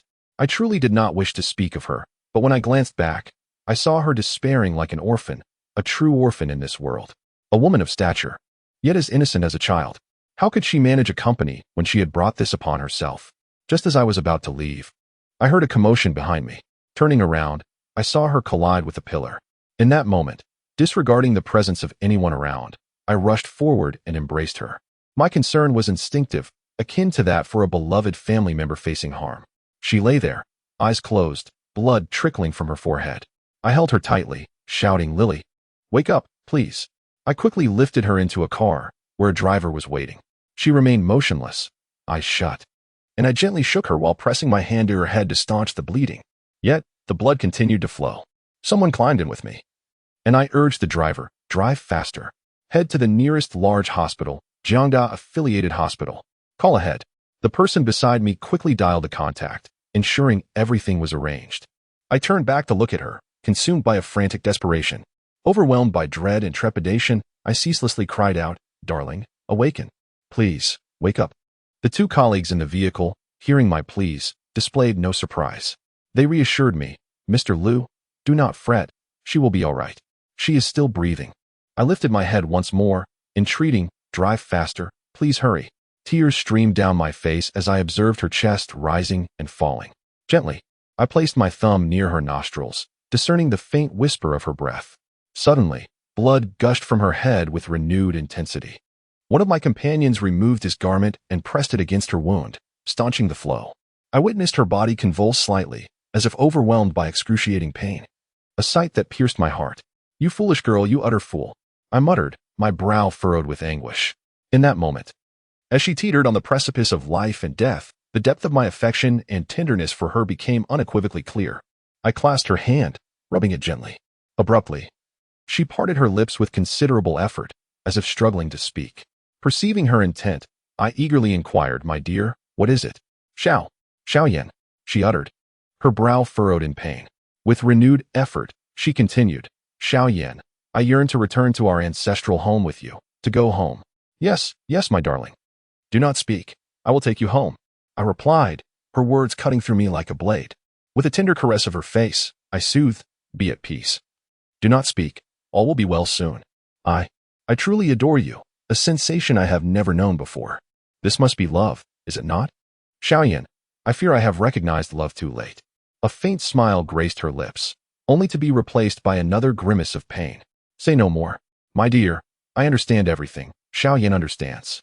I bit my lip, then impatiently demanded of the driver, "Why in God's name have we not arrived yet?" The driver, startled, stammered, "Red light. Sound the horn and proceed." I warned. She clutched at my clothing, seemingly overwhelmed by agony. Her lips pursed, as if fighting back the urge to vomit. Pressing close to me, she whispered, "Have you forgiven me? Was I ever a virtuous woman? I never desired any of this. I had no choice with him. Those photographs were not with others. I never consorted with those you suspect. It was in my own home. He drugged me and took those pictures. He then used them to extort money from me. They were all in league together. I dared not confide in you, for fear of the knowledge it would bring. That is why I did not dare act against anyone, Xiaoyan. I fear that I will die without." Her body convulsed, words failing her. I shook her gently, crying out, "Be at peace. I understand. Xiaoyan understands." At long last, the vehicle arrived at the hospital. The journey, a mere 10 minutes in duration, felt like an eternity. I lifted her into my arms and rushed towards the hospital entrance, where a group of doctors awaited. A stretcher at the ready. Gently, I placed her upon it, and she was swiftly wheeled into the operating theater by nurses and doctors. I followed them, then stood transfixed. My clothes stained with blood. Unable to bear the sight, I stood outside, anxiously awaiting news. My hands trembled as I reached for a cigarette. The driver offered me one. Lighting it for me, I realized with remorse that I should never have uttered those words, wishing death upon her. What a wretch I had been. I glanced towards the operating room. Soon, a throng of people arrived, surrounding the entrance. Linda appeared, urgently questioning me in English about her condition. I found myself unable to speak. It was then, I believe, that the employees of both our company and Shengshi Corporation became fully aware of the nature of our relationship. I had inadvertently revealed it, but such considerations were insignificant. My only desire was for her well-being. The agony of waiting, particularly in such circumstances, as a loved one battled against the specter of death, was indescribable. At that moment, 2 journalists intruded, seeking to conduct interviews and take photographs. I observed several individuals attempting to dissuade them. Without a word, I approached them, seizing the camera and smashing it upon the ground. "Take pictures, you bastards," I warned. The crowd recoiled in shock. As one of the journalists attempted to speak, I silenced him with a glare. "Shut your mouth." Turning to Linda, I commanded, "Give them money and get them out of here." As I turned back, I noticed the stunned silence of my colleagues. Overwhelmed by anxiety and rage, I contemplated the torment she had endured at the hands of that vile old man. Damn him, I thought, if I ever see him again, I'll kill him. Moments later, the doctor emerged, removing his mask, a look of relief on his face. "Mr. Liu," he announced, "she is out of danger. Her life is no longer threatened." A wave of relief washed over me. She was wheeled out, receiving a blood transfusion, her body covered. I breathed a sigh of relief. But then, a figure appeared, daring to show his face. I overheard an elderly man inquire, "What has happened? Who is responsible?" He feigned concern, then addressed his companions. "We will sue the CEO of SKS, mark my words." He pushed through the crowd, and as I slowly raised my head, I rose to my feet, staring at him in disbelief. He noticed me and sneered. "You are the one responsible for this, are you not?" I have brought a lawyer to gather evidence. I will sue you. I chuckled softly, then raised my head and retorted, Is that so? Then come closer. He stumbled backward, startled. I lunged at him like a ravenous wolf, grabbing his collar and landing a punch. As he struggled in my grip, I delivered another blow. Finally, I slammed him against the wall, pointing a finger at him, enunciating each word with venom. Listen to me. I am not finished with you. Undeterred, he retorted. Just give me money, and I will not pursue the matter. You bastard, you have a death wish. I raised my fist once more, but was restrained by several men. As I was pulled away, I pointed at him and snarled, Get out of my sight. I will not only kill you, but others will as well. Warn that man surnamed Lee. I will not spare him either. Gasping for breath, he retorted, Very well, we shall see. That worthless woman. Though she is no longer worth much, she is still legally my wife. If you do not pay, I will not leave you in peace. Hearing this, I lunged at him again, kicking him. He was truly insane. Such was the nature of those consumed by gambling. As he and his companions departed, I scanned the room, noting the wide-eyed stares of those around me. Return to the company, I uttered softly. They nodded and dispersed. With everyone gone, only Linda and Lily's secretary remained. The secretary stayed by Lily's side in the room, while Linda and I entered.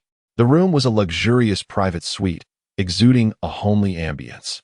She lay there peacefully, a bandage wrapped around her head. I slowly sat down beside her. Linda, ever compassionate, gently adjusted the blanket, as the weather was cold and the glass was fogged. I gazed out the window, the view obscured. Lily's secretary offered a timid smile, saying, Mr. Liu, thank you so much. Without you, we would not have known what to do.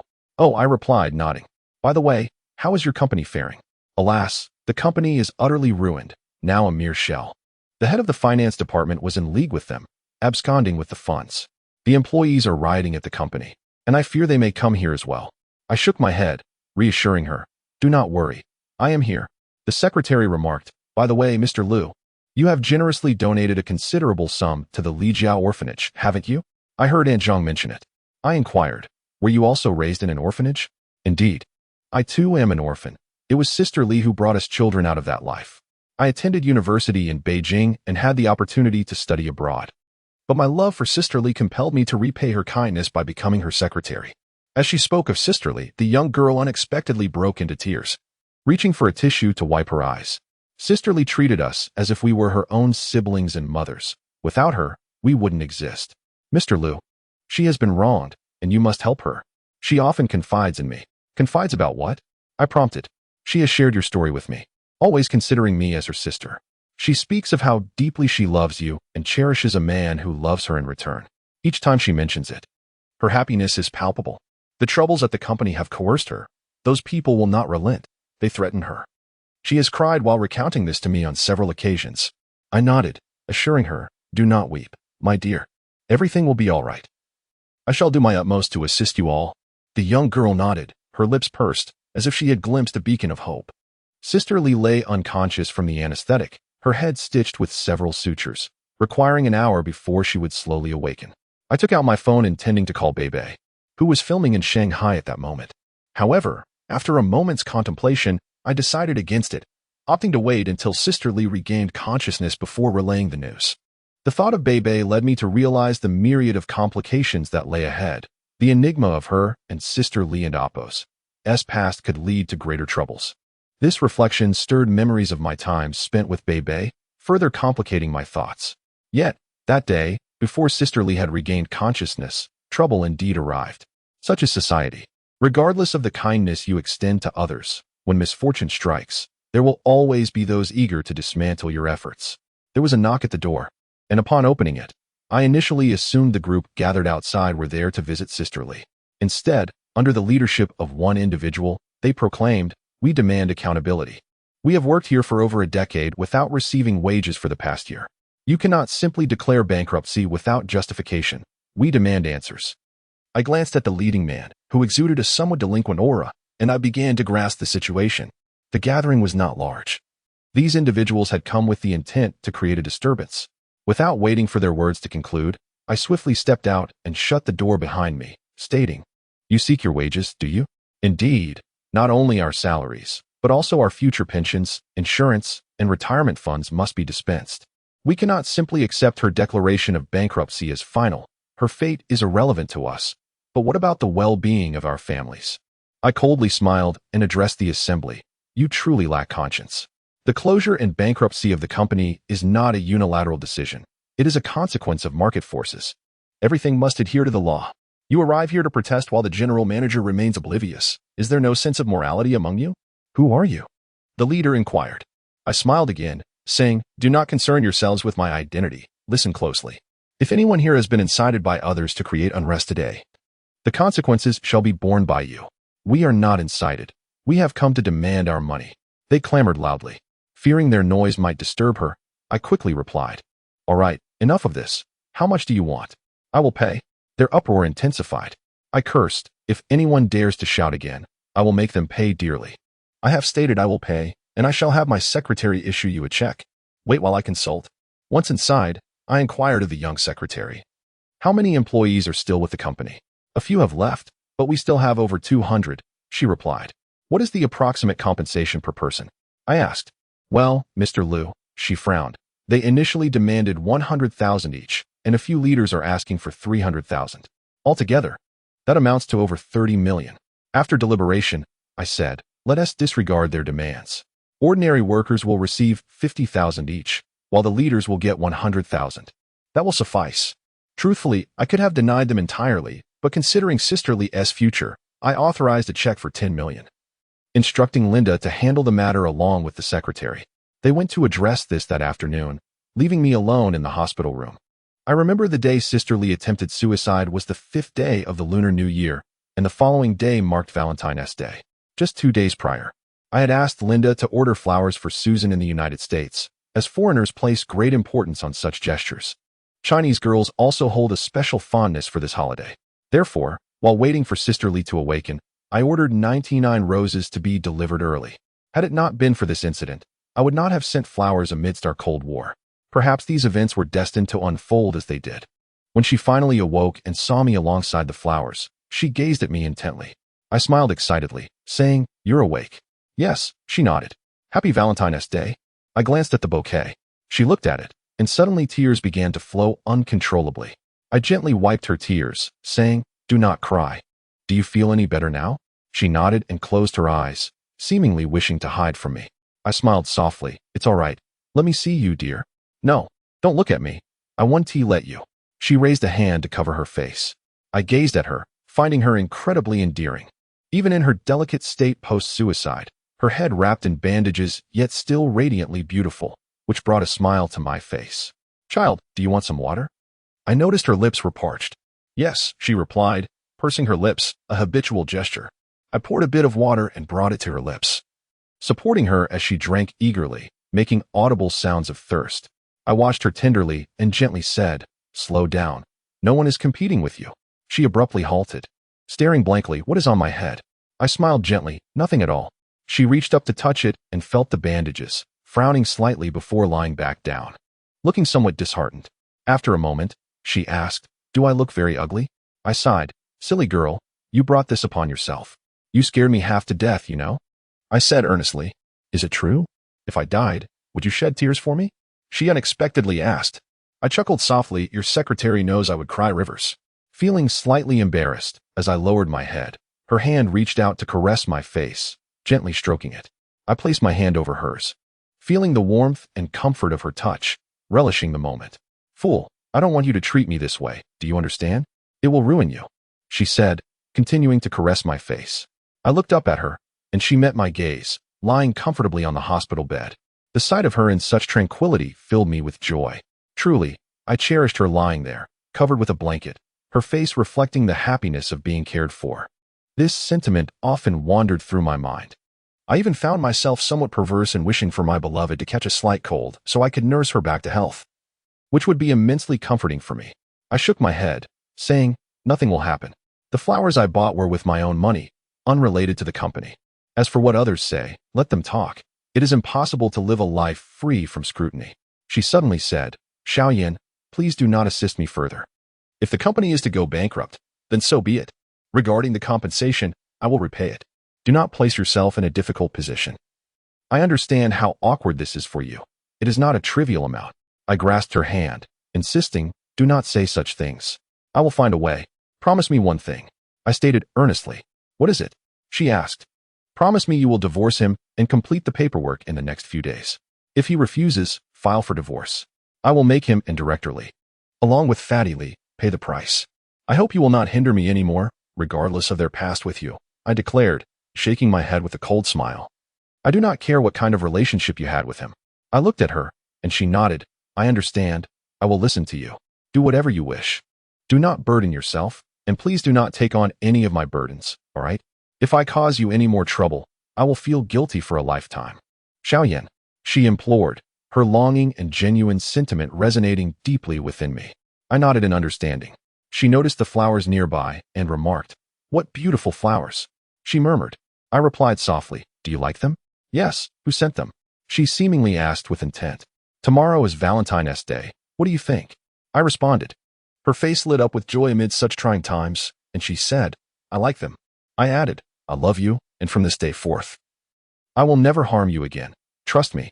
She gazed at me, nodding in affirmation. I looked at her, then leaned down to plant a gentle kiss on her cheek. I settled back down, saying, In the coming days, I fear I will have much to address. You must focus on your recovery and not worry about company matters.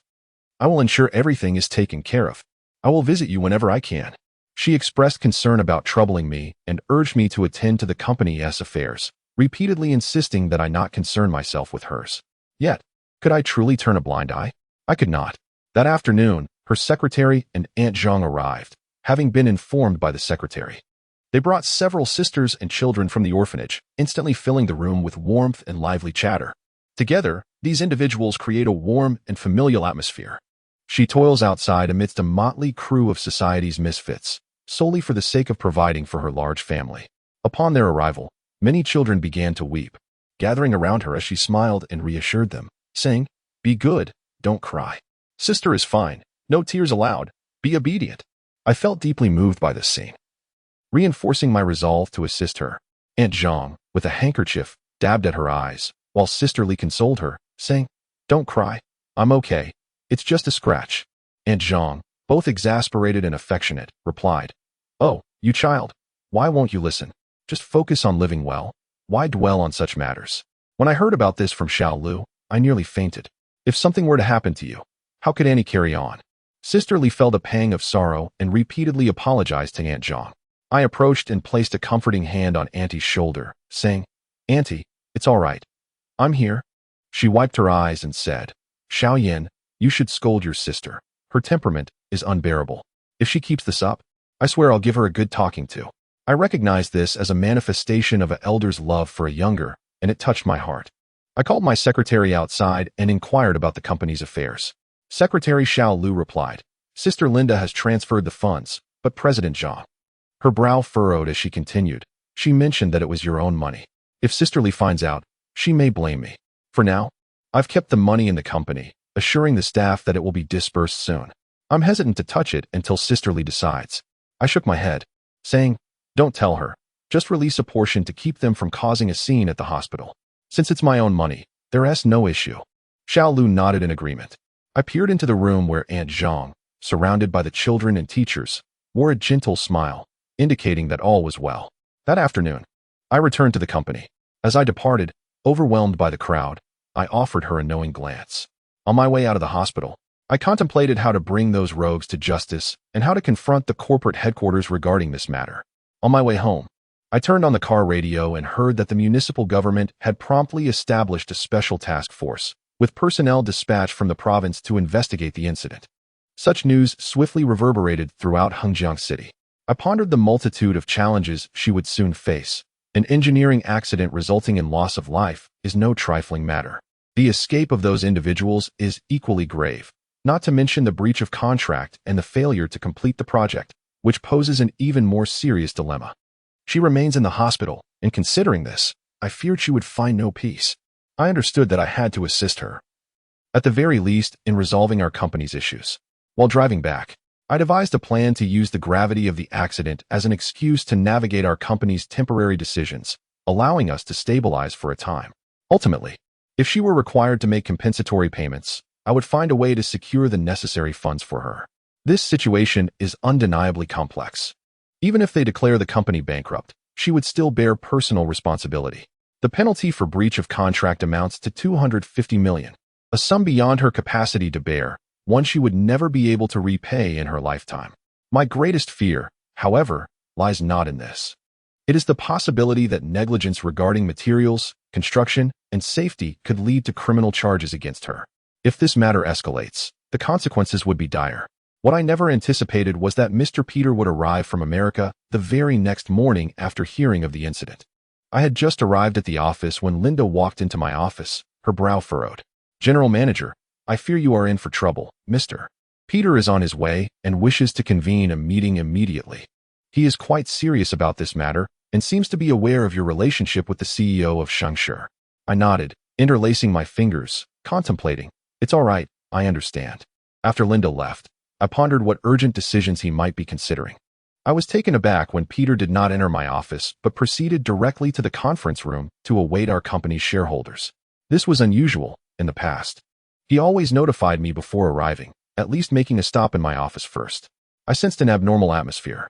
I organized some documents and made my way to the conference room. Upon entering, several shareholders were already present. I took a seat beside Peter, who offered me a slight smile in return, and we exchanged no further words. Peter addressed the assembly directly. "Upon hearing of the issues at Shengshi, I hastened here. This is a significant investment for us in China, and I am astounded that such a situation has arisen.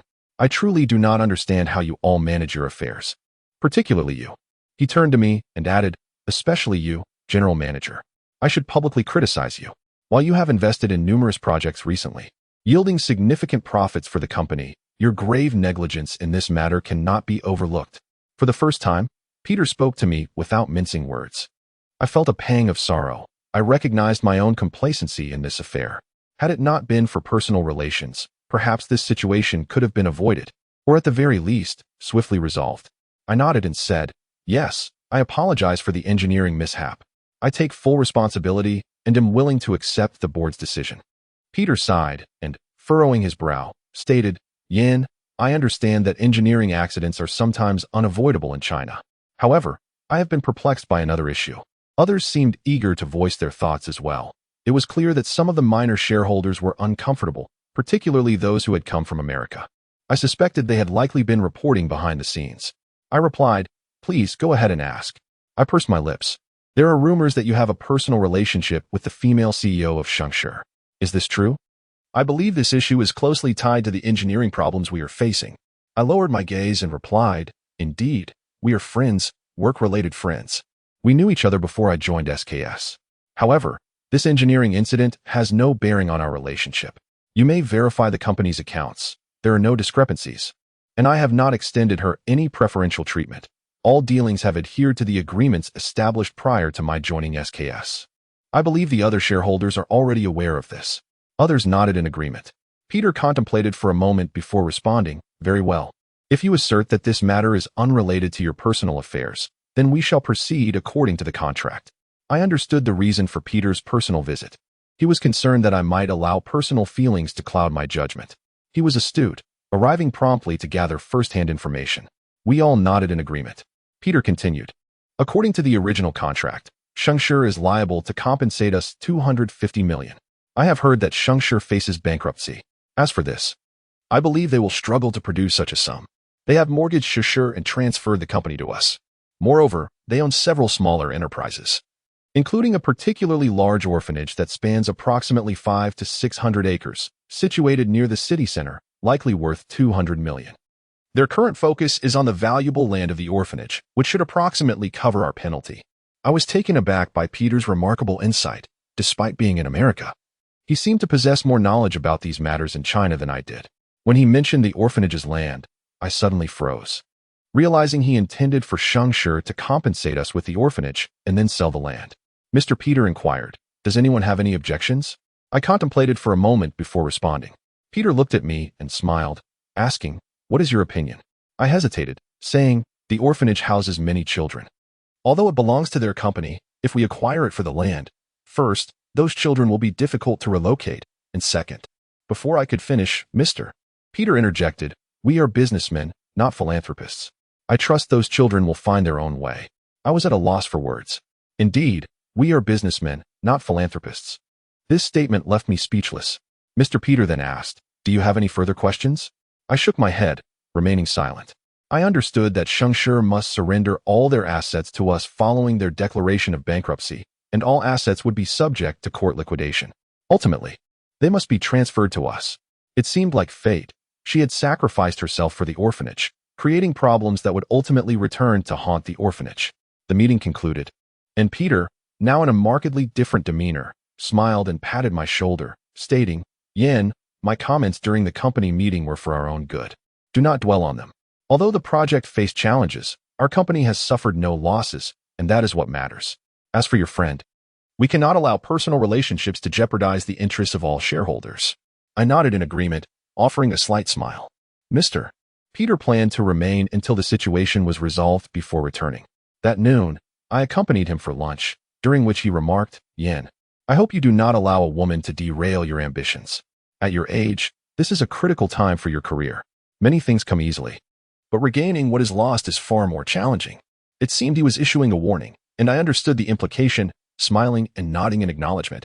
Peter continued, "Regarding your relationship with Susan, while it was initially deemed inconsequential, her mother and I have been discussing the possibility of you two truly being together so that I can fully entrust this company to you."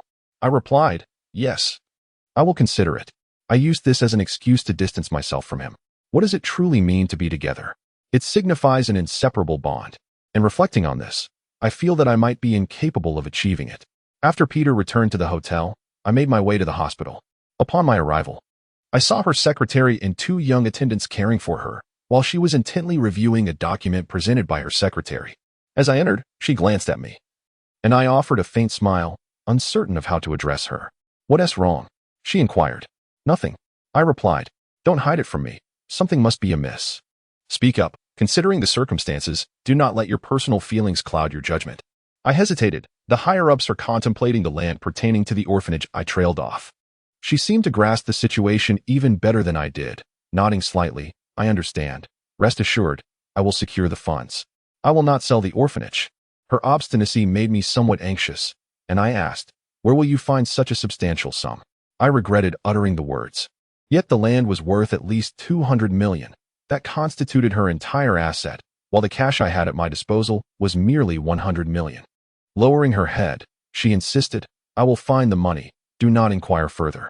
In any case, I will not sell the land of the orphanage, not even in death."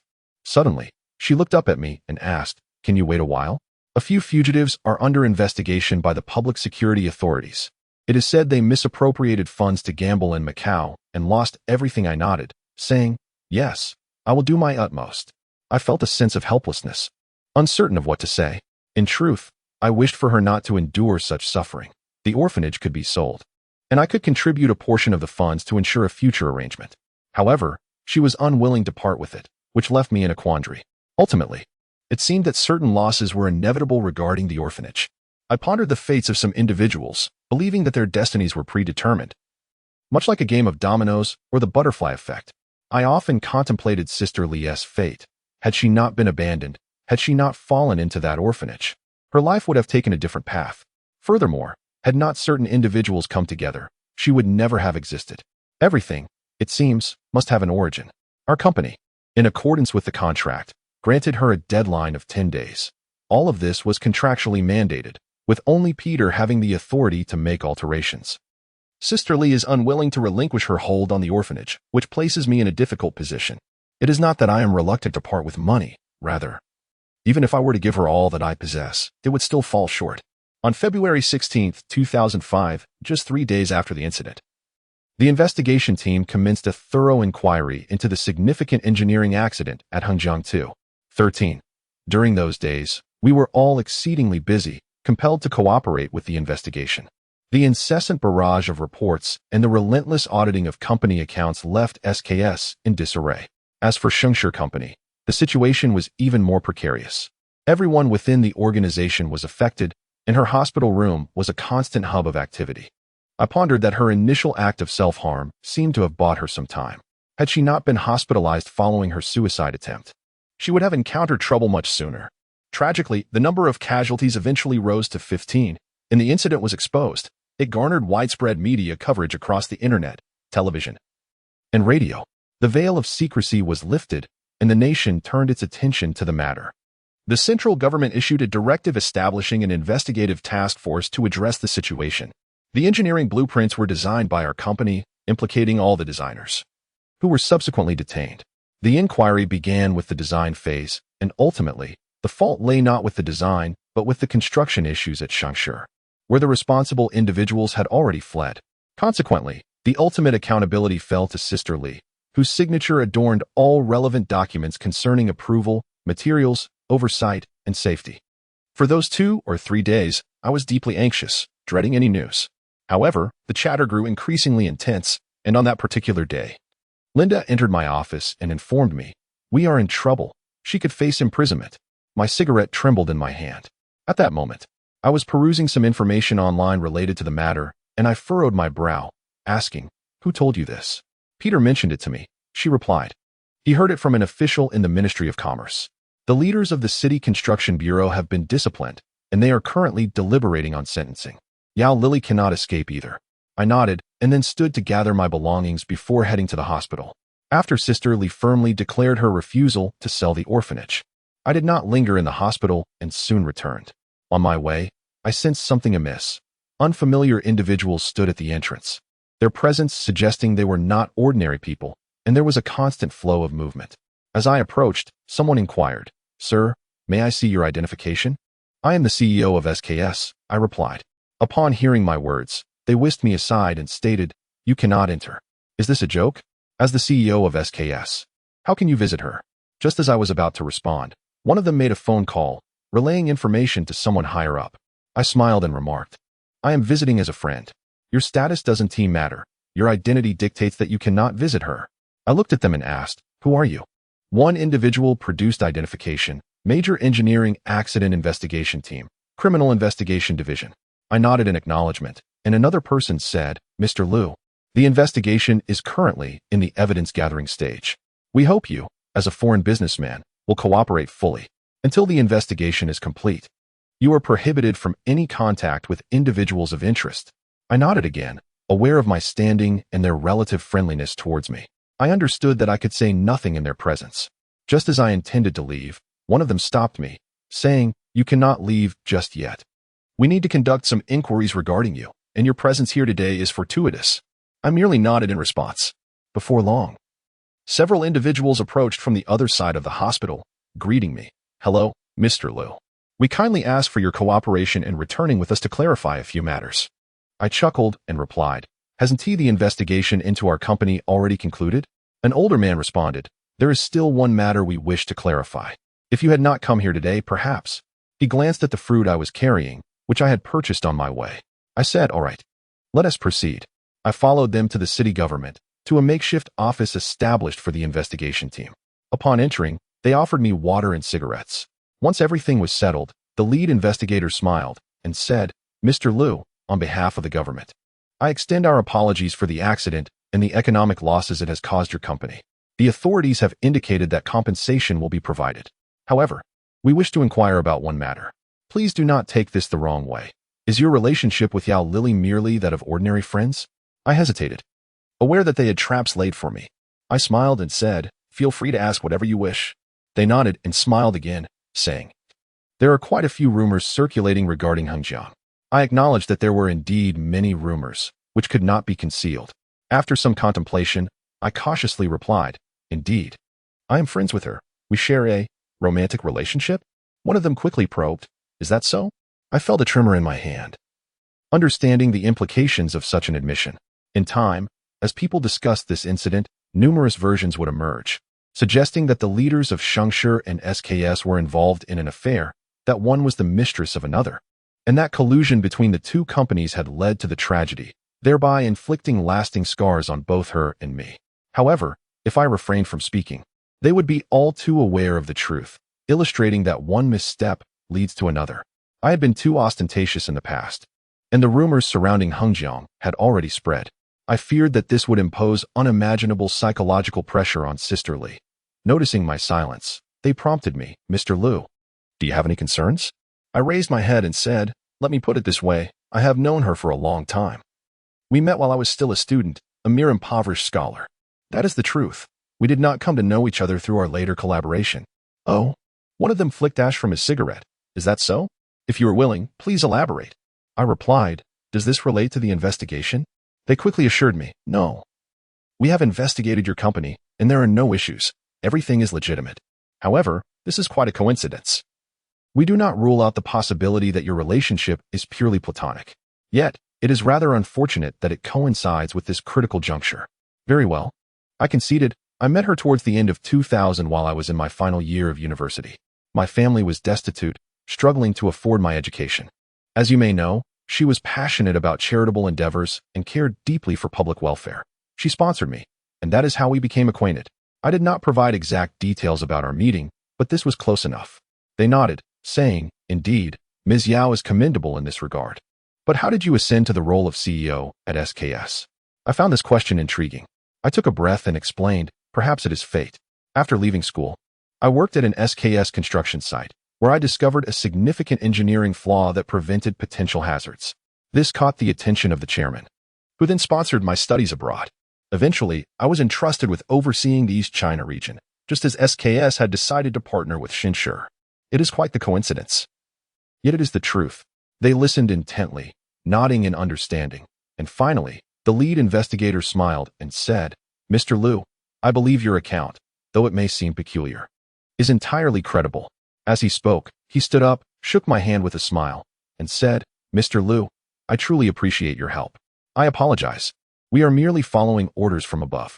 By the way, he chuckled and continued, your chairman is friends with my superior. When you return, please speak well of me, hee. I smiled and replied, sure, no problem. I then added, by the way, I would like to ask you something if it's convenient. It's about Ms. Yao, isn't it? I nodded. He ceased his laughter, nodded solemnly, and said, it's quite difficult. The higher-ups have made their decisions, as you know. She must have offended someone. Offended someone? I frowned and remarked, she is genuinely a good person, having done much for the orphanage and contributed to many charitable causes. How could she have offended anyone? I questioned in confusion. Ah, you're a businessman. You should be more aware of these antics than I am, he replied somewhat flippantly. He did not understand that I knew her heart was pure and focused solely on the children, yet she received no acknowledgement and incurred enmity instead. May I ask one more question?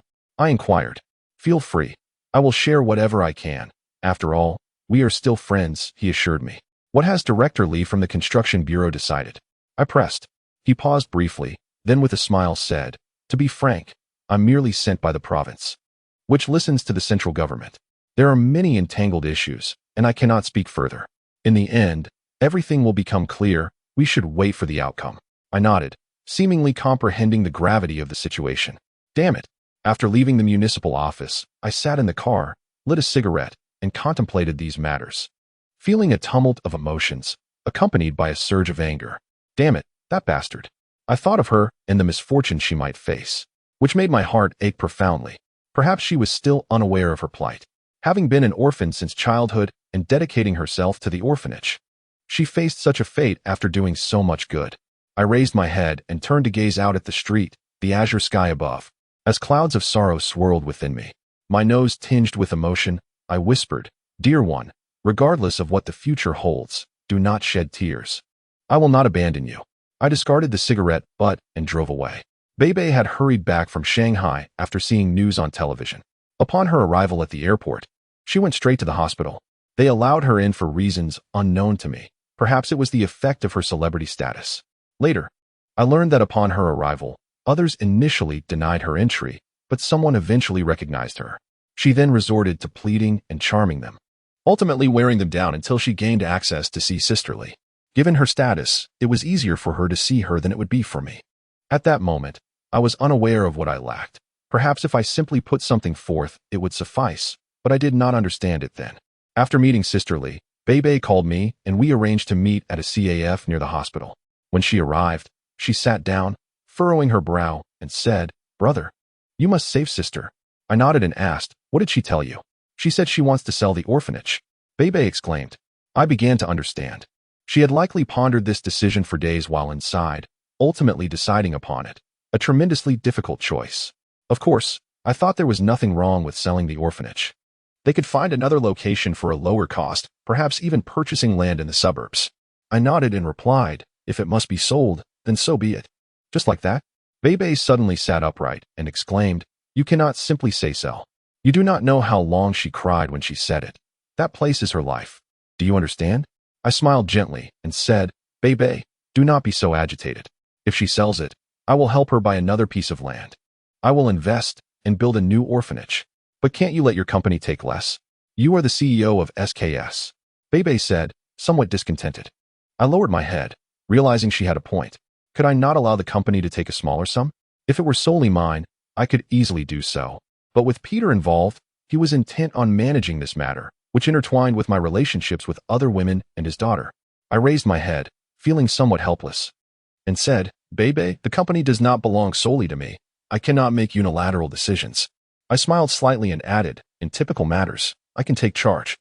But in such a significant situation, how could I alone decide? Furthermore, due to the rumors about me and your sister, even Susan's father is aware and would vehemently oppose this. He came specifically for this reason. If I were to assist her, I paused. I could withdraw my funds and leave SKS. Upon hearing this, Bebe suddenly shook her head and said, no, brother, I was wrong. I did not understand at first. Sister said the same. She does not want to burden you. So she ultimately decided to sell the orphanage and repay your company's money. I asked Bebe, is she unaware of anything else? What else is there? Bebe furrowed her brow and asked. Then she suddenly added, oh, sister asked me to tell you to live well and not to worry about her. But even though she said that, how can we not care? I seemed to sense something from her words. Could she have already grasped the severity of the situation? Her decision to sell the orphanage coupled with those words seemed like a farewell of sorts. Listening to her, I felt a sudden heaviness in my heart. I thought Bebe must be unaware of the gravity of the situation. Sisterly would never let her know, as Bebe was her child, and she would never wish for her child to worry. Bebe, I contemplated before saying, no matter what the future holds, do not be agitated. You are 21 this year. You are not a child anymore, and I think it is necessary for me to speak with you. Bebe frowned and asked, brother, is something terrible about to happen? Please do not frighten me. I lit a cigarette, took a puff, and gazed out the window at the hospital across the street, saying, Bebe, this matter is grave. The authorities will be investigating. Your sister. I hesitated. Bebe suddenly asked, brother, what is it? Are you crying? I did not wish to cry, but that day, for reasons unknown, when this matter was mentioned, my eyes blinked rapidly. I said, it's possible your sister may face imprisonment. No, that cannot be. Brother, you are deceiving me. Bebe exclaimed, her expression filled with panic. The state would never treat her that way. She is a good person who has devoted herself to the children. How could that happen? I shook off the ash from my cigarette and replied, I only learned of this yesterday. From yesterday until now, I have been contemplating how to address this. Soon, internal decisions will be made, and before the court formally rules, we still have some matters to attend to. If we fail, it could lead to serious consequences. I gazed vacantly out the window.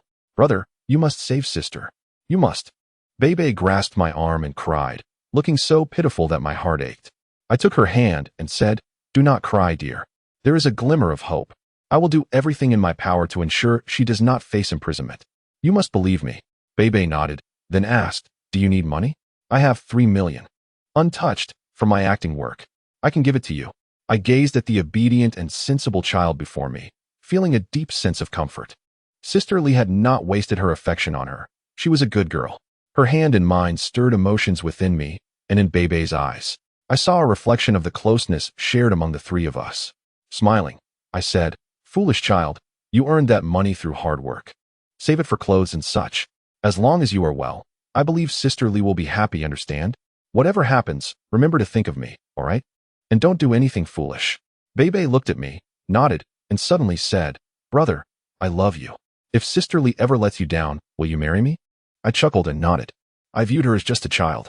A man cannot remain a child forever. He must inevitably grow up. This growth is the essence of masculinity. When the time comes to be serious and to give for a woman, one must embrace the role of a true man. That afternoon, we sat together, pondering ways to ensure Sister Lee remained safe. Ultimately, I wrote a note for Bebe to deliver to her. As I took out the paper to write, I glanced at Bebe, who, with utmost sincerity, said, brother, I 1T peak. Write whatever you wish. I know you love Sister Lee. and I want to be jealous. Her words struck a chord in my heart, filling me with sorrow.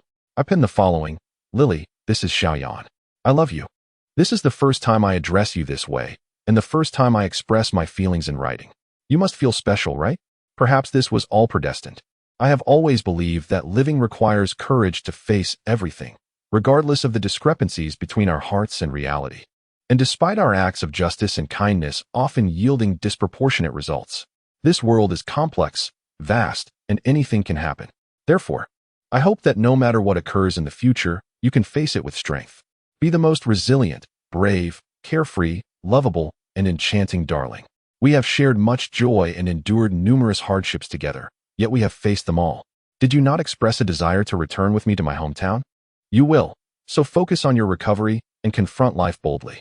I am confident I will bring you back to chat with my mother, to be her daughter-in-law, which is what you truly desire. I assent it.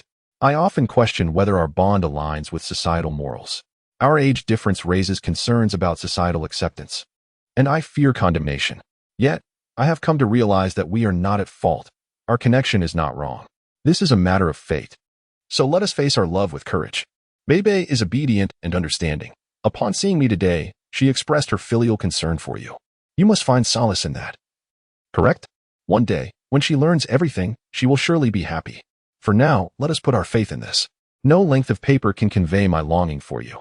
Ah, a touch sentimental, but what can I say? I excelled in writing during my university days. Take care of yourself. Yours, Xiaoyan. I folded the note, and Bebe's gaze wandered elsewhere, seemingly avoiding what I had written. Upon handing it to her, she nodded and asked, Brother, may I ask you a question? I replied, What is it? Bebe furrowed her brow and inquired, Is sister my mother? Her question caught me off guard, leaving me momentarily speechless. I hesitated, unsure how to respond. Having withheld such information for years, I sensed the gravity of the situation. I quickly shook my head and said, Silly child, of course, she is your mother, everyone's mother. No, I mean my birth mother, the one who gave me life. Bebe's urgent expression revealed her intense yearning for maternal affection. I understood her desire for a mother, a longing shared by any orphan. I shook my head and replied, That's unlikely. Your age difference is too great. You are only in your teens. How could that be possible? Bebe lowered her head, contemplating my words, and eventually nodded, looking somewhat disheartened. It seemed she had heard something to that effect, only to have her hopes dashed by my reassurances. That day, after parting from Bebe, I returned to the company and sought out Peter, determined to enlist his help at all costs. No matter what I had to sacrifice, I was resolved to ensure Sister Lee's safety. I lived for that bond, that sense of duty. In a world where people absurdly believe that cunning and indifference can secure survival, wealth, and value, I would rather brave any challenge for the sake of that connection. When I arrived at the hotel that afternoon, Peter was absent, so I returned to the office, sitting there, smoking until nightfall. It was around 8 o'clock when I received a call from a friend at the city's prosecutor's office. The final decision had been made. Several key leaders from the municipal committee faced internal party sanctions, including Director Lee and some leaders from the construction bureau. And Sister Lee was among them. All the documents bore her signature, making her culpable as well. I anxiously asked, if convicted, how many years will it be? About 10. He replied. Lee's arrest had been delayed due to her illness. Director Lee was taken into custody a few days ago. I was struck dumb, the phone slipping from my grasp as I collapsed into my chair. I sat there for what felt like an eternity, struggling to breathe, heart racing at the thought of her imprisonment. A woman, kind-hearted and who had endured so much, now faced the prospect of incarceration. I knew I needed to plead with Peter. I had to find him, no matter what. I went to the hotel where Peter had his office, mentally preparing my words. As he opened the door, I straightforwardly stated, I hope you can help me. My brow furrowed. Peter smirked coldly and said, I knew you would come to me. Speak. I pursed my lips and replied, Perhaps in your eyes, I am not someone worthy of respect. However, as a man, I cannot bear to see her imprisoned. Just as I would help Susan if she were in trouble, I wish to help her. Peter scrutinized me intently. I exhaled deeply and continued. She has assisted me in the past. Without her, my father might have already departed this world. I cannot forget that kindness. Peter chuckled nonchalantly, saying, Yen, just be honest with me. I dislike insincerity. His demeanor shifted dramatically. I settled into a chair, lowered my gaze, and clasped my hands, pondering my next words. We had a relationship before. She treated me well long before I met you. I came to know her when I needed money due to my father's predicament. She lent me 50,000 yuan, which at that time felt like the world to me. Money only reveals its true value in the face of life and death. Today, I cannot bear to see her suffer. I implore you to help. Peter slightly raised his head and asked, "How do you want me to assist you?" I responded, "Connect me with any friends you have in the foreign ministry. If you have contacts in the central government, that would be even better. I've heard you know many people in that realm." Peter began to shake his head slightly, spreading his hands. "It seems quite difficult. This isn't a typical case." I gazed at him and said, "If you can help me, I will give everything, my future, my all. Just consider, she is aging. 10 years in prison would take away her life. She is a wonderful person who has done countless good deeds. Does my daughter not deserve compassion?" Peter smiled and said, "Yan, I must admit I misjudged you. I presumed that you Chinese people were relatively impoverished, and that with some wealth. You would be inclined to sell yourselves and treat my daughter well. However, you have proven otherwise. You are indeed talented. Yet, in my eyes, economic gain is paramount. Do you understand?" I lowered my head, feeling at a loss for words, a profound sadness enveloping my heart. I was unaware of Peter's true sentiments. And perhaps he too had misjudged the Chinese. A chill coursed through me as I steeled myself, forcing a smile, and replied, "After this matter is resolved, I will return to America with you and dedicate myself to caring for Susan, all right? I promise to look after her for the rest of her life." After a moment of contemplation, Mr. Peter remarked, "In truth, I do not wish for anything to happen to you. It is merely that Susan is currently quite headstrong. She feels wronged by you and is unwilling to accept it. I find it difficult to comprehend her perspective. Perhaps she desires you to make some sacrifices." Peter glanced at his notebook without meeting my gaze and continued, "How about this? If you are willing, once this matter concludes, you can return to America and focus solely on caring for Susan. We can negotiate a better agreement this time. Should you breach the terms, you would be liable for a compensation of 200 million RMB. Furthermore," he chuckled, "you will not receive a single cent from the company's current assets. You must figure this out yourself. My trust in you has diminished. I'm only doing this for Susan. You must understand." I nodded and hesitantly inquired, "Will it cost money?" Peter laughed. "Of course, it is customary for you Chinese to think this way. Nothing can be accomplished without funds. You should prepare 100 million for me." I pondered for a moment, then nodded and said, "Well, that could prevent her imprisonment, correct?" Peter chuckled again. "Actually, someone has their eye on you. They approached me with an offer, and if you can meet that amount, they would be willing to assist. After all, the risks are considerable. This person has a child studying abroad and is preparing to relocate to Canada, currently saving to purchase 2 villas. Therefore, you have stumbled upon a bargain." I nodded and asked, "What did they say? What can they accomplish?" I inquired pitifully, feeling utterly worthless. Imprisonment was inevitable. It was merely a matter of duration. I would be candid with you. The 10 years mentioned are exaggerated and deliberately inflated. The executives can decide however they please. If you provide the funds, observe their reaction, you can expect at least 2 years, followed by a good behavior evaluation leading to release in a year. I reasoned that 1 year, as opposed to 10, held value. Did it not? Peter regarded me and said, "I do not wish to convey this harshly. You brought this upon yourself. Regarding the financial aspect, let me see if I can negotiate a reduction. After all," he smirked, "isn't all the money you spend ultimately mine?" I nodded. "I will repay you in the future." He retorted, "I am curious how you plan to do that." Peter stood up, stating, "I will contact that individual now. The verdict is in 2 days, and time is of the essence." I nodded, and he instructed, "You may return for now. Await my call. Once this matter is settled, you will accompany me back to America. Susan's health has not been great lately. She needs you to care for her." After leaving his hotel, my heart sank, feeling devoid of hope, akin to an ice mountain on the verge of shattering. With each step, the pain gnawed at my heart. Yet perhaps it was a blessing. A year of imprisonment was bearable, while 10 years would drive her to madness. For this, I would do anything. My love for her transcended mere affection. I understood the true value of money, which reveals itself only in times of need. I had always believed that the 50,000 I once possessed was more precious than 500 million. Thus, I acted as I did, never regretting it, even now. On the eve of the verdict, I utilized connections from the investigation team and provided a sum of money to secure an opportunity to see Sister Lee. Our reunion was laden with tears, yet I could only silently weep within, for she was to be imprisoned, and I was to depart, marking our separation. With the help of a friend, I spent over 100,000, enabling me to meet her before the court's ruling. That encounter, in retrospect, was immensely difficult. I knew it would be filled with sorrow, yet I felt compelled to see her. Her gaze was haunting, her demeanor weary. A reflection of her profound grievances and sadness. Emotions etched deeply within her heart, yet her face betrayed none of it. I recognized she understood her fate, yet that day, she concealed it entirely, feigning calmness and composure. That afternoon, as I prepared to visit her, I drove aimlessly through the bustling streets of Hangjiang City, my mind racing with thoughts of the clothes I would bring her. My emotions were a tumultuous blend. It was a bittersweet experience. I chain-smoked, my grip on the steering wheel numb, surrounded by a throng of people unaware of the woman who might soon be deprived of freedom. She was a woman, an orphan, a solitary soul without kin, a life adrift like a leaf in the wind, occasionally cast into the abyss. How many truly cared for her, loved her? Perhaps one man loved her. That would be her final solace. I wandered through shops in a daze, selecting her favorite colors and styles, my eyes moist at the thought of the future. I wished for her to find resilience, to realize that not all in this world is cruel.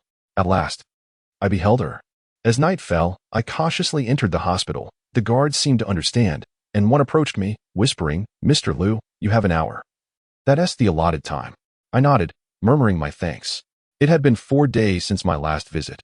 I wondered how she fared, how her wounds were healing, and if she had thought of me. As I stood at the door, I knocked, and a voice called, "Bebe, go open the door." Bebe had been granted permission to care for her as a family member. Upon opening the door, Bebe's eyes lit up with excitement at the sight of me. She blinked and exclaimed, "Sister, brother is here. Brother has come to see you." I beheld her, her gaze filled with bewilderment, a look of near despair wrought by hardship. Yet her beauty remained unparalleled and timeless. She sat there, as if after an age since our last encounter. She furrowed her brow, then offered a faint smile, tinged with resignation. I entered, carrying my things, and smiled at her, asking, "Are you feeling any better?" Bebe, standing beside me, glanced at us, then smiled and said, "Brother, sister, I'll leave you to chat. I'll be back later." Ligia nodded, and after Bebe left, she closed the door, leaving just the two of us. We gazed at each other in silence. Her eyes, when I recall them, always fill me with such heartache. The emotions within them nearly drove me mad. Mirrored by the sorrow in my own eyes, an unspoken understanding that passed between us. In that moment, our souls seemed to intertwine, as if the heavens had granted us a unity we had never known. We rushed into each other's arms. I held her tightly as she buried her face in my shoulder, tears silently streaming down her face. I looked up, the pain almost unbearable. But I could only close my eyes and silently steel myself. I knew I couldn't succumb, never could I yield to this world, for I was a man. And weakness was not an option. She likely had only me to rely on, and I couldn't allow her hope to fade. I stroked her hair, then, in a hoarse, choked voice, I said, "It's all right, darling. Don't cry, please." She remained silent, clinging to me even tighter, like a helpless child consumed by hatred for the world. Then, I saw her eyes fixed on a distant point, dark, bright, and clear. She spoke with a quiet resignation. "Xiaoyan, I've never wronged anyone in my life. Why is fate punishing me so?" Her words chilled me to the bone, and tears welled up in my eyes. I looked down at her and said, "Don and Apos, say that. Darling, heaven won't mistreat good people. Trust me, it won't. This will pass, my love. Don't say such things." Suddenly, her eyes grew distant, a hint of tears and a faint smile appearing. "I can't die in peace," she whispered. Hearing this, I grew even more anxious. I exclaimed, "Listen to me. Listen carefully. Heaven treats us all fairly. This isn't its intention. We're being hurt by wicked people, and we can't bow down to them. We have to be strong, do you understand? We can't let them defeat us, understand? Look at me, come on. You're the best woman. God isn't blind, he'll see. He'll give you happiness, darling. Look at me, look at me." Hearing this, she looked up at me, reaching out to touch my face. I slowly knelt down, and she, sitting on the bed, caressed my face, her fingers gently wiping the tears from my eyes. She gazed at me without blinking, then closed her eyes and wept, embracing my head once more. "Xiaoyan, don't cry. I and Apos am fine, Don and Apos. Cry please." I nodded. Then, fighting back tears, I inhaled deeply, taking her hand in mine. "Don and Apos, cry either, please. Xiaoyan will be strong. Don and Apos, be afraid. Don't worry. He's a man, and he'll always be your Xiaoyan." "Silly boy." She smiled faintly, then looked at me intently. Let me get a good look at you. I nodded, like a child. In that moment, she transformed into a maternal figure, perhaps due to the feeling of facing mortality. She touched my face and smiled. You've become a man. Then, she pursed her lips and chuckled. I'll always remember the first time I saw you, that winter. It breaks my heart when I think of it. You were so young, so innocent, so endearing. When I saw you, I adored you, like my own child. Xiaoyan, you must take care of yourself. If you ever remember me, that's enough. Live your life well. I don't ask for anything else. If you ever return to our hometown, tell. Her voice faltered, finally choked with emotion. Tell our mother to take good care of herself. That night, she said something to me. She kept saying, let me give you a son. She couldn't go on, her face awash with tears. In that moment, she was overwhelmed by uncontrollable grief. I held her tightly, my face pressed against hers, whispering repeatedly, darling, don't say that. You'll always be my woman, always. Please, listen to me, don't say any more. Mother will know. You're a good woman, her good daughter-in-law. I watched her tremble, realizing that after she went inside, I would have to leave, perhaps forever. The thought made even promises seem like a luxury. I felt life was hopeless, so hopeless that I couldn't speak. I frantically wiped away her tears, my heart aching with pain. Finally, she regained her composure, her eyes fixed on a distant point, her legs drawn up. Then, I sat beside her, and she leaned into my embrace, murmuring, Xiaoyan, I want to say something I probably shouldn't. I nodded. After a moment, she said, if you can, leave that company, leave that woman. Perhaps I'm being selfish, cruel, but I want you to be happy, do you understand? I want you to be happy. If I were her, I would let you go. Your mother has had a hard life. She needs a son to live a good life. That's all she wants. Do you understand? Her words pierced my heart. I knew she was saying them out of love for me, but I might never be able to fulfill her wishes. I nodded. She smiled again. Take care of Bebe for me, if you can. I said, I will take good care of her. She's very sensible. That child. I trust her with everything. Except for one thing. She's just like me. So many people have pursued her, but she only has eyes for you. You little rascal. I know she likes you, loves you, but I can't do anything about it. She's grown up now, so if, in the future, there's a chance, I won't interfere. Heh. She smiled at me. I quickly said, don't say that. In my eyes, she'll always be my little sister, a child. I suddenly wanted to mention what happened years ago, but I couldn't bring myself to do it. I felt too cruel to Ligia at this moment. Ligia smiled faintly and said, you probably don't understand women very well. If she set her heart on a man, she'll never let him go. She won't be satisfied until she gets him. I know Bebe's personality. I nodded and said, sister, please don't say that. Xiaoyan will only ever love one woman. Ever since he met her 4 years ago. That will never change. Silly boy. Ligia looked at me again, then said, darling, I miss you so much. I seemed to understand her words, and in that instant, I understood her meaning. It was revealed in her eyes. I leaned closer to her, whispering in her ear, I miss you too, darling. I love you. I miss everything about you. You're the best man. She kissed my neck, then pulled away, looking at me. If I hadn't been born in an orphanage, I would have wandered the world with you, just to be by your side, even if it meant we were always together. Just holding each other. I'm sorry. Sister, don't say that, please. We'll have a chance. That's all I could say, I thought. She shook her head and smiled coldly. Let me be your little woman in the next life. Those words broke me. I thought that Li Jia wanted to be a little woman in her heart, because she knew how much pressure being a strong woman put on her. She remarked, I must admit, I am rather envious of Bebe. I used to be even more beautiful than she is. If only I had known you back then. I nodded in response. Suddenly, Sister Li wrapped her arm around my neck and gazed into my eyes, saying, come, give your sister a proper kiss. I acquiesced, leaning in closer. She closed her eyes, and our lips intertwined in a kiss that seemed to stretch on endlessly. We lost track of time, the kiss lingering for over 10 minutes, enveloped in a sweet, blissful melancholy. However, just as we were savoring that most tender moment, a knock at the door interrupted us. We reluctantly separated, and she smiled at me, saying, look at your sister. I obediently nodded, and she playfully urged, smile. Yet, I found myself unable to muster a smile. She continued, I love seeing that shy smile you used to give me, the one when I teased you. Give it to me once more. She wrinkled her nose in a playful manner.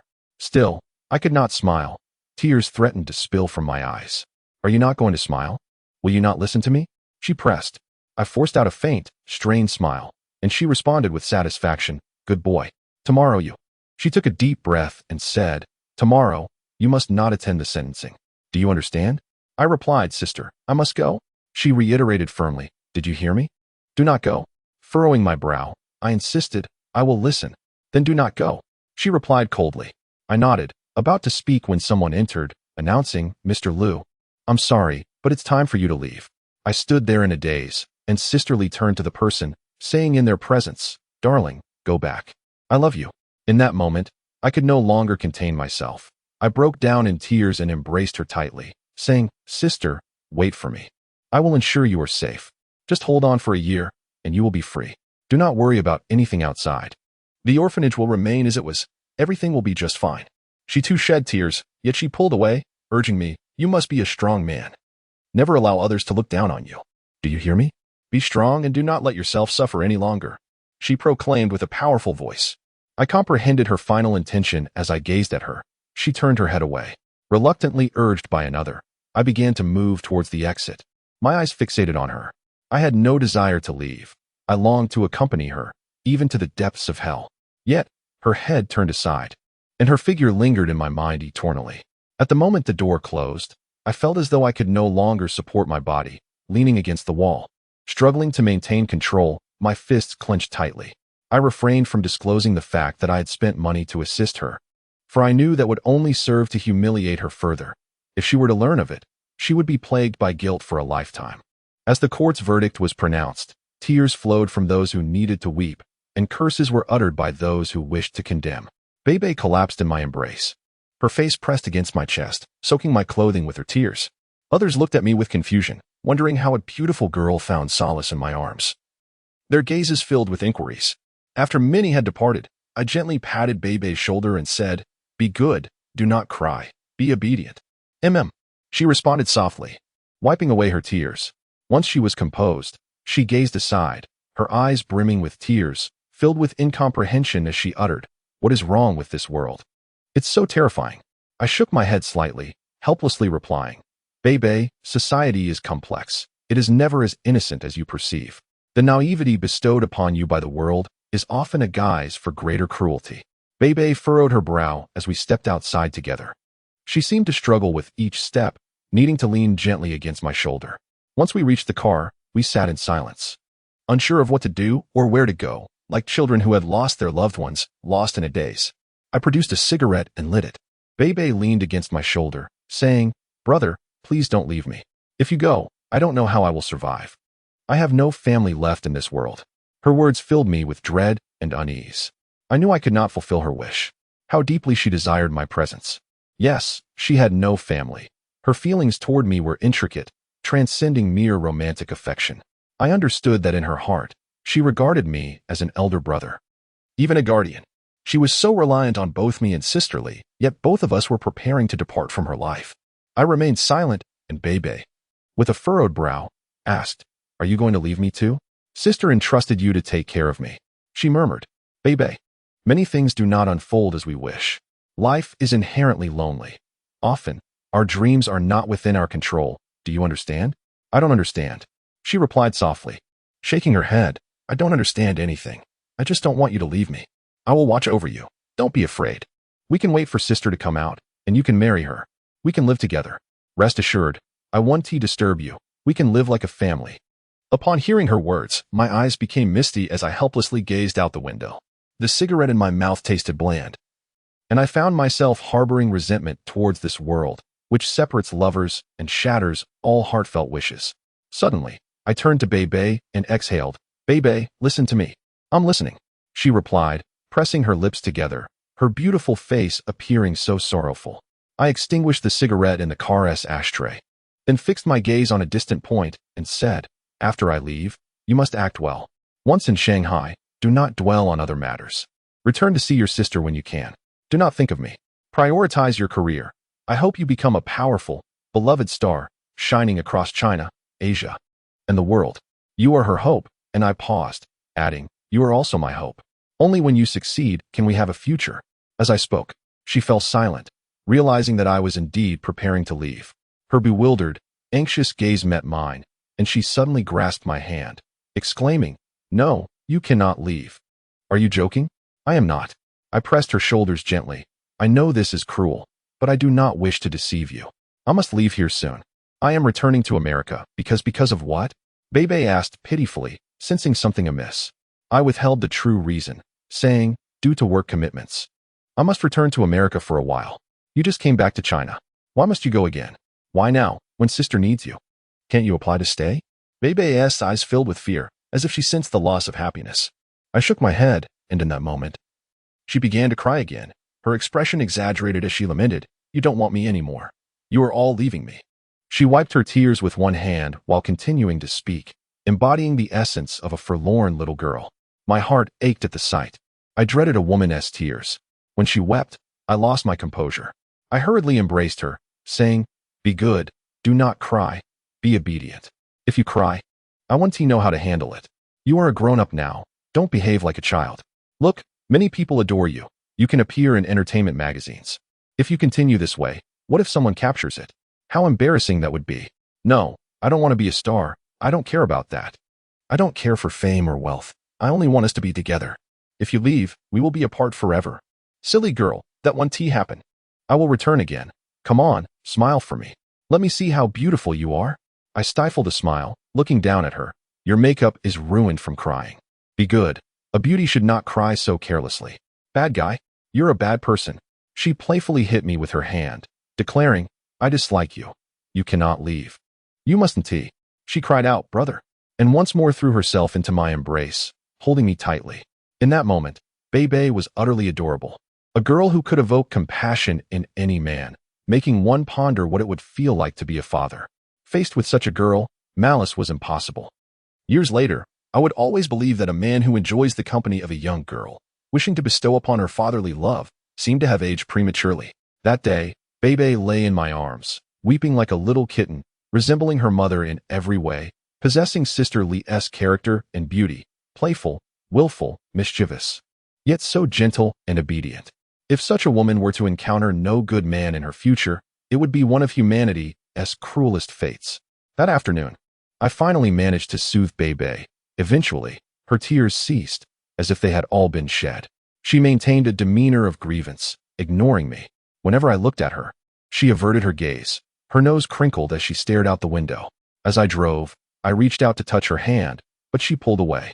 I turned to her, saying, Be good. If you don't promise me, I really want you anymore. Promise what? She pouted. Act well, if not permitted. Don't rush into a relationship. Focus on your craft. Perform with sincerity. Resist the temptations of material fame. Do not sell yourself for the sake of success.